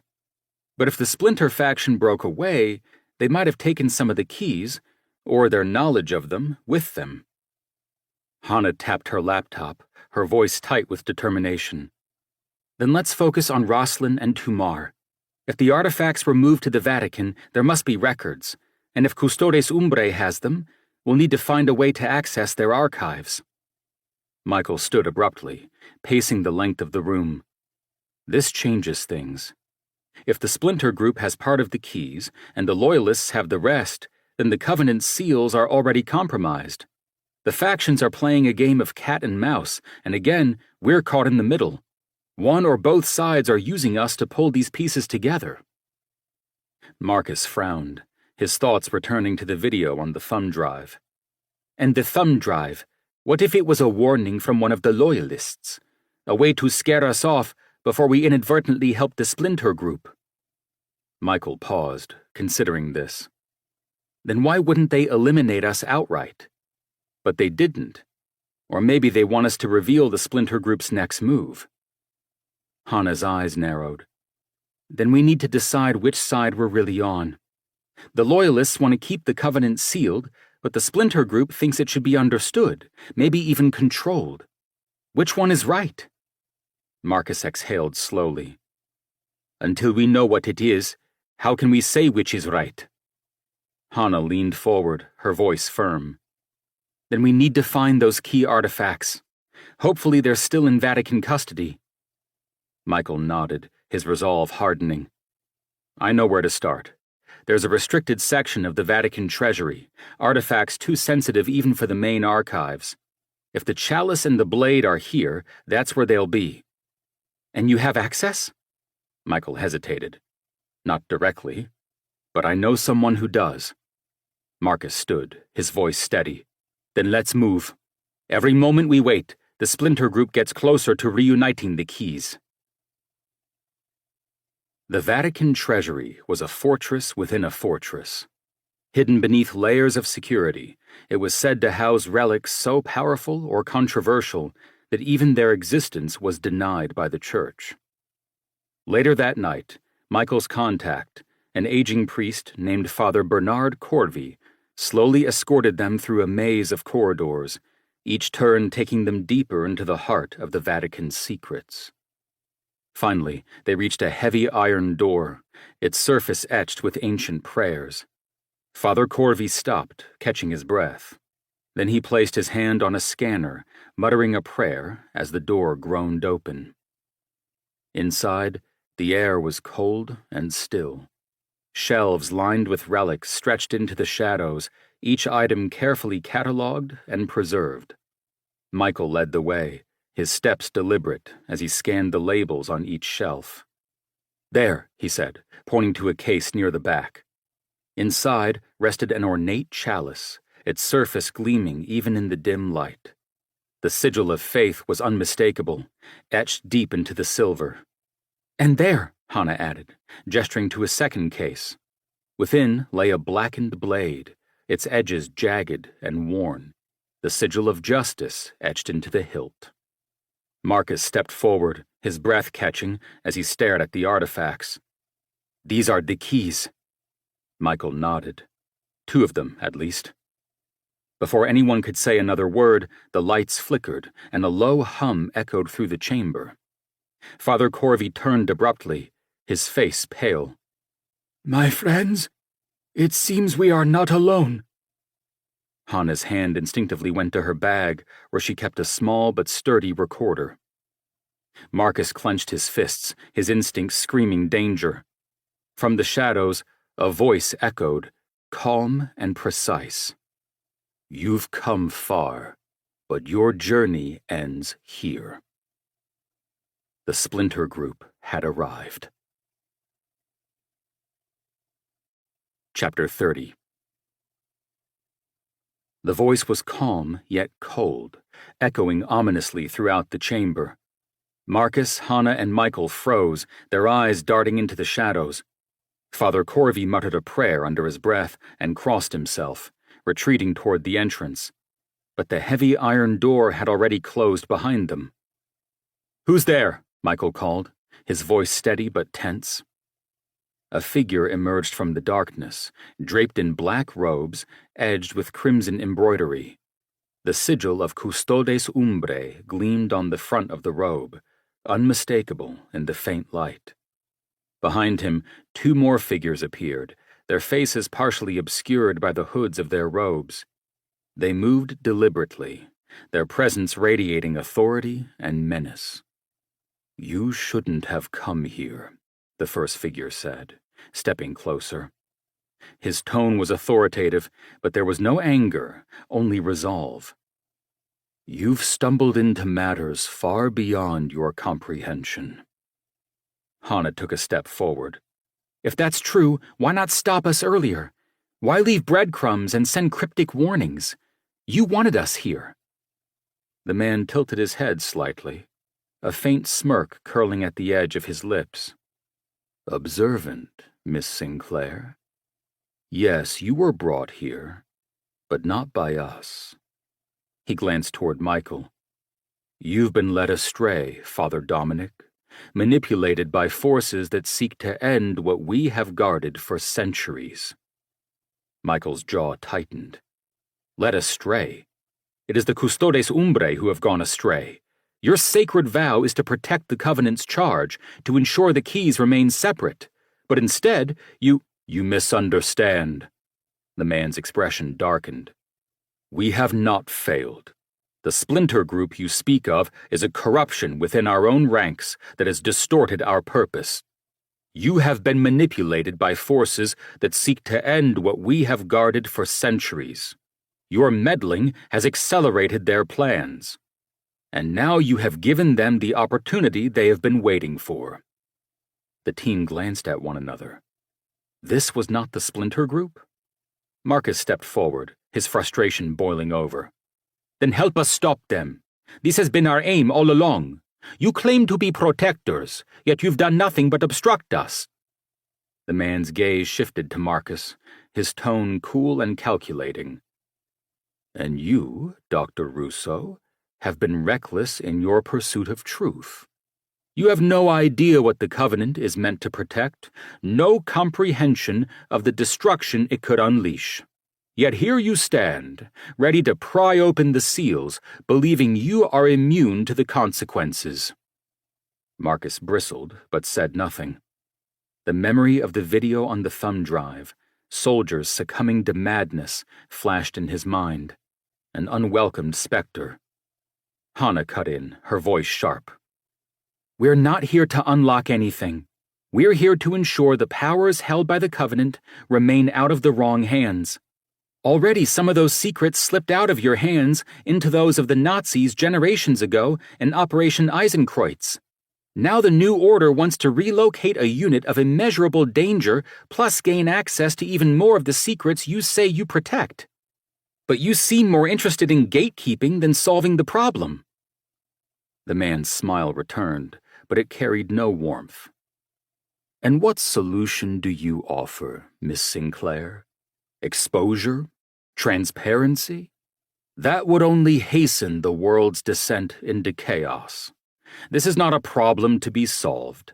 It is a burden to be carried." Michael's voice was calm but firm. "Then carry it with us. If you truly believe in your mission, you'll see that we're not your enemies.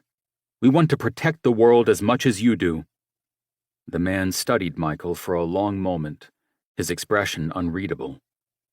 Finally, he gestured to the two artifacts encased before them, the chalice and the blade. "Those relics are not trophies," he said. "They are warnings.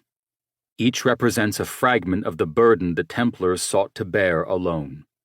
Reuniting the keys does not reveal the Covenant's purpose. It reveals its curse." Marcus frowned. "What curse?" The man stepped closer, his voice lowering. "What we are tasked to protect is not simply a relic, nor is it knowledge. It is the culmination of human arrogance, an entity that defies understanding, born of the darkest moments in history. To touch it, to unleash it, is to invite corruption. Even the Templars could not comprehend what they sought to contain." Michael exhaled slowly. "If that's true, then the Splinter Group's plans are even more dangerous than we thought." "They are fools," the man said sharply, his tone tinged with disdain. "They believe this power can be controlled, that it can be harnessed. But the Templars learned the truth too late. The seals are the only thing preventing its influence from spreading. Even fragments of its presence could destabilize nations, destroy faith." Hana met his gaze. "Then help us. If the Splinter Group is as close as you say, standing in our way only gives them more time." The man hesitated, his resolve wavering. Finally, he turned to one of the robed figures behind him and nodded. The figure stepped forward to unlock the cases, holding the chalice and blade. The air seemed to grow colder as the artifacts were revealed, their ancient power palpable even at a distance. Father Bernard Corvey, now slumped against the wall, crossed himself, his face pale. "These are two of the seals," the man said. "The others, what you call wisdom and fortitude, have already been taken by the Splinter Group. They plan to use all four to unlock this dangerous secret. If they succeed, there will be no stopping its devastation." Marcus's voice was steady. "Then we need to stop them before they can." The man's gaze hardened. "You have no idea what you're asking for. But I see that you will not be swayed. Take these seals. Use them to draw out the Splinter Group, but understand this. If you fail, if the seals are reunited in the wrong hands, you will have doomed us all." Michael nodded solemnly. "We won't fail." The man stepped back into the shadows, the other robed figures following. His final words echoed through the chamber as they disappeared. "What you seek is more than you can imagine. Pray you never discover its true nature." The silence that followed was ominous. Michael rushed over to Father Corvey and helped steady the old priest to his feet. The elderly man muttered, "What have I done?" "We'll handle this, Father. You have done nothing wrong bringing us here."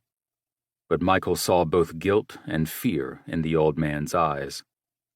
Hana turned to Marcus, her expression grim. "So, now we have two seals, and we know who has the others." Marcus stared at the chalice and the blade, the weight of their task pressing down on him. "Now we set the trap. We make them come to us." Michael stepped forward, carefully wrapping the artifacts in the cloth on which both cases rested. "And when they do, we end this, once and for all." He returned to take the old priest's arm to escort him out. The three exchanged a glance of unspoken resolve. The Splinter Group had the other keys, and the race to stop them was about to reach its breaking point. Whatever this mysterious object truly was, the fate of the world now depended on keeping it sealed, and out of the wrong hands. The dim light of Marcus's study cast a shadow over the table.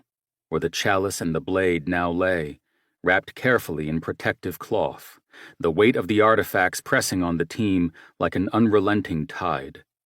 Marcus, Michael, and Hannah stood around the table, their faces drawn with exhaustion, but keen with purpose.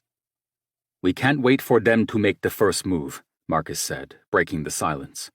His voice was steady, but tinged with exigency. "If we want to stop the splinter group, we need to force their hand." Hannah nodded, her eyes fixed on the chalice. "We've got 2 of the seals. That alone makes us a target. If we make it known that we're close to the others, they'll come to us." Michael frowned. "You're suggesting we bait them? Let them think we have more knowledge of the other 2 keys than we do?" Hannah crossed her arms, her expression unfaltering. "Exactly. It's the only way to draw them out. If they believe we're about to reunite the keys, they won't be able to resist." Michael's gaze darkened. "And if they decide to attack? These people aren't just scholars or idealists. They're zealots. They won't hesitate to kill if it means achieving their goal." "That's why we plan carefully," Marcus interjected. "We control the location and the conditions. If they come after us, we make sure we're ready for them." Hannah pulled out her laptop, setting it on the table. "I can plant the bait digitally. A few encrypted files, maybe a fake communication leak suggesting we've located the other 2 seals. If they're monitoring us, and I'd bet anything they are, it'll be enough to get their attention." Michael paced the room, his thoughts clearly racing. "It's risky. If we miscalculate, they could ambush us. Or worse, they might move the remaining seals somewhere we can't reach them." Marcus folded his arms, meeting Michael's gaze. "Do we have a better option? Right now, they're ahead of us. If we wait, we lose what little advantage we have." Michael hesitated, then nodded reluctantly. "Fine. But we need a secure location, somewhere we can control the environment and ensure they don't have the upper hand." Hannah smiled confidently. "I think I know just the place." The atmosphere was musty and cool as they descended into the labyrinthine catacombs beneath a secluded chapel on the outskirts of Rome. Michael had secured access through an old Vatican contact, ensuring that no one would disturb them. The narrow corridors, lined with ancient tombs and faintly flickering lanterns, provided the perfect setting for their path. Marcus carried the wrapped artifacts carefully, his every step deliberate. Hannah walked ahead, her phone lighting the way as she documented their path. Michael brought up the rear, his movements tense and watchful. "This place is a maze," Hannah muttered, glancing back at Michael. "Are you sure they won't be able to sneak in without us knowing?" Michael gestured to the thick stone walls. "There's only one entrance, and it's locked from the inside. If they want to get to us, they'll have to come straight through."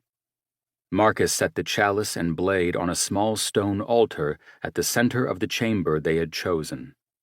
The room was spacious but enclosed, with high vaulted ceilings that echoed faintly with every sound. Candles flickered along the walls, their light casting eerie shadows over the artifacts. "This will do," Marcus said, stepping back to survey the setup. "It's defensible, and it keeps the artifacts protected." Hannah knelt beside her laptop, typing rapidly. "I'm setting the bait now. A fabricated email chain, some encrypted files, and a few false breadcrumbs pointing to Montségur and Acre. If they're monitoring us, they'll think we've tracked down the remaining seals." Michael watched her work, his expression grim. "And if they don't take the bait?" "They will," Hannah said confidently. "This group has spent years chasing these keys. If they think we're about to reunite them, they won't be able to resist coming after us to do it themselves." Marcus glanced at Michael. "Do we have everything we need? If this turns into a fight, we need to be ready." Michael nodded. "I've arranged for a discreet backup. Carl and Lucas are stationed outside the chapel. If things go south, they'll intervene." Hannah closed her laptop and stood, brushing the dust from her jeans. "It's done. Now we wait." Hours later, the first sign of their success came as a faint sound, footsteps echoing through the catacombs. Michael held up a hand, signaling for silence. Marcus and Hannah froze, their breaths shallow as they strained to listen. The footsteps grew louder, accompanied by the faint shuffle of fabric. Shadows flickered at the far end of the corridor, moving closer with each passing moment. "They're here," Marcus whispered, his voice tight. Michael nodded, his expression steely. "Stay close. Follow the plan." Hannah's hand drifted toward her bag, where she kept a concealed taser. Her heart pounded in her chest, but her resolve didn't waver. She exchanged a glance with Marcus, who nodded, his grip tightening on a heavy flashlight that doubled as a blunt weapon. The figures emerged into the chamber, their faces partially obscured by hoods. There were 5 of them, dressed in dark robes edged with crimson, the sigil of Custodes Umbrae gleaming on their chests. The leader stepped forward, his voice calm but commanding. "You've gone too far. Surrender the seals or face the consequences." Michael stepped forward, his posture unwavering. "We're not your enemies, but if you think we'll hand over the seals without understanding their purpose, you're mistaken." The man tilted his head, his tone almost mocking. "Understanding their purpose? As if you could understand. The powers inherent in what is under our charge needs to be studied, not secreted for centuries, waiting for the likes of you to understand it. Its power could be of supreme benefit to mankind." Hannah took a step forward, her voice curt. "Or destroy it? Your splinter group's actions endanger everything you have vowed to protect. You're the ones breaking the seals, not us." The man stiffened at her words, his tone hardening. "You have no idea what you're dealing with. That is why you must give us the seals. Only we can know what to do with them." The tension in the room reached a breaking point. The man raised a hand, and the figures behind him stepped forward, their movements deliberate and threatening. "Enough talk," the man said coldly. "Surrender the seals, now." Marcus glanced at Michael and Hannah, his voice low but firm. "Looks like they've made their choice." Michael nodded, his expression grim. "Then we make ours." As the chamber erupted into chaos, the true battle began. Chapter 31. The room exploded into action. The flickering candlelight cast chaotic shadows as Marcus, Michael, and Hannah braced themselves against the splinter group of the Custodes Umbrae's sudden charge.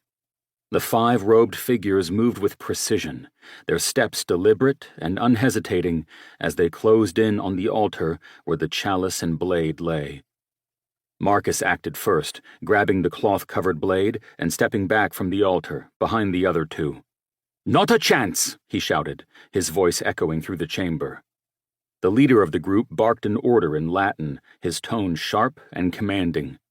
2 of the robed figures veered toward Marcus, while the others moved to intercept Michael and Hannah. Michael stood firm, blocking their path to the artifacts. "You're not taking them," he said, his voice low and inflexible. The nearest assailant lunged at him, but Michael sidestepped, grabbing the man's arm and twisting it with surprising force. The attacker stumbled, but Michael didn't relent, shoving him backward into one of the stone walls. Hannah, meanwhile, ducked as one of the figures swung a baton-like weapon in her direction. She reached into her bag, pulling out the taser she had brought, and jabbed it into the attacker's side. The crackle of electricity filled the air, and the man crumpled to the ground with a groan. Marcus, clutching the blade tightly, dodged between tombs and columns as his 2 pursuers closed in. His heart pounded as he darted left, then right, his flashlight swinging wildly in his free hand. One of the robed figures grabbed at him, but he turned brusquely and swung the flashlight with all his strength. It connected with a satisfying thud, and the man staggered backward, clutching his shoulder. "You're not as untouchable as you think," Marcus muttered, catching his breath. The leader of the Custodes Umbrae faction stepped into the fray, his movements measured but deadly. He advanced toward the altar, where the chalice still rested, his eyes fixed on Michael. Michael intercepted him, raising his hands in a defensive stance. "If you want it, you'll have to go through me." The leader smirked, his expression cold. "So be it." The two clashed, their movements a blur of calculated strikes and counters. The leader was fast, his attacks precise, but Michael held his ground, using the limited space of the chamber to his advantage. He ducked under a wide swing and countered with a pointed elbow to the man's ribs, eliciting a grunt of pain. Across the chamber, Hana had retrieved the chalice from the altar, its blackened surface gleaming faintly in the dim light. She held it tightly, her eyes darting between the remaining attackers. She shouted, "Let's move!" Marcus ducked under another swing and made his way toward Hana, the blade still clutched to his chest. "We can't leave without Michael!" Michael delivered a final blow to the leader, sending him staggering backward. "Go!" he barked, his voice ringing with urgency. "I'll cover you!" Hana hesitated, concerned for Michael's safety, but Marcus grabbed her arm. "He can handle himself. Let's go!" The two turned and sprinted toward the chamber's exit, the artifacts secured. Behind them, Michael held his ground, blocking the remaining attackers from following. His daily runs, his gym workouts after hours, all came into play as he fought off their attackers. His movements were calculated and controlled, each step a deliberate effort to buy them more time. As Marcus and Hana reached the heavy iron door, Hana quickly typed a code into the electronic lock. The mechanism groaned in protest, but finally gave way, allowing the door to swing open. Marcus looked back, his chest tightening as he saw Michael locked in combat with the remaining figures. "Michael, now!" Marcus shouted. Michael delivered a final kick to one of the attackers, sending him sprawling into the remaining man. Without a moment's hesitation, he sprinted toward the door. The leader of the Custodes Umbrae group, recovering quickly, called after him, "You can run, but you won't escape. Operation Eisenkreuz will consume you all!" Michael ignored the taunt, sliding through the doorway just as Hana slammed the door shut. She locked it with trembling hands, her breath coming in ragged gasps. For a moment, the three of them stood in silence, the distant shouts and pounding on the door muffled by the thick stone walls. The cold air of the catacombs pressed against them, but it felt almost refreshing after the suffocating heat of battle. Marcus finally broke the silence, his voice hoarse but steady. "We've still got the 2 seals, but this group didn't bring the other seals we need. Now what?" Michael leaned against the wall, catching his breath. "Now we regroup. The Custodes Umbrae won't stop trying to get the 2 seals we have back into their hands, and neither will the Splinter Group to reunite them with the other seals. And this last guy mentioned Operation Eisenkreuz will consume us. So, either they're conspiring with the New Order, or are just aware of them. Either way, we now have 3 groups after us. We need to figure out where they're going next, and beat them there." Hana nodded, her grip tightening on the chalice. "We've got 2 of the keys. If the Splinter Group already has the others, it's only a matter of time before they make their move." Michael straightened, his expression persevering. "Then we need to make ours first. Let's get out of here. We've bought ourselves some time, but not much." Together, they ascended the narrow staircase leading back to the surface, their steps hurried. The battle in the chamber had been a victory, but it was far from the end. The Splinter Group still had 2 of the keys, and the seals were dangerously close to being broken. As they emerged into the night air, the distant church bells of Rome ringing faintly in the distance, Marcus glanced at the blade in his hands. "We can't let our guard down, not for a second." Hana looked toward the horizon, her eyes narrowing. "They'll come for us again. Next time, we'll be ready." Together, they moved into the shadows, their determination unshaken. The Vatican archives were shrouded in an unnatural stillness as Marcus, Michael, and Hana returned to their secluded study room. The chalice and the blade were carefully placed on the table, their surfaces glinting faintly under the soft glow of the desk lamp. Despite their recent victory in the catacombs, tension hung thick in the air. "We're on borrowed time," Michael said, pacing the length of the room. "The Custodes Umbrae won't stop hunting us, and neither will the Splinter Group. Not to mention Jaeger and his new order could still be tailing us. If any of them figure out where we're hiding the keys, they won't," Hannah interjected sharply. "I've encrypted every digital trace of our movements, but we can't stay on the defensive forever." Marcus leaned over the blade, his fingers brushing its intricate surface. "We need to figure out what these artifacts actually do. They're more than symbols. They're pieces of a larger mechanism. If the Splinter Group already has the other two, they must be trying to reunite them for a reason." Michael stopped pacing, his gaze sharp. The Templars understood that reuniting the seals could unleash its uncontrollable power. The Splinter Group and the New Order might think they can control it, but history proves otherwise. Hannah, seated at the table, was already typing vigorously on her laptop. "The Custodes Umbrae leader said the seals were warnings, not tools. But if the Templars went to the trouble of designing these keys, they must have a purpose beyond containment." Marcus frowned, his mind racing. "It is like the artifact we used to find the containment unit in the Owl Mountains. The unit was the power source, but the artifact was integral to both containing and activating it. Meaning those 4 keys could either contain or activate this black cube, unleashing a force they cannot master." Hannah glanced up from her screen, her expression tight. "Then we need to stop them before they figure that out the hard way." Hannah's fingers flew across her keyboard as she sifted through encrypted files and digitized Templar manuscripts. Marcus and Michael worked in parallel, combing through physical texts, their pages yellowed with age. The room buzzed with focused energy, each of them driven by a sense of urgency. "I've got something," Hannah said suddenly. She turned the laptop toward Michael and Marcus, pointing to a section of text in a digitized Templar codex.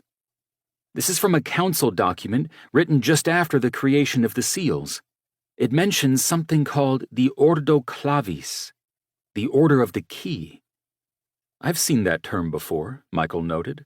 "It refers to a subgroup of Templars tasked with ensuring the seals remained separate. They were the precursors to Custodes Umbrae." "Right," Hannah said, scrolling further. "But here's the critical part. The document says the seals weren't just scattered to hide them. They were scattered to hide a final piece. Something called Umbra Ordinis, the Shadow Core." Marcus leaned forward, his pulse quickening. "The Shadow Core." The text that accompanied that thumb drive referred to the Covenant's core as an engine of corruption. "Is this the same thing?" Hannah shrugged.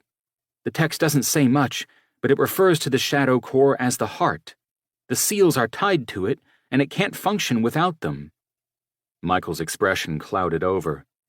If the Splinter Group has the other 2 keys, they might already know this. They could be searching for the Shadow Core, which is the core of the Covenant. Hannah scrolled further, her eyes narrowing. "Here's the other piece of the puzzle. The Shadow Core isn't hidden at any of the sites we've identified. It's here." "Here?" Marcus repeated, his voice incredulous. "You mean in the Vatican?" Hannah nodded grimly.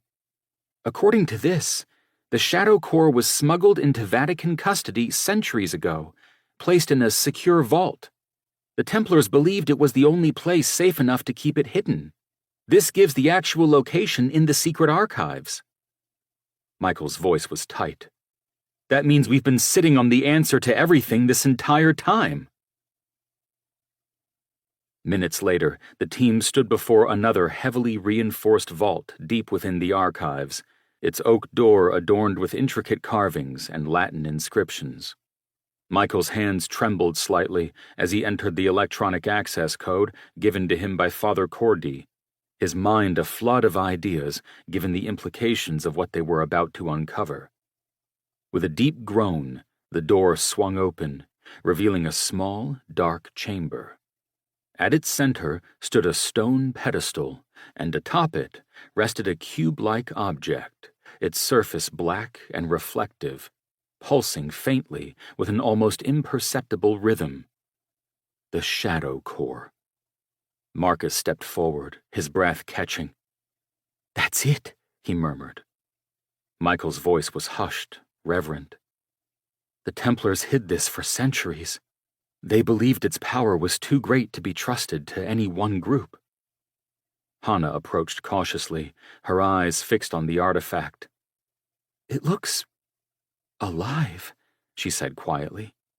"Like it's waiting for something." Michael nodded. "It is. The seals. Reuniting the keys activates the Shadow Core." Marcus turned to Michael, his voice tight with insistence. "Then we can't let the Splinter Group get anywhere near this. We need to move it. Hide it somewhere they'll never find it." Michael hesitated, his gaze locked onto the Shadow Core. Moving it could be dangerous.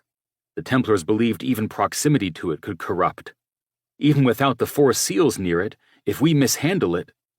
A sudden sound interrupted him, the faint creak of footsteps echoing through the corridor outside. Hannah spun around, her voice intense. "Someone's coming!" Michael quickly stepped toward the door, locking it from the inside. The Shadow Core cast an eerie glow over the chamber, as the 3 of them exchanged tense glances. "Whoever it is," Michael said, his voice steady, "they found us." The tension in the room thickened as the footsteps drew closer, stopping just outside the vault door. A low voice called through the heavy oak. "You can't keep it from us forever," the voice said, calm and commanding. "The seals are already in motion. The Shadow Core will fulfill its purpose, whether you are part of it or not." Hannah glanced at Michael and Marcus, her hand hovering over her bag where she kept her taser. "What do we do?" Michael exhaled slowly, his expression hardening. "We hold our ground. Whatever happens, the Shadow Core cannot leave this room." Marcus nodded, his resolve firm. "Let them come. We're not giving this up." Outside, the voice grew louder, more insistent. "This is bigger than you. Bigger than all of us. Open the door, and we can finish what the Templars started." Michael glanced at Marcus and Hannah, his voice low and steady. "No one opens that door, no matter what." The footsteps outside stopped. Silence fell, thick and oppressive. Then, without warning, a loud boom echoed through the chamber as something heavy slammed into the vault door. "They're trying to break in," Hannah said, her voice edged with panic. "What now?" Michael stepped back toward the Shadow Core, his expression implacable. "We protect it, no matter the cost." Chapter 32. The chamber trembled as the Shadow Core pulsed with chaotic energy, its black surface glowing brighter with each passing moment. The Splinter Group's leader stood near the shattered vault door, his face a mixture of triumph and desperation, as his followers gathered behind him. "You don't understand what you found," he hissed, his eyes darting toward the chalice and blade still resting on the altar. "The keys aren't just artifacts. They're the only way to harness its power." Michael stepped forward, placing himself between the leader and the artifacts. "Harness it or use it. The Templars designed these to prevent anyone from touching it, not to wield it." The leader's lip curled into a sneer. "That's what they wanted you to believe. But the truth is far more complicated. This isn't just a danger, it's an opportunity. One that can reshape the world." Marcus picked up the blade, holding it protectively. "You mean an opportunity for corruption, chaos, and destruction. We've seen what happens when people try to control things they don't understand." "Which is why you're unworthy," the leader snapped. "The seals were never meant for you. They were meant for those strong enough to master what lies beyond them. Which is why the New Order contacted us. They've supplied us with what we need, knowing we can unlock the seals when they can't. Only they don't realize we will never hand it over to them." Hannah, her taser still in hand, stepped closer to the Shadow Core, her gaze flickering between the leader and Michael. So that's your plan? Master it? You don't even understand what it is. You're playing with something the Templars themselves feared, let alone the Nazis. The leader's voice softened, almost reverent. The Templars feared their own failure. But the world has changed. We've learned. We know what must be done. Michael's tone sharpened. And you think unleashing this will save the world? Not save it. Recreate it. The Shadow Core pulsed again, sending a wave of energy through the room. The robed figures staggered but quickly recovered, their determination unshaken. The leader stepped forward, his voice low and commanding. Surrender the seals. This is your last chance. Michael raised a hand, gesturing for Marcus and Hannah to hold their positions. His gaze locked onto the leaders, unflinching. If you want them, you'll have to take them. At the signal, the leader's followers surged forward. Marcus swung the blade in a wide arc, forcing one attacker back. Hannah jabbed her taser into another, sending him collapsing to the ground with a grunt. Michael intercepted a third, his movements quick and deliberate as he wrestled the man to the ground. The Shadow Core pulsed brighter, its energy growing more erratic. Michael glanced toward it, his voice urgent. It's reacting to the conflict. The 2 seals are keeping it stable, but if this keeps up, it'll overload, Marcus finished, using the blade to block another swing from a baton-like weapon. He shoved his attacker backward, his heart pounding. The leader lunged for the altar, his eyes fixed on the chalice, but Hannah intercepted him, blocking his path. Not happening, she said, snatching the chalice and raising her taser. The leader hesitated, his gaze flicking toward the vibrating Shadow Core. The energy radiating from the Shadow Core began to distort the air around it, rippling like heat waves. The glow intensified, illuminating the entire chamber with an unnatural light. Everyone stopped moving, as if the air itself pulsed like a fist around them, holding them in place. Michael turned to Marcus and Hannah, his voice calm but firm. The core is sensing the conflict and the absence of the balance of virtues. If all 4 of the keys are absent, the core is dormant, as it has been for centuries now. If all 4 are present, it would be in balance, contained. The shimmering air now hummed with a mind-numbing vibration. And with only 2 of the keys here? Hannah asked. The priest stepped over to Hannah, holding her close, the chalice still clutched in her hand between them. We hold tight to our faith, Hannah. Hold tight. The hum crescendoed, the entire room morphing as the air pressed in on them all in tumultuous waves. Marcus stumbled back, but cradled the blade to his chest.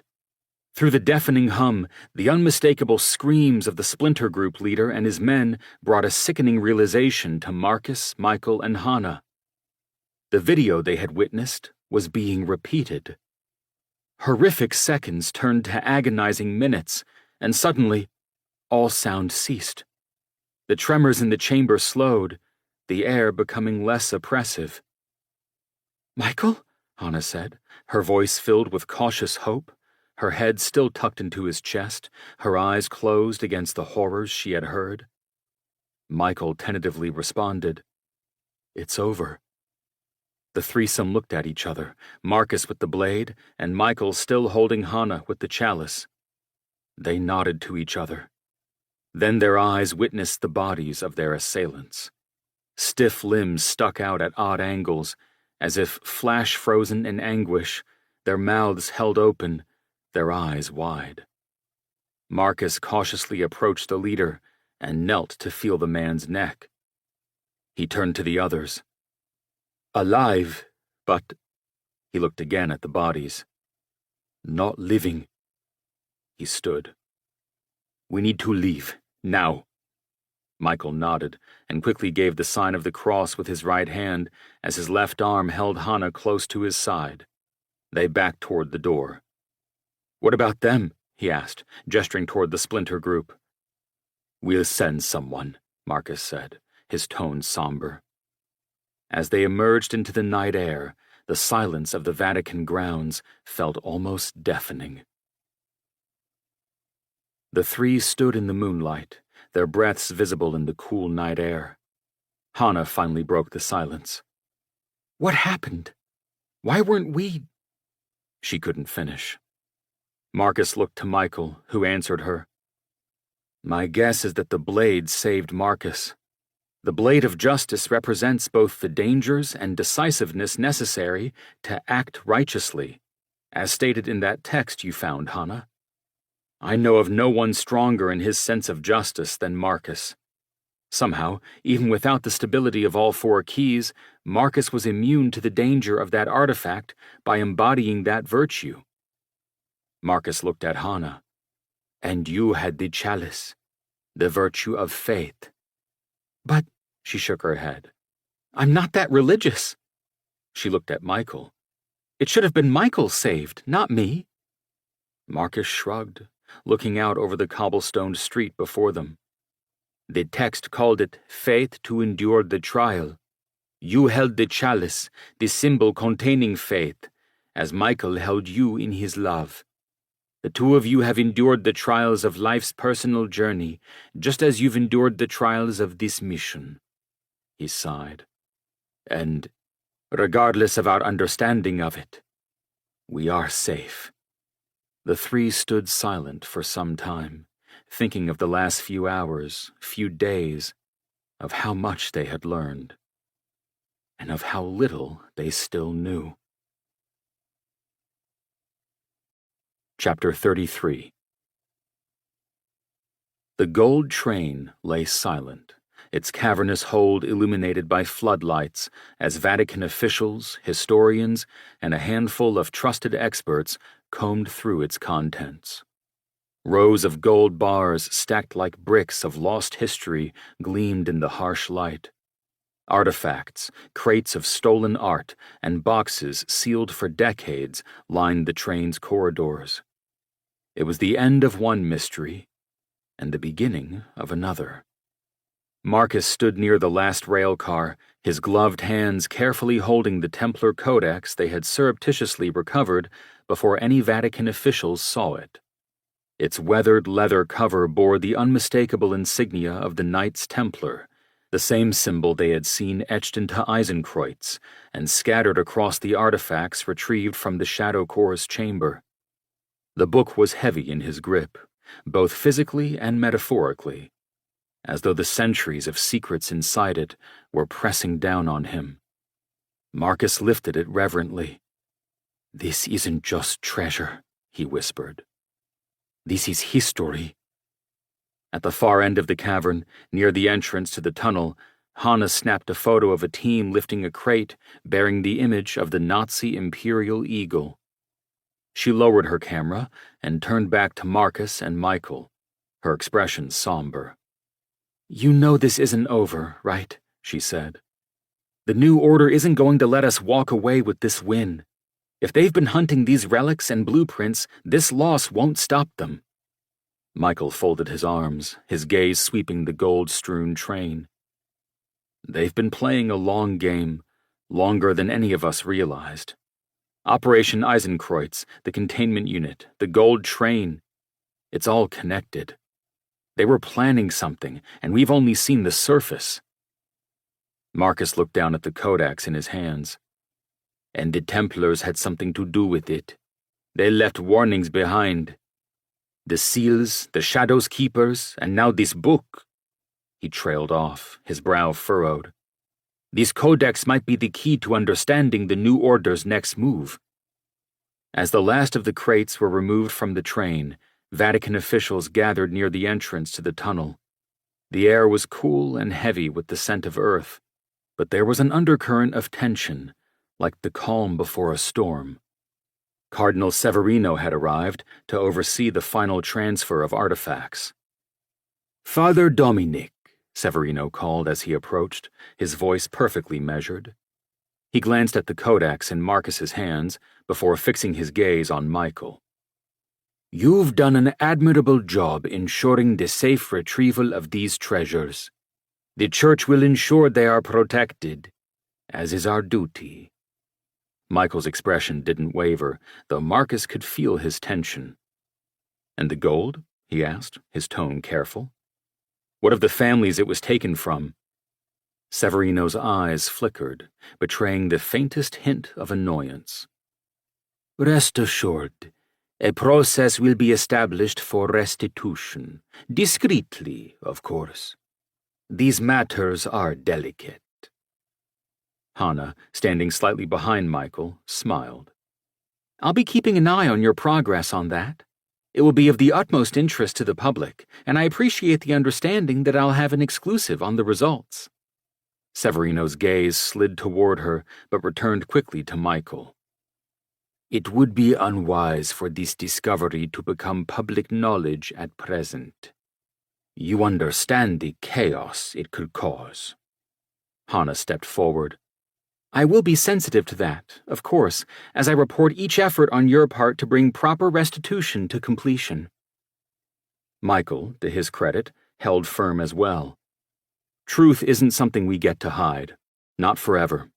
People deserve answers, just as much as they deserve justice." Severino's lips curved into something that resembled a smile, but held no warmth. "In time, Father. All in God's time."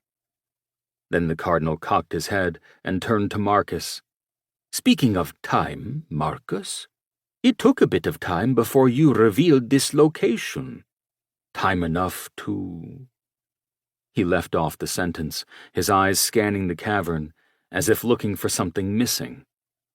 Marcus gazed about as well, as if puzzled. "Is there something missing, Cardinal?" Severino stiffened. "Not that I know of." "Then I guess nothing is amiss, right?" Severino glared at the archaeologist, then walked away. Marcus smirked. "He can't accuse me of moving the unit without admitting he knew about it all along." One of the Vatican officials approached Michael, his expression tense. He handed the priest a small yellow document pulled from a crate they had just opened. "This was found among the blueprints, Father. I thought you'd want to see it." Michael unfolded the brittle paper carefully, and the team leaned in. It was a Nazi schematic, detailing what appeared to be an underground facility, not in Poland, but farther west, in the Bavarian Alps. At the bottom, scrawled in German, were the words, "Phase 2 begins here." Marcus's pulse quickened.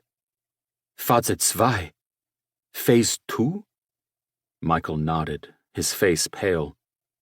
The Nazis' next move. This was bigger than gold or even Operation Eisenkreuz. They were planning something else. Hannah glanced between them. "And if the new order still has pieces of those blueprints, they'll be looking for whatever this other place contains," Marcus finished. The realization hung in the air, dark and oppressive. The new order had lost the gold train, but this schematic was proof that their plans were far from finished. Marcus tucked the Templar Codex carefully into his satchel, his thoughts spinning.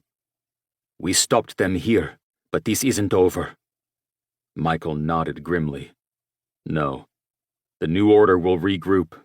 They're too entrenched, too organized to let this one public discovery stop them. If this map is right, they're already moving on Phase 2.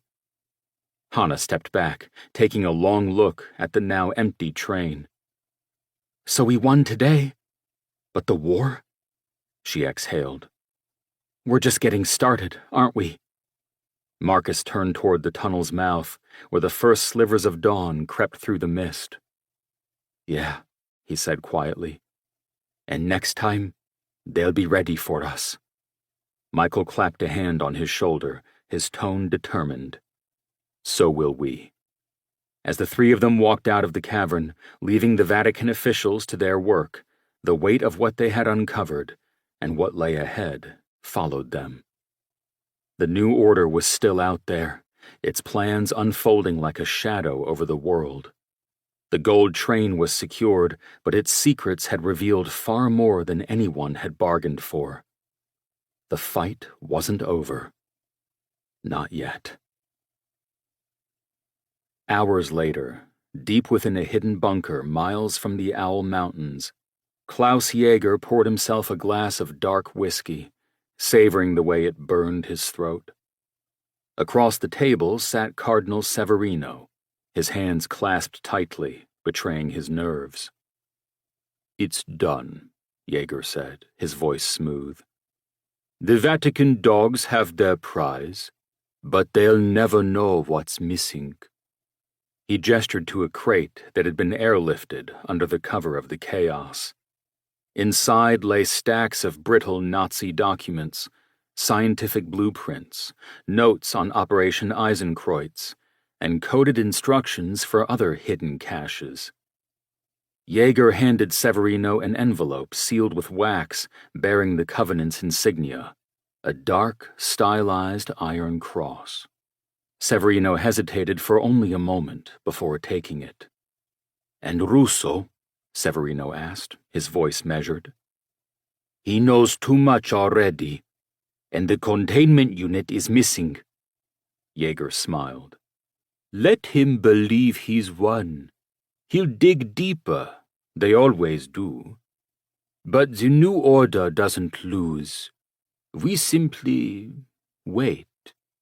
When the time is right, we'll return to what's ours." Severino's expression betrayed nothing, though his voice dropped to a warning murmur. "If Marcus Russo uncovers the others, we'll deal with him." Jaeger's tone left no room for argument. He raised his glass. "To the future. To the New Order," Severino replied. Michael sat beside the hospital bed, his hands clasped in a final prayer for the old priest lying before him after administering last rites. He had taken Father Bernard Corvey straight to the Vatican infirmary after their encounter with the Shadows Keepers in the archives. Only later did Michael learn that the old man's breathing and pale face were the least of his health issues, or learn of his spiritual issues as well, detailed in the final confession he had given Michael a day later. It seemed the priest had suffered the guilt of knowing about the relic and its dangers, as well as the internal strife within the Shadows Keepers' ranks. He had kept secret his ongoing struggle with cancer, fearing what would happen to the relic in his care if he were to be replaced, potentially by another sympathizing with the splinter group that would loosen this danger on the world. So when Michael approached him to visit that section, he felt it was an answer to his prayers. But the encounter that day only served to frighten the old man. In confession, Michael had attempted to alleviate the priest's final fears, but the priest insisted only one penance would suffice. Michael was reluctant until the priest explained what he wanted. Now Michael stood, making the sign of the cross over the old priest's body for a final time.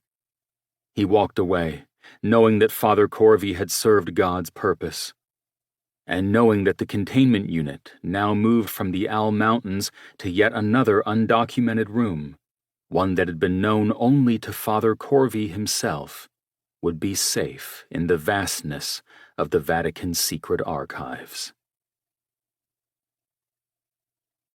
Epilogue. The late afternoon sunlight poured through the tall arched windows of Marcus Russo's study, bathing the room in a soft golden glow.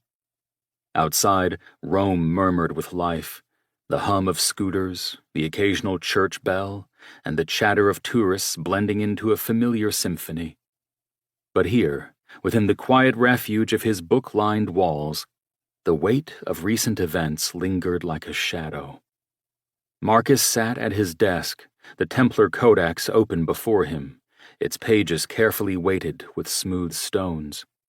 The fragile script, written by hands long dead, spoke of mysteries and secrets that had cost lives, secrets that still held power to shape the future.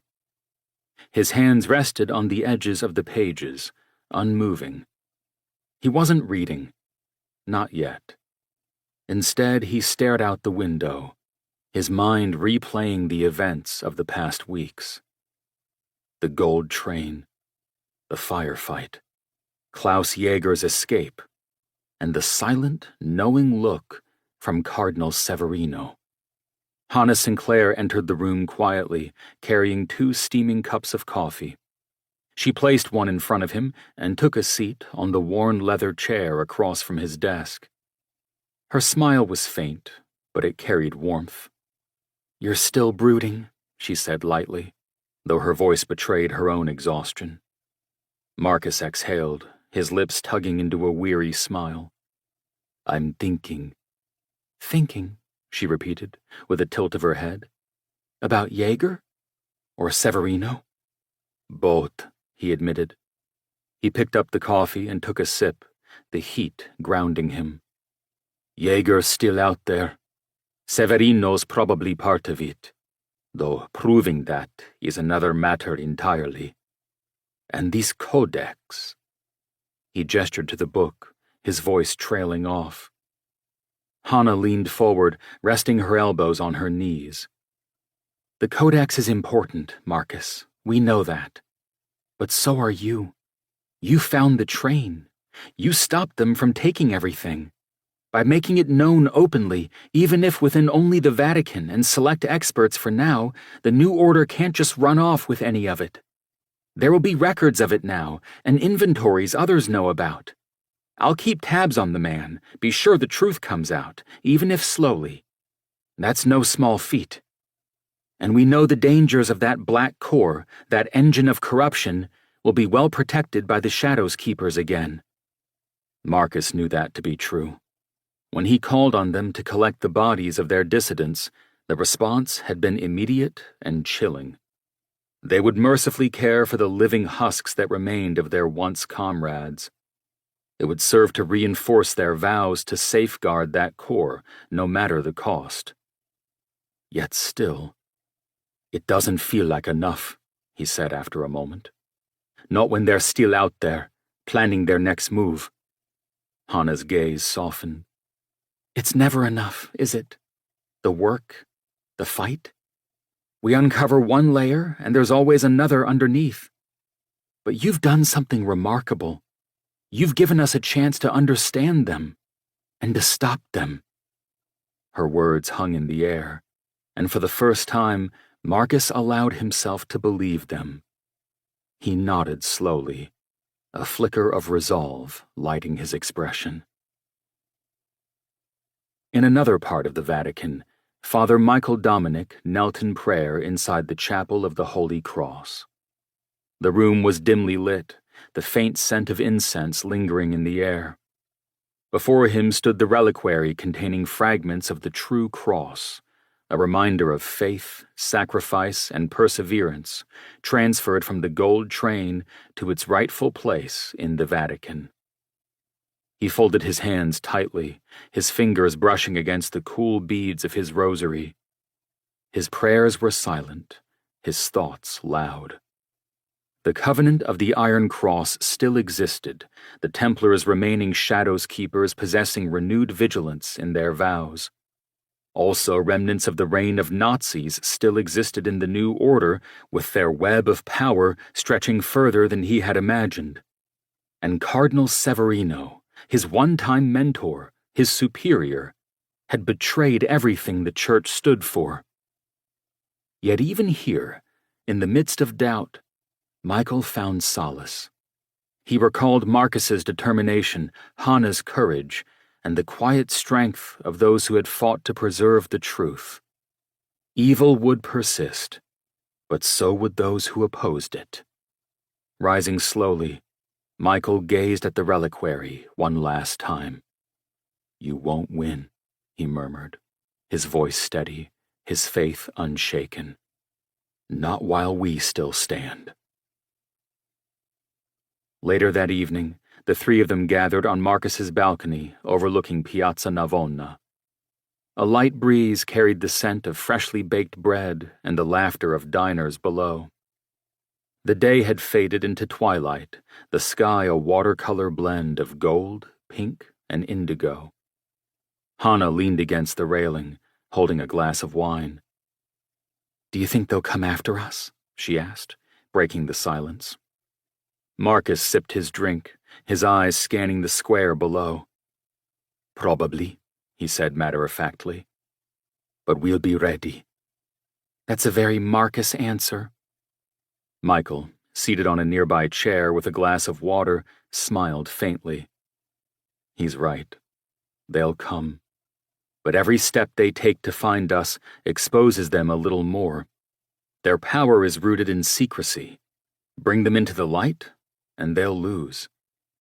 Marcus looked at Michael, his respect for the priest deepening. You think that's enough? Truth and light? Michael met his gaze steadily. It's always enough. It may take time, it may come at a cost. But yes, it's enough. For a moment, they let the quiet settle around them, the sounds of the city filling the space. Hannah turned to Marcus, her voice gentler now. And what about you? What happens next? Marcus considered the question, his mind turning over the possibilities. We keep going, he said finally. We study the Codex, figured out what it can tell us, and we keep digging. Into Jaeger, into Severino, into all of it. We don't stop until we've uncovered the whole truth. And if we don't? Hannah asked, her tone cautious. We will, he said simply, his voice calm but firm. The New Order wants us to believe they're untouchable, that they're everywhere, but they're wrong. They can be beaten. Hannah raised her glass. To fortitude, then. Michael lifted his own glass in response, his smile genuine. To faith. Marcus clinked his glass against theirs, a faint but determined smile crossing his lips. To justice, and the wisdom to bring it about.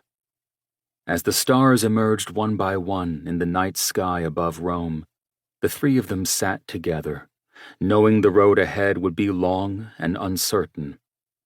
But they also knew this. No matter how deeply evil rooted itself, there would always be those willing to fight against it. And sometimes, that was enough. Fiction, fact, or fusion? Many readers have asked me to distinguish fact from fiction in my books. Generally, I like to take factual events and historical figures and build on them in creative ways. But much of what I do write is historically accurate. In this book, I'll review some of the chapters where questions may arise, with hopes it may help those wondering where reality meets creative writing. Prologue. The Nazi gold train is one of the most enduring legends of World War II, a tale of a train laden with gold, priceless artworks, and other treasures looted by the Nazis as they retreated in the war's final days. Allegedly hidden in a secret tunnel system in the Al Mountains of Poland, the train has never been conclusively found, despite numerous expeditions and ground-penetrating radar surveys in recent years. The story gained renewed attention in 2015 when treasure hunters claimed to have located a train near Wałbrzych, though no evidence was ultimately recovered. While skeptics argue that the train is a myth, created from wartime chaos and post-war folklore, believers contend that its disappearance was part of the Nazis' deliberate efforts to hide their plunder for a potential resurgence. The train's existence remains unproven, but its legend persists, captivating archaeologists, treasure hunters, and historians alike as a tantalizing mystery waiting to be solved. The Nazis, particularly under Heinrich Himmler and the SS, displayed an avid interest in the Knights Templar, though this interest was part of a broader fascination with medieval and mystical orders. Their focus on the Templars was intertwined with their ideology, myth-making, and quest for legitimizing their vision of Aryan supremacy and a new Germanic empire. Chapter 5 and elsewhere. The Nazis, particularly through Heinrich Himmler and the SS, had a keen interest in Norse runes and the supernatural, as part of their effort to construct an ideological foundation rooted in Aryan mysticism and Germanic pagan traditions. They appropriated ancient symbols like the runic alphabet, especially the Sieg, victory rune, used in the SS logo to evoke a connection to an idealized, warrior-centric past. This fascination extended to occult practices, esoteric rituals, and pseudo-scientific theories, often blending mythology with fabricated history to support their racial ideology and reinforce the mystique of the Third Reich as a modern reincarnation of ancient Germanic greatness. Chapter 18.